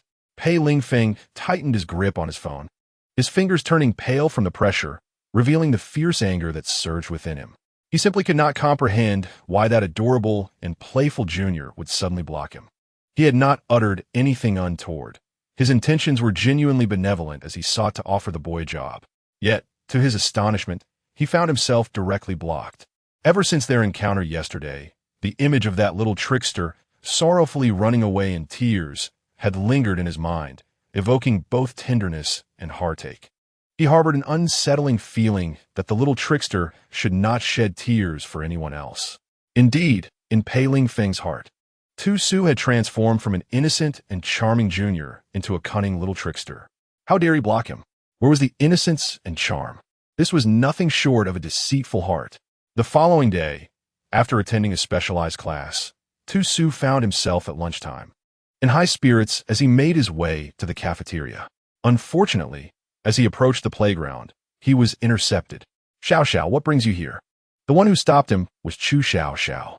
Upon seeing her, his previously elevated mood dissipated instantly, and he mentally scolded himself for not checking the calendar before stepping out today. Despite these thoughts, he maintained a facade of delight as he looked at Chu Xiao Xiao. Noticing Gu Qingsu still smiling at her, Chu Xiao Xiao feigned a pitiful expression and said, "Qingsu, did you delete me from your green bubble friends? Do you truly no longer wish to be friends with me?" Indeed, after returning home yesterday, she intended to send another message to Gu Qingsu to keep him as a backup, realizing that one must express a modicum of care to maintain such connections. However, when she attempted to send her message, a large red exclamation mark appeared in the chat interface, indicating, "You are no longer friends with this person. Please add them as a friend to send message." Chu Xiao Xiao was left dumbfounded. Gu Qingsu had actually deleted her. It was worth noting that she had once had numerous backups, but among them, only Gu Qingsu was willing to spend money on her. Thus, after she began a relationship with Lin Yaoquan, she discarded her other backups, intending to keep Gu Qingsu as a reserve, nurturing him in her own little pond. After all, men who were foolish enough to spend on her were quite rare. While Lin Yaoquan was indeed a wealthy second-generation heir, to elicit spending from him required her to invest something in return, which was incomparable to her relationship with Gu Qingsu. Tu Su looked at Chu Xiao Xiao's exaggerated expression and felt an urge to retch. "Xiao Xiao, it's not like that. Yesterday, I encountered Lin Yaoquan, who warned me to keep my distance from you. Moreover, I believe that since you favor Lin Yaoquan, I should no longer appear before you. Therefore, to show my resolution, I deleted you as a friend in front of Lin Yaoquan. Although we are no longer friends, you will forever hold a cherished place in my heart, Xiao Xiao. By the way, Lin Yaoquan has repaid the money I was owed on your behalf, so you need not worry about that any longer. Xiao Xiao, it pains me deeply. You are such a wonderful girl, yet I have lost you. I wish you and Lin Yaoquan eternal happiness." In a flurry, Tu Su hastily finished speaking, covering his face as he ran away in tears. It was mealtime, and anyone heading to the cafeteria would pass the playground, where many curious students were glancing towards Chu Xiao Xiao. Staring at the fleeing Tu Su, Chu Xiao Xiao was utterly bewildered. Where was she? What was she doing? Hadn't she approached Gu Qingsu just moments ago to maintain their relationship? How had the conversation suddenly shifted to money? When had she ever owed him anything? The references to being a good girl and the dramatic exit felt oddly familiar. As Chu Xiao Xiao stood in a daze, the onlookers erupted into a collective gasp. Coming back to her senses, she beheld a tall, handsome man striding towards her, causing her heart to race. Thump! Thump! Was that the sound of her heart fluttering? It was Senior Pei. Chu Xiao Xiao's eyes sparkled with excitement, her heart screaming in delight. Was Senior Pei really approaching her? Perhaps he had feelings for her? If it meant being with him, abandoning the wealthy Lin Yaoquan might not be out of the question. Chapter 89. The Tragic Role of the Supporting Character, 11. As the handsome Pei Lingfeng drew nearer, Chu Xiaoxiao shyly called out, "Senior Pei." However, Pei Lingfeng frowned at her. In her flustered state, Chu Xiaoxiao failed to notice the disdain and contempt in his gaze. "Chu Xiaoxiao, right? A few days ago, I happened to overhear your conversation with Gu Qingsu in the grove. Since you are now dating Lin Yaoquan, you should not be entangled with Gu Qingsu any longer." His voice was as cold as ice, sending chills down her spine. "Senior Pei, she stammered, unsure of how to explain herself. Unfortunately, the circumstances offered little room for clarification. With so many classmates around witnessing her earlier encounter with Gu Qingsu, and given the commotion of his tearful escape, many had undoubtedly taken note. Chu Xiaoxiao cursed Gu Qingsu inwardly. If he hadn't blocked her on all contact platforms, she would not have needed to confront him here. After delivering his words, Pei Lingfeng turned away, heading towards the cafeteria. His purpose for being at school today was to confront that little rascal who dared to block him. He had not anticipated returning after a long absence to find the same little rascal in tears. Watching Pei Lingfeng walk away, Chu Xiaoxiao felt a heavy weight in her heart, fretting over how she would appease Lin Yaoquan upon her return. Initially, she merely intended to casually ensnare Gu Qingsu. But unexpectedly, the situation escalated today. It is likely that the events which just transpired have already reached Lin Yaoquan's ears. With only these two fish left in her pond, she simply cannot allow them to slip away. In the school cafeteria, Tu Su was joyfully savoring the sweet and sour ribs on his plate. Having just played a prank on Chu Xiaoxiao, he was in high spirits. "Excuse me, may I share this table?" A voice, clear yet melodious, rang out. Tu Su, engrossed in gnawing on the bone, felt a stir of excitement within. This sensation could only be evoked by his beloved Feng Ge. Tu Su immediately looked up, a piece of rib still in his mouth.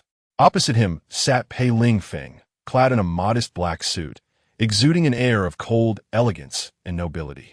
He held a tray in hand, silently observing Tu Su. Though Pei Lingfeng's expression remained impassive, internally he was brimming with excitement. The sight of this little rascal, with a rib clutched in his mouth, was simply too adorable. What to do? He desperately wished to take a bite out of that rib. Pei Lingfeng unconsciously swallowed hard. "May I sit down?" Seeing Tu Su's prolonged silence, Pei Lingfeng inquired once more. "Huh? Oh, please take a seat." After a subtle nod from Pei Lingfeng, he placed his tray on the table and gracefully lowered his head to enjoy his meal. Noticing that the person across from him had no intention of engaging in conversation, Tu Su mentally called out to System 001. System 001, seemingly just waking up, lazily responded, "Host, I'm here." Tu Su mused, "It's odd. Why is Fenggu ignoring me?" Upon scanning Pei Lingfeng, 001 quickly discerned his identity in this realm and internally lamented for its host. "Host, it is quite normal for him to ignore you. You just blacklisted him yesterday. It's a miracle he's even giving you the time of day." Of course, 001 dared not voice this thought in front of Tu Su, opting instead to silently critique. Tu Su furrowed his brow. That shouldn't be the case. Fenggu and I share a telepathic bond, transcending multiple lifetimes, right? I felt it just now. He should have sensed it too. Logically, he should have felt a spark upon our first meeting. Could it be? Listening to his host's erratic deductions, 001 couldn't help but inquire. "What do you mean by could it be?" Tu Su gritted his teeth. He must have changed his heart. This scoundrel, if he dares to waver. "I swear I'll take away his." 001 pondered how his usually astute host could devolve into such unfounded speculation when it came to matters of the heart. Was this the common affliction of love-stricken minds? The propensity for overthinking? "Host, perhaps we should take a more proactive approach," 001 cautiously suggested. There was no way to explain that the host might have inadvertently hurt his beloved's feelings, nor could they allow for even a hint of displeasure. Chapter 90. The Tragic Role of the Backup, 12. Although Pei Lingfeng remained engrossed in his meal, his attention was persistently drawn to the little fool across from him. Indeed, Pei Lingfeng had once again affixed a label to Tu Su, the little fool. Initially, he had referred to him as the little cutie, followed by the little trickster, the little rascal, and now the little fool. In just this brief span of time, he had witnessed Tu Su cycle through a myriad of expressions. First delight, then astonishment, followed by confusion, and ultimately a grimace of frustration. Pei Lingfeng nearly burst into laughter. It was his first time encountering someone capable of such rapid emotional transformations. As Tu Su opened his mouth, hesitating to initiate a conversation, their table was suddenly surrounded. "Hey, why didn't you wait for us to eat?" It was unmistakably the voice of the fourth, Sui Chen. Tu Su looked up, and indeed, Chu Muyang, Yi Xingyu, and Sui Chen stood there with their trays in hand, hovering at the edge of their table. Embarrassed, Tu Su chuckled awkwardly. Haha, I was just too hungry, so I came to eat first." Without hesitation, Sui Chen placed his tray down and plopped himself beside Tu Su. This commotion caught the attention of Pei Lingfeng, who sat directly across from Tu Su. Upon noticing how close Tu Su was sitting to his roommate, their shoulders brushing against one another, his brows furrowed, and his gaze grew increasingly frosty. After Sui Chen took his seat, Chu Muyang and Yi Xingyu followed suit. When they turned to look at the person opposite Tu Su, they were momentarily taken aback. "Senior Pei?" Chu Muyang exclaimed in surprise. Pei Lingfeng merely nodded coolly in response. Chu Muyang appeared bewildered. Just a couple of days prior, Senior Pei had been jovial with them. Yet today he seemed so distant. "What did you just call him?" Tu Su turned to Chu Muyang, astonished. Sui Chen nudged Tu Su playfully with a shoulder, laughing. "Old 3, you're dining at the same table as Senior Pei, and you don't even recognize him?" Tu Su shook his head in despair. "I don't know." He finally understood why the earlier reaction from the senior had been so peculiar. This was disastrous. He was in deep trouble for having blocked and deleted his boyfriend's green bubbles. Pei Lingfeng regarded Tu Su with a bemused smile. "Allow me to introduce myself once more, Gu Cheng Su. My name is Pei Lingfeng." Tu Su's lips twitched. Can you let me explain?"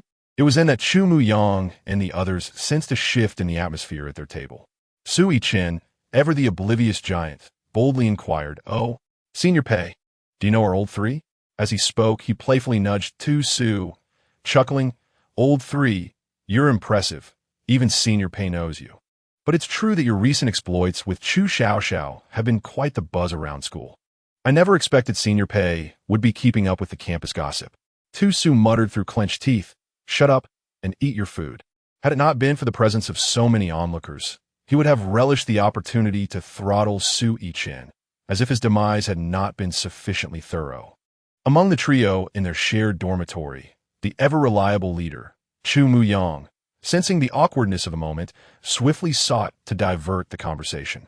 He turned to Tu Su and inquired, "Old 3, with only 2 weeks until the holidays, are you truly intent on returning home to tend the pigs?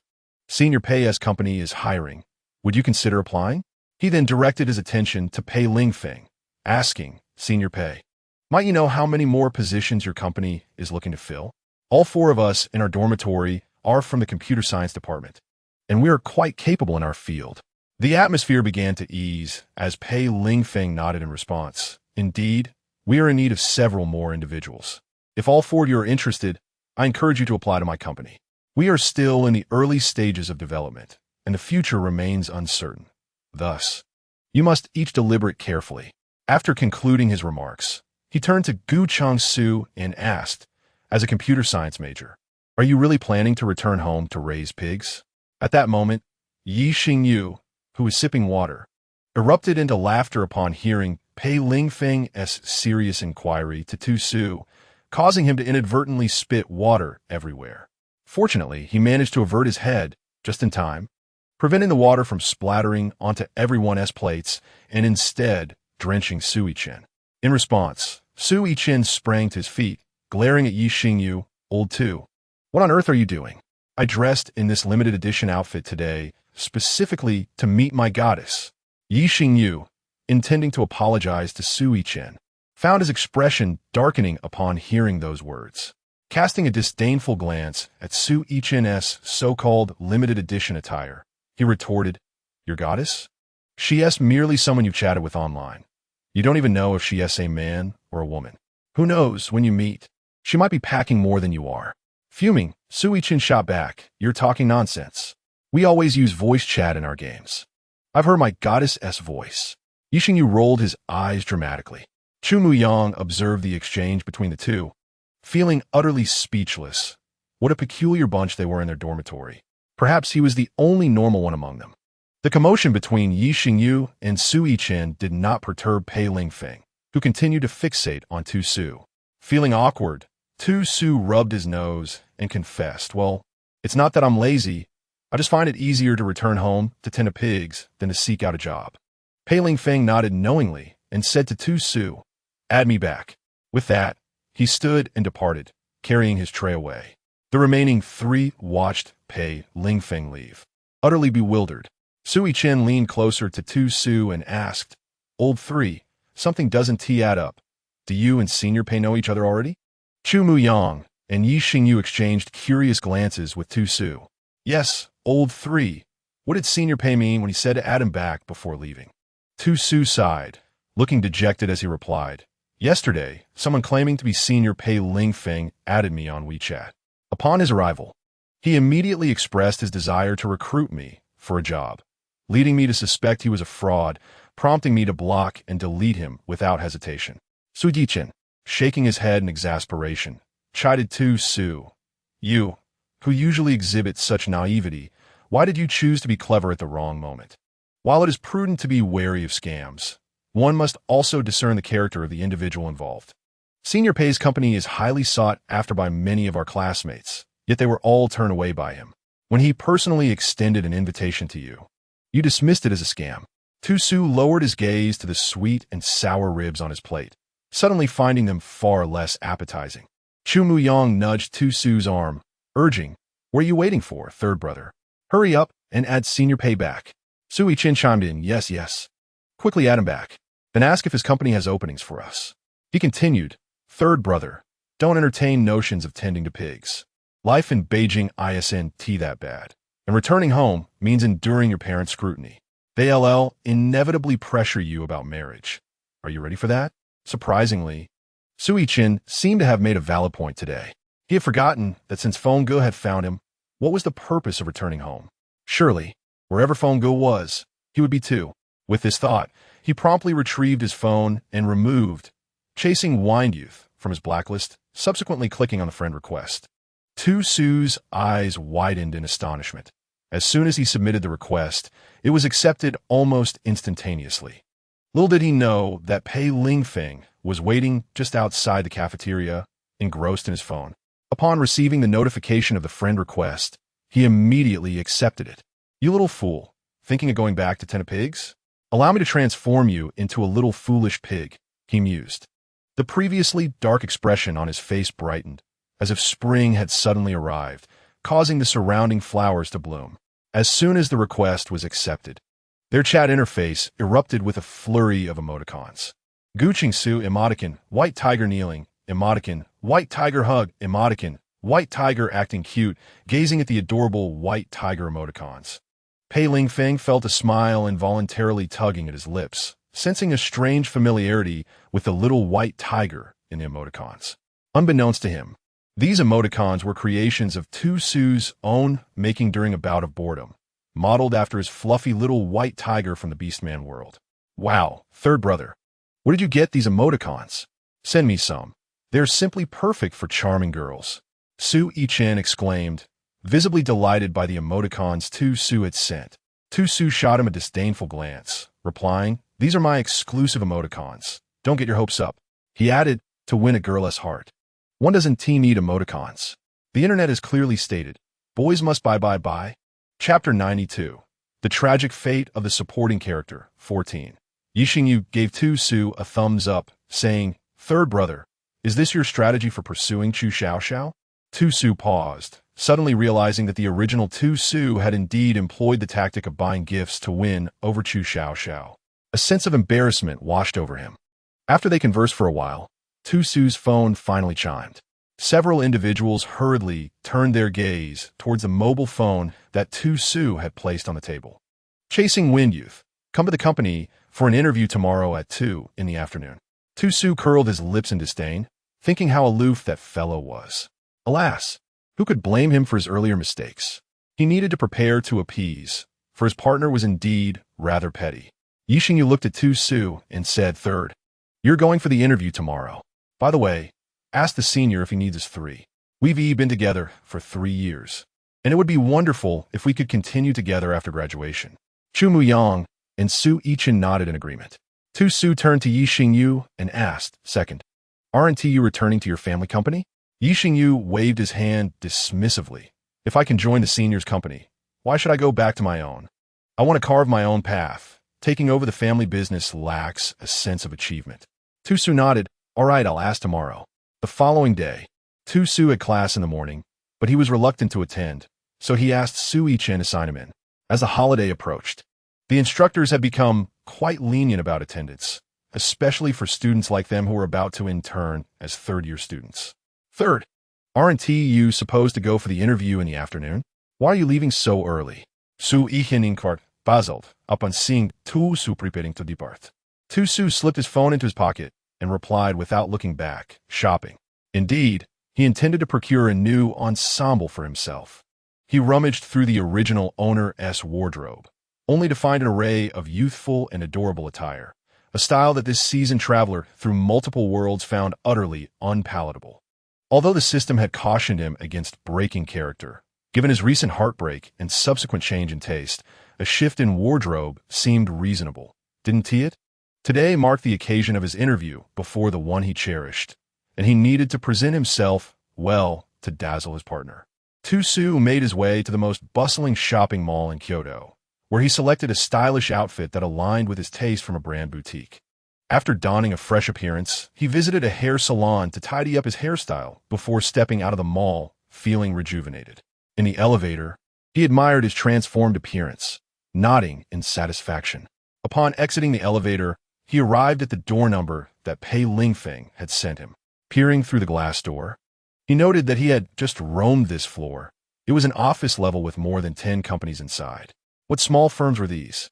Wasn't he had said that his partner's family was a prominent one in Kyoto? Why was the young heir also inclined to start from scratch? He knocked on the door, and after a few minutes, a disheveled man with unkempt hair and a scruffy beard shuffled out in flip-flops. As the door opened, the man looked at Tu Su with a puzzled expression and asked, "Who are you looking for?" Tu Su smiled and replied, "Hello, is this Optoelectronic Technology Company?" Lucha nodded. "Yes, this is Optoelectronic Technology. Do you have something to discuss?" Tu Su responded, "I am a third-year computer science student from XX University. My name is Gu Qingsu. Senior Pei Lingfeng asked me to come here for an interview." Gu Qingsu? Lucha immediately thought of that junior from Pei Lingfeng's green bubble. He widened his eyes and adjusted his glasses on the bridge of his nose to scrutinize Tu Su carefully. "TSK, TSK, TSK. No wonder, no wonder." Luchin murmured as he observed. Tu Su, puzzled, inquired, "Is there a problem?" Luchan waved his hand dismissively. "No, Junior, please come in. Old Pei is inside." While beckoning Tu Su to enter, he introduced himself. "I am Luchan, a childhood friend of Old Pei. We're also classmates. So, I suppose we share an alma mater as well. This company is a partnership between Old Pei and me, so you may call me Senior from now on. Tus obediently nadid, Oldait, Senor Lu." The space was modest, merely a few dozen square meters, with 10 workstations, all currently unoccupied. It seemed this company had yet to recruit anyone. Luchan led Tu Su across the hall and pointed to an office. "This is where Old Pei and I work. He is currently inside." With that, he pushed open the office door and called out to Pei Lingfeng, "Old Pei, the junior has arrived." Chapter 93. The tragic supporting character, 15. Pei Lingfeng looked up, completely ignoring Luchan, his gaze fixated solely on the little fool who made his heart race. The boy had changed his style today.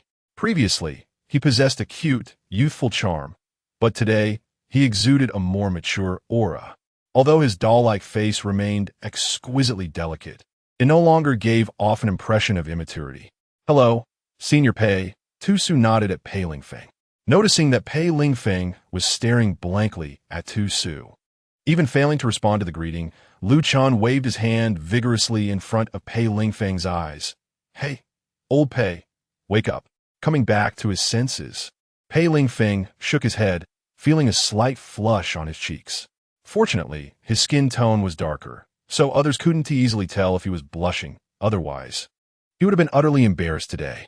Could it be that Pei Lingfeng also fell into a daze while staring at someone? Lu Chun, please prepare a cup of coffee for Su Su. I need to discuss some work matters with him. After Lu Chun exited, Pei Lingfeng stood up. Su Su, let's talk over here. He led Tu Su to the office's meeting area. After inviting Tu Su to sit down, Pei Lingfeng finally had the opportunity to scrutinize the individual before him. Tu Su felt his face darken. This person was downright shameless, openly staring at him like that. Had it been anyone else, he would likely have been struck for such behavior. Senior Pei, aren't we supposed to discuss work? When does the interview start? Tu Su shot a resigned glare at Pei Lingfeng. Pei Lingfeng coughed lightly, fist pressed against his lips, before adopting a serious demeanor. I have already reviewed your academic performance at school. Your major courses are quite impressive.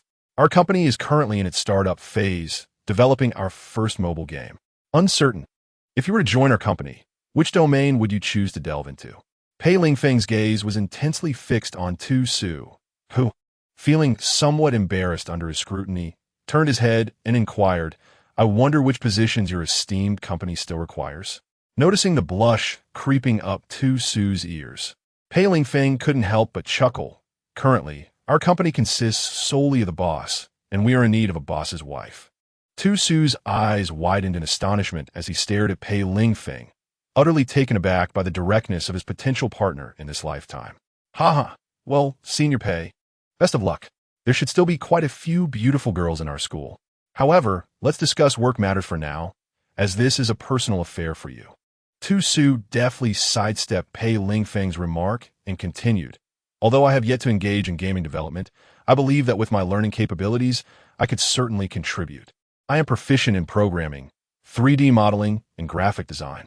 Pei Lingfeng, noticing Tu Su's reluctance to pursue his teasing, remained unperturbed, confident that once Tu Su was on board, there was no turning back. The two began a substantive discussion on game development, joined shortly thereafter by Lu Chun, who returned with freshly brewed coffee. After hearing their thoughts, Tu Su shared his insights, and the trio quickly found common ground.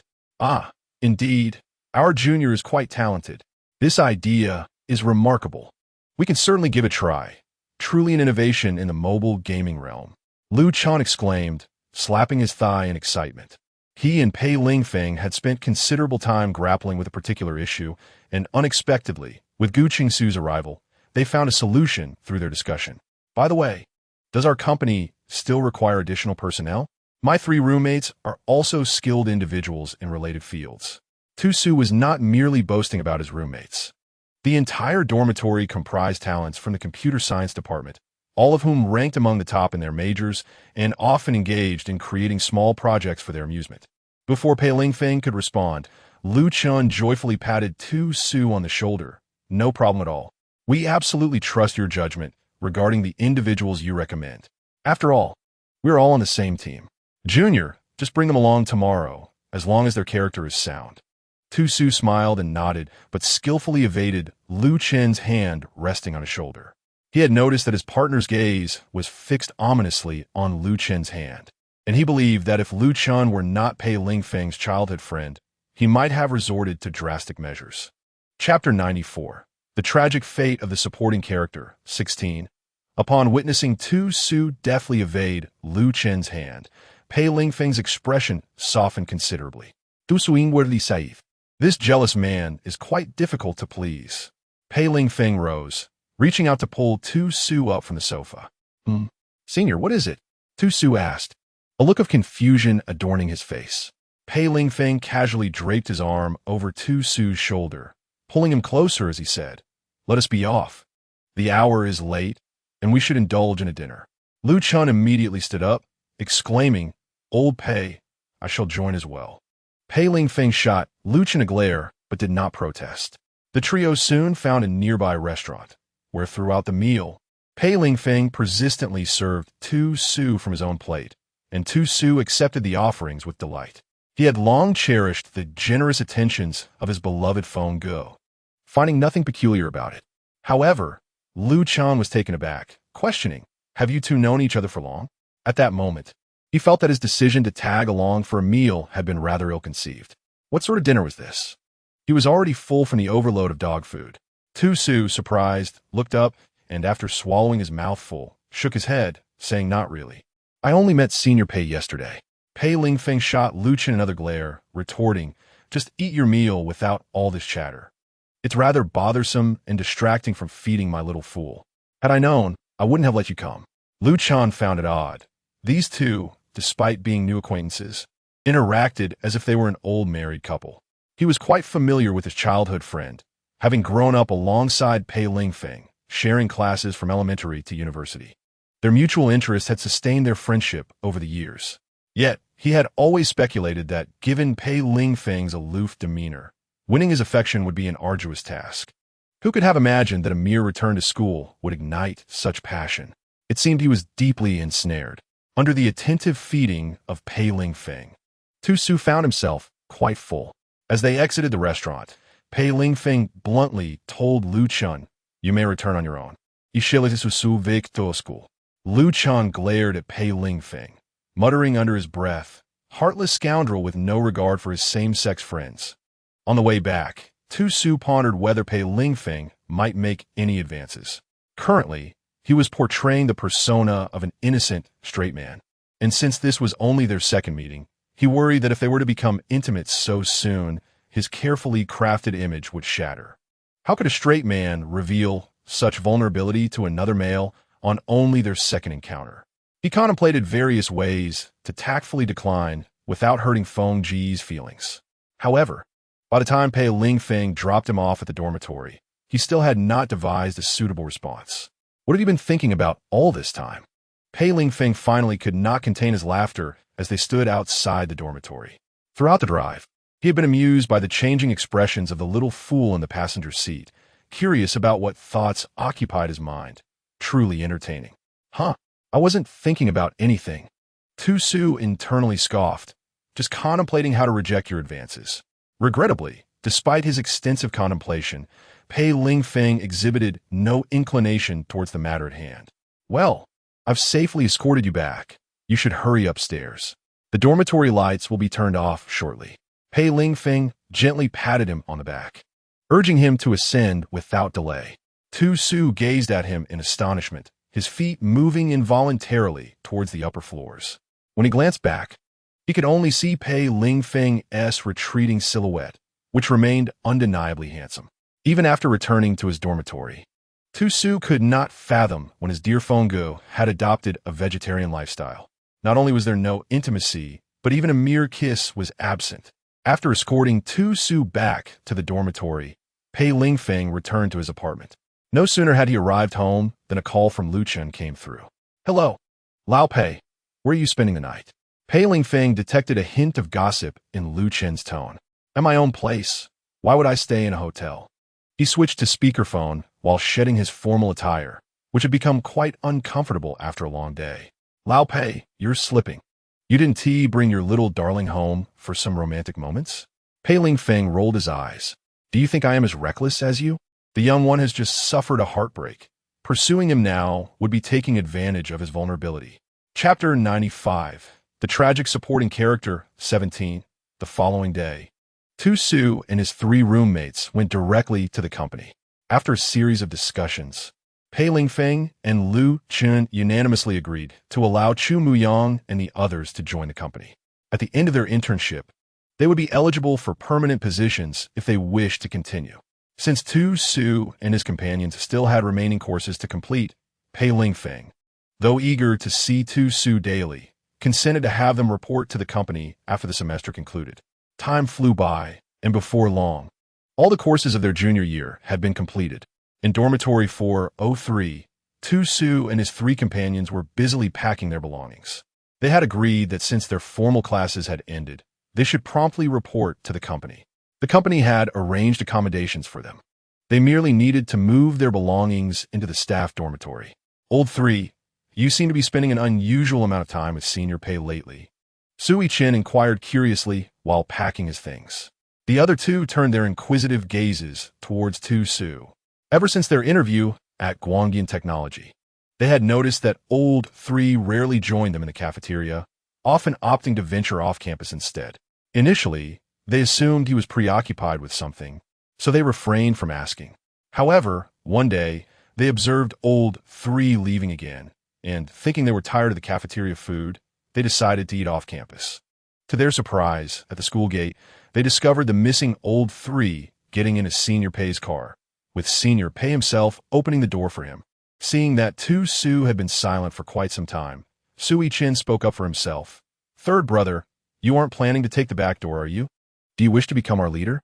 Tu-Su turned to Sui-Chin with a look of exasperation, pondering the peculiarities of his thought process, utterly incomprehensible to him.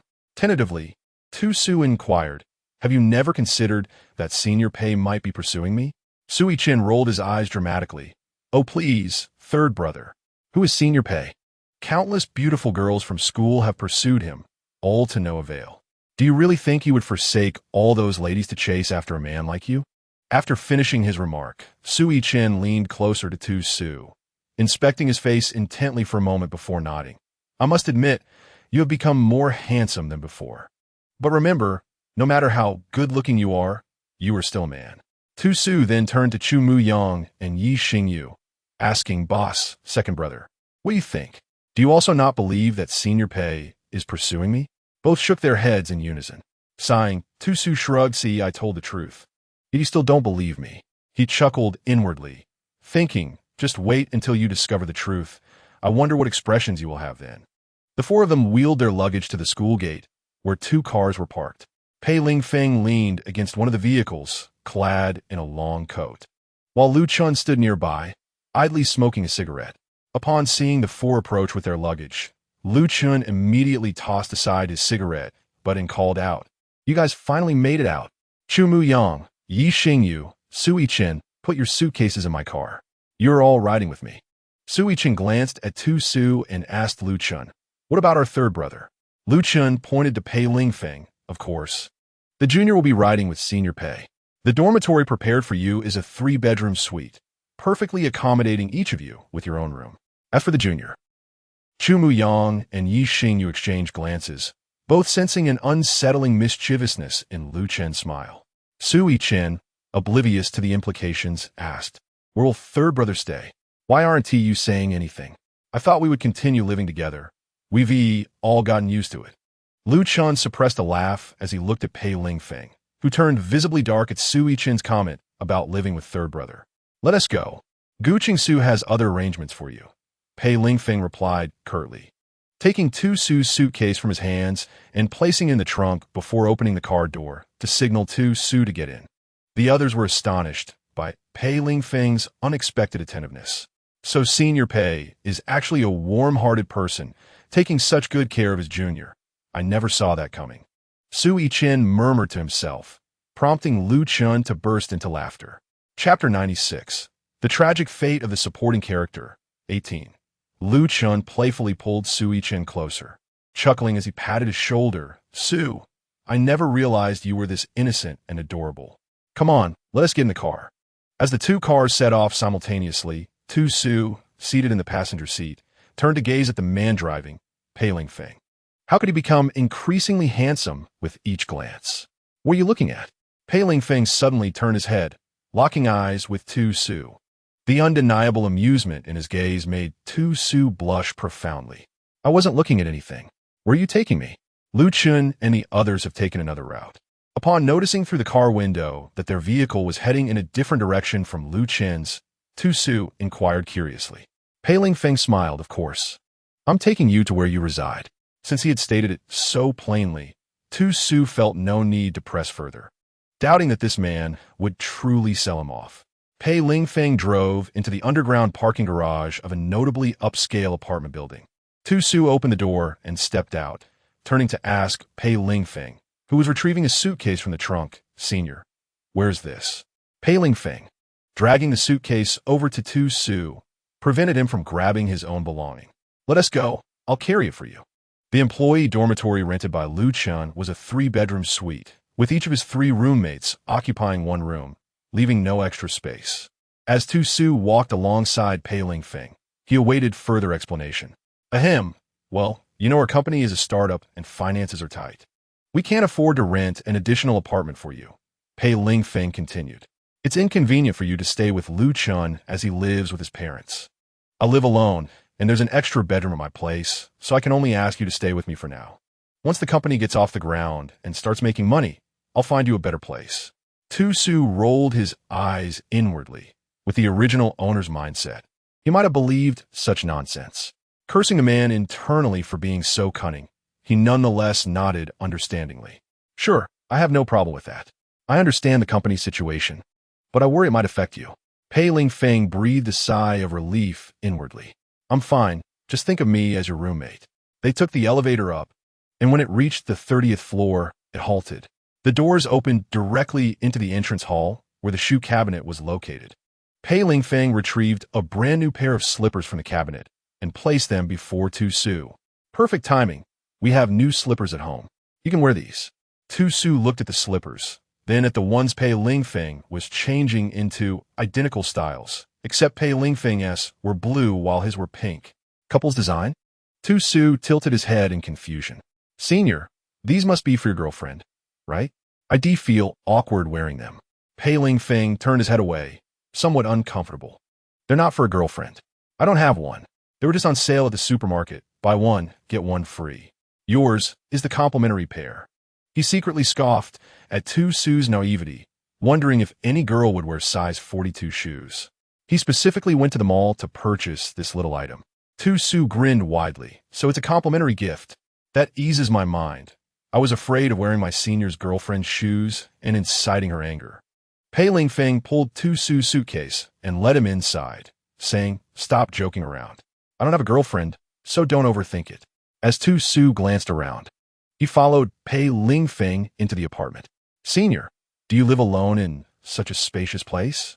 It was a large flat, boasting an expansive balcony at least 4 meters wide, which Tu Su adored. Fortunately, it was only about 200 square meters. There was a master bedroom, a secondary bedroom, and a study. Additionally, there was a gym, and he was free to use everything here. The secondary bedroom was right next to the master, and Tu Su noticed the large bed already made up inside. In the bathroom, even the daily necessities had been neatly arranged. Wow, Senior, you've prepared everything so thoroughly, Tu Su exclaimed, his eyes sparkling with admiration. Pei Lingfeng merely replied nonchalantly, It's all just extra stuff from home. Tu Su chuckled, noticing the faint blush on Pei Lingfeng's ears. Even so, I truly appreciate it, Senior. Unexpectedly, his seemingly aloof and reserved senior had a surprisingly innocent side within this world. Chapter 97. The Tragic Fate of the Supporting Character. 19. The first mobile game from Guangdian Technology, with the addition of Tu Su and his 3 companions, prompted Lu Chun to recruit over 10 recent graduates for related fields at the school. This youthful startup officially set sail. Ding! Tu Su was engrossed in coding at his workstation when his phone suddenly chimed. Puzzled, he opened the message, only to find it was a text. In this era of green bubbles, texts had become relegated to advertisements and bank notifications. It was unusual to receive a message from an unknown number. Could it be a scam? Curiously, he opened the text. Su, it's Xiao Xiao. This is my newly registered phone number. How have you been lately? I miss you so much. Are you interning now? I'm currently doing live streaming sales. Would you like to check it out? Don't worry, this number is new, and even Lin Yaoquan doesn't know about it, so you needn't fear him causing you trouble. I mean no harm. I just want to chat with you. This number will only be used to contact you. Pei Lingfeng emerged from his office holding a cup of water and noticed Tu Su staring intently at his phone. Intrigued by what could elicit such an expression, he tiptoed over to Tu Su's station. Other colleagues who intended to greet him were silenced by his gesture. Pei Lingfeng approached Tu Su from behind. Although he knew it was wrong to peek at someone else's phone, his curiosity was overwhelming, and he couldn't resist stealing a glance. As soon as he began to speak, his expression turned icy, causing those around him to feel an inexplicable chill creeping down their spines. Some even glanced toward the air conditioning vent, puzzled by the sudden draft, especially since it was autumn and no one had been using the air conditioning. Host, you're in grave danger, System 001 abruptly reminded Tu Su. Logically, with Tu Su's formidable spiritual power, He should have sensed Pei Lingfeng's approach before he even reached him. However, in an effort to conform to the original character's persona, Tu Su had long suppressed his spiritual energy to the level of an ordinary person. Moreover, he was preoccupied with contemplating how to deal with the bothersome Chu Xiao Xiao, thus failing to notice the commotion behind him. Guqing Su, are you shirking your responsibilities during work hours and playing on your phone? Pei Lingfeng said coldly before turning on his heel and heading to his office. Tu Su, bewildered, looked up and could only see Pei Lingfeng's retreating figure. He blinked and asked a nearby colleague, "What is wrong with President Pei?" The colleague shrugged and replied, "I have no idea. He seems quite angry. You should be careful." Tu Su quickly inquired of the system. I merely glanced at a text. Why is Pei Lingfeng acting so irrationally? System 001 replied helplessly, "How would I know? I am not human and cannot comprehend your complex emotions. All I can say is that your brother phone looked quite menacing just now." Tu Su stood up, staring at the colleague's perplexed face as he entered Pei's office. Since the company had officially commenced operations, Pei Lingfeng and Lu Chun had separated their workspaces, each with their own independent offices. Once Tu Su stepped into Pei's office, whispers erupted among the colleagues at their desks. Given Pei's earlier demeanor, they couldn't help but mourn for Tu Su. After all, Pei seldom lost his temper, but when he did, it was truly terrifying. Upon entering, Tu Su heard Pei Lingfeng's cold voice instructing, "Close the door." Reluctantly, Tu Su complied, turning to shut the office door. As soon as he turned back, he was abruptly pushed against the door, his lips covered by a soft pressure. Tu Su's eyes widened in disbelief. He had just been kissed forcefully by his own man. Pei Lingfeng's kiss was overwhelmingly assertive, and Tu Su felt as though his lips were being bitten. Alongside the faint taste of Pei Lingfeng, there lingered a hint of metallic tang. Outside, upon hearing the door slam shut, a dull thud echoed, prompting someone to voice their concern. No way. President Pei wouldn't harm Su Su, would he? Others shook their heads. I doubt it. It was just a quick glance at his phone. Surely it wouldn't escalate to violence? Chapter 98. The Tragic Fate of the Spare Tire. 20. The two were unaware of how long they had been kissing, until both felt the need for air and reluctantly parted. Pei Lingfeng and Tu Su pressed their foreheads together, and with the pad of his finger, Pei Lingfeng gently wiped away the droplets of blood that had once again escaped from Tu Su's lips. "Senior, what are you doing?" Pei Lingfeng gazed at Tu Su's slightly swollen lips, swallowing hard. The sensation he had just experienced was utterly exquisite, a feeling he had never encountered in over 20 years. Previously, he had always thought that consuming another person's saliva was rather repulsive. Yet now, he seemed to be addicted. The mere sight of Tu Su's lips made him yearn to kiss them. Struggling to suppress the overwhelming urge to kiss the person before him into breathlessness, he inquired, "Why do you still maintain contact with that Chu Xiao Xiao? She has always regarded you as a backup. Do you not realize this?" At last, Tu Su comprehended the sudden madness of Pei Lingfeng. He was aware of Pei Lingfeng's feelings for him over these past few days, yet had been restraining himself. Today, however, he had abruptly pinned him against the door. Was it truly because of Chu Xiao Xiao? Damn it, perhaps Pei Lingfeng had seen the message she had sent him earlier. He wondered how much he had seen to incite such fury. It was clear that his dear Feng Gu had an exceedingly small heart. "Feng Gu, you must believe me. I haven't been in contact with Chu Xiao Xiao." As the words escaped his lips, Tu Su inwardly cursed himself. He had accidentally called Feng Gu in the heat of the moment. How could he have let that slip? Oh no, would I lose my persona? I have always referred to him as Senior. Surely, the original character would never have uttered such a cheesy title. The system reassured him, "Host, fear not. There has been no breach of persona." Pei Lingfeng's gaze burned intensely into Tu Su's eyes, as if a fierce flame blazed within them. "What did you just call me?" Tu Su gritted his teeth. Damn it, since he had already said it, he might as well go all in. "Feng Yi." His lips were once again claimed in a kiss, but this time it was tender, unlike the earlier storm that threatened to consume him. Tu Su felt himself weakening. He could not fathom how his Feng Gu, who had initially been inexperienced, had become so adept by the second encounter. Each kiss left him dizzy and disoriented. Perhaps this was an extraordinary gift? As he sensed himself beginning to slide down, Pei Lingfeng swiftly wrapped his arms around Tu Su's waist, pulling him firmly into his embrace. Tu Su could feel the strength of Pei Lingfeng's body, well-defined muscles encased in a tailored suit, providing an immense sense of security. He could not understand why, as fellow programmers, his Feng-gu possessed such an enviable physique. I was initially going to punish you. However, considering you call me Feng-gu, I will let you off this time. After speaking, Pei Lingfeng placed a gentle kiss on the corner of Tu Su's mouth. Tu Su could not help but twitch his lips. He had just been bitten, and this hardly felt like leniency. Why you treat me this way? Tu Su leaned against Pei Lingfeng's chest, relishing the long-lost sense of safety, yet shyly posed the question. Feeling the vibrations of Pei Lingfeng's chest, a melodious voice entered my ears. I am envious. Initially, I intended to pursue you slowly, allowing you to gradually perceive my affection. However, I realized that I was moving too slowly. What if you fell back and eschew Xiao Xiao's deceit? Pei Lingfeng took a deep breath and said, Su, please ignore her. Stay with me, and I will love and protect you well. At that moment, System 001 joyfully scattered flowers in Tu Su's mind. Hooray, host! Your Feng-gu has finally awakened. Tu Su couldn't help but smile. Indeed, his Feng-gu had finally come to his senses. He had been waiting for Pei Lingfeng to take the initiative to speak. It is worth noting that not only was Pei Lingfeng yearning for him, but he too found himself drawn to Pei Lingfeng's physique. Host, do not forget your persona and your delight. Pure white lotus, pure white lotus. Tu Su wrapped his arms around Pei Lingfeng's sturdy waist, nuzzling into his embrace.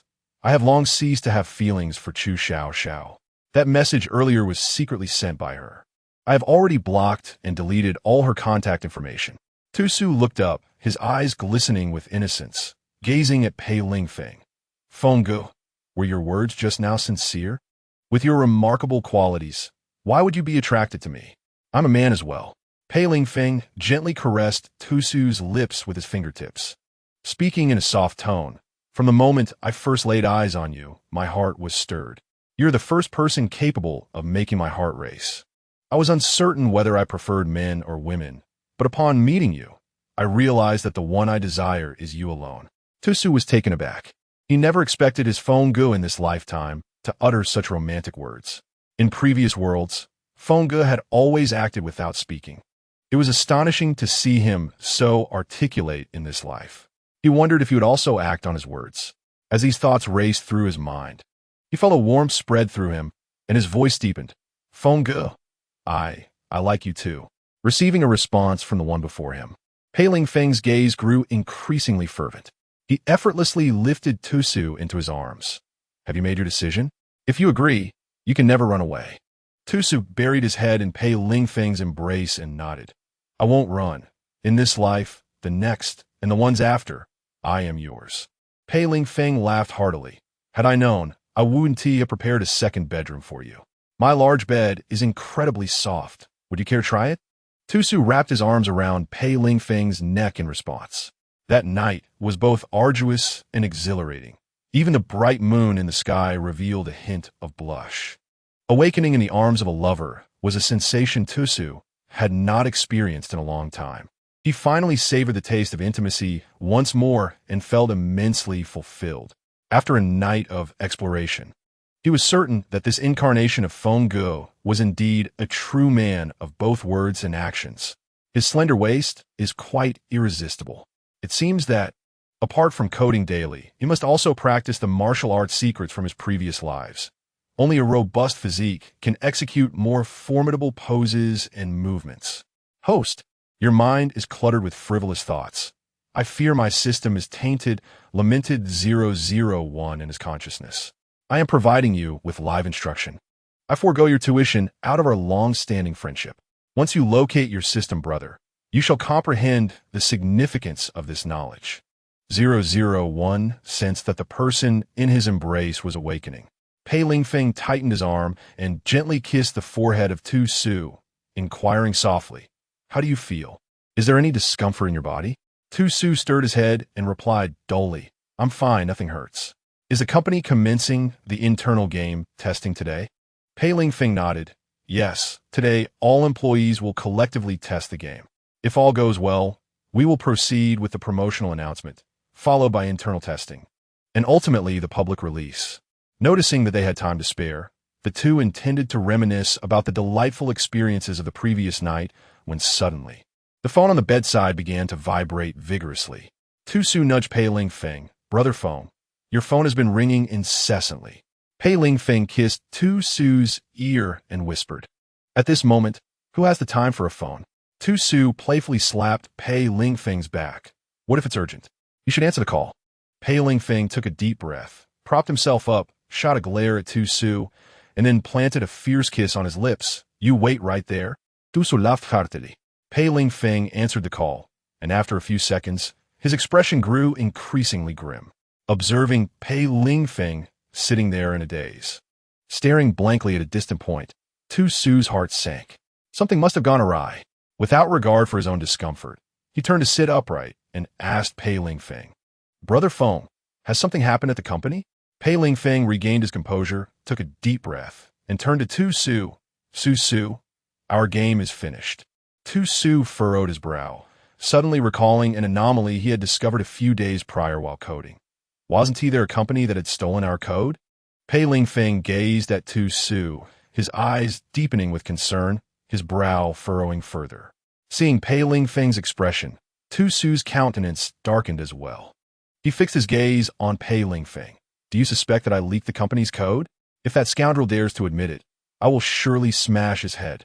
Chapter 100. The Tragic Fate of the Supporting Character. 22.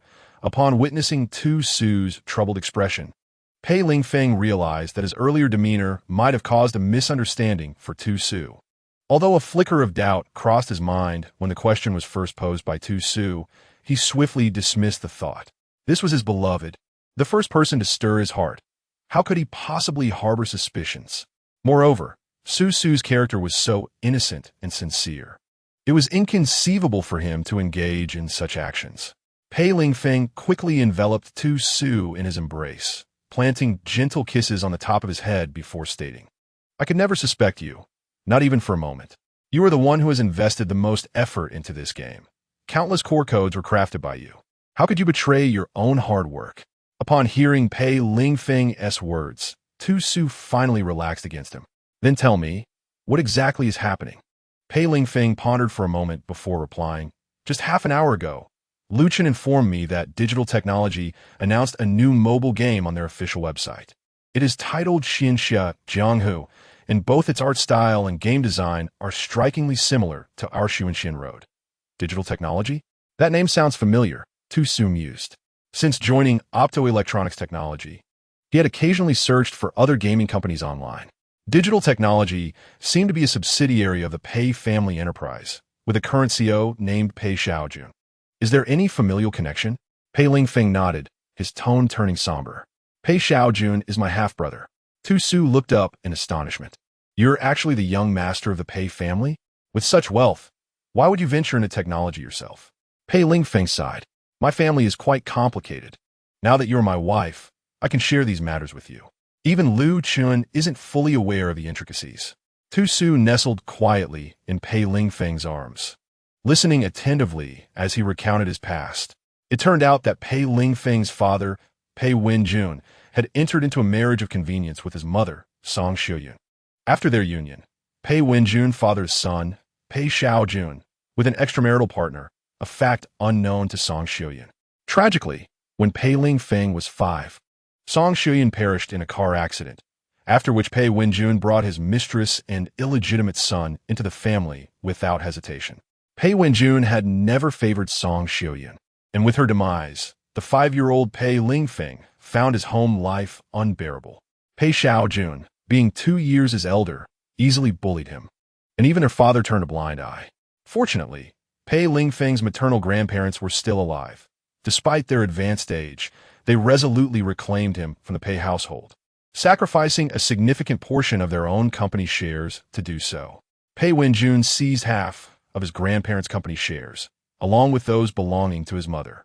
Before their passing, my grandparents sold all the remaining shares and private property under their name, leaving me all the money from the sales. Tu-Su could distinctly feel Pei Lingfeng's grip on his arm tightened, making it hard to fathom the pain he must have felt while recounting those memories. He turned and wrapped his arms around Pei Lingfeng's neck, showering him with over 10 kisses before smiling and saying, "It's all right. Even if Guangdian technology were to fail, you still have me. Let's return home and raise pigs together. My family's pig farm is quite spacious. I can certainly take care of you." Pei Lingfeng chuckled, the previous gloom dissipating in an instant. How had he not noticed how adorable this little one was? The mere thought of his little wife feeding the pigs painted a hilariously amusing picture in his mind. "If you're going to feed pigs and support me, does that mean I would be living off you?" Tusu laughed heartily. "Then from now on, I shall be your husband, and you will be my wife." It's only natural for a husband to support his wife. Pei Lingfeng grasped Tusu's waist with both hands. "Oh, really? So you are harboring thoughts of counterattack? Don't even think about it. You are my wife and will always be my wife in this life and the next. If Guangdian technology fails, there will still be other technologies. I am still young. How could I possibly be defeated by a single failure?" At this moment, he felt that as long as his Su was by his side, the fate of Guangdian technology seemed rather inconsequential. Chapter 101. The Tragic Supporting Character, 23.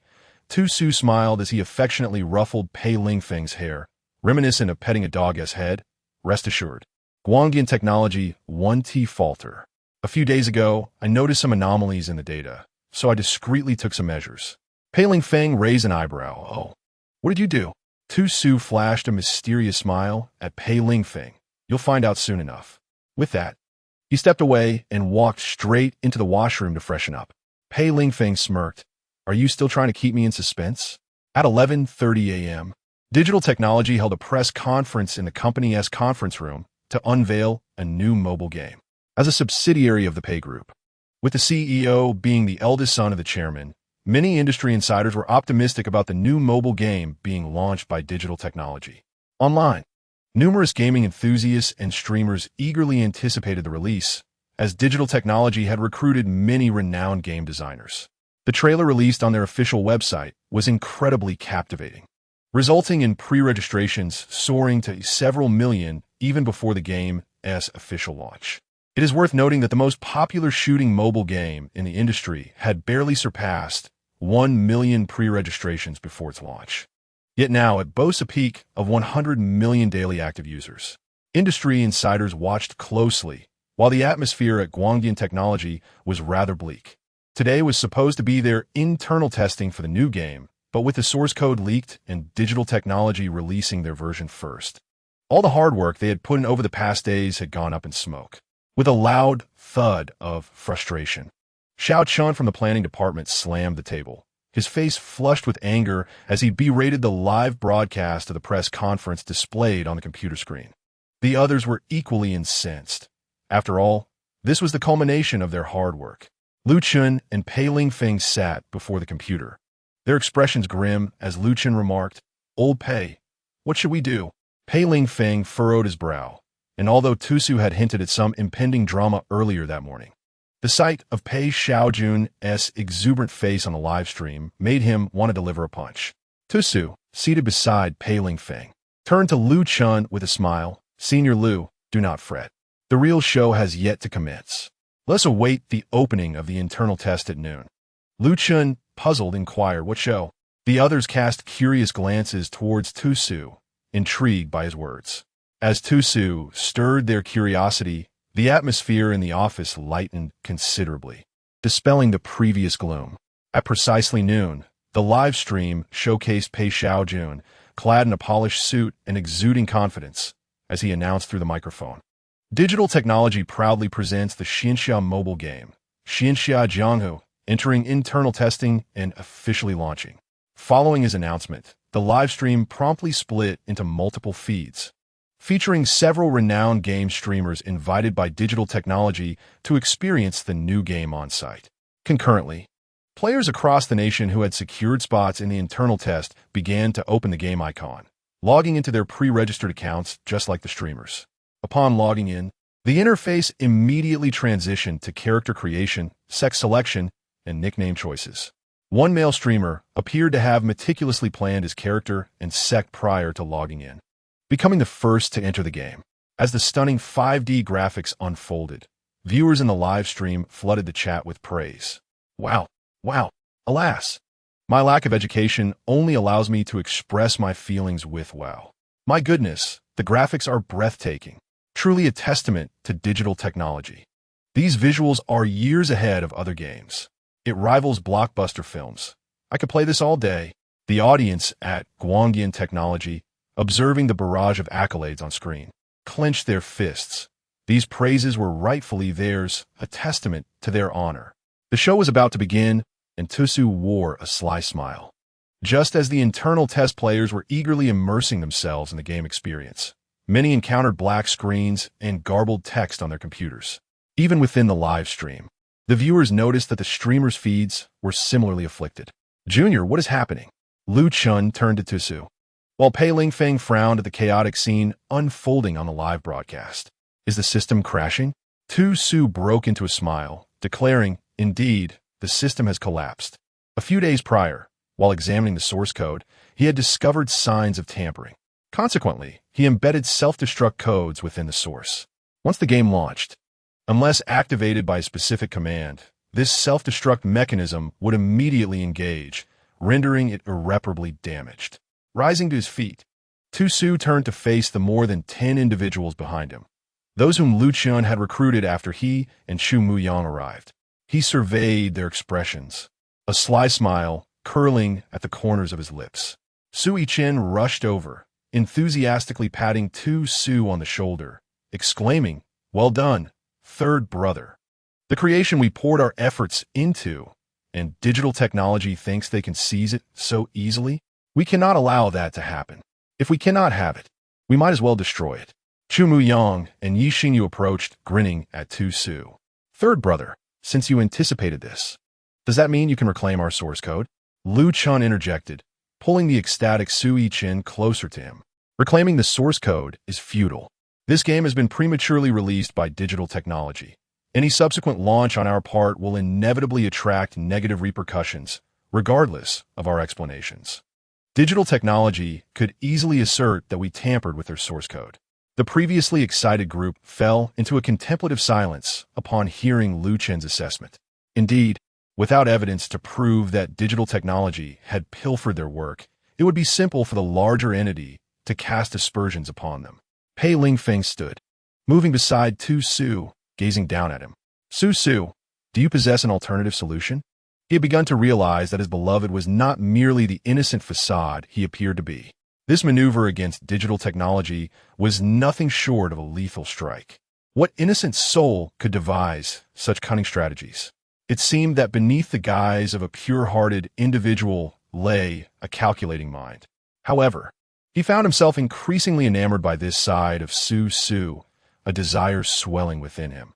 He longed to possess him utterly, unaware of Pei Lingfeng's yearning gaze. "Tusus maildo enigmatically. Let's set aside future matters for now. Our immediate priority is to unearth the traitor who has been stealing company secrets." With that, he pointed toward a bespectacled young man in the crowd, whose appearance screamed the typical tech enthusiast. Moments earlier, Tusu had employed his formidable spiritual power to scrutinize everyone present. While others exhibited a spectrum of emotions, this individual alone displayed only anxiety and fear. What was he afraid of? The answer was all too clear. Zhang Xiaohua. How could he be the traitor? Lu Chun exclaimed in disbelief, following Tusu's gesture.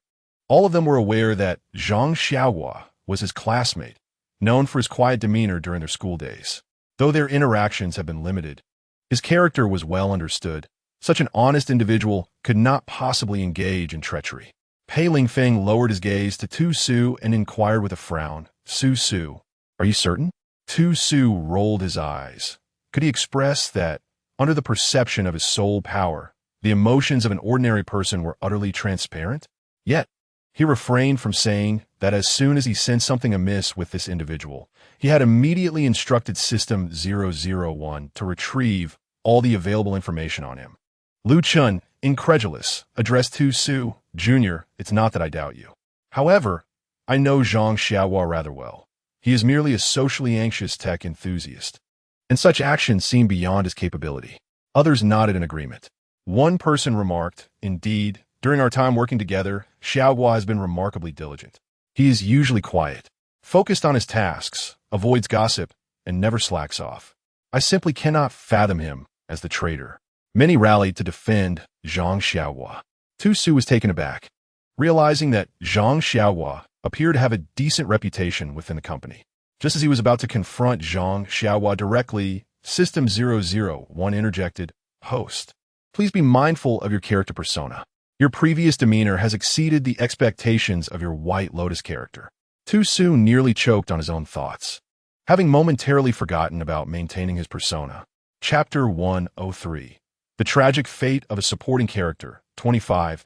Tu Su turned to Pei Lingfeng, adopting a pitiful expression as he asked, "Senior Pei, do you believe me?" Pei Lingfeng swallowed hard. This sudden display of vulnerability was irresistibly alluring. Nonetheless, he managed to suppress his inner turmoil and replied earnestly, "While I have faith in you, matters concerning a person's reputation necessitate evidence." At that moment, Zhang Xiaoguo stepped forth from the crowd, timidly glancing at Tu Su. After a deep breath, as if summoning tremendous courage, he spoke, "Gu Shiwedi, I am unsure how you arrive at the conclusion that I have stolen the source code. However, I wish to defend myself. I truly did not commit this act. Although my family's circumstances are challenging, I have invested considerable effort into this game.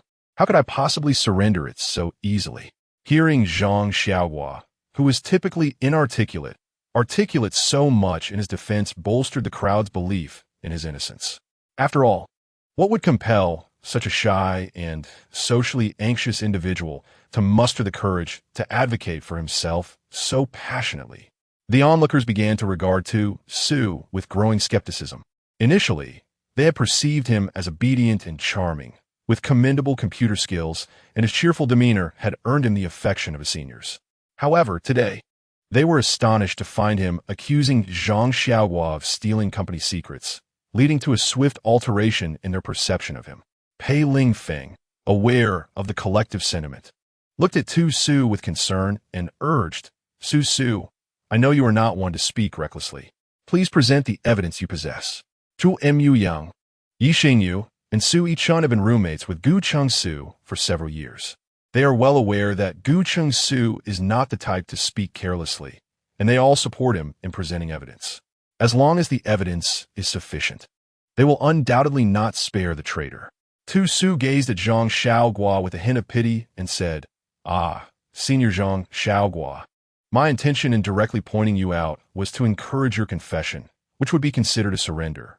Since you refuse to admit it, I shall present the evidence. However, after this, our company will have to hand you over to the authorities." Upon hearing this, Zhang Xiaoguo's pupils visibly contracted. Tu Su chose not to elaborate further.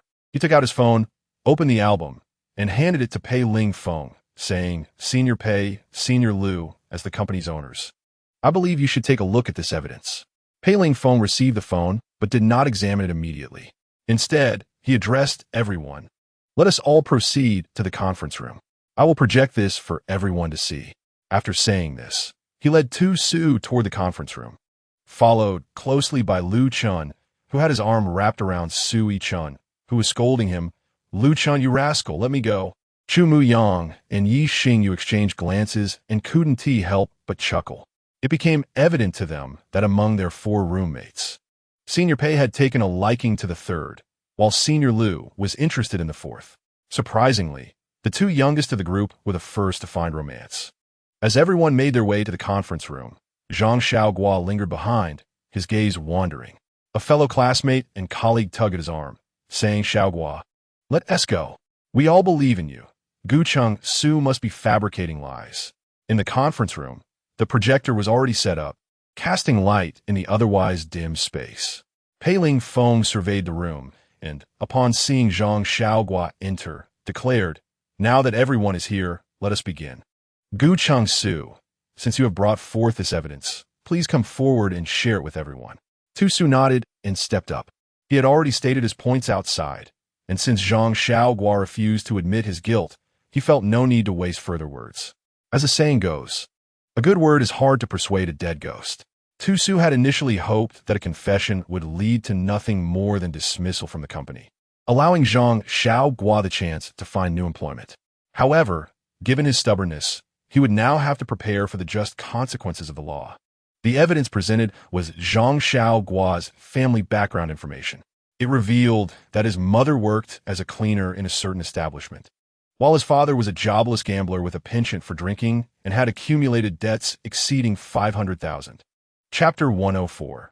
The Tragic Fate of the Cannon Fodder Backup. 26. The detailed information displayed on the screen elicited a wave of astonishment from the audience.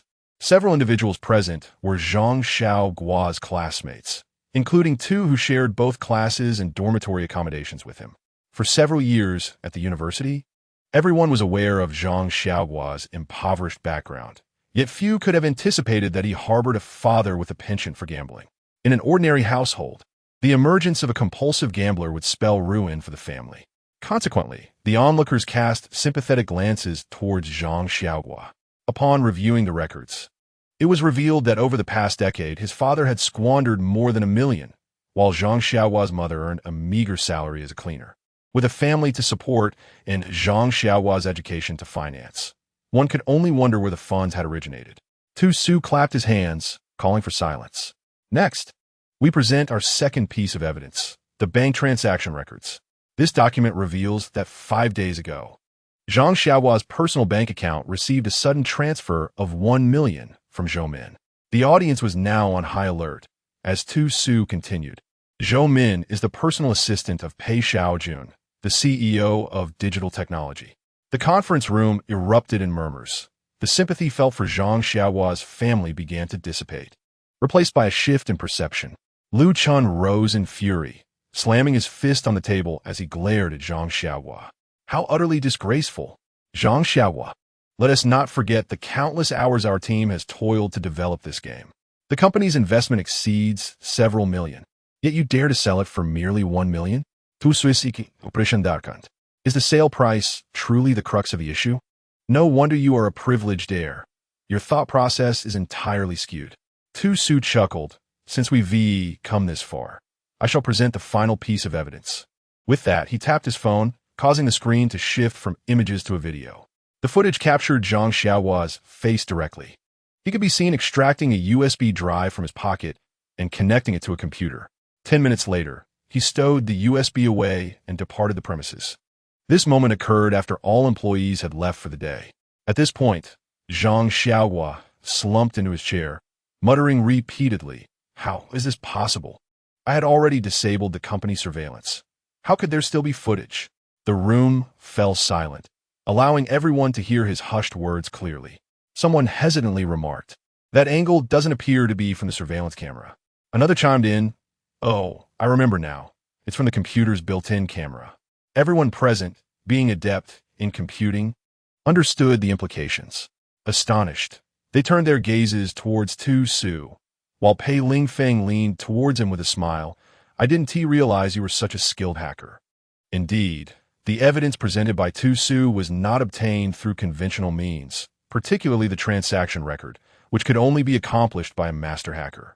Tu Su raised his chin, basking in the admiration he had provoked, prompting Pei Lingfeng to lean in and plant a kiss upon his lips. Tu Su widened his eyes in disbelief. He never anticipated that Pei Lingfeng would openly express his affection for him in front of so many people during the meeting. Was this not akin to public humiliation? A profound silence enveloped the room as everyone gazed at the two on stage with astonished expressions. Clearing his throat, Lu Chun shot a disapproving glance at Pei Lingfeng and remarked, "All right, you two can save your affection for behind closed doors. With the company currently facing such a significant crisis, this is hardly the time for your romantic displays." Shortly after Lu Chen's words, several uniformed law enforcement officers entered the conference room. "Who is Zhang Xiaogua? We have received a report and need you to come with us." Zhang Xiaogua was escorted away, eliciting a sense of regret from many. Soon, however, anxiety regarding their own jobs took precedence. The company had invested substantial time and resources into developing a game that had now been stolen. What would they have left to release? Were they on the brink of unemployment? Pei Lingfeng clapped his hands to regain everyone's attention. All right, everyone, let's not dwell on this too much. Please return to your respective positions and focus on your tasks. As long as Liu Chen and I are here, the company will not falter. We may have lost one game, but there will be others to follow. Once he had reassured everyone back to their workstations, Pei Lingfeng retreated to his office with Liu Chen and Tu Su. Liu Chen slumped onto the sofa, a look of despair on his face. Old Pei, what are we going to do next? While comfort was offered, the harsh reality remained. Developing a blockbuster game was no simple task. Not only did Liu Chen wear a troubled expression, but Pei Lingfeng also bore a grim countenance. He had placed considerable hopes on this game, aiming to compete with digital technology, only to face such unexpected setbacks. He chided himself for being too naive and lacking foresight. In contrast, Tu Su appeared unfazed by their distress. With a playful smile, he settled beside Pei Lingfeng and asked, "Have either of you watched the anime Sword Art Online?" Liu Chen nodded yes, but what does that have to do with us? Are you suggesting we purchase the rights to develop it into a game? Tu Su rolled his eyes. What is the point of buying the rights? I'm simply intrigued by the concept of the game helmets in that anime. Pei Lingfeng turned to Tu Su and queried, "Are you referring to holographic games?" Currently, our world lacks the technology for that. It exists only in the realm of science fiction.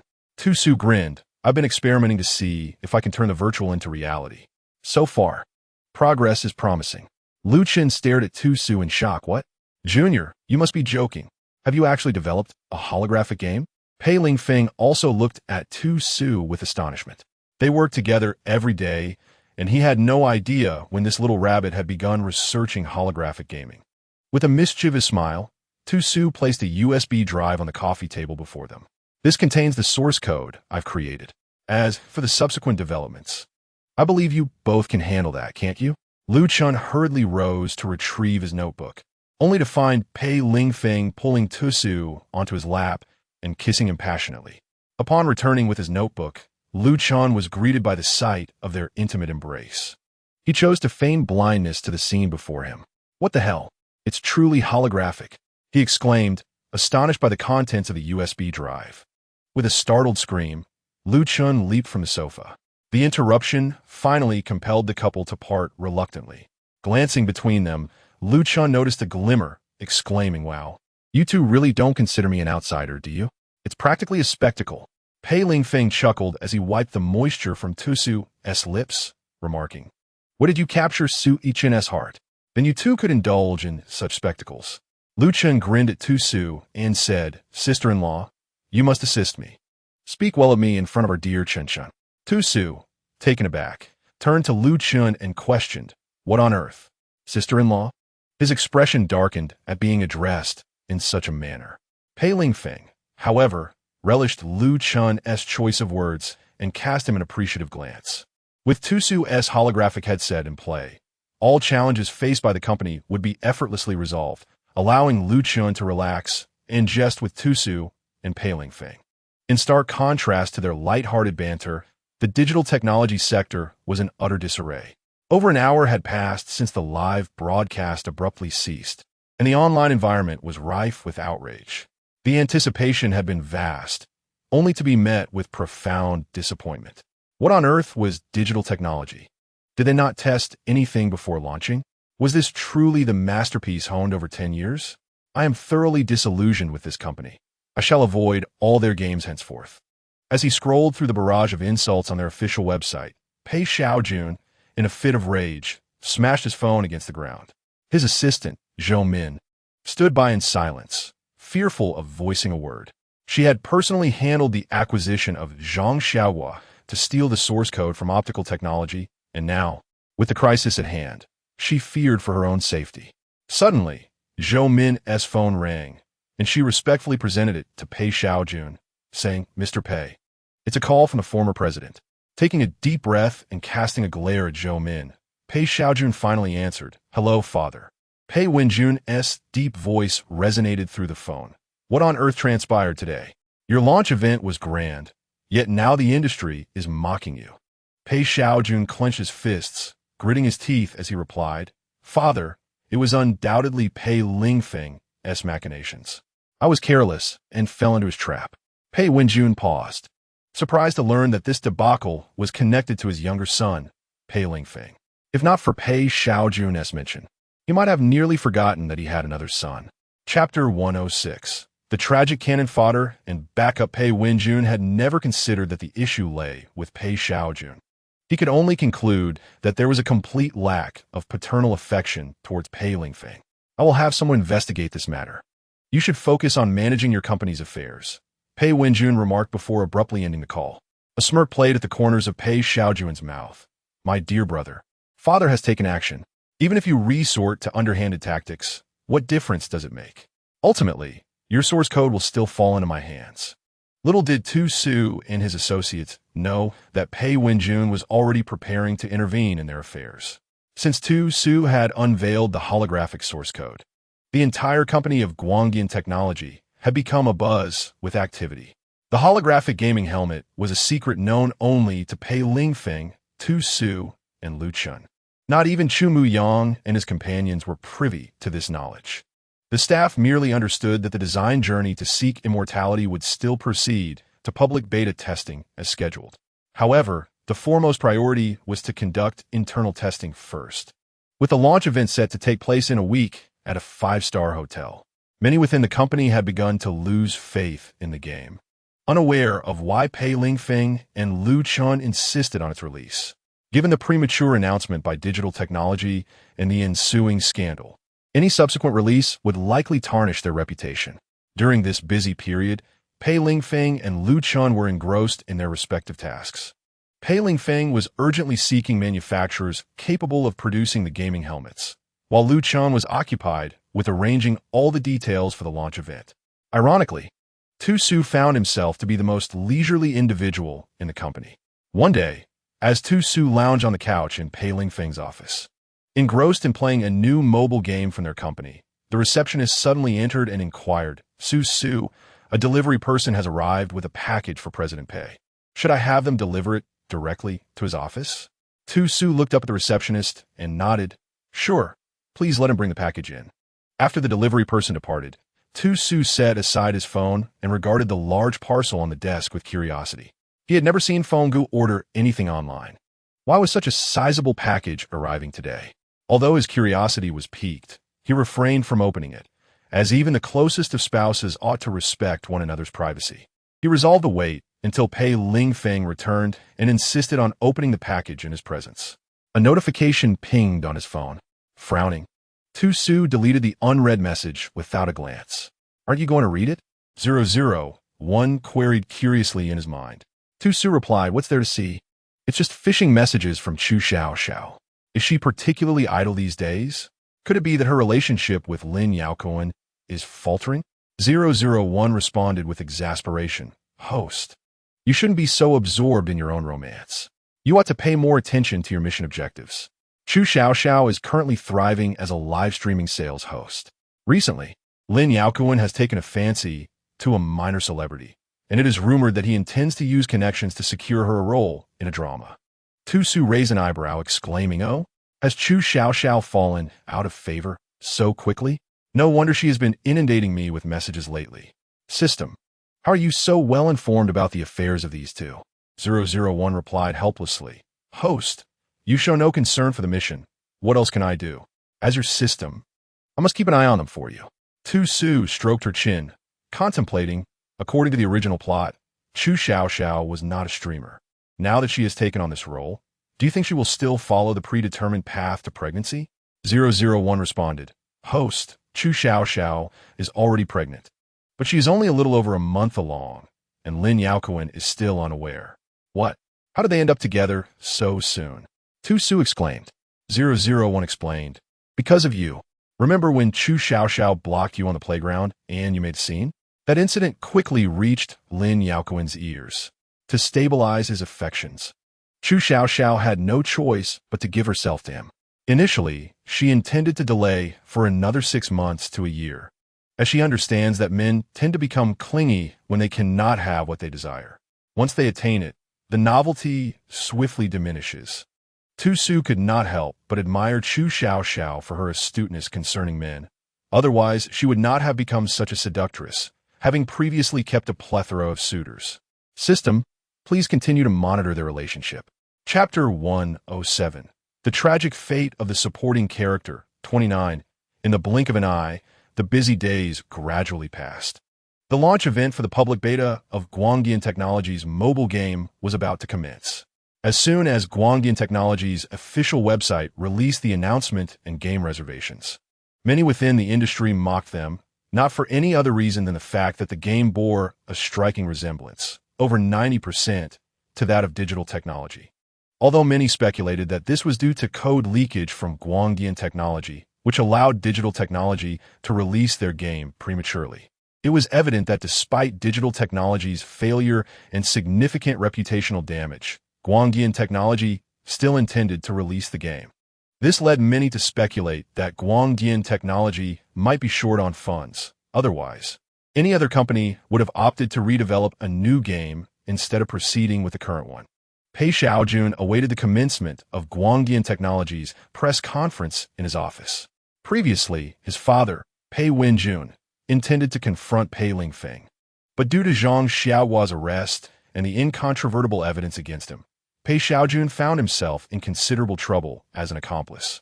However, Pei Wenjun leveraged numerous connections to extricate him from this predicament, leaving him with little energy to pursue Pei Lingfeng. As he watched the live stream, observing the staff diligently preparing the venue, and Pei Lingfeng engaged in conversation on stage, Pei Xiaojun's frustration led him to snap the pen he held in his hand. This should have been mine. Pei Lingfeng, why do you always have to compete with me? I am the elder brother. Everything should rightfully belong to me. At the press conference held by Optoelectronics Technology, Pei Lingfeng chose to commence at the same time as Digital Technology, officially launching at noon. Due to the previous incident involving Digital Technology, numerous players have developed psychological reservations, resulting in the pre-registration numbers for Optoelectronics' new game, Path to Immortality, barely exceeding 200,000 by the time of its launch today.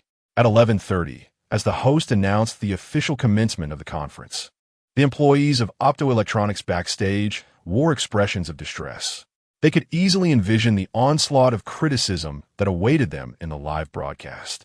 As anticipated, once the stream commenced, the barrage of comments was filled with disparaging remarks. Optoelectronics? What a disgrace, trying to mimic major corporations with their press conference. This path to immortality appears to be nothing more than a pirated version of Digital Technology's Immortal World. When did pirated games warrant a press conference?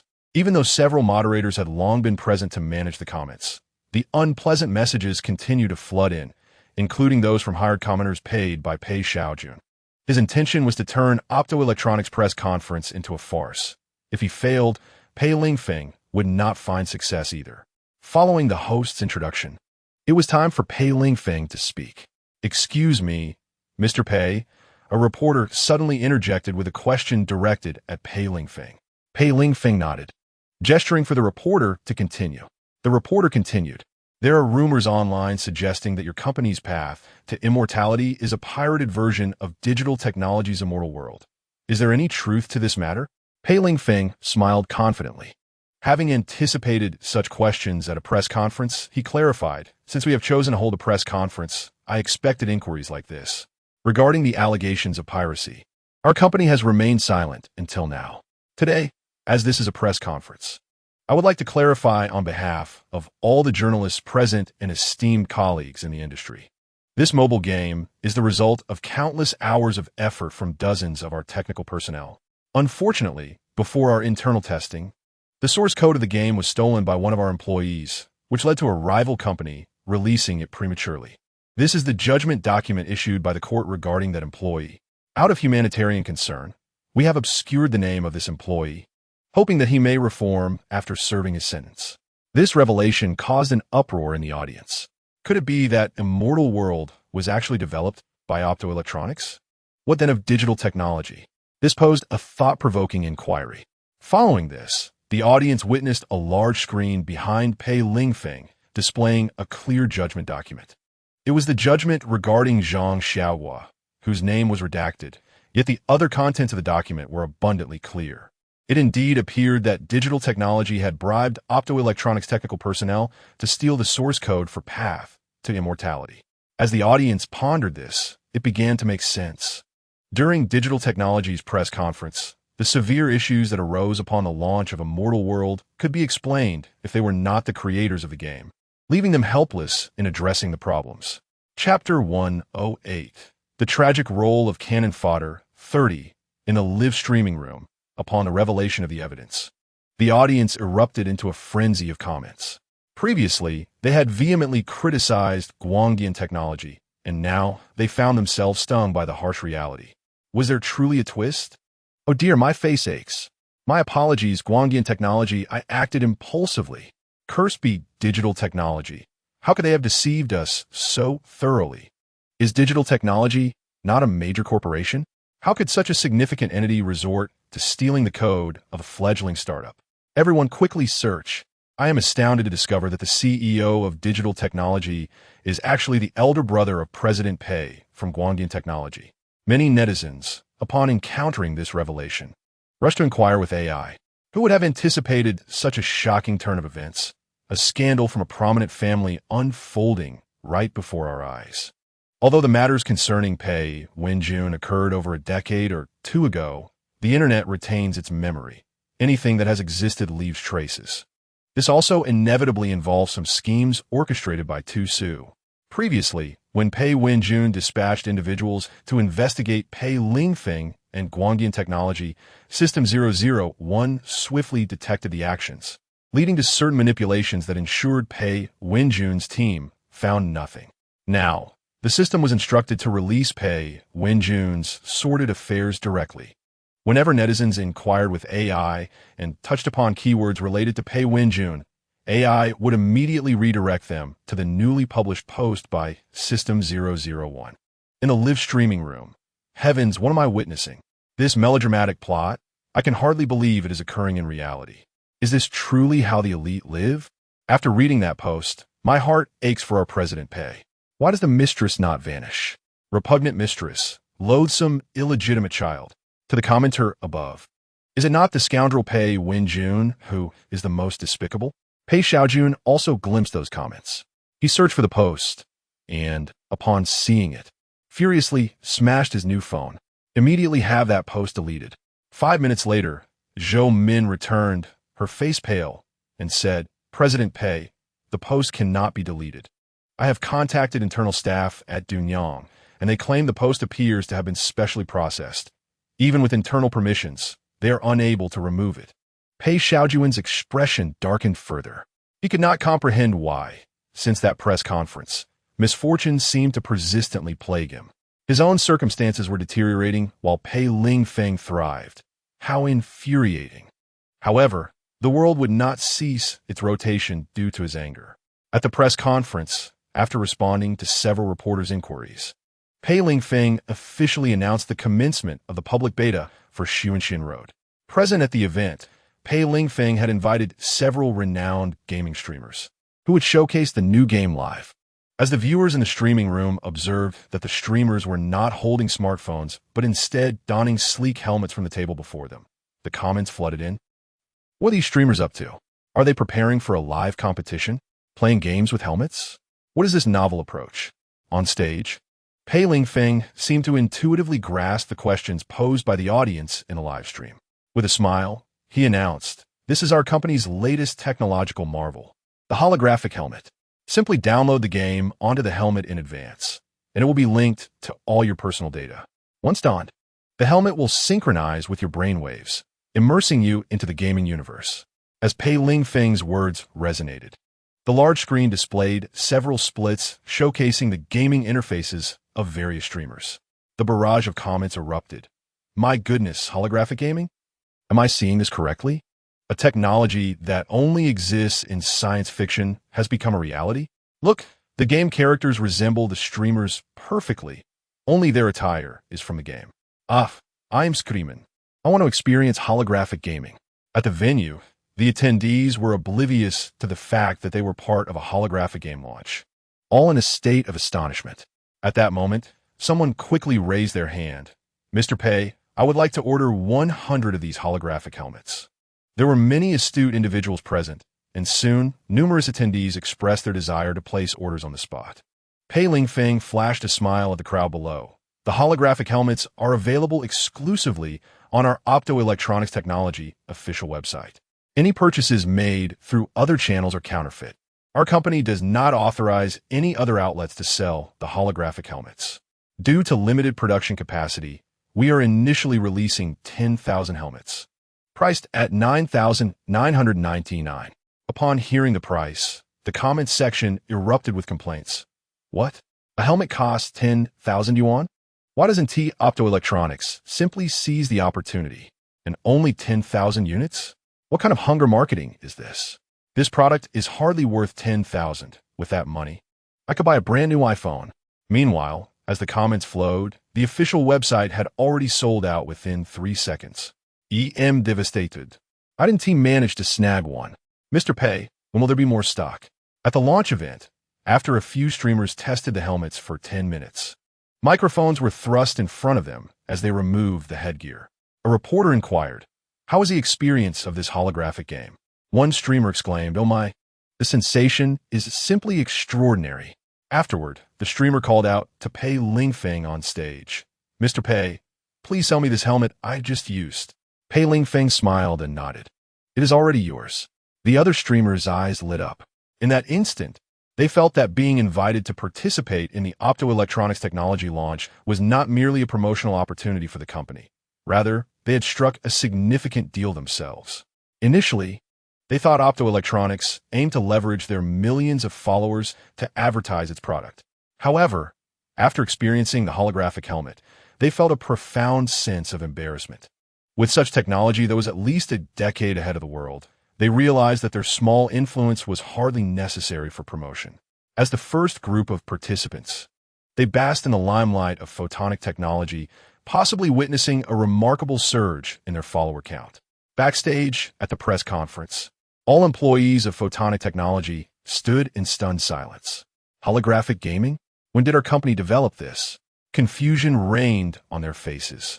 How could the company, staffed solely by these technicians, have achieved such a breakthrough without their knowledge? Everyone's gaze turned towards Lu Chun, whose face was practically splitting with delight. Clearing his throat, Lu Chun straightened his tie and pointed at Tu Su, declaring, "The holographic technology was independently developed by our junior." This statement sent shockwaves through the crowd. Though they had worked together for some time and were aware that Tu Su's computer skills surpassed their own, none could have anticipated that he had single-handedly completed the research on holographic technology. It was well known that the world's top IT talents were grappling with this very technology, and even the most developed nations like the U.S. had made no progress. Who would have thought that our country would lead the world in this field? Now, let us welcome the chief architect of our holographic technology. As Pei Lingfeng's voice echoed, all chatter ceased, and every gaze turned towards the dazzling stage. Lu Chun, backstage, seized the still-dazed Tu Su and guided him toward the platform. Pei Lingfeng happened to catch sight of Lu Chun gripping Tu Su's arm, and his eyes widened in alarm. This was bad. There was an ominous aura. Lu Chun hurriedly released his hold on Tu Su and flashed a sheepish smile at Pei Lingfeng. How shocking. They were all men. What was the harm in a brief grasp? When had his childhood friend become so sensitive? Still in a daze, Tu Su found himself enveloped by Pei Lingfeng's arm. Ladies and gentlemen, this is our company's visionary behind the holographic technology, Gu Qingsu. This remarkable technology was solely developed by Gu Qingsu. Tu Suturnet Bigwideth. To Pei Lingfeng, thinking, what the hell?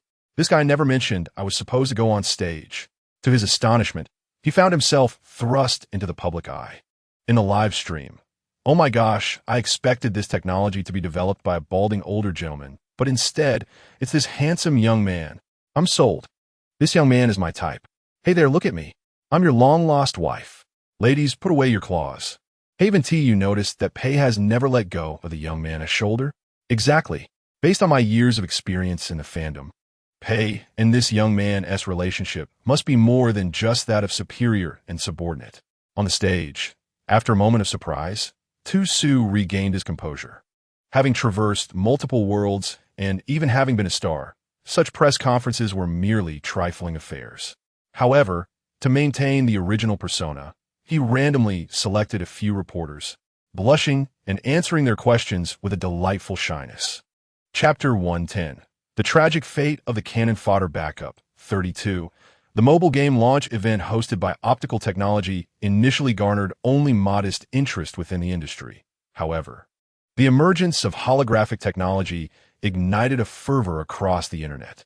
Even abroad, news spread that the Flower Nation had developed holographic technology, prompting numerous foreign experts to pack their bags and prepare for a journey to the Flower Nation.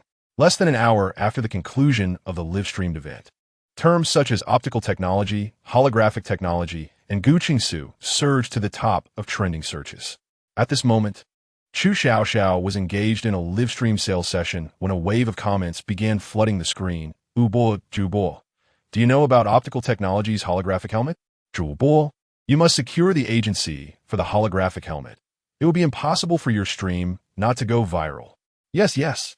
I looked up the creators and discovered that the genius named Guqingsu is actually your schoolmate. Aren't you going to leverage that connection? While holding up a bra to showcase to her audience, Chu Xiaoxiao was momentarily taken aback by the barrage of comments. A holographic helmet? What could that possibly be? Eager netizens immediately took it upon themselves to elaborate on the intricacies and marvels of holographic technology. Stunned, Chu Xiaoxiao realized that this groundbreaking technology, which was decades ahead of its time, had been developed solely by Guqingsu. Guqingsu? Was he the same little fish from her pond? Forgetting about her sales pitch, she hastily grabbed her phone to search today's trending topics, only to find that the top 10 searches on Weibo were all related to holographic technology and Guqingsu. In a small city named Yun City, a rather obscure location in the Flower Nation, Gu Fangbai was diligently attending to company matters in his office when his secretary, Xiao Chun, burst in, exclaiming loudly, "Gu Zong, this is bad." Gu Fangbai frowned, glaring at Xiao Chun. What is all the fuss about? What has gone awry? Is it that one of our pigs has died again? He had been plagued by headaches lately, as it appeared they were facing a swine fever outbreak, leading to the loss of dozens of pigs in the breeding facility. Although this number was not catastrophic for his operations, he was fearful of the highly contagious nature of the illness. Infectious diseases posed a significant threat to the livestock industry, with the potential to devastate an entire farm. If this continued, he would face severe losses this year. Xiao Chun shook his head. That's not the case. Our farm's veterinarian has already identified the cause of the pig deaths, and it has been addressed. Upon hearing that the issue was resolved, Gu Fangbai sighed in relief. Then what else with the commotion? He usually found Xiao Chun to be quite astute in handling matters, so his current behavior struck him as quite reckless. Wiping the sweat from his brow, Xiao Chun excitedly replied, "Gu Zong, it's your young master. Young Master Gu is trending today. He has developed holographic technology and is on the brink of global recognition." Gu Fangbai looked up at Xiao Chun, blinking in surprise. "What did you say? My little Su? What has happened? What is this holographic technology?" He was utterly bewildered. How did the conversation suddenly shift to his home as Su Bao? However, it seemed that Su Bao had not been in touch with the family for quite some time, and one could only wonder if the allowance was still sufficient. Xiao Chun, aware that his boss, despite running a thriving business, lacked a certain level of education, assumed that the concept of holographic technology was likely foreign to him. Thus, Xiao Chun took it upon himself to painstakingly explain the intricacies of holographic technology to Gu Fangbai for an extended period. Although Gu Fangbai ultimately remained uncertain about the practical applications of this holographic technology, his astute mind, honed for business, discerned a burgeoning opportunity. Could it be that my Bao has developed such an extraordinary technology? In a moment of excitement, he momentarily forgot the rule against referring to Gu Cheng Su Bao in front of outsiders. He stood up and paced around the office, muttering to himself, "No, my Bao is so innocent. I must not allow anyone to deceive him out of this technology." With that thought, he strode to his desk and picked up his phone to call Tu Su. At that moment, Tu Su was celebrating the successful conclusion of the press conference with all the employees of Guangdian Technology at a hotel. "I want to thank everyone for their hard work these past few days. As of now, our first batch of holographic helmets has completely sold out. The launch of our game, Shu and Xian Road, has attracted millions of registered players. Pei Lingfeng was the first to raise his glass in gratitude to the other tables of employees. The others quickly stood up, laughing and toasting in return. The atmosphere was electric. The success of Xuanxian Road promised substantial bonuses for the staff. Most importantly, creating a blockbuster game would add a significant highlight to their resumes. These were indeed impressive achievements. Chapter 111. The tragic supporting role, 33. Lu Chun, standing nearby. Tease Pei Lingfeng with a wink. I say, Old Pei, shouldn't you be most grateful to our junior? If it weren't for his holographic technology, our company would likely have struggled to navigate this crisis. Pei Lingfeng smiled and glanced at Gu Changsu beside him. Of course, I will express my gratitude to Su Su later, in private, after I return home. The employees below began to cheer. Take a drink. Take a drink. Some even shouted, Cup exchange. Cup exchange. Tu Su, his cheeks flushed, shot an incredulous glare at the colleague who called for the cup exchange. Lu Chan joined in, loudly echoing the enthusiasm. Suddenly, the sound of a phone ringing pierced the celebratory atmosphere, interrupting Tu Su's embarrassment. Upon checking, he found it was a call from his father, Gu Fangbai. Noticing the change in Tu Su's expression, the revelry subsided. Tu Su turned to Pei Lingfeng, excused himself, and stepped out to take the call. Seeing Tu Su leave, Lu Chun curiously asked Pei Lingfeng, Old Pei, what's up with the junior? His table-mate, Su Yichen, shot Lu Chun a disapproving look. Isn't it your foolishness that scare my third brother? Pei Lingfeng raised his glass and took a sip, remarking, It's nothing. It seems to be a call from his father. The internet is abuzz with Su Su's trending news, so it is likely that Uncle has heard about it and is calling to inquire. Outside the restaurant, Tu Su found a quiet spot to answer the call. Dad, what's the matter? He said.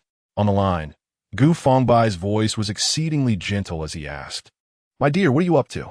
Thinking of Gu Fangbai's image, Tu Su shivered at the warmth of his tone. In the eyes of Gu Fangbai and his wife, their Su baby was indeed a treasure, to be treated with utmost gentleness to avoid frightening him. Recalling how the original owner interacted with Gu's parents, Tu Su rubbed his face and immediately donned an innocent smile, exclaiming, Dad, I'm attending the company's celebration banquet. Why did you suddenly call me? Gu Fangbai chuckled. Today, I saw the trending news. Your company is celebrating that holographic technology, right? Tu Su replied, Yes. So you knew about it too? Gu Fangbai laughed joyfully. You rascal. How could you not inform your parents about such a significant event? My dear, you must be cautious with this technology. There are surely many ill-intentioned individuals eyeing it. Does he still perceive him as a child? Tu seria short, did, e emaver. The technology has been entrusted to the company. They handle everything, and I need not worry. Upon hearing this, Gu Fangbai frowned. How is your boss? Tu Susmail Slaidi. As for my boss, he is quite excellent. However, he felt it prudent to withhold the details of his relationship with Pei Lingfeng for the time being. It would be better to discuss it face-to-face on another occasion, as Gu's parents held traditional views. Convincing them to accept his romance with a young man would surely be a formidable challenge. Nevertheless, he could take this opportunity to foster a favorable impression of Pei Lingfeng before his father. Thus, he recounted how he had been deceived by Chu Xiao and how Pei Lingfeng had helped him emerge from the shadows, caring for him both in work and life. After listening, Gu Fangbai felt considerably reassured. Your senior seems quite commendable. In that case, make sure to maintain a good relationship with him. But do not let your little temper get the better of you. After all, he is not your parents and will not indulge you endlessly. My dear, do you have enough money? Would you like me to transfer some to you? Tu Su quickly declined, feeling that with over 100,000 in his bank account and the promising dividends from the holographic project, it would be rather embarrassing to rely on his family for pocket money at his age. After conversing with Gu Fangbai for a while longer, he finally ended the call. As he turned around, he saw Pei Lingfeng leaning against the wall, smiling at him. Tu Su approached Pei Lingfeng, looking up at the man, and asked, What are you smiling about, senior? Pei Lingfeng lifted his hand, gently grasped Tu Su's chin, and leaned down to plant a kiss on his lips, asking, Am I really as wonderful as you say? Tu Su shot a glare at Pei Lingfeng, accusing him, You actually eavesdropped on my phone call. With a huff, he added, I was merely trying to enhance your reputation in front of my father. After saying this, he turned his head aside. Yet Pei Lingfeng noticed that the tips of Tu Su's ears had turned a deep shade of red. Chapter 112. The tragic supporting character. As the celebration banquet concluded, everyone returned to the company in high spirits. Although the press conference had wrapped up, work was far from over. This was merely the beginning of their endeavors. And soon everyone would be busy again. In Pei Lingfeng's office, Tu Su idly played with his phone, the trending news nearly elevating him to the status of a deity in the IT realm. However, the incessant barrage of text notifications was severely dampening his good mood. As Tu Su tossed his phone onto the sofa in frustration, Pei Lingfeng, who was busy typing, looked up and inquired Su, what is wrong? Furrowing his brows. Tu Su replied, Broter Feng. Chu Xiao keeps messaging me. She wants to use our holographic helmet's distribution channel for live streaming sales. I'm at a loss on how to decline her. Pei Lingfeng frowned. Is she still pestering you? Tu Su grimaced. She was quiet for a while, but I suppose seeing the trending news today reignited her enthusiasm to message me. Suddenly, Pei Lingfeng asked, by the way, has the company received my package? Package? Tu Su pondered for a moment before pointing to a corner of the office. That box over there. A courier delivered it earlier. Pei Lingfeng rose to inspect the box and then called for the newly hired secretary, instructing Xiaolin, please take this box to a professional agency for inspection. If there are any issues, report them to me. If everything is fine, distribute the products to colleagues in need. Xiaolin acknowledged the request and carried the package out. Curiously, Tu Su asked, Brother Feng, what is inside that box? Pei Lingfeng chuckled as he sat beside Tu Su, lifting him onto his lap and planting a kiss on his lips before explaining, these are the items I purchased from Chu Xiaoxiao's livestream. I checked, and most of her products come from reputable manufacturers, so they should be safe. However, the profit margins from those manufacturers are not substantial, and in her pursuit of more income, Chu Xiaoxiao resorted to sourcing some unregulated products for sales. I had almost forgotten about this, but since she has chosen to bother you again today, I think it's time to give her something to occupy her. At that moment, as she continued to intrude, it seemed she had too much free time on her hands. Tu Su squirmed, attempting to dismount from Pei Lingfeng's lap, but Pei Lingfeng held him tightly, prompting a playful protest. Let me down. We are in the office. What if someone walks in and sees us? Pei Lingfeng grinned. So what if they do? Am I not presentable? Tu Su remarked. In just 3 days since the launch of Sun Xianlu, the number of newly registered players has already surpassed 100 million. Although the initial sale of the holographic helmets amounted to merely 10,000 units, numerous players have preemptively registered for the game in anticipation of experiencing its wonders. Everyone eagerly awaits the second round of helmet sales, when those fortunate enough to secure one can immerse themselves in play. Since the advent of holographic technology, Tu Su has found himself exceedingly busy, as many technical aspects can only be repaired or adjusted by him, far beyond the capabilities of the company's technicians. Meanwhile, Pei Lingfeng and Lu Chun are equally overwhelmed, with countless game partners reaching out to explore collaboration opportunities and even various cinema chains approaching them, eager to integrate holographic technology into their theaters. Su, do you know who visited me today? Tu Su inquired, his brow furrowed in curiosity. Who? Pei Lingfeng replied with a sardonic smile. Lin Yaoquan. Tu Su fell silent. What was the story with this pair? Previously, some of the products purchased by Pei Lingfeng had indeed exhibited significant issues upon inspection. After Pei Lingfeng lodged a complaint regarding Chu Xiaoxiao's sale of counterfeit products during her livestream, she had ceased to harass Tu Su. Little did he anticipate that resolving one issue would result in Lin Yaoquan resurfacing. What does Lin Yaoquan want from you? Pei Lingfeng explained. He is seeking a partnership with our company, wishing to apply our holographic technology in their cinema chains. Lin Yaoquan's family controls 80% of the nationwide cinema lines, with his father currently serving as the chairman. With 3 sons, it is likely that Lin Yaoquan aims to secure our holographic technology to bolster his claim to the family inheritance. Such matters within affluent families are rather predictable. A little investigation reveals much. Tu Su regarded Pei Lingfeng and asked, will you agree to collaborate with him? Pei Lingfeng chuckled. I would not partner with him under any circumstances. I can see that you harbor a strong dislike for him. The holographic technology is your creation, and there is no shortage of potential partners. Why should I choose him? Chapter 113. The tragic role of the spare tire, 35. Lin Yaoquan slammed his fist onto the desk in his office, seething with rage. Third young master. Has Guangdian Technology still rejected our proposal? His secretary inquired cautiously. Lin Yaoquan's expression was thunderous. He had boasted to his father that he would acquire the holographic technology. Yet now he found himself unable to even face Pei Lingfeng. Damn it. He had thought they shared a bond as former classmates who once played basketball together. How could Pei Lingfeng treat him with such disdain? Third brother. How are the negotiations for the holographic technology progressing? Lin Yaoquan's older brother, Lin Yaoqian, sauntered into the office with an air of casualness. Lin Yaoquan frowned, eyeing his brother with irritation. What do you want? Lin Yaoqian settled onto the sofa, tapping his leg and grinning. As your elder brother, I naturally came to inquire about your work. You assured father that you would manage the holographic technology. Lin Yaoquan clenched his fists. He knew his brother was merely here to mock him. Lin Yaoquan took a deep breath, his expression impassive as he gazed at Lin Yaoqian. Brother, do refrain from mocking me. I have heard whispers about that little star you've been supporting. It seems they have met with a misfortune. Your name has been making quite a splash in the trending searches lately. I wonder if our father has mentioned anything to you? Lin Yaoqian chuckled heartily. Merely an actor. Nothing more. Father is far too occupied to concern himself with my affairs. Yet should you find yourself in a predicament, do not hesitate to express it.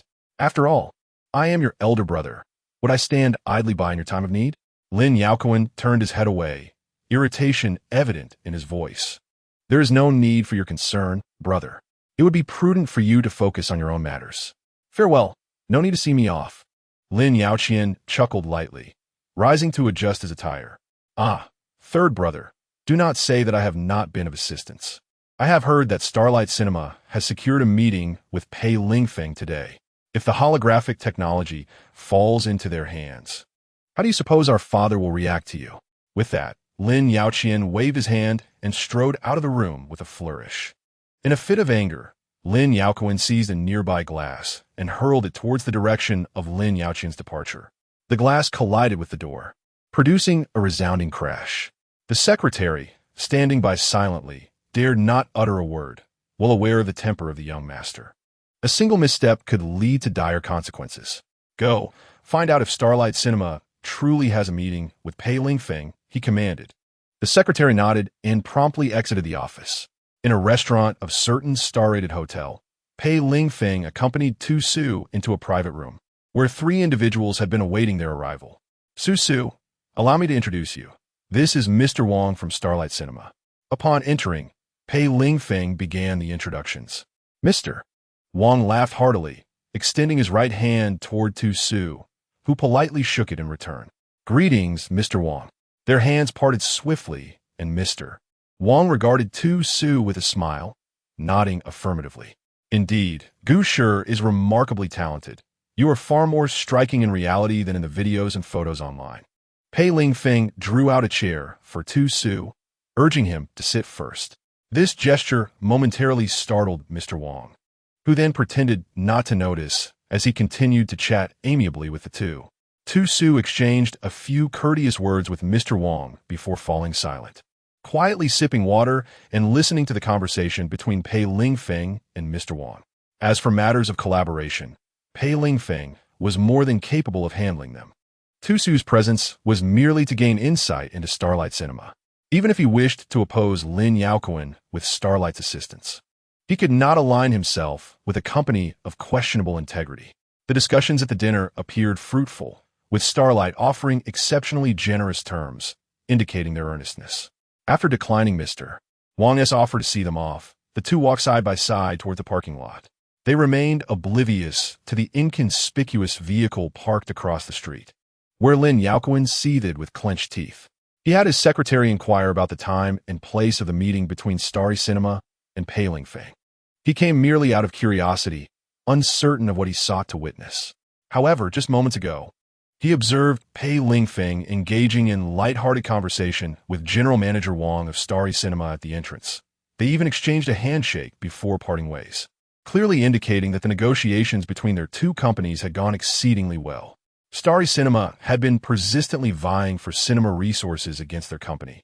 And should Starry acquire holographic technology, what future would remain for them? At that moment, a glint of ruthlessness flashed in Lin Yaoquan's eyes. For he had just witnessed Pei Lingfeng lean down to kiss Gu Qingsu before opening the door for him. Were they truly involved in such a relationship? How revolting. Chapter 114. The tragic supporting character upon returning to his office. Lin Yaoquan erupted in a fit of rage. The sight of Pei Lingfeng and General Manager Wang of Starry Cinema, seemingly satisfied with their initial discussions, was far from good news for him. Then there was that Gu Qingsu, a former subordinate he had never regarded with any respect, and now he found himself in the humiliating position of seeking collaboration. This only deepened his frustration.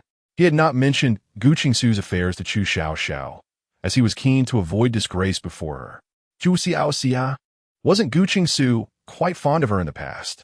A sudden thought crossed his mind, as time slipped away amidst his busy work.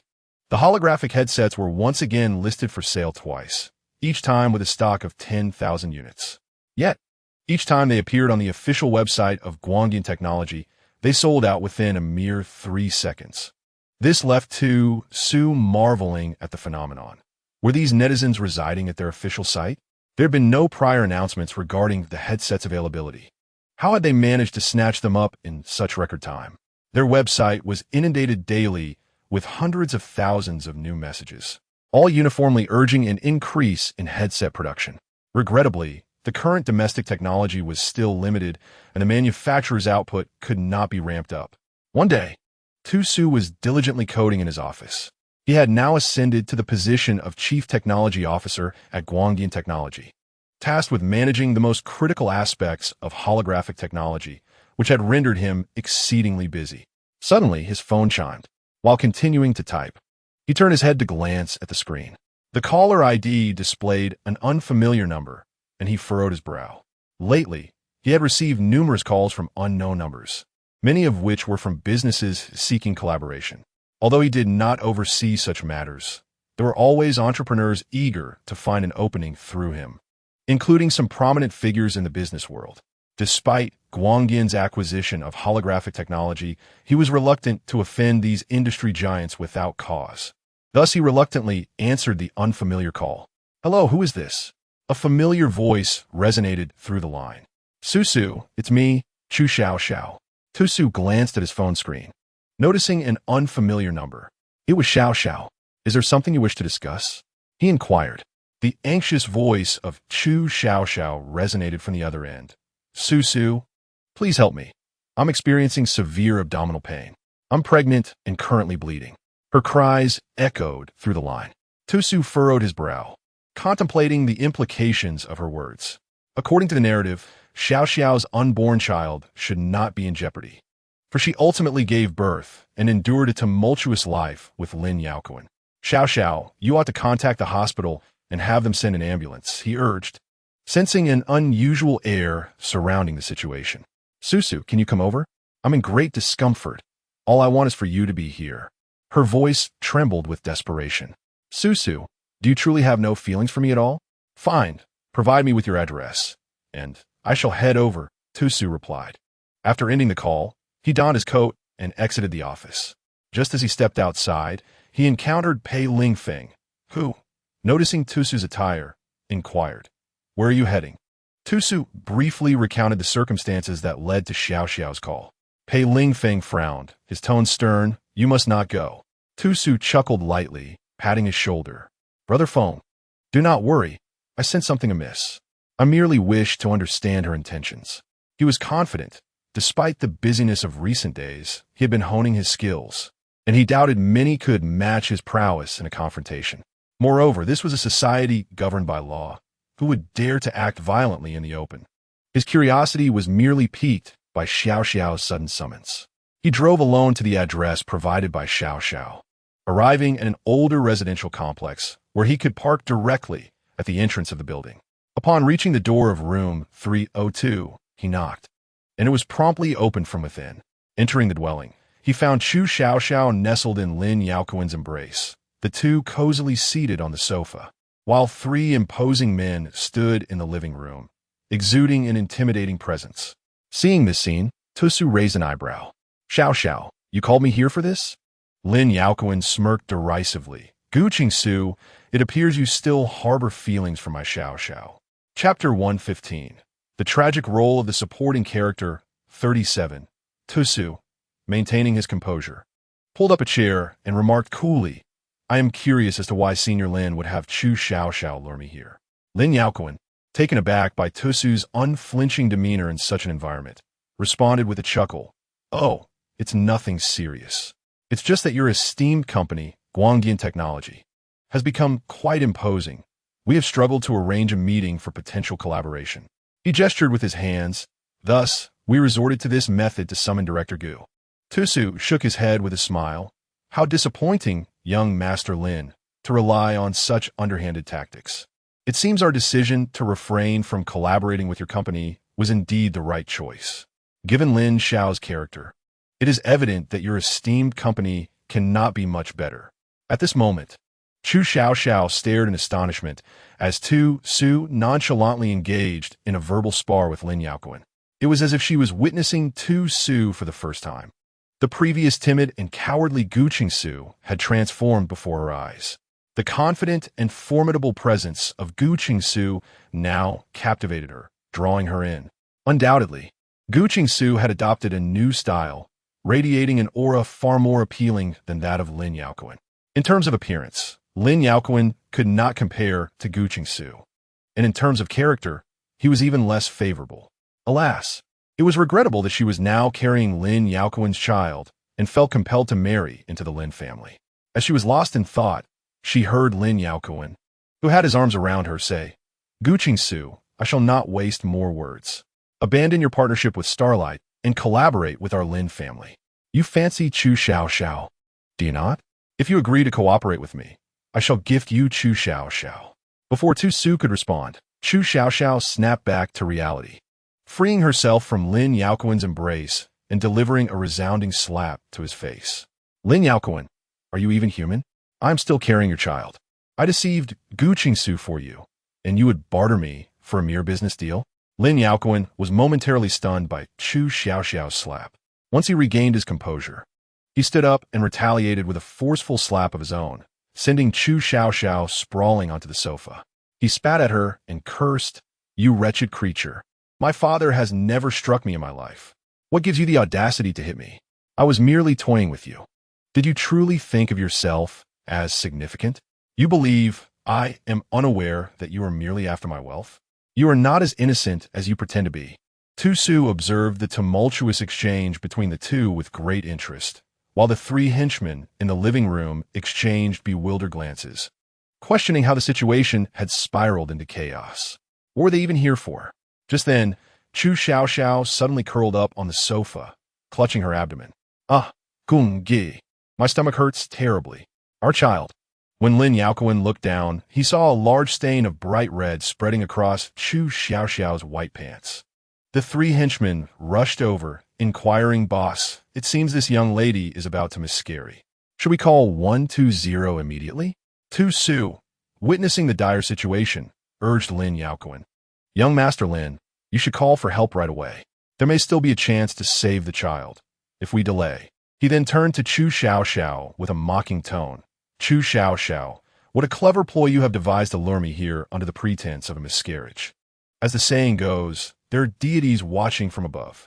Some words must not be spoken lightly. See, have they not already come to fruition?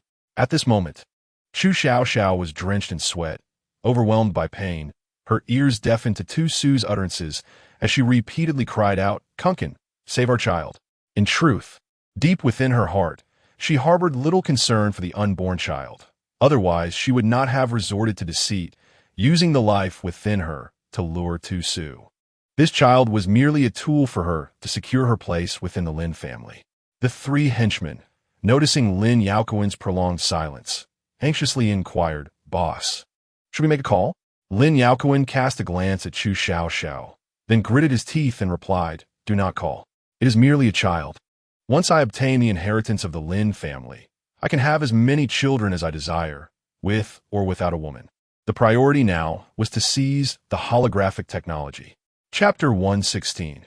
The Tragic Pawn, 38. This fierce determination evoked reluctant applause from Tu Su. Lin Xiao truly was a man of ambition. Observing Tu Su's unfazed demeanor as he teased him, Lin Yaoquan's expression hardened.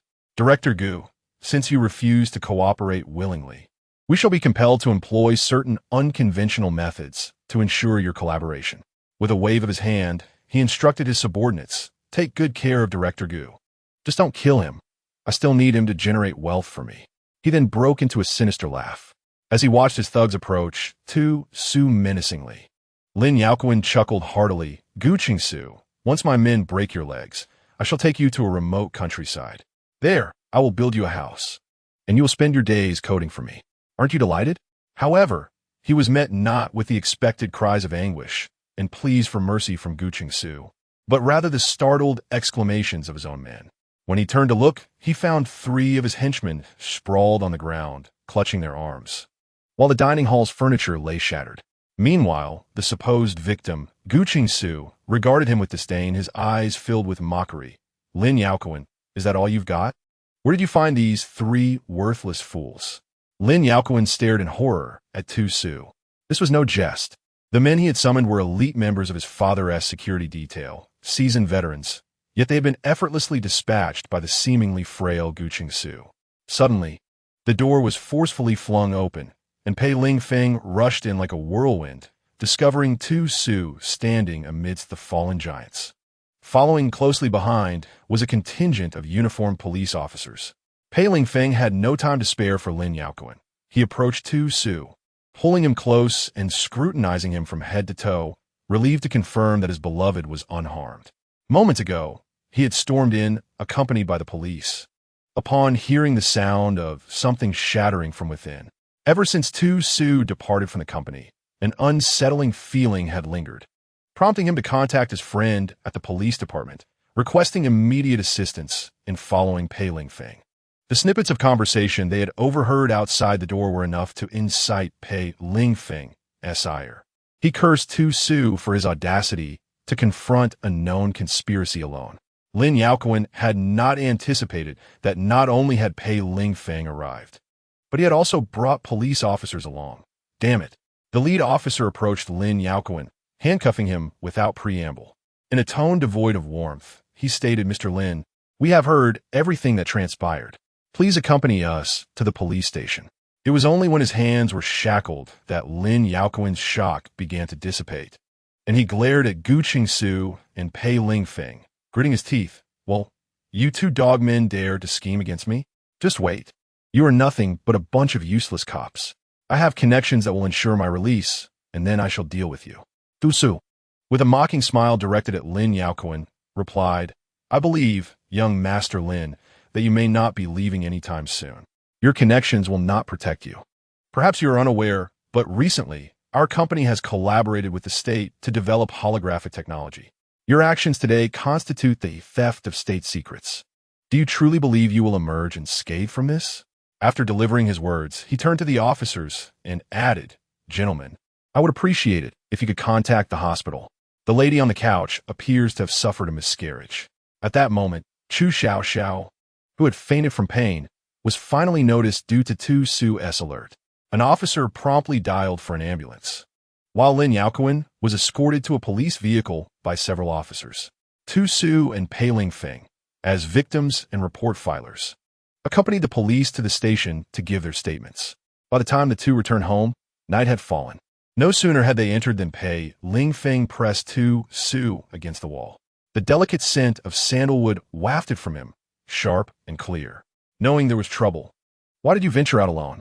Pei Lingfeng's voice was no longer the gentle tone she was accustomed to. It was deep and hoarse, as if he had been harboring his frustration for an extended period. Tu Su realized that his partner was genuinely angry, and if he did not handle this delicately, the evening would not end well. Tu Su instinctively wrapped his arms around Pei Lingfeng's neck, bringing his face close until their noses touched. After offering a kiss, he brushed his lips against Pei Lingfeng's, murmuring, Brother Feng, please don't be angry. I merely wish to see what Xu Xiaoxiao was up to. I never expected this to be a trap set by Lin Yaoquan. Having spoken at length with no reaction from Pei Lingfeng, Tu Su, gritting his teeth, decided to employ his ultimate tactic. He lifted his face to kiss Pei Lingfeng's lips, pecked his nose, and then moved to his ear. My dear husband, I truly acknowledge my mistakes. Look, it's not as if anything is amiss. Those three robust men were no match for me. As Tu Su kissed Pei Lingfeng's neck, he playfully offered his apology. Gradually, Pei Lingfeng began to breathe heavily. In a moment of distraction, Tu Su found himself hoisted onto Pei Lingfeng's shoulder. Ah, Brother Feng, please set me down. My stomach feels uneasy.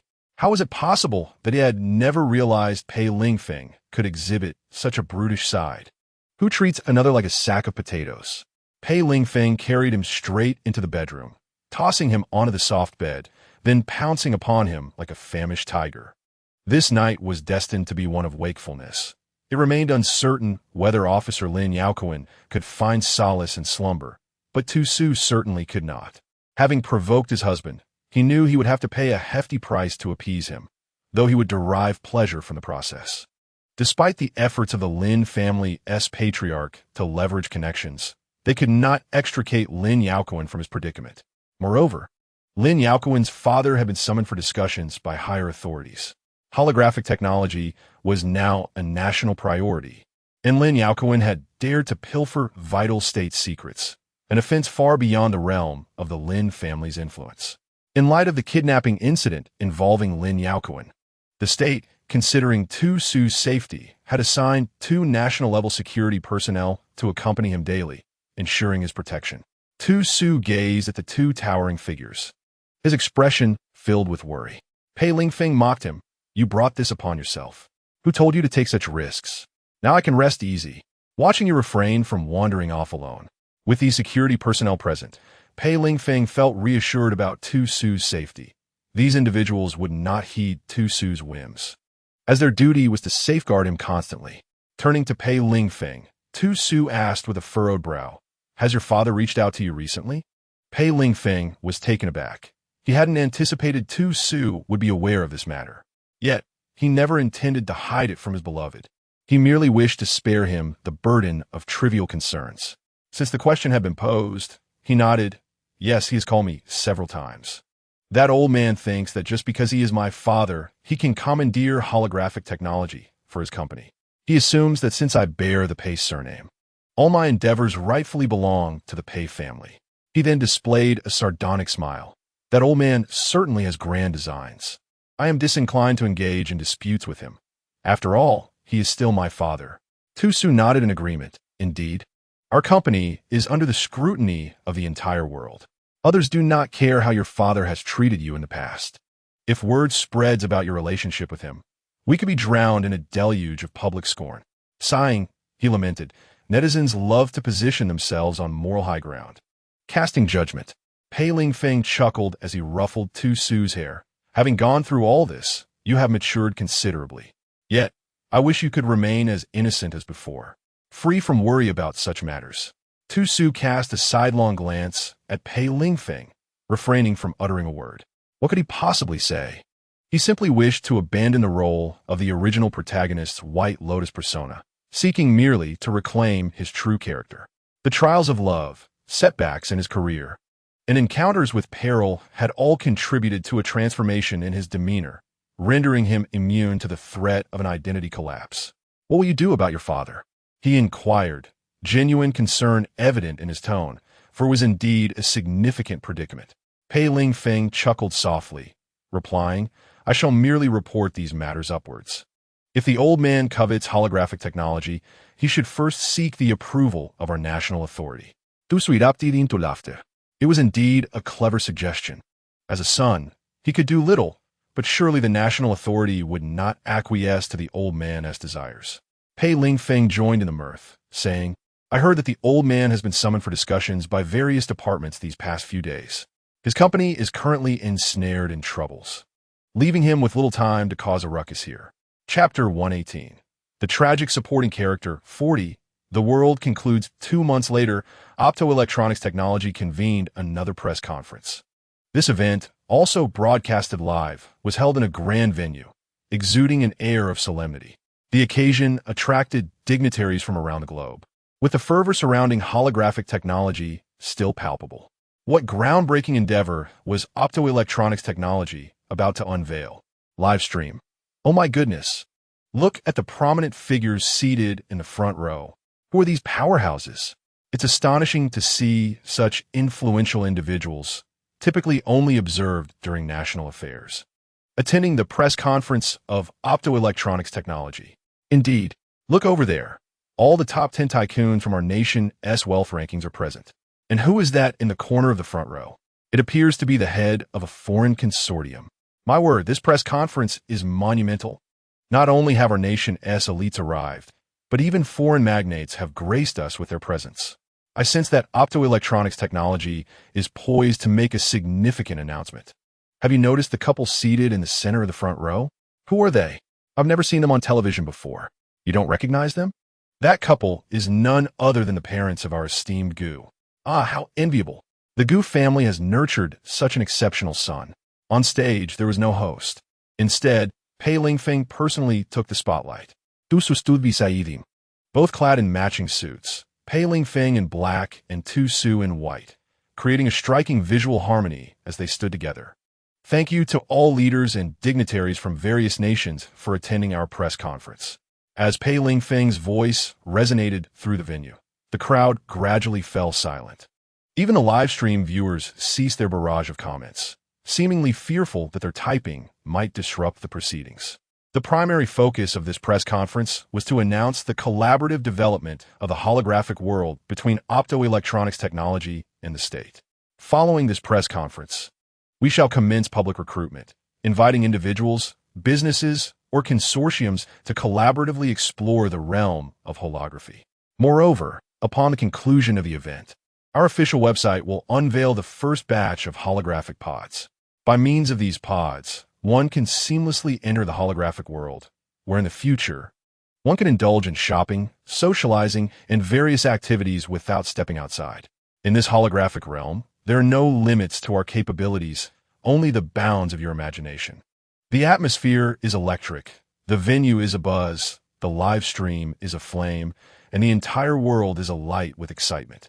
Remarkably, just over 2 months since the debut of the holographic headset, preparations for the holographic world are already underway. This holographic universe is entirely distinct from holographic gaming. All eyes are riveted on Tu Su, standing beside Pei Lingfeng, as it is widely acknowledged that the realization of the holographic world is largely attributed to this individual. What a prodigy he must be.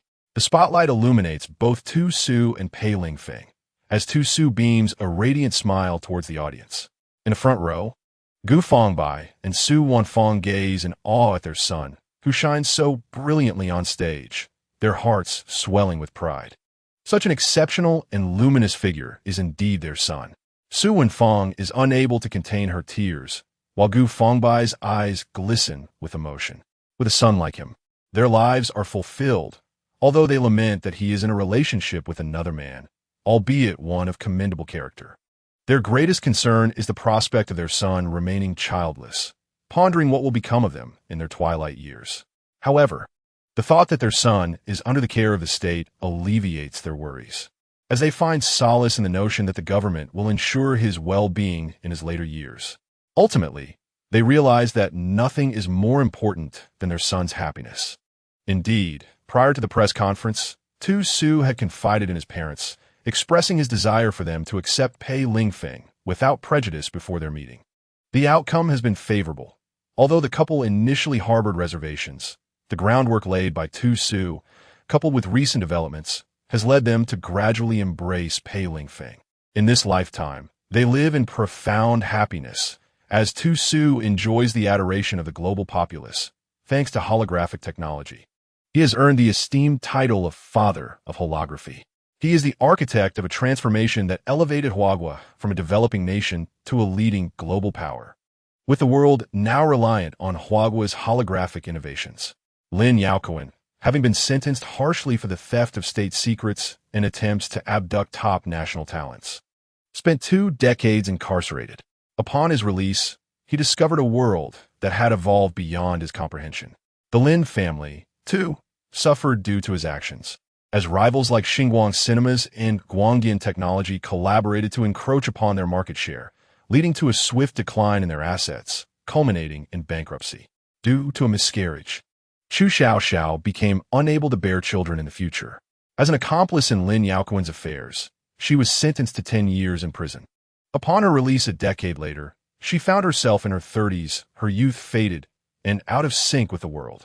Unable to return to live streaming, she sought to find Gu Qingsu, but due to Tusu's current identity, she could not even catch a glimpse of him. Ultimately, to make ends meet, she was compelled to work in the holographic world, leading a remarkably ordinary existence. In this lifetime, Pei Lingfeng found himself bedridden at the age of 90. In the hospital room, he held Tusu's hand tightly, unwilling to let go.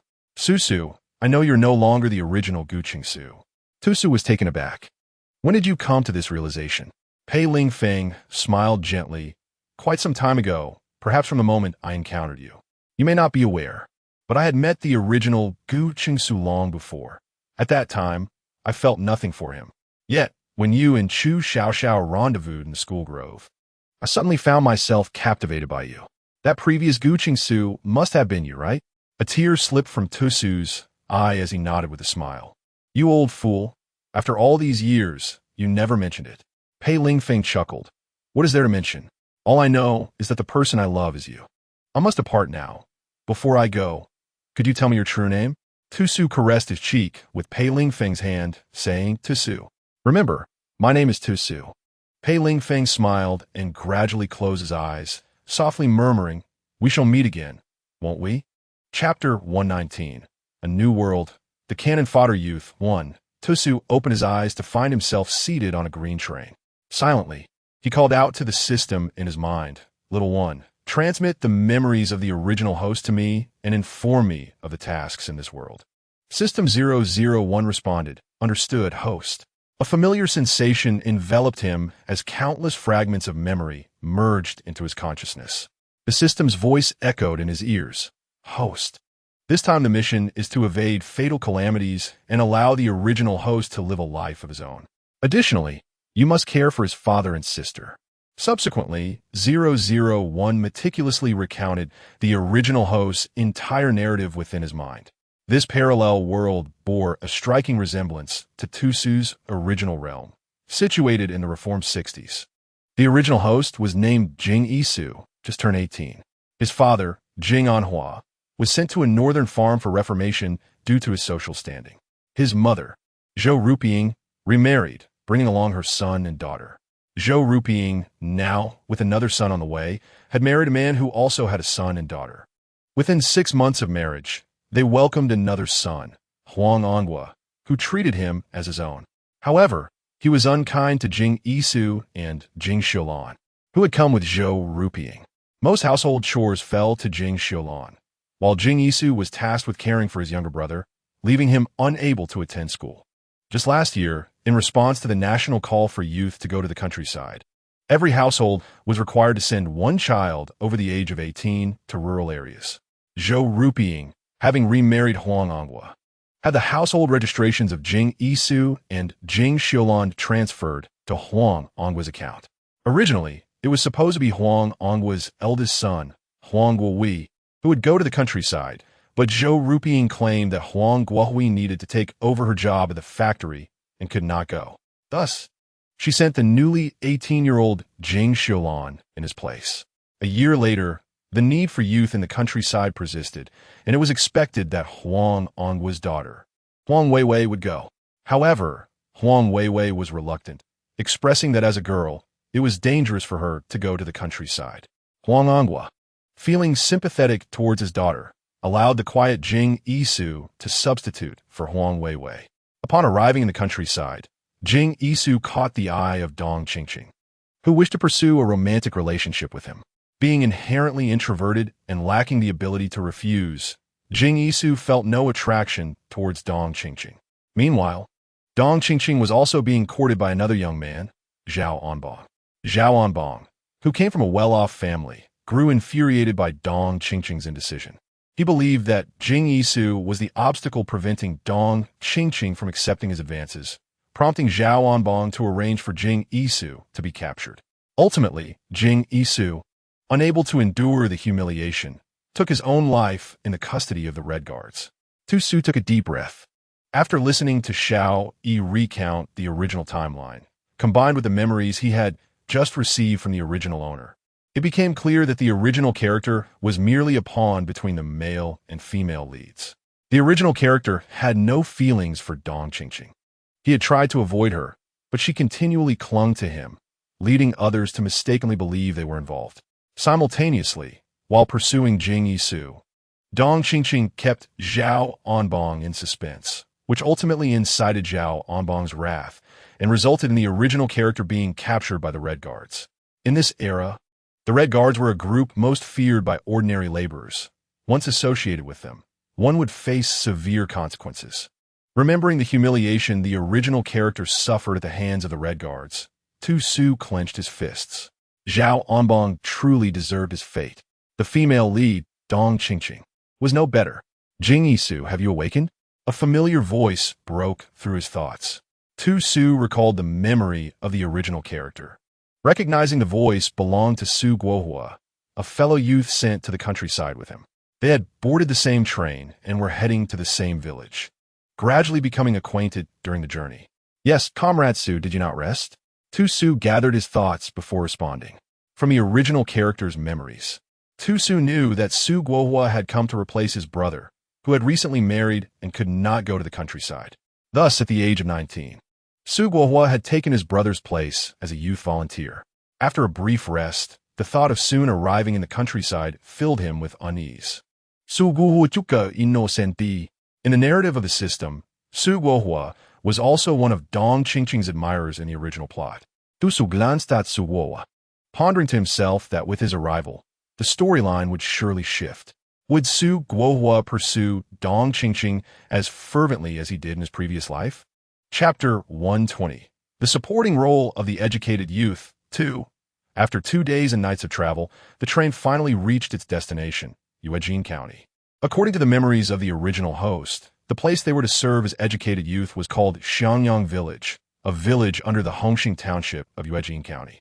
Tu Su and Su Guohua emerged from the station, each carrying a large bundle.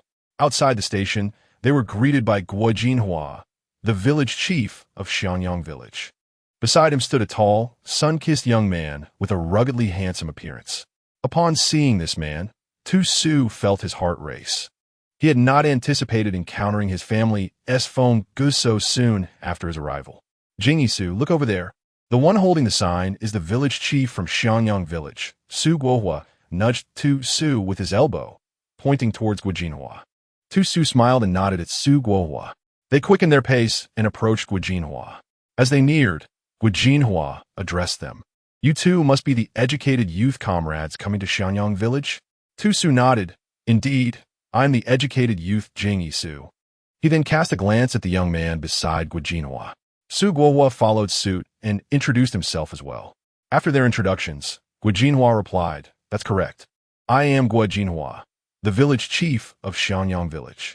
This is my cousin, Jiang Chengfeng. Tu Su smiled and greeted them, Brother Guo, Brother Jiang. Su Guohua echoed the greeting. Jiang Chengfeng nodded in return, Hello. The exchange was brief and an awkward silence ensued. Tu Su sensed that this incarnation of Fenggu seemed rather aloof. Guo Jinhua, attempting to lighten the mood, laughed. My cousin has a rather reserved personality. Please do not take offense. He may appear cold, but he has a warm heart. You will come to know him better in time. Tu Su responded with a smile. I understand. My own personality is quite introverted. Su Guohua nodded in agreement. Indeed, when I first sat next to Jing Yisu, he was rather quiet. I initially thought he was difficult to approach. However, after I took the initiative to engage him in conversation, I discovered that he was merely shy. Once we became familiar, Jing Yisu opens up quite a bit. As Su Guohua spoke, laughter erupted among them, even eliciting a subtle smile from the typically stoic Jiang Chengfeng. Guo Jinhua continued, We will need to wait here a bit longer. There are 4 more comrades who, like you, are coming to serve as educated youth in Xiangyang village. The group lingered at the station, engaging in light conversation, primarily between Su Guohua and Gui Jinhua, while Tu Su listened attentively, occasionally smiling. Although he was listening to their chatter, Tu Su's mind was predominantly focused on Jiang Changfeng standing nearby. He perceived that his beloved in this lifetime seemed rather taciturn. A green train pulled into the station, and after more than 10 minutes, 2 men and 2 women emerged from within, carrying large burdens. Upon seeing them, Guo Jinhua hastily picked up a wooden sign that stood nearby, upon which the words Xiangyang Village were awkwardly inscribed. Earlier, when Tu Su and Su Guohua had exited the station, they too had noticed this sign and made their way over. Indeed, upon spotting the sign held by Guo Jinhua, the 4 approached them. As they drew nearer, Tu Su was the first to recognize the woman at the forefront. She was none other than Dong Qingqing, as remembered by the original owner of his memories. At that moment, Dong Qingqing flitted about like a butterfly, her hands empty, while the 2 men behind her carried heavy bundles. In stark contrast, the other female companion bore her burden on her back, her long hair neatly tied up, dressed in patched attire that exuded a simple and industrious appearance. As before with Tu Su and Su Guohua, Guo Jinhua introduced the 4 to one another and subsequently introduced Tu Su and Su Guohua. The 4 then introduced themselves in turn. The 2 women were named Dong Qingqing and Wang Xiufang, while the 2 men were Zhao Anbang and Li Guodong. Tu Suin Li Said, Guel. The male and female leads have arrived, along with the female lead's devoted admirer. It seemed that the group of educated youth the original owner had encountered had indeed come together. At that moment, Guo Jinhua called out to everyone from a nearby ox cart. Let us be on our way, as the county seat is still quite far from our village. We must quicken our pace, or we shall not reach the village before nightfall. You may place your burdens on the ox cart, making it easier for you to travel. Tu Su and Su Guohua were the first to toss their burdens onto the cart, with Wang Xiufang following suit. However, Dong Qingqing looked at the ox cart with disdain. Village chief, will there be cow dung on this cart? The moment she uttered those words, an awkward silence enveloped the scene. Guo Jinhua, suppressing his smile, replied coolly, "It is merely a matter of personal choice. If you prefer to carry your burden, I have no objections." As the village chief, his greatest headache was indeed the city-bred, educated youth, who often brought troubles without contributing much in return. Yet, he was but a humble village chief. The decision for educated youth to come to the countryside was made by those above him, and he had no power to refuse. Wang Xiufang shot a scornful glance at Dong Qingqing. The village chief means well, allowing everyone to travel more easily. If you find it distasteful, then carry it yourself. You're quite grown up. Surely you can manage a few words? She had long held a distaste for Dong Qingqing, who had appeared so delicate and weak on the train, provoking her irritation. Tu Su and Su Guohua exchanged furtive glances, with Su Guohua wearing an unusual expression. Zhao Anbang, positioned behind Dong Qingqing, shot a glare at Wang Xiufang. Wang Xiufang, how can you speak like that? Qingqing is just a girl. Can't you show a little consideration? Wang Xiufang spat in response. Pa, who isn't a girl? Li Guodong approached Dong Qingqing and said, Qingqing, do not worry. I shall carry your burden. With that, he placed his own package onto the ox cart and shouldered Dong Qingqing's load. Zhao Anbang, witnessing this, likewise cast aside his belongings onto the cart and took up another of Dong Qingqing's parcels. Wang Xiufang looked on with disdain, remarking, if she wishes to be a young lady, what is she doing in the countryside? Just as Zhao Anbang was about to retort, Guo Jinhua bellowed, enough. If you refuse to leave, you may seek out the youth leaders yourselves. Our Xiangyang village is too small to accommodate such grandeurs. Upon finishing his words, Guo Jinhua did not cast another glance at the group, but began to lead the ox cart away. Tu Su stifled a laugh, unable to contain himself, while Su Guohua suppressed his amusement, noting that on their very first day, they had already witnessed quite the spectacle. It seemed that life as a youth in the countryside would be anything but dull. Jiang Qingfeng maintained his usual impassive demeanor, as if the earlier commotion were merely a farce that did not pique his interest in the slightest. As the group departed, Dong Qingqing, her eyes brimming with tears, looked at Zhao Anbang and Li Guodong and apologized. I am sorry. I did not mean it. Zhao Anbang quickly reassured her. Qingqing, do not heed Wang Xiufang's nonsense. She is merely envious. Li Guodong also stepped forward to comfort her. As the ox cart gradually distanced itself, Tu Su and the others could no longer hear what the three were saying. Yet Dong Qingqing, who had moments ago appeared on the verge of tears, was now laughing heartily. Once she ceased paying attention to the commotion behind her, Tu Su's gaze fell upon Jiang Chengfeng walking ahead. He noticed that Jiang Chengfeng walked with a slight limp, which caused his heart to sink. He hurriedly jogged a few steps to catch up with Jiang Chengfeng. Walking alongside him, his eyes filled with concern as he inquired, Brother Feng, how is your leg? However, before Jiang Chengfeng could respond, Dong Qingqing exclaimed in astonishment, Oh, so you are a cripple. Tu Su's face darkened at her words. This Dong Qingqing. He turned to her with a cold glare, saying, If you cannot speak properly, you might as well remain silent. Have your parents never taught you manners? Wang Xiufang muttered in agreement. What kind of person is she, so lacking in decency? Su Guohua shot a disapproving glance at Dong Qingqing, his expression conveying his disdain.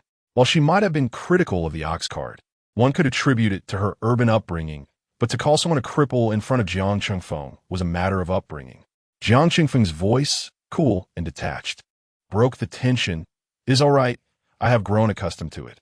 He directed this to Tu Su, indicating that he had long been subjected to such comments without letting them affect him.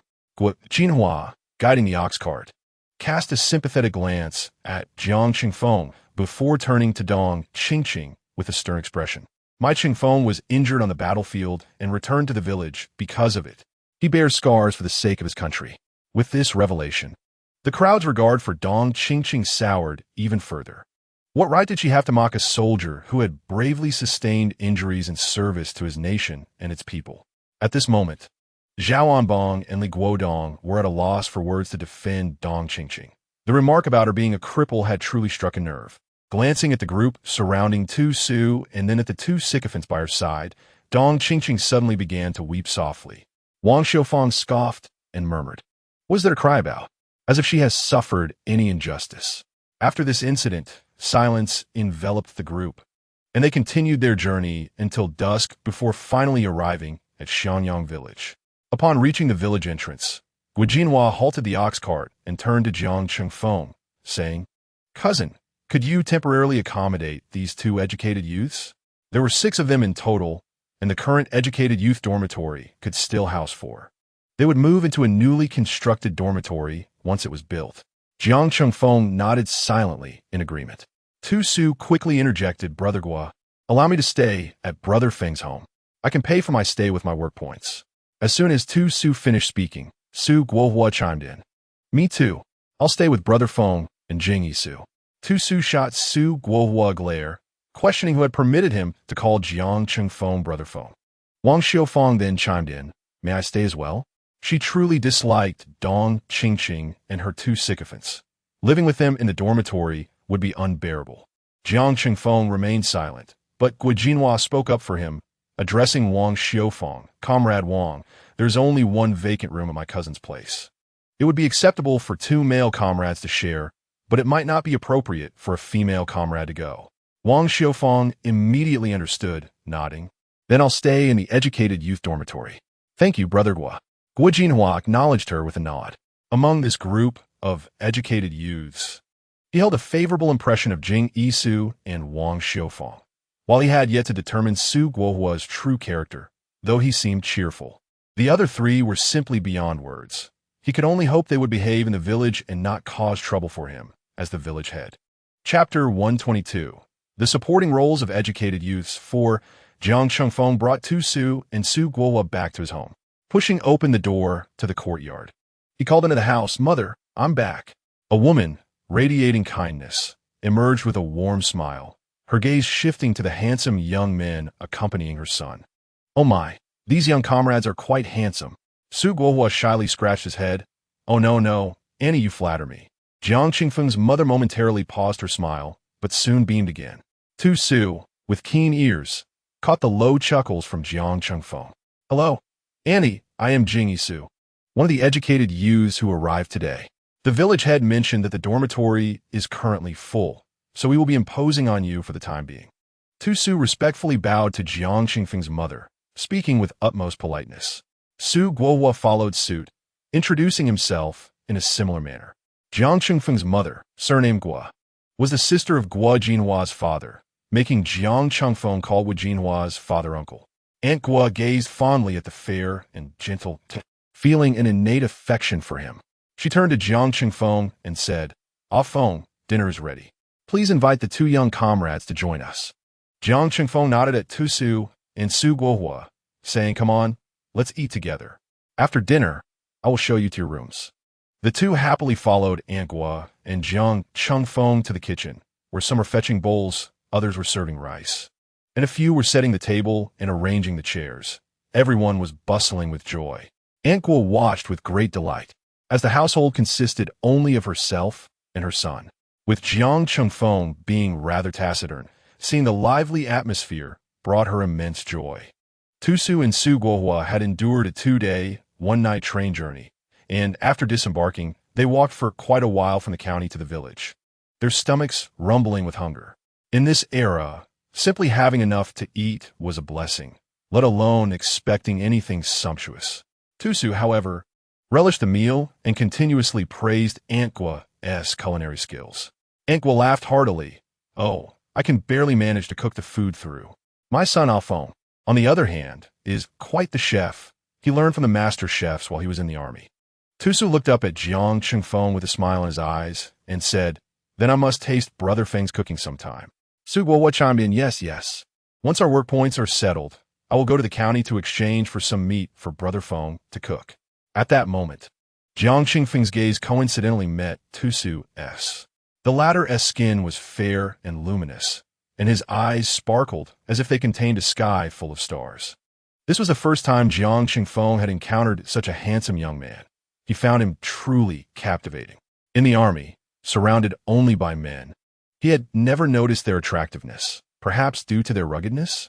Realizing his lapse in composure, Jiang Qingfeng turned to Su Guohua and said nonchalantly, "Call me Jianggu." Su Guohua was taken aback, wondering why he was instructed to call him Jianggu while Tu-Su called him Fenggu.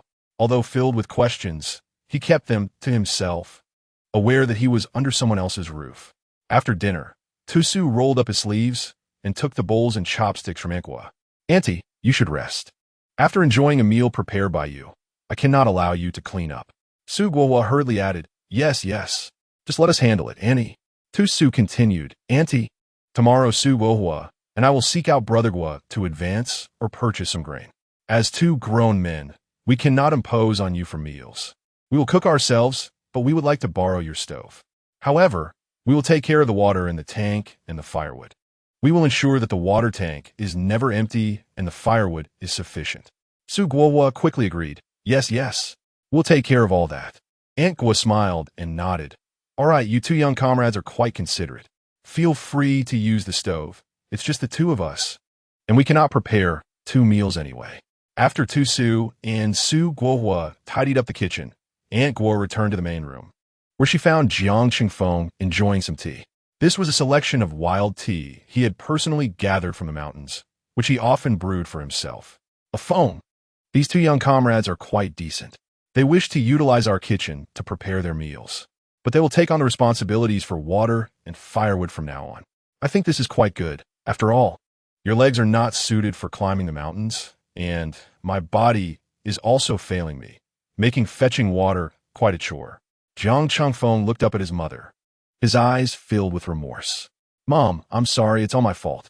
Before Jiang Qingfeng could finish, Aunt Guo hurriedly interrupted, "You silly child. What is there to apologize for? You are making contributions to the nation and the people. Our family takes great pride in you. I believe these 2 children are good. You may be quiet, but perhaps as you spend more time together, they will engage you in conversation." Jiang Qingfeng smiled lightly and fell silent. Aunt Guo regarded him with a silent sigh, pondering her son's disposition. He had always been this way, hardly speaking even to her. Yet he was a good person. She wondered whom he had inherited this demeanor from, for his father was not like this. "All right, I will return to my room. When those 2 children come back, take them to that empty room It is furnished with beds. Just prepare 2 mattresses and blankets for them. Jiang Chengfeng nodded. I understand. Once Tusu and Su Guohua finished in the kitchen, they came to the main room, and Jiang Chengfeng said, "Let us go. I will show you to your room." He opened the door, and with the oil lamp in his hand, Tusu could clearly see the sizable room, which contained 2 beds. It appeared to have been recently constructed from wood. These beds were made in advance by the village. You can see how you wish to sleep and arrange yourselves accordingly. Tusu turned to Su Guohua and said, "Su Gu, you choose a bed." Su Guohua grinned broadly. "Then I'll pick the one against the wall." Tusu nodded. "All right. I will take the one by the window." Subsequently, Jiang Chengfeng returned from another room, carrying mattresses and 2 blankets. Su Guohua quickly took them. "Oh, thank you, Jiang Gu. I thought we would freeze tonight." Jiang Chengfeng replied nonchalantly, "They've just been washed and dried. They are clean." As Su Guohua spread the bedding, he praised, "Jiang Gu is truly kind. Without you, I and Xiao Jingwu and Ti know what to do." Jiang Chengfeng walked over to assist Tusu with the bedding, and Tusu smiled up at him. "Thank you, Feng Gu." Jiang Chengfeng replied, "No need to thank me. You 2 should get some rest early tonight." After making the beds, Jiang Chengfeng returned to his own room. The night passed without a word. The next morning, Tusu rose early. He first went to the village well and fetched 2 buckets of water to fill the water tank. To be honest, the original owner's physical condition was quite poor. Just carrying a bit of water left him feeling exhausted. With such a physique, how could one manage farm work? After fetching water, he noticed that there was still ample time, so he began to exercise in the courtyard. Practicing martial arts was an essential part of his daily routine. There was no alternative, for the body he inhabited was rather frail. Engaging in martial arts not only fortified his physique, but also equipped him with the means to safeguard himself in times of peril. Jiang Chengfeng had risen early as well, and upon stepping outside, he spotted Tusu practicing his punches in the courtyard, raising an eyebrow in surprise. He had not anticipated that the seemingly delicate Jing Yisu, who appeared more graceful than many girls, could indeed throw a punch. Leaning against the doorframe, he quietly observed Tusu complete his set of movements, nodding in approval. The technique was far from mere decorative posturing, rivaling the skills of their military regiment. After finishing his routine, Tusu turned to see Jiang Chengfeng watching him. A smile broke across his face. "Brother Feng, you've risen as well?" Jiang Chengfeng nodded in acknowledgement. "What are your plans for today?" Tusu inquired. After a moment's contemplation, Jiang Chengfeng replied, "I intend to head to the mountains shortly to see if I can catch a bit of game." Tusu's eyes brightened. "Brother Feng, is it possible to hunt in the mountains?" Jiang Chengfeng confirmed, "Small game can be hunted freely, but larger animals like wild boars and deer must be reported to the village for distribution." Tusu nodded, aware that in this era, all resources from the mountains belonged to the collective village. Even if someone needed timber for furniture, they had to apply for permission from the village before venturing into the woods. Hunting followed the same rules. However, it was fortunate that small creatures like rabbits and wild chickens could be brought home directly to enhance their meals. To be candid, while sweet potatoes and potatoes were acceptable as an occasional dish, consuming them daily would surely lead to nausea. Although he possessed an abundance of food in his spatial realm, he could not casually bring it out without drawing unwanted attention and being regarded as a peculiar entity. In this time, lacking sufficient food was the norm, let alone having meat at every meal. "Brother Feng, wait for me a moment. I'll gather my things and join you on the mountain." At that moment, Su Guohua, just awake and yawning, emerged. "Xiao Jing, where are you and Brother Jiang headed?" "I'm going hunting with Brother Feng," Tusu replied, dashing back inside. "Su Yi, when you go to the village chief to request food, could you please collect mine as well?" Su Guohua agreed, "Sure, but make sure to bring back plenty. Perhaps we can enjoy a meat feast tonight." Tusu quickly reemerged, finding Jiang Chengfeng waiting at the door, equipped with a handmade bow and a quiver of arrows. Upon seeing Tusu, he nodded, "Let us go." Tusu excitedly followed Jiang Chengfeng towards the mountains. Along the way, he noticed Jiang Chengfeng limping, and his heart ached. How could his beloved endure such hardship in this lifetime?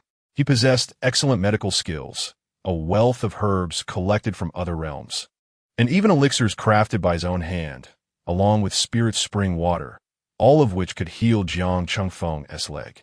However, from last night until now, he has yet to devise a way to heal Jiang Chengfeng's leg without arousing suspicion. Suddenly, the voice of System 001 echoed in his mind. Host, have you forgotten? The original host's ancestors, including his grandfather and earlier generations, were all practitioners of traditional Chinese medicine, with some even serving as imperial physicians. It was only the original host's father who, lacking talent, failed to inherit the family's medical skills. You can certainly utilize this ancestral legacy to treat your beloved Feng. However, the question remains whether your Feng brother trusts you, considering you are merely 18 years old. To outsiders, what can an 18-year-old possibly understand about medicine? Furthermore, there exists a grave issue. Traditional Chinese medicine is regarded in this era as a remnant of feudal superstition. Should someone report you to the Red Guards, you would risk being labeled a counter-revolutionary. Tu Su was momentarily speechless. He had indeed overlooked the complexities of this era. In these times, one must tread carefully, for ordinary citizens dread the visit of the Red Guards, and the original host had met his demise at their hands. Yet, glancing at his beloved in such pain, Tu Su felt an unbearable ache. How could he allow his partner to become a cripple? He was so remarkable, having sacrificed so much for the country and its people. Seeing Tu Su about to speak, System 001 urged him once more. Host, you must think this through. This task is about evading calamity. Should you attract the attention of the Red Guards, you would be walking straight into danger. Moreover, in this era, a relationship between two men is utterly impossible and would be met with scorn. Please, host, let us not approach every world with a romantic mindset. Tu Su retorted silently to 001. I am well aware of this, yet I cannot bear to see Feng's life reduced to this. Even if I cannot be with him in this lifetime, that is of little consequence. As long as I can ensure his well-being, I would gladly remain by his side as a brother for life. 001 was at a loss for words. Host, this infatuation is truly detrimental. Can you accept witnessing him marry and have children? Tu Su clenched his teeth. He dares. We have long made a pact that we belong only to each other. Even if we cannot be together, we shall remain single for life. Should he dare to marry, I would not hesitate to end his life and then move on to the next world. Suddenly, Jiang Chengfeng felt a chill run down his back, causing him to shiver. After reaching a firm resolution, Tu Su felt a newfound clarity within him, dispelling the previous gloom.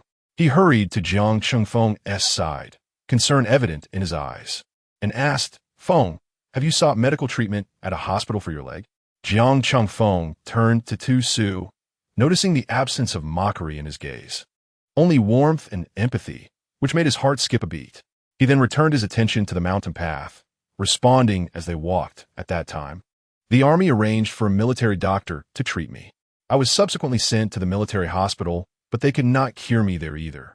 With my current condition, I can no longer continue training with the troops and had no choice but to return home temporarily to recuperate.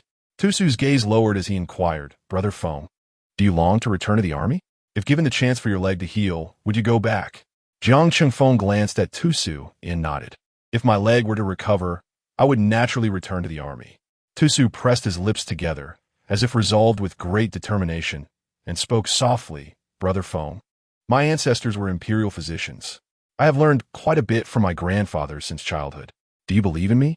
Chapter 125, The Cannon Fodder Educated Youth, 7. Tu Su's heart raced as he fixed his gaze upon Jiang Chengfeng. After what felt like an eternity, Tu Su witnessed Jiang Chengfeng smile for the first time, realizing how captivating his smile truly was. Jiang Chengfeng nodded with a smile. I believe in you.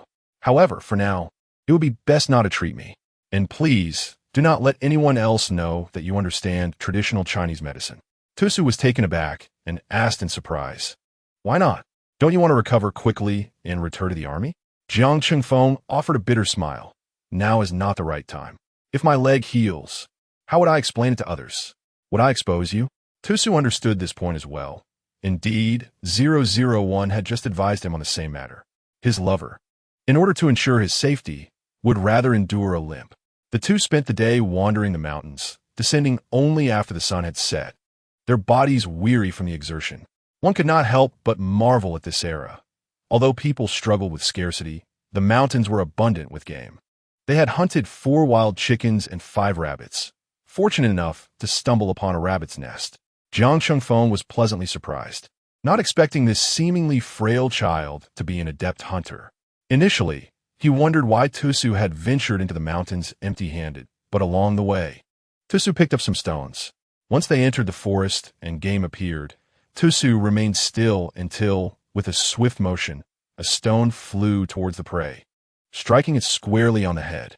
Of the 9 animals they caught, 5 had their skulls crushed by Tusu's stones. Jiang Chengfeng carried a basket to hold their catch, while Tusu had gathered various herbs to lay atop the game. As they made their way back to the village, no one suspected they had been hunting. Along the route, several villagers greeted Jiang Chengfeng with nods, suggesting that despite his cold demeanor, he was quite well-liked in the community. Many villagers noticed Tusu by Jiang Chengfeng's side, with several women exclaiming, "Oh, who is this young comrade beside Chengfeng? He is quite handsome." They remarked that 6 educated youths had arrived in their village the previous day, and this young man must be one of them. Some farmers joked, "This young lad looks delicate. Can he manage work in our countryside? He seems so fair-skinned that after a day in the sun, he might peel." Amidst the playful jests, Tusu merely smiled at everyone, choosing not to engage in debate. After all, would their claims hold weight once the work commenced? He understood that the villagers were merely jesting and bore no ill will. Upon returning home, they were greeted by Aunt Gua, who emerged at the sound of their arrival. Her expression turned to one of astonishment when she beheld the wild chicken and hare that Jiang Chengfeng had extracted from the basket. "Ah Feng Xiaosu, you've caught quite the bounty." In the past, Jiang Chengfeng would occasionally venture into the mountains to procure some game for a feast, but due to his mobility issues, he was fortunate to secure 2 or 3 animals at best, often only managing to bring back a single chicken or hare. As he gathered the spoils, Jiang Chengfeng smiled at Aunt Gua and remarked, "Mother, this is largely thanks to Su. We shall have a sumptuous dinner tonight. I shall prepare it." Aunt Gua clapped her hands in delight, exclaiming, "Oh, how wonderful! Thanks to Xiao Su, we will again savor Ah Feng's culinary skills." Tusu approached to assist Jiang Chengfeng in sorting through the game, inquiring, "Brother Feng, we cannot possibly consume all this. In this weather, it will spoil within a couple of days." Jiang Chengfeng held up a chicken and a hare, saying, "We will eat these too. I can sell the rest in town tomorrow. What do you think?" Tusu's eyes sparkled with excitement. "That sounds splendid, since you have connections. Selling them is the best course of action." It was common knowledge that private trade was prohibited in this era. Discovery could lead to accusations of hoarding. Tusu was taken aback to realize that the seemingly earnest Jiang Chengfeng would engage in such clandestine dealings. "Brother Feng, go wash up. I'll handle the cleanup here. I must indulge in your culinary prowess tonight."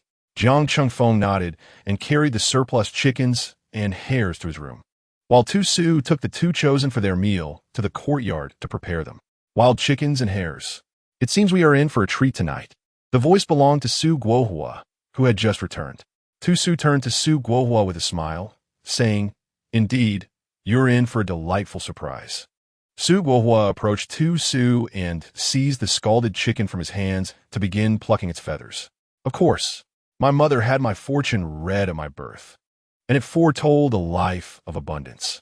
He added, "Let me assist you with these 2, as rabbit fur proved difficult to manage."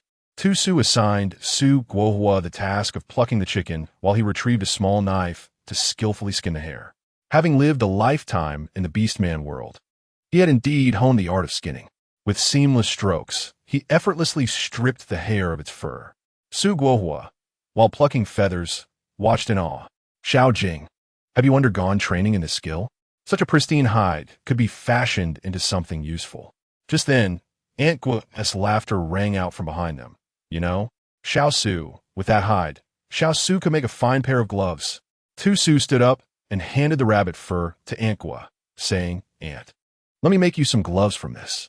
With these rabbit fur gloves, you won't have to worry about cold hands in winter." Aunt Gua quickly declined, exclaiming, "Oh no, I couldn't possibly accept this. This is a rabbit you caught. How could you give it to me? Look at you, with such tender skin. You should make a pair for yourself. It's going to be cold this winter, and I wouldn't want you to suffer from frostbite." Su chuckled and pressed the fur into Antqua's hands, insisting, Aunt, I'm a young man, full of vigor. Winter doesn't tea frighten me. Please, don't be so formal. We've caused you quite a bit of trouble living here. Besides, I'm not skilled in sewing. After saying this, he awkwardly laughed at himself. Su Guohua burst into laughter beside him. Seeing that Su was genuinely intent on gifting her the gloves, Antqua relented, saying, All right then. Thank you, Xiao Su.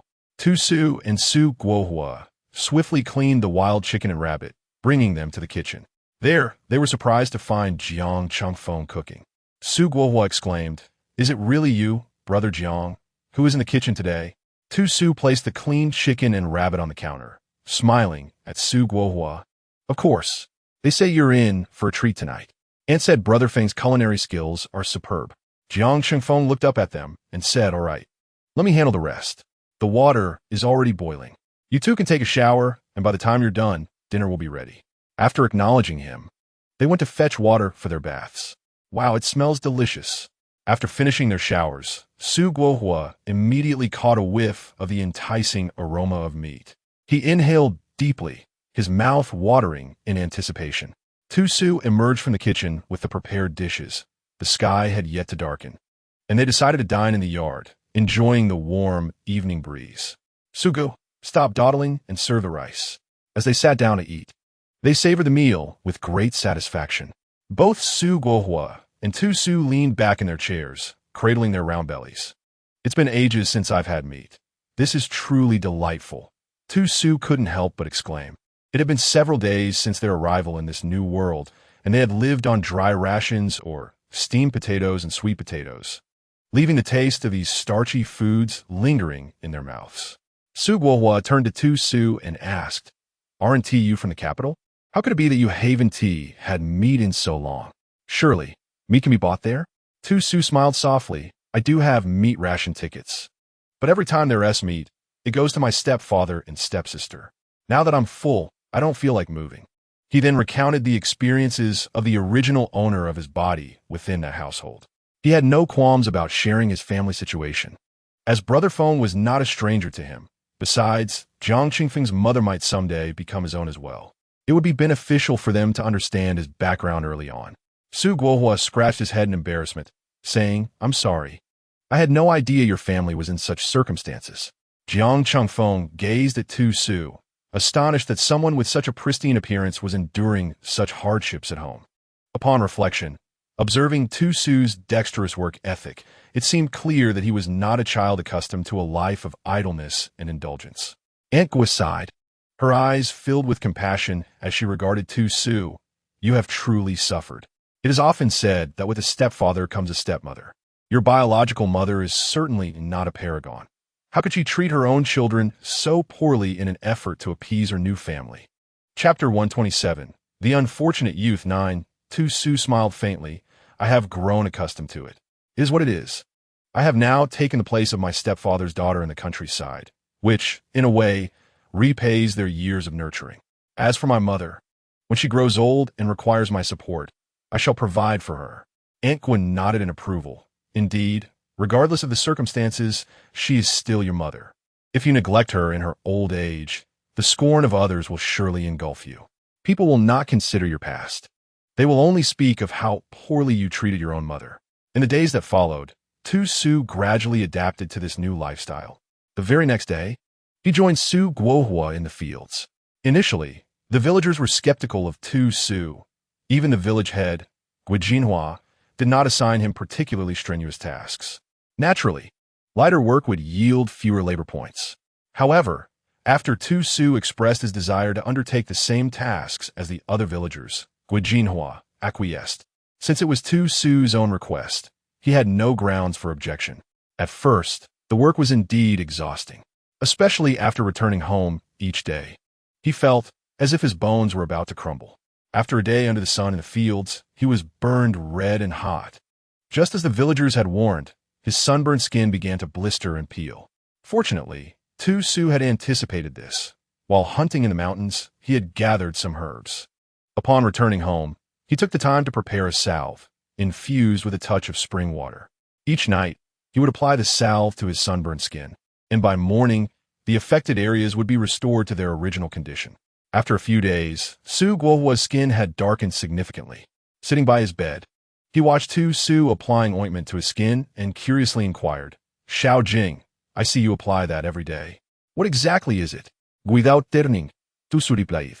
"It is an ointment made from the herbs I gathered in the mountains." Su Guohua stood up in astonishment, approached Tu Su's bedside, and sniffed the jar of ointment resting there, detecting a faint herbal fragrance. "You can actually make your own salve?" I wondered why, after working together for several days. "I have turned dark while you remain so fair and delicate. Just a few days ago, I saw you were sunburned, and now there are no traces left." Tu Su regarded Su Guohua. "Would you like to apply some?" Su Guohua chuckled. "Could you lend me a bit?" Tu Su nodded and replied, "If you promise not to speak of it, you may use it." Su Guohua quickly agreed. "Of course, I, Su Guohua, am not one to spread gossip." Tu Su then said, "Go ahead and apply it. After you return from work each day, wash up and apply a little to the sunburned areas. It will be healed by the next day." Su Guohua promptly followed Tu Su's instructions, scooping a bit of ointment from the jar and applying it to his sunburned skin. The moment the ointment touched his skin, he felt a cooling sensation. Indeed, in this sweltering season, while the benefits of the ointment to the skin were yet to be determined, the comfort it provided was undeniable. After setting the jar aside, Su Guohua praised Tu Su. "Xiao Jing, I never imagined you were so capable at such a young age." Tu Su proudly lifted his chin. "Of course, my ancestors were imperial physicians. In this era, I cannot practice medicine, otherwise I would have the opportunity to become a renowned doctor." Su Guohua gave Tu Su a thumbs up. "Well done. I shall entrust you with my ailments in the future." Tu Su waved his hand dismissively. "It's a trivial matter." One day, while Tu Su was laboring in the fields, he suddenly felt a poke at his waist. Turning around in confusion, he saw Su Guohua winking at him, gesturing toward the direction. Following his gaze, Tu Su was startled to see Dong Qingqing approaching them. Furrowing his brow, he wondered what business she had with them. After the encounter in the village, he had already treated her with disdain. Could it be that the power of the narrative was so potent that she continued to harbor feelings for him? Several aunts and uncles working in the fields paused their tasks, eager to witness the unfolding drama as Dong Qingqing approached Tu Su. Initially, they had admired Tu Su's handsome appearance, doubting his ability to work in the village. However, over time, they had come to realize that this young man was indeed as capable as any of them, earning their fondness. Chapter 128. The Disposable Educated Youth. 10. Many young women in the village took an interest in Tu Su, often sneaking glances at him while he worked. However, Dong Qingqing was not favored by the village's uncles and aunts. Although she was undeniably beautiful and loved to adorn herself, she was an educated youth, sent to the countryside for labor. Yet, whenever it was time to work, she would complain of discomfort, prompting many young men to abandon their tasks to assist her.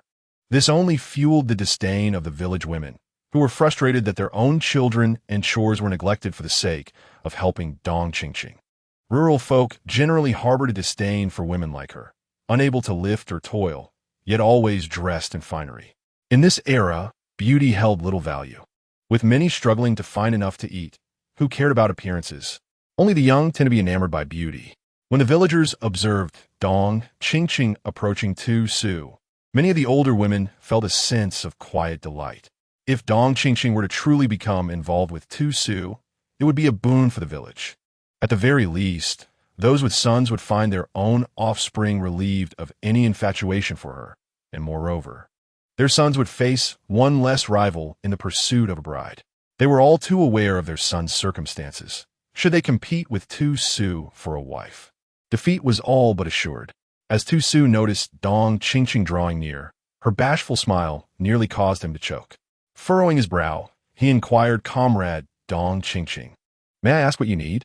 Dong Qingqing, her cheeks flushed, replied, "Comrade Jing Yisu, there's an outdoor movie in the neighboring village tonight. Would you care to join me?" Su Guohua, overhearing Dong Qingqing's invitation, exchanged a mischievous glance with Tu Su. Tu Su, maintaining a stoic demeanor, responded, "I sincerely apologize, but after a day's labor, I find myself too fatigued to attend any movie." Dong Qingqing was momentarily taken aback.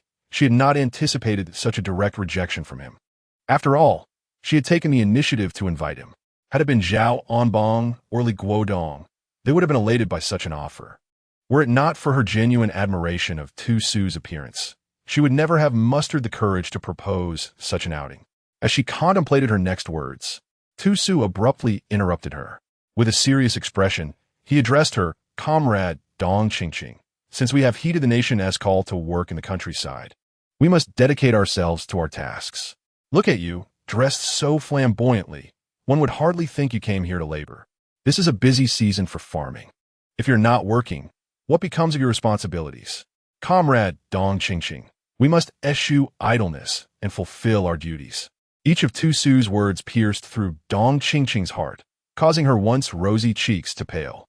However, his remarks garnered unanimous agreement from those around them. Everyone was overwhelmed with work during the autumn harvest, and here was Dong Qingqing, seemingly with time to spare, raising questions about her true purpose in coming to the countryside. Under the scrutiny of her peers, Dong Qingqing felt utterly humiliated and burst into tears, fleeing the scene.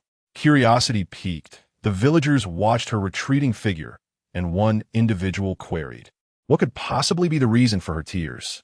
A woman beside an older gentleman rolled her eyes, responding, "Who knows? It seems that Comrade Jing Isu merely spoke the truth. Why should she cry so?" After the spectacle, the villagers returned to their labors. And Su Guohuan nudged Tu Su with a grin, saying, "Well done, my friend. You schooled Dong Qingqing in front of all these elders. Look at her, crying away." Tu Su shot him a glance of annoyance, retorting, "What of it? Are you feeling sorry for her? Why not go after her and offer some comfort?" Su Guohua quickly raised his hands in protest. "No way. I am not fortunate enough to receive the affections of a woman like Dong Qingqing. Furthermore, does she lack for comfort from those around her?" He gestured toward the direction in which Dong Qingqing had departed, remarking, "Look, isn't someone following her?" Tu Su turned to follow Su Guohua's gaze and exclaimed, "Indeed, Li Guodong has rushed after her." It seemed that Dong Qingqing, whether out of fatigue or intention, slowed her pace, allowing Li Guodong to catch up with just a few strides. He leaned in to whisper in her ear, to which Dong Qingqing playfully pushed his shoulder. At that moment, Zhao Onbong also approached from the other side of Dong Qingqing. Chapter 129. The supporting role of the educated youth. 11. Dong Qingqing returned to the youth commune in tears, and despite Zhao Onbong and Li Guodong's attempts to console her, her sorrow persisted.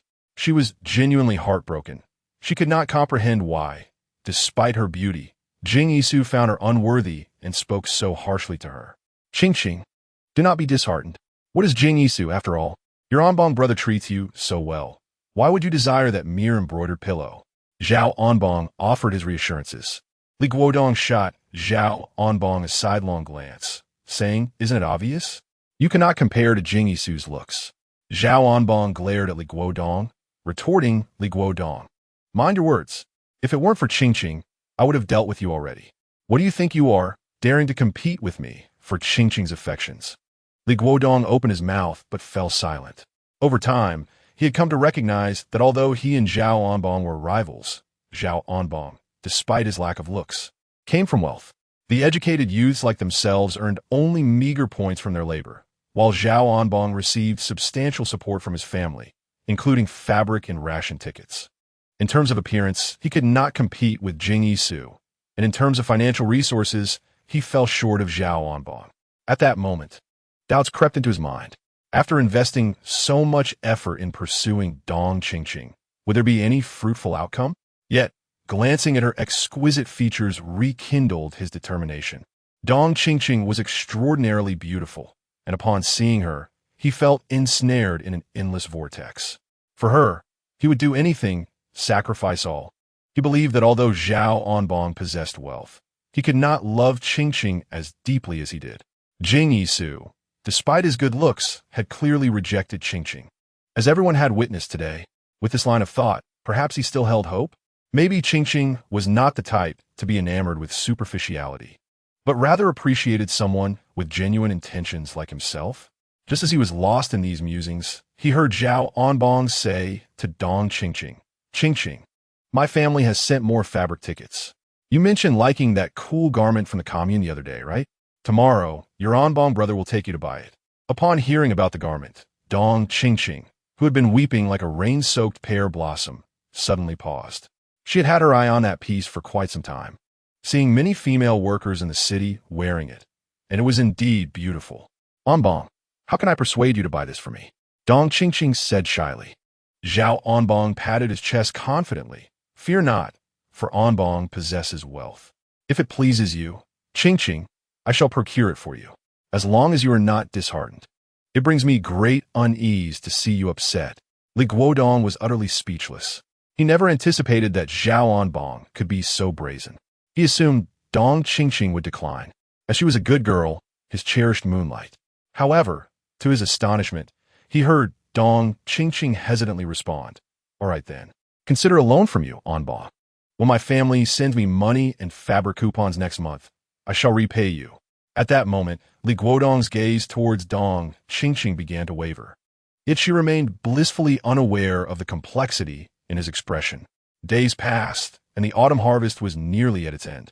Tu Su stood in the fields, surveying the land that had been almost entirely harvested. Beside him, Su Guohua wiped his brow and smiled. Finally, this year is coming to a close. The winter planting should be next, right? Tu Su nodded. Yes, that's what the ants have mentioned. Suddenly, Su Guohua prodded Tu Su's shoulder. Jing, Isu. Look over there. Following Su Guohua's gesture, Tu Su spotted Dong Qingqing, adorned in a garment of a fabric rumored to be exceptionally cool, walking through the fields, causing the nearby ants to turn their heads in admiration. Tu Su merely cast a fleeting glance before turning away, indifferent to Dong Qingqing. Seeing Tu Su glance her way, Dong Qingqing quickly flashed a smile she believed to be charming. She intended to wave and greet him, only to find that he had already averted his gaze. Furious, she stamped her foot, ready to leave, but was halted by one of the ants. This particular ant, known for her penchant for gossiping, approached Dong Qingqing without hesitation, reaching out to touch her dress. Oh, this fabric is quite lovely. Is this what the city folk refer to as exceptionally cool? Dong Qingqing, noticing the ant's dirt-stained hands, hastily wiped the area that had been touched and replied curtly, Yes, it is indeed exceptionally cool. The ant, recognizing Dong Qingqing's disdainful expression, was not oblivious to her feelings. Chapter 130. The Unappreciated Educated Youth. 12. Though Tu Su stood at a distance from Dong Qingqing, he could still hear the ant's loud voice. Tudi. She is an educated youth from a city. Unlike us rural folk, even while working in the fields, she wears such fine fabric. Oh, how envious I am. Others, eager to join the conversation, inquired, Dong Qingqing, I imagine that dress must be quite expensive? Dong Qingqing, who had a tendency to show off, felt displeased at the thought of the aunt's dirty hands touching her new dress. However, upon hearing the question, she lifted her head with pride and replied, Of course. There are only 3 pieces of this exceptional fabric in our town. Each costs 20 yuan and requires fabric coupons for purchase. Dong Qingqing spoke with great pride, occasionally casting glances at Tu Su, seemingly attempting to flaunt her status before him. A number of onlookers, particularly the local ants, were astonished. My goodness, 20 yuan for a piece of clothing with so little material? In their rural village, it would take nearly a year to earn that amount. The ants couldn't help but cast envious glances at Dong Qingqing, inwardly lamenting that city folk, especially those from working-class families, had it so good. The elder ant who had initially stopped Dong Qingqing smiled and inquired, Is it comfortable to wear? But did you purchase it yourself? I happened to pass by the supply and marketing cooperative in our town yesterday, and I believe I saw Zhao Anbong, the educated youth, enter with you. Upon hearing this, the surrounding crowd suddenly became intrigued. Oh, are they dating? I noticed those 2 young men had been trailing after Dong Qingqing. It seems there is something going on. The chatter continued. Well, they are both single educated youths who came to the countryside together, so it's quite normal for them to be together. When Dong Qingqing heard the ant's gossip and link her with Zhao Anbong, as if it were an established fact, her face flushed with embarrassment. She exclaimed to the group, No, please don't say such things. I bought this dress myself, and I have nothing to do with Zhao Anbong. The ants regarded her with expressions that conveyed understanding, as if to say, You don't need to explain. We've been there ourselves. In desperation, Dong Qingqing turned to Tu Su for support. Tu Su, with a hint of amusement, replied, "Congratulations, Dong Qingqing. When you and Zhao Onbong celebrate, do remember to let us know. After all, we are all educated youths together." Su Guohua, having thoroughly enjoyed the gossip, chimed in with Tu Su, "Yes, indeed.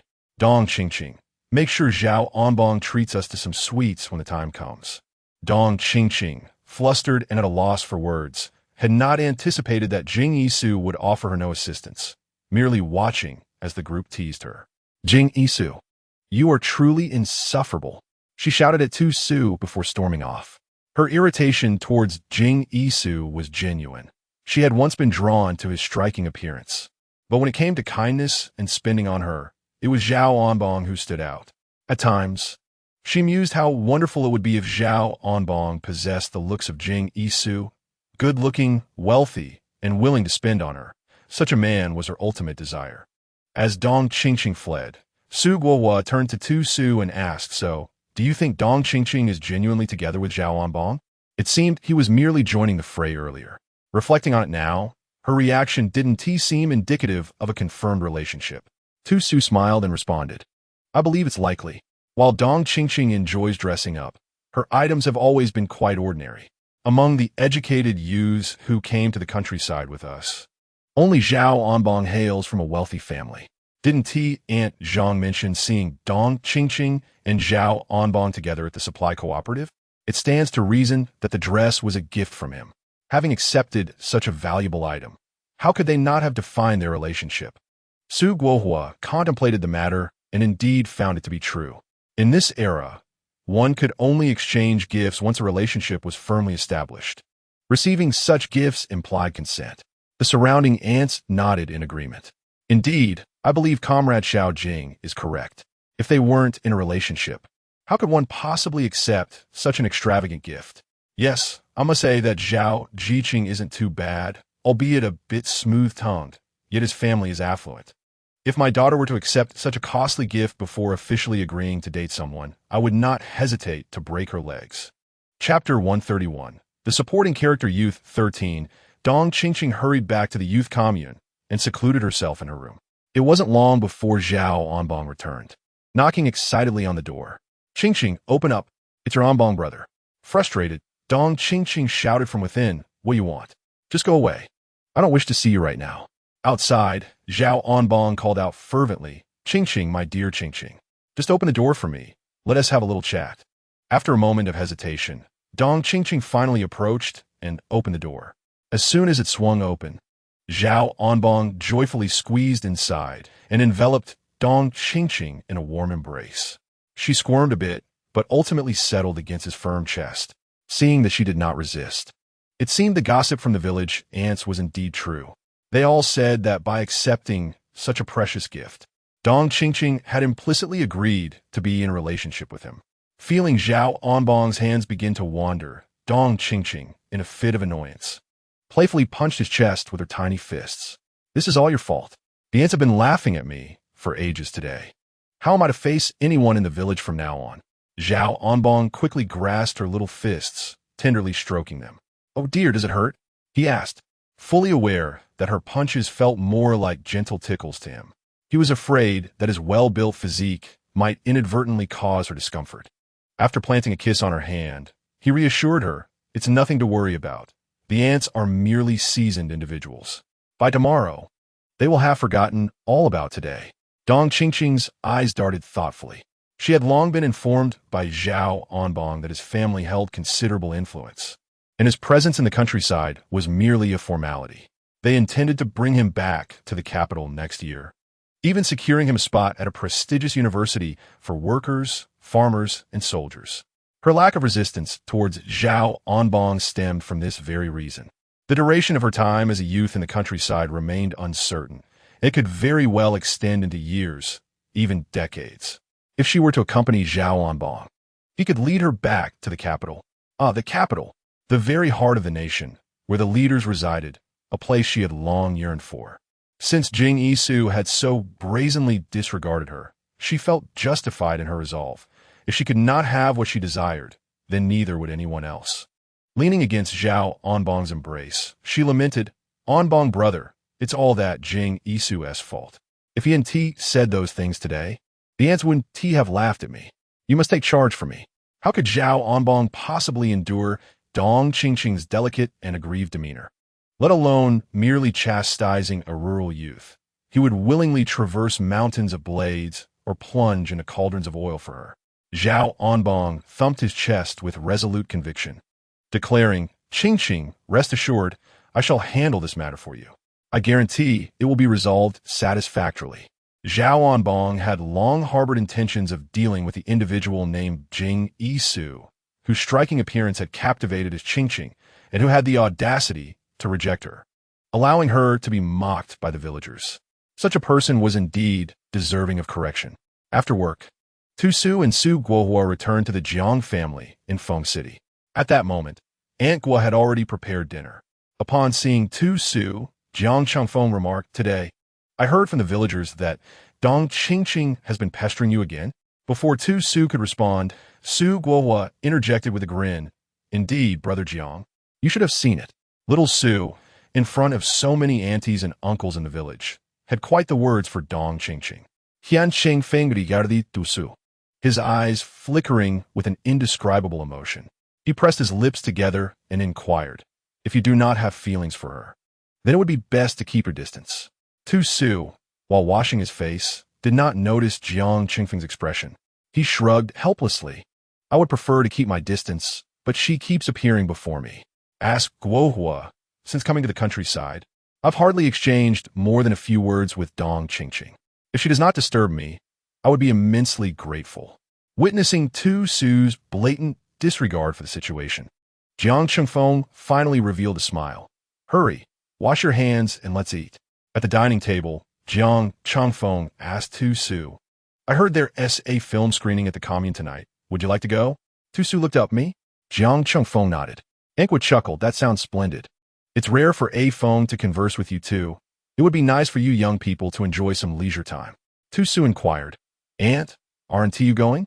Ankwa waved her hand with a smile. "I shall pass. It's late and my eyesight isn't what it used to be." Su Guohua chimed in cheerfully, "A movie? Great. I'll go fetch Wang Xiufang in a bit."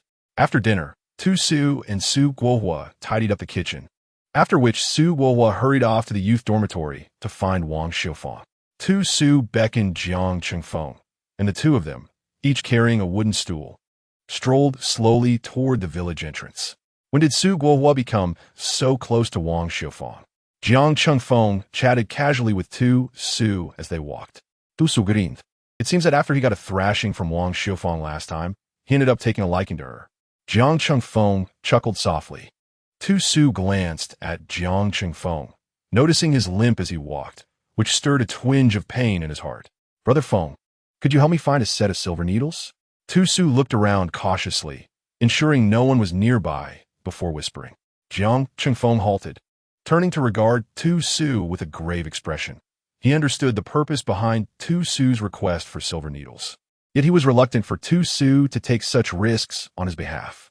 Tu Su curled the corners of his mouth into a faint smile. "If your leg is not treated soon, you may never fully recover. Recently, I have pondered deeply if I were to slow the pace of treatment. It might take a year for Feng to achieve complete recovery. What circumstances will a year from now bring? The worst-case scenario might mirror our current plight. Yet at that time, Feng would have to endure the facade of still being disabled." Jiang Changfeng gazed at Tu Su with intense, penetrating eyes, fully aware that Tu Su's reckless gamble was all for him. Through their days together, he had begun to sense that his feelings for this man transcended mere camaraderie. He often experienced an overwhelming desire to possess the man before him. Yes, desire. This was a craving he had never known in his life, one that Tu Su had awakened within him. Yet he struggled to suppress this yearning, understanding it to be a taboo. If discovered, they would both face public disgrace, and even his beloved mother would suffer the consequences, plunging into irreparable ruin. "Leave the silver needles to me," Jiang Chengfeng said, turning away to walk towards the village entrance. Though he appeared calm on the surface, his heart was already brimming with desire. He had nearly succumbed to the impulse of embracing Tu Su just moments ago. Tu Su remained oblivious to Jiang Chengfeng's turmoil as he quickened his pace to catch up, wearing a radiant smile. Wait until Su Guohua and Wang Xiufang arrive. I want to see if they have any chemistry. Jiang Chengfeng glanced at Tu Su's mischievous grin, and despite himself, he allowed a small smile to tug at his lips. He hesitated before inquiring, "What about you? Do you have a girl you fancy?" Tu Su's eyes widened, pointing to himself. "Me?" Jiang Chengfeng nodded, maintaining a stoic expression. "Yes." Tu Su exaggeratedly exclaimed. "Feng Ji, what are you saying?" "I just turned 18. Jiang Chengfeng chuckled softly. "And what's wrong with 18? Look at my cousin. He had a child at 18. Su Guohua is only a year older than you and is already pursuing a relationship with Wang Xiufang." Tu Su shook his head, leaning closer to Jiang Chengfeng's ear and whispering, "Feng Ji, I'm not looking for a partner."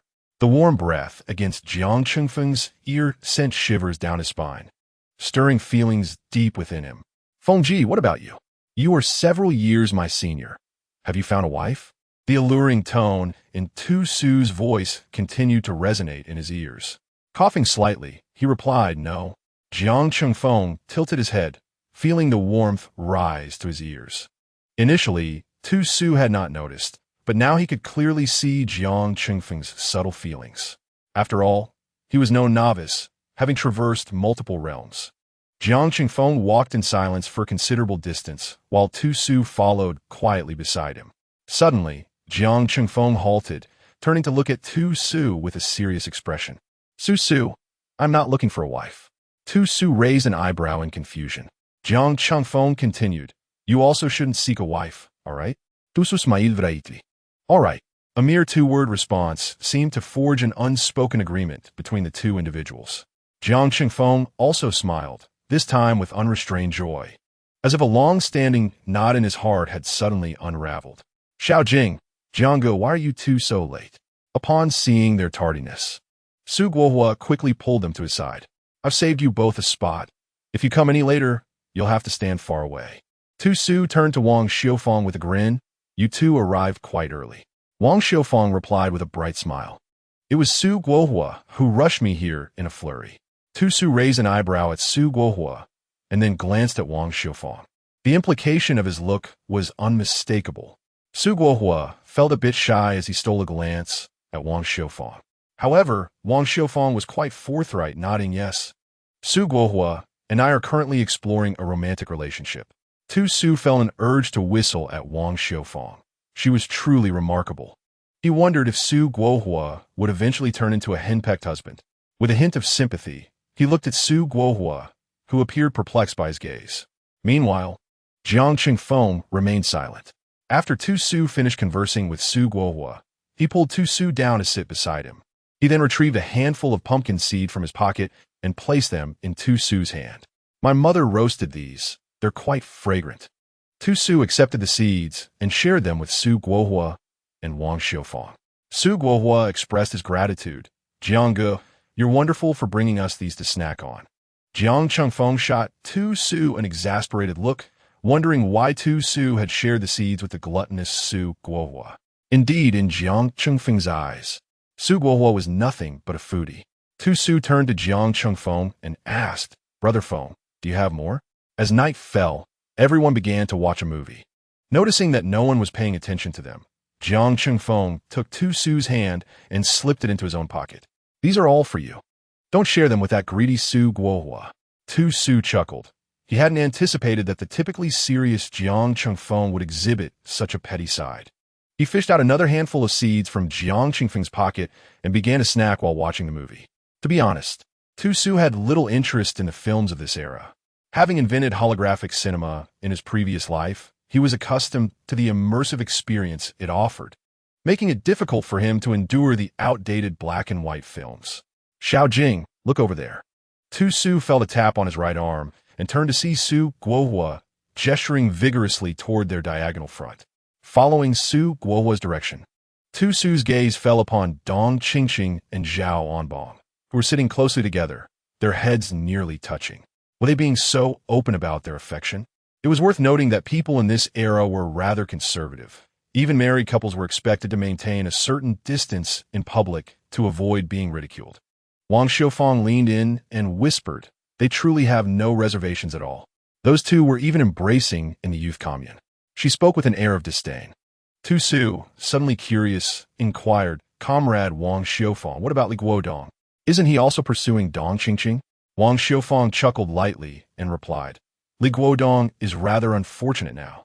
He used to follow Dong Qingqing everywhere, but the village aunts and uncles didn't quite approve of him.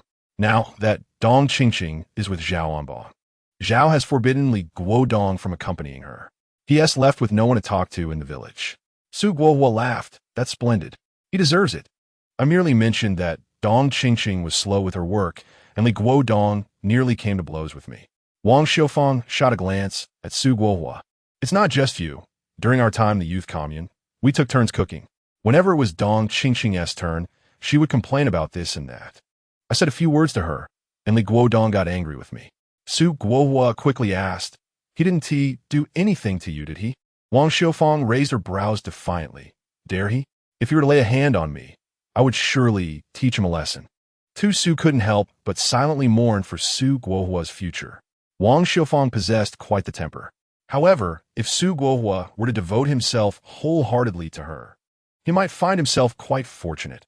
After all, with a strong-willed woman like Wang Xiufang, his life would undoubtedly become much easier. The trio continued their conversation, neglecting the film entirely. Jiang Chengfeng sat quietly beside them, secretly shelling sunflower seeds and placing them in Tu Su's palm for him to enjoy. Once the film concluded, everyone dispersed to prepare for sleep. Su Guohua offered to escort Wang Xiufang back to the youth commune, while Tu Su headed home with Jiang Chengfeng.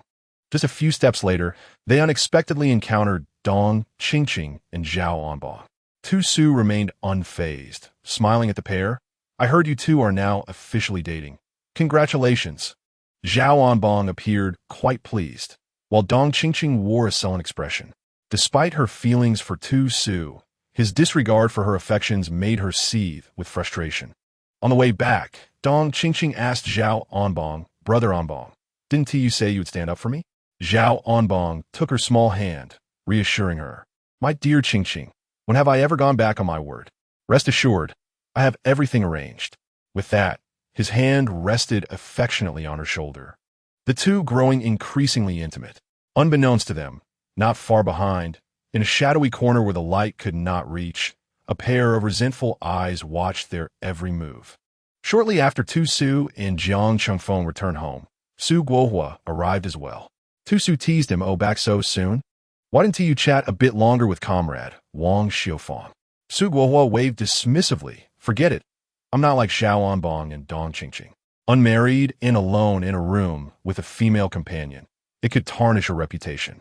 I escorted Xiufang to the entrance of the youth commune and, watching her enter, I returned. Suddenly, Jiang Chengfeng turned to Tu Su and cautioned, "Be careful, Su Su. Today, I noticed that Dong Qingqing looked at you oddly.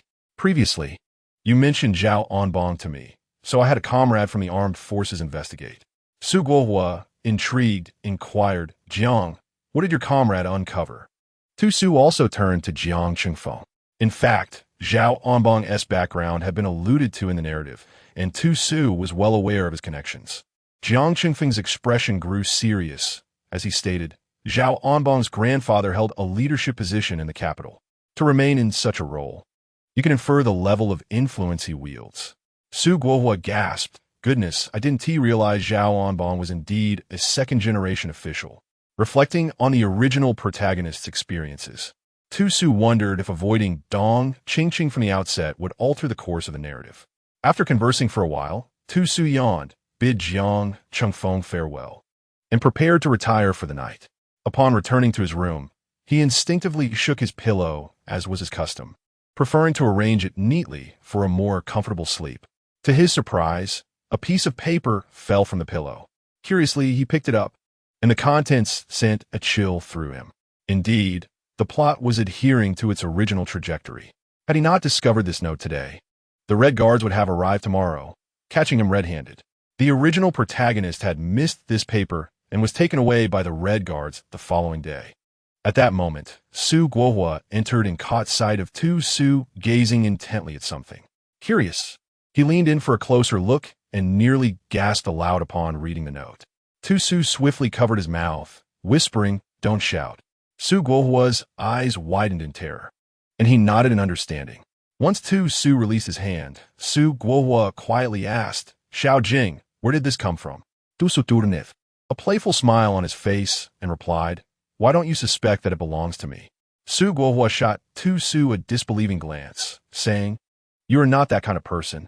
How long have we been living together? I know your character well enough."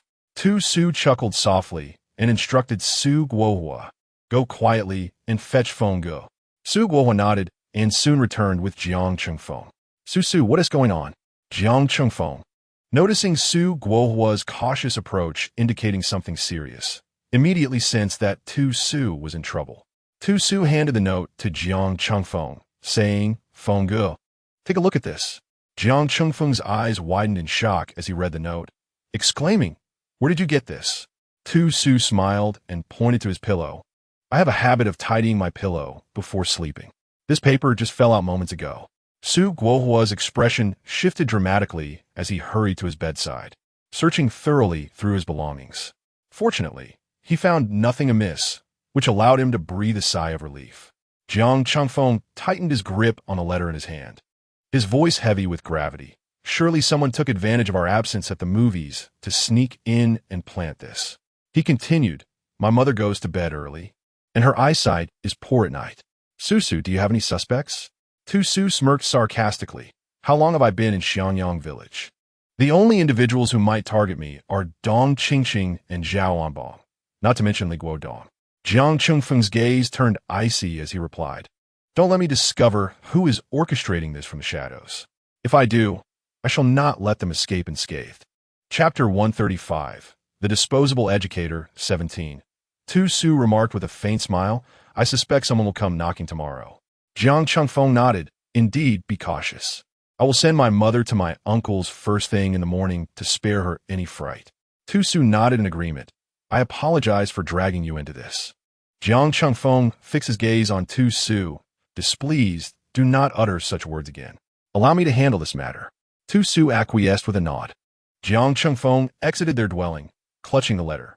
Su Guohua observed Jiang Chengfeng's departing figure and turned to Tu Su, his brows knitted in confusion. "Xiao Jing, why do I feel that your relationship with Brother Jiang is rather unusual?" Tu Su shot him a glance. "What do you think? What kind of relationship could I possibly have with Feng Ge?" Su Guohua scratched his head. "It seems somewhat akin to ours, though Brother Jiang treats you with a touch more kindness." Tu Su chuckled lightly. "Isn't it simply because I am more handsome than you? Generally, those of a more pleasing appearance tend to receive preferential treatment." Su Guohua nodded in agreement. "Indeed, Dong Qingqing attracts a crowd of admirers due to her looks. It's rather fortunate for someone like Xiu Feng. She has only me by her side. Haha, no competition." Tu Su was taken aback, surprised at how adept Su Guohua was at self-reassurance. In the narrative, Su Guohua was one of Dong Qingqing's admirers, yet unexpectedly, after his arrival, the first to undergo transformation was Su Guohua himself. Perhaps due to their prolonged interaction, Tu Su had inadvertently enlightened Su Guohua, allowing him to see Dong Qingqing's true nature. What might also change is that he could heal Jiang Qingfeng's leg and Anqua's eyesight. Yet, he pondered in the original story, did Jiang Chengfeng eventually recover and return to the army? Suddenly, a voice in his mind, labeled 001, interjected, "Host," in the original narrative. Jiang Chengfeng ultimately perished in the mountains. Due to prolonged neglect of his injury, he was left with a lifelong disability. He remained in the village to care for Anqua's failing eyesight. At the age of 40, while hunting in the mountains, he tragically encountered a wild boar, and due to his impaired mobility, he met his demise at its jaws. Tu Su stood frozen, astonished by such a grim fate. His esteemed Feng Ge, such a striking individual, ultimately perished in the mountains, devoured by a wild boar. The heart seemed to be seized by a tremendous hand, throbbing painfully. Did he marry? Tu Su couldn't help but inquire, despite his trepidation at the thought that his beloved Feng Ge might have already settled down and started a family. Yet, an insatiable curiosity compelled him to seek the truth. 001. Host Jiang Chengfeng, being an orphan raised by a single mother, faced significant hardships due to his family's impoverished circumstances. Coupled with his poor leg condition, he struggled to find work and earn a decent living.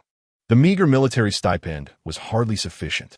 Consequently, many young women overlooked Jiang Chengfeng, and he remained alone until his death. Shortly after, Aunt Gua, whose eyesight continued to deteriorate without anyone to care for her, tragically perished in a kitchen fire while attempting to cook. Such a kind and gentle soul met a fate where the elderly mourn the young, ultimately succumbing to flames herself. Fortunately, I have arrived just in time. 001. Indeed, host. With your arrival, the trajectory of their lives has begun to shift. Rest assured, the tragic events of the last life will not repeat themselves. With the system's reassurance, Tu Su felt a renewed sense of optimism. Once this calamity passed, he intended to seek information about the original host's sister, Jing Xiaolan. Winter was approaching, and the original host's father had been sent to a northern farm for reform, where the winters were notoriously harsh. He needed to devise a plan to send some warm clothing and a bit of money to his father. The original host's mission was to ensure the well-being of both his father and sister, a final obsession that lingered in his heart. With the memories of the original host, he had developed feelings for both his father and sister, and he too wished to avoid receiving any ill tidings from their side. The next morning, before dawn, Jiang Chengfeng escorted Angua to his uncle's house. After returning, the three of them enjoyed breakfast together when a loud knock echoed from the yard gate. They exchanged glances, silently acknowledging the unwelcome arrival that had come much earlier than expected. Chapter 136. The supporting role of the educated youth, 18. Jiang Chengfeng stepped outside to open the gate, where 5 individuals wearing red armbands marched in without hesitation. Leading them was a slender, scruffy man who brusquely addressed Jiang Chengfeng. "Where is Jing Yisu?" Frowning, Jiang Chengfeng asked, "What business do you have with Jing Yisu?" The man glared. "Do we need to explain ourselves to you as Red Guards? Bring Jing Yisu out immediately." "I am Jing Yisu." As soon as the words left his mouth, Tu Su and Su Guohua emerged from the house. Jiang Chengfeng approached Tu Su, his expression dark, fixating on the group of Red Guards. The man scrutinized Tu Su, his brow tightening. "We have received a report and are here to conduct a search." The arrival of the Red Guards drew the attention of many villagers, who were eager to discover the unfolding situation, for no one wished to encounter the Red Guards. The crowd began to gather around Jiang Chengfeng's home, curious about the commotion. Upon hearing the words of the Red Guards, Jiang Chengfeng coldly questioned, "Since there has been a report, would you kindly disclose the contents of the complaint and the identity of the accuser? If anyone can make baseless accusations, how are we to live our lives?" The villagers nodded in agreement with Jiang Chengfeng's words, yet none dared to voice their thoughts, for they did not wish to provoke the wrath of the Red Guards. The leading man glared at Jiang Chengfeng and retorted, "What concern is it of yours if I apprehend Jing Yisu? If you meddle, do you believe I won't take you in as well?" Tu Su, standing nearby, tugged at Jiang Chengfeng, wishing to prevent him from confronting the Red Guards, knowing it would yield no benefit. Jiang Chengfeng offered a cold smile, retrieving a green booklet from his coat pocket and presenting it before the man. "Very well, you may take me to your Red Guards. When the armed forces come seeking me, that will be your responsibility." The man's expression soured at the sight of the green booklet.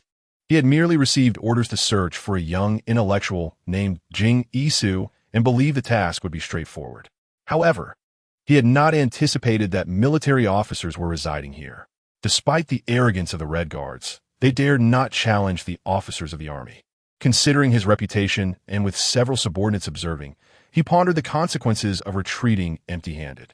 Finally, he gritted his teeth and said, "I will certainly not disclose the identity of the accuser. I can refrain from taking Jing Yisu for now, but I must search his residence. Should I find anything, do not blame me." A cruel smile crept across his face. After all, he had been informed that incriminating evidence was concealed within Jing Yisu's pillow. With solid proof, what could the armed forces do, even if they intervened? Jiang Chengfeng opened his mouth to respond, but was halted by Tu Su's gentle pull. Frowning, Jiang Chengfeng turned to Tu Su, who silently shook his head. "There is nothing to fear. I stand firm in my integrity. I have committed no wrongdoing, so why should I fear your search? This is my room, You may search to your heart's content. Tusu then led them to the door of the room he shared with Su Guohua.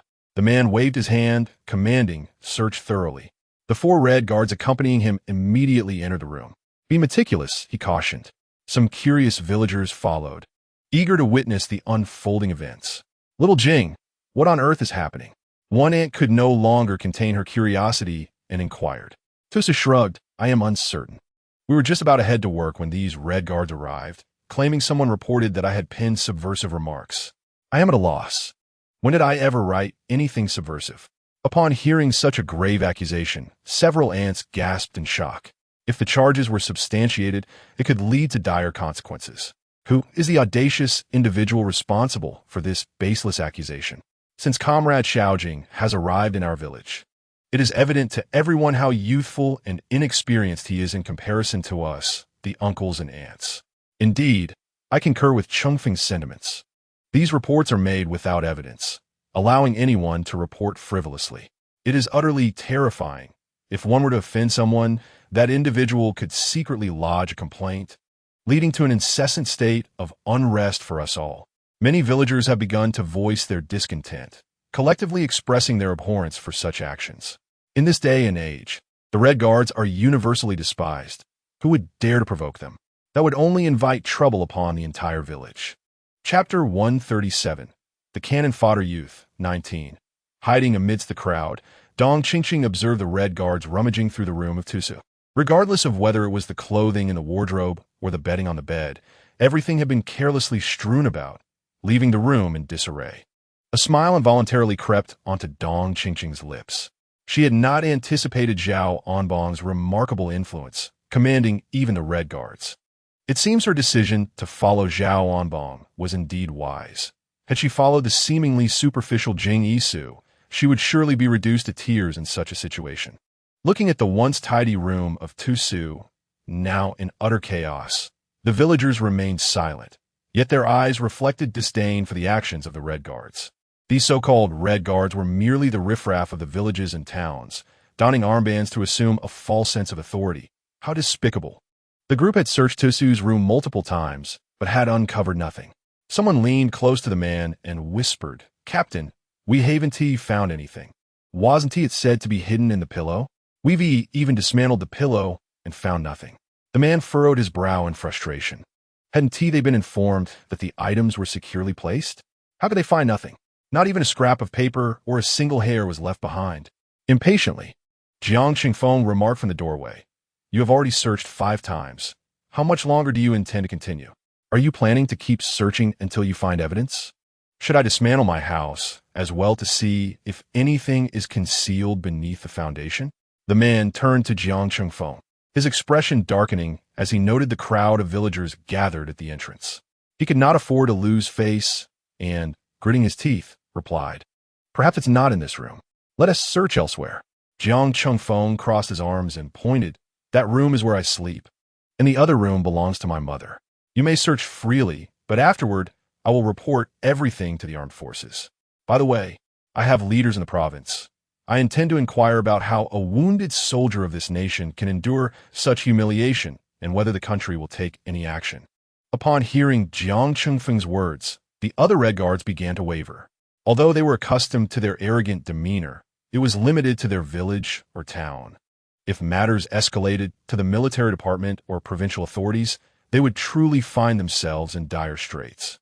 The squad leader, his expression grim, gestured to his subordinates. "Since we have not uncovered any evidence, let us return and investigate the informant. We shall depart." With that, he led his few subordinates away in a dejected manner. Once the group of Red Guards had left, the villagers in the room relaxed, collectively giving Jiang Qingfeng a thumbs up. "Truly commendable. A former soldier indeed." One villager remarked, "You, young man, are not afraid of the Red Guards. If this were to happen to us, we would have no recourse for our grievances." An ant beside Tusu inquired, "Xiao Jing, who have you offended?" Tusu glanced at Dong Qingqing, who was mingling in the crowd, and replied with a smile, "Aunties, you are not unaware. As a young intellectual in an unfamiliar place, my days consist solely of work and home. Who could I possibly offend? If I have angered anyone, it might only be Dong Qingqing. considering I publicly criticized her in front of so many people. Upon realizing Tu Su had spotted her, Dong Qingqing felt a surge of fear. She dared not linger any longer and swiftly slipped away while no one was paying attention. Shui Guohua pointed at Dong Qingqing's retreating figure outside the crowd, saying, "Look, there's Dong Qingqing, who is just blending into the crowd to watch the commotion. Upon hearing you mention offending her, she hurriedly fled. I suspect she is indeed behind this. Wasn't it said that her partner, Zhao Anbong, has significant connections?" Shui Guohua's comment served as a reminder to everyone. We had all forgotten about Zhao Anbong. He seems to revel in flaunting his family's background, bringing it into every conversation. Yet, if he possesses such power, why would he come to the countryside? Is it plausible that someone of his stature would endure hardship in such a desolate place? A villager voiced the question that lingered in many minds. Jiang Chengfeng replied nonchalantly, "A comrade of mine has mentioned this.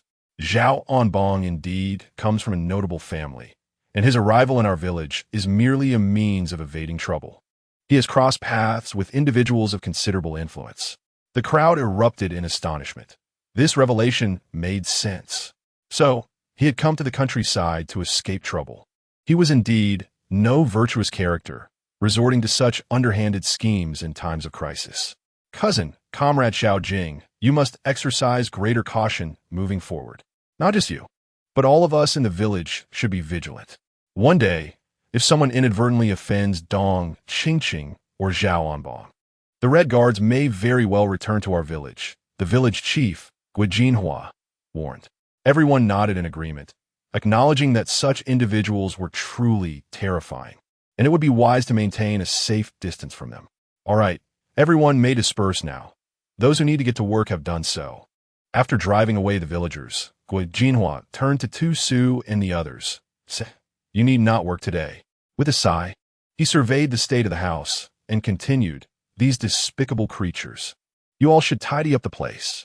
Cousin, Aunt will be resting at my place tonight, and she is unaware of this situation. Let us keep it from her to spare her any distress." Jiang Chengfeng nodded.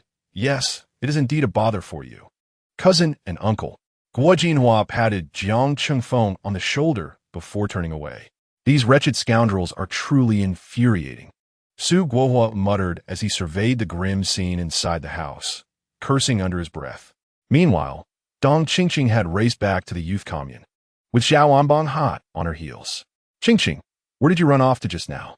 Zhao Anbong inquired, gripping her arm. Dong Qingqing turned to him, "Brother Anbong, did you not say everything was arranged?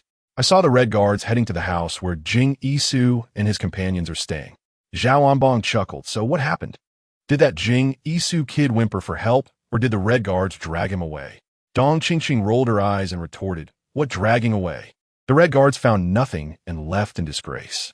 Zhao Anbong's eyes widened in disbelief. "How could that be? I distinctly arranged everything last night."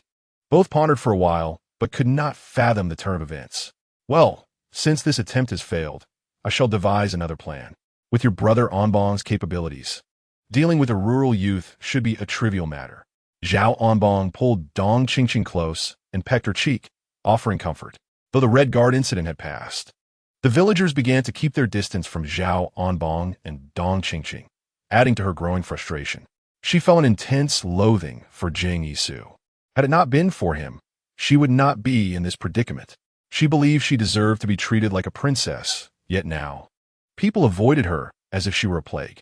Even her infatuated admirer, Li Guodong, had distanced himself from her. The autumn harvest had finally concluded, and after a busy season, everyone could now rest and prepare for the long winter ahead. On this particular day, Tu Su was at home, administering a massage to Jiang Chengfeng's injured leg. He had begun treating Jiang Chengfeng's leg and would massage him for half an hour after each acupuncture session. Suddenly, Su Guohua burst through the door, panting heavily. "There's been an incident." While continuing the massage, Tu Su did not look up and asked, "What happened?" After drinking a bowl of lukewarm water to catch his breath, Su Guohua replied, "Today, someone from the arm department came and caught 2 individuals at the granary. Can you guess who they are?"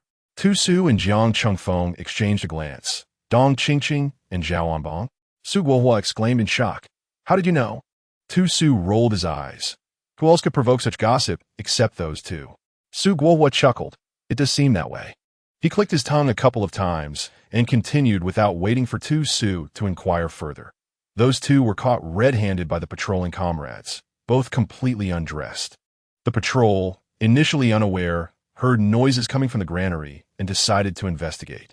When they spotted the two trying to flee in the darkness, visibility was poor, and one of the comrades swung a stick, breaking Zhao Onbong's leg in the process. I heard through the grapevine that someone reported to the armed forces about the theft of grain, which prompted their arrival. Tu Su was taken aback. He had not anticipated such a turn of events. Previously, Feng Ge had informed him that he had written to comrades in the capital.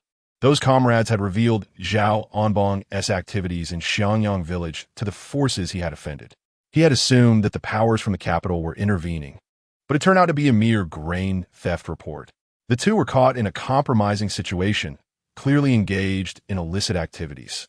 With disdain, Tu Su remarked, I truly wonder how they mustered such audacity to dare commit such acts in a granary, even if they broke a leg, not to mention being killed.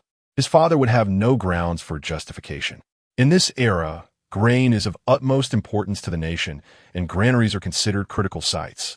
Jiang Chengfeng chuckled softly. Now that the weather has turned cool, perhaps they sought refuge in the warmth of the granary? Su Guohua burst into laughter. Should we go take a look? The granary is currently bustling with onlookers. I reckon these two have brought shame upon themselves across the entire region. Tu Su waved his hand dismissively. Never mind. I fear I might witness something unpleasant. Just the sight of Zhao Onbong is enough to be an eyesore. Seeing that neither of them was inclined to go, Su Guohua turned and ran off. Eager to witness the commotion and return to regale Tu Su and Jiang Chengfeng with the details. After Su Guohua departed, Jiang Chengfeng gazed down at Tu Su, who was diligently tending to his leg, a smirk playing at the corner of his mouth. He leaned in and asked softly, Su Su, if Zhao Onbong's appearance is an eyesore, what about mine?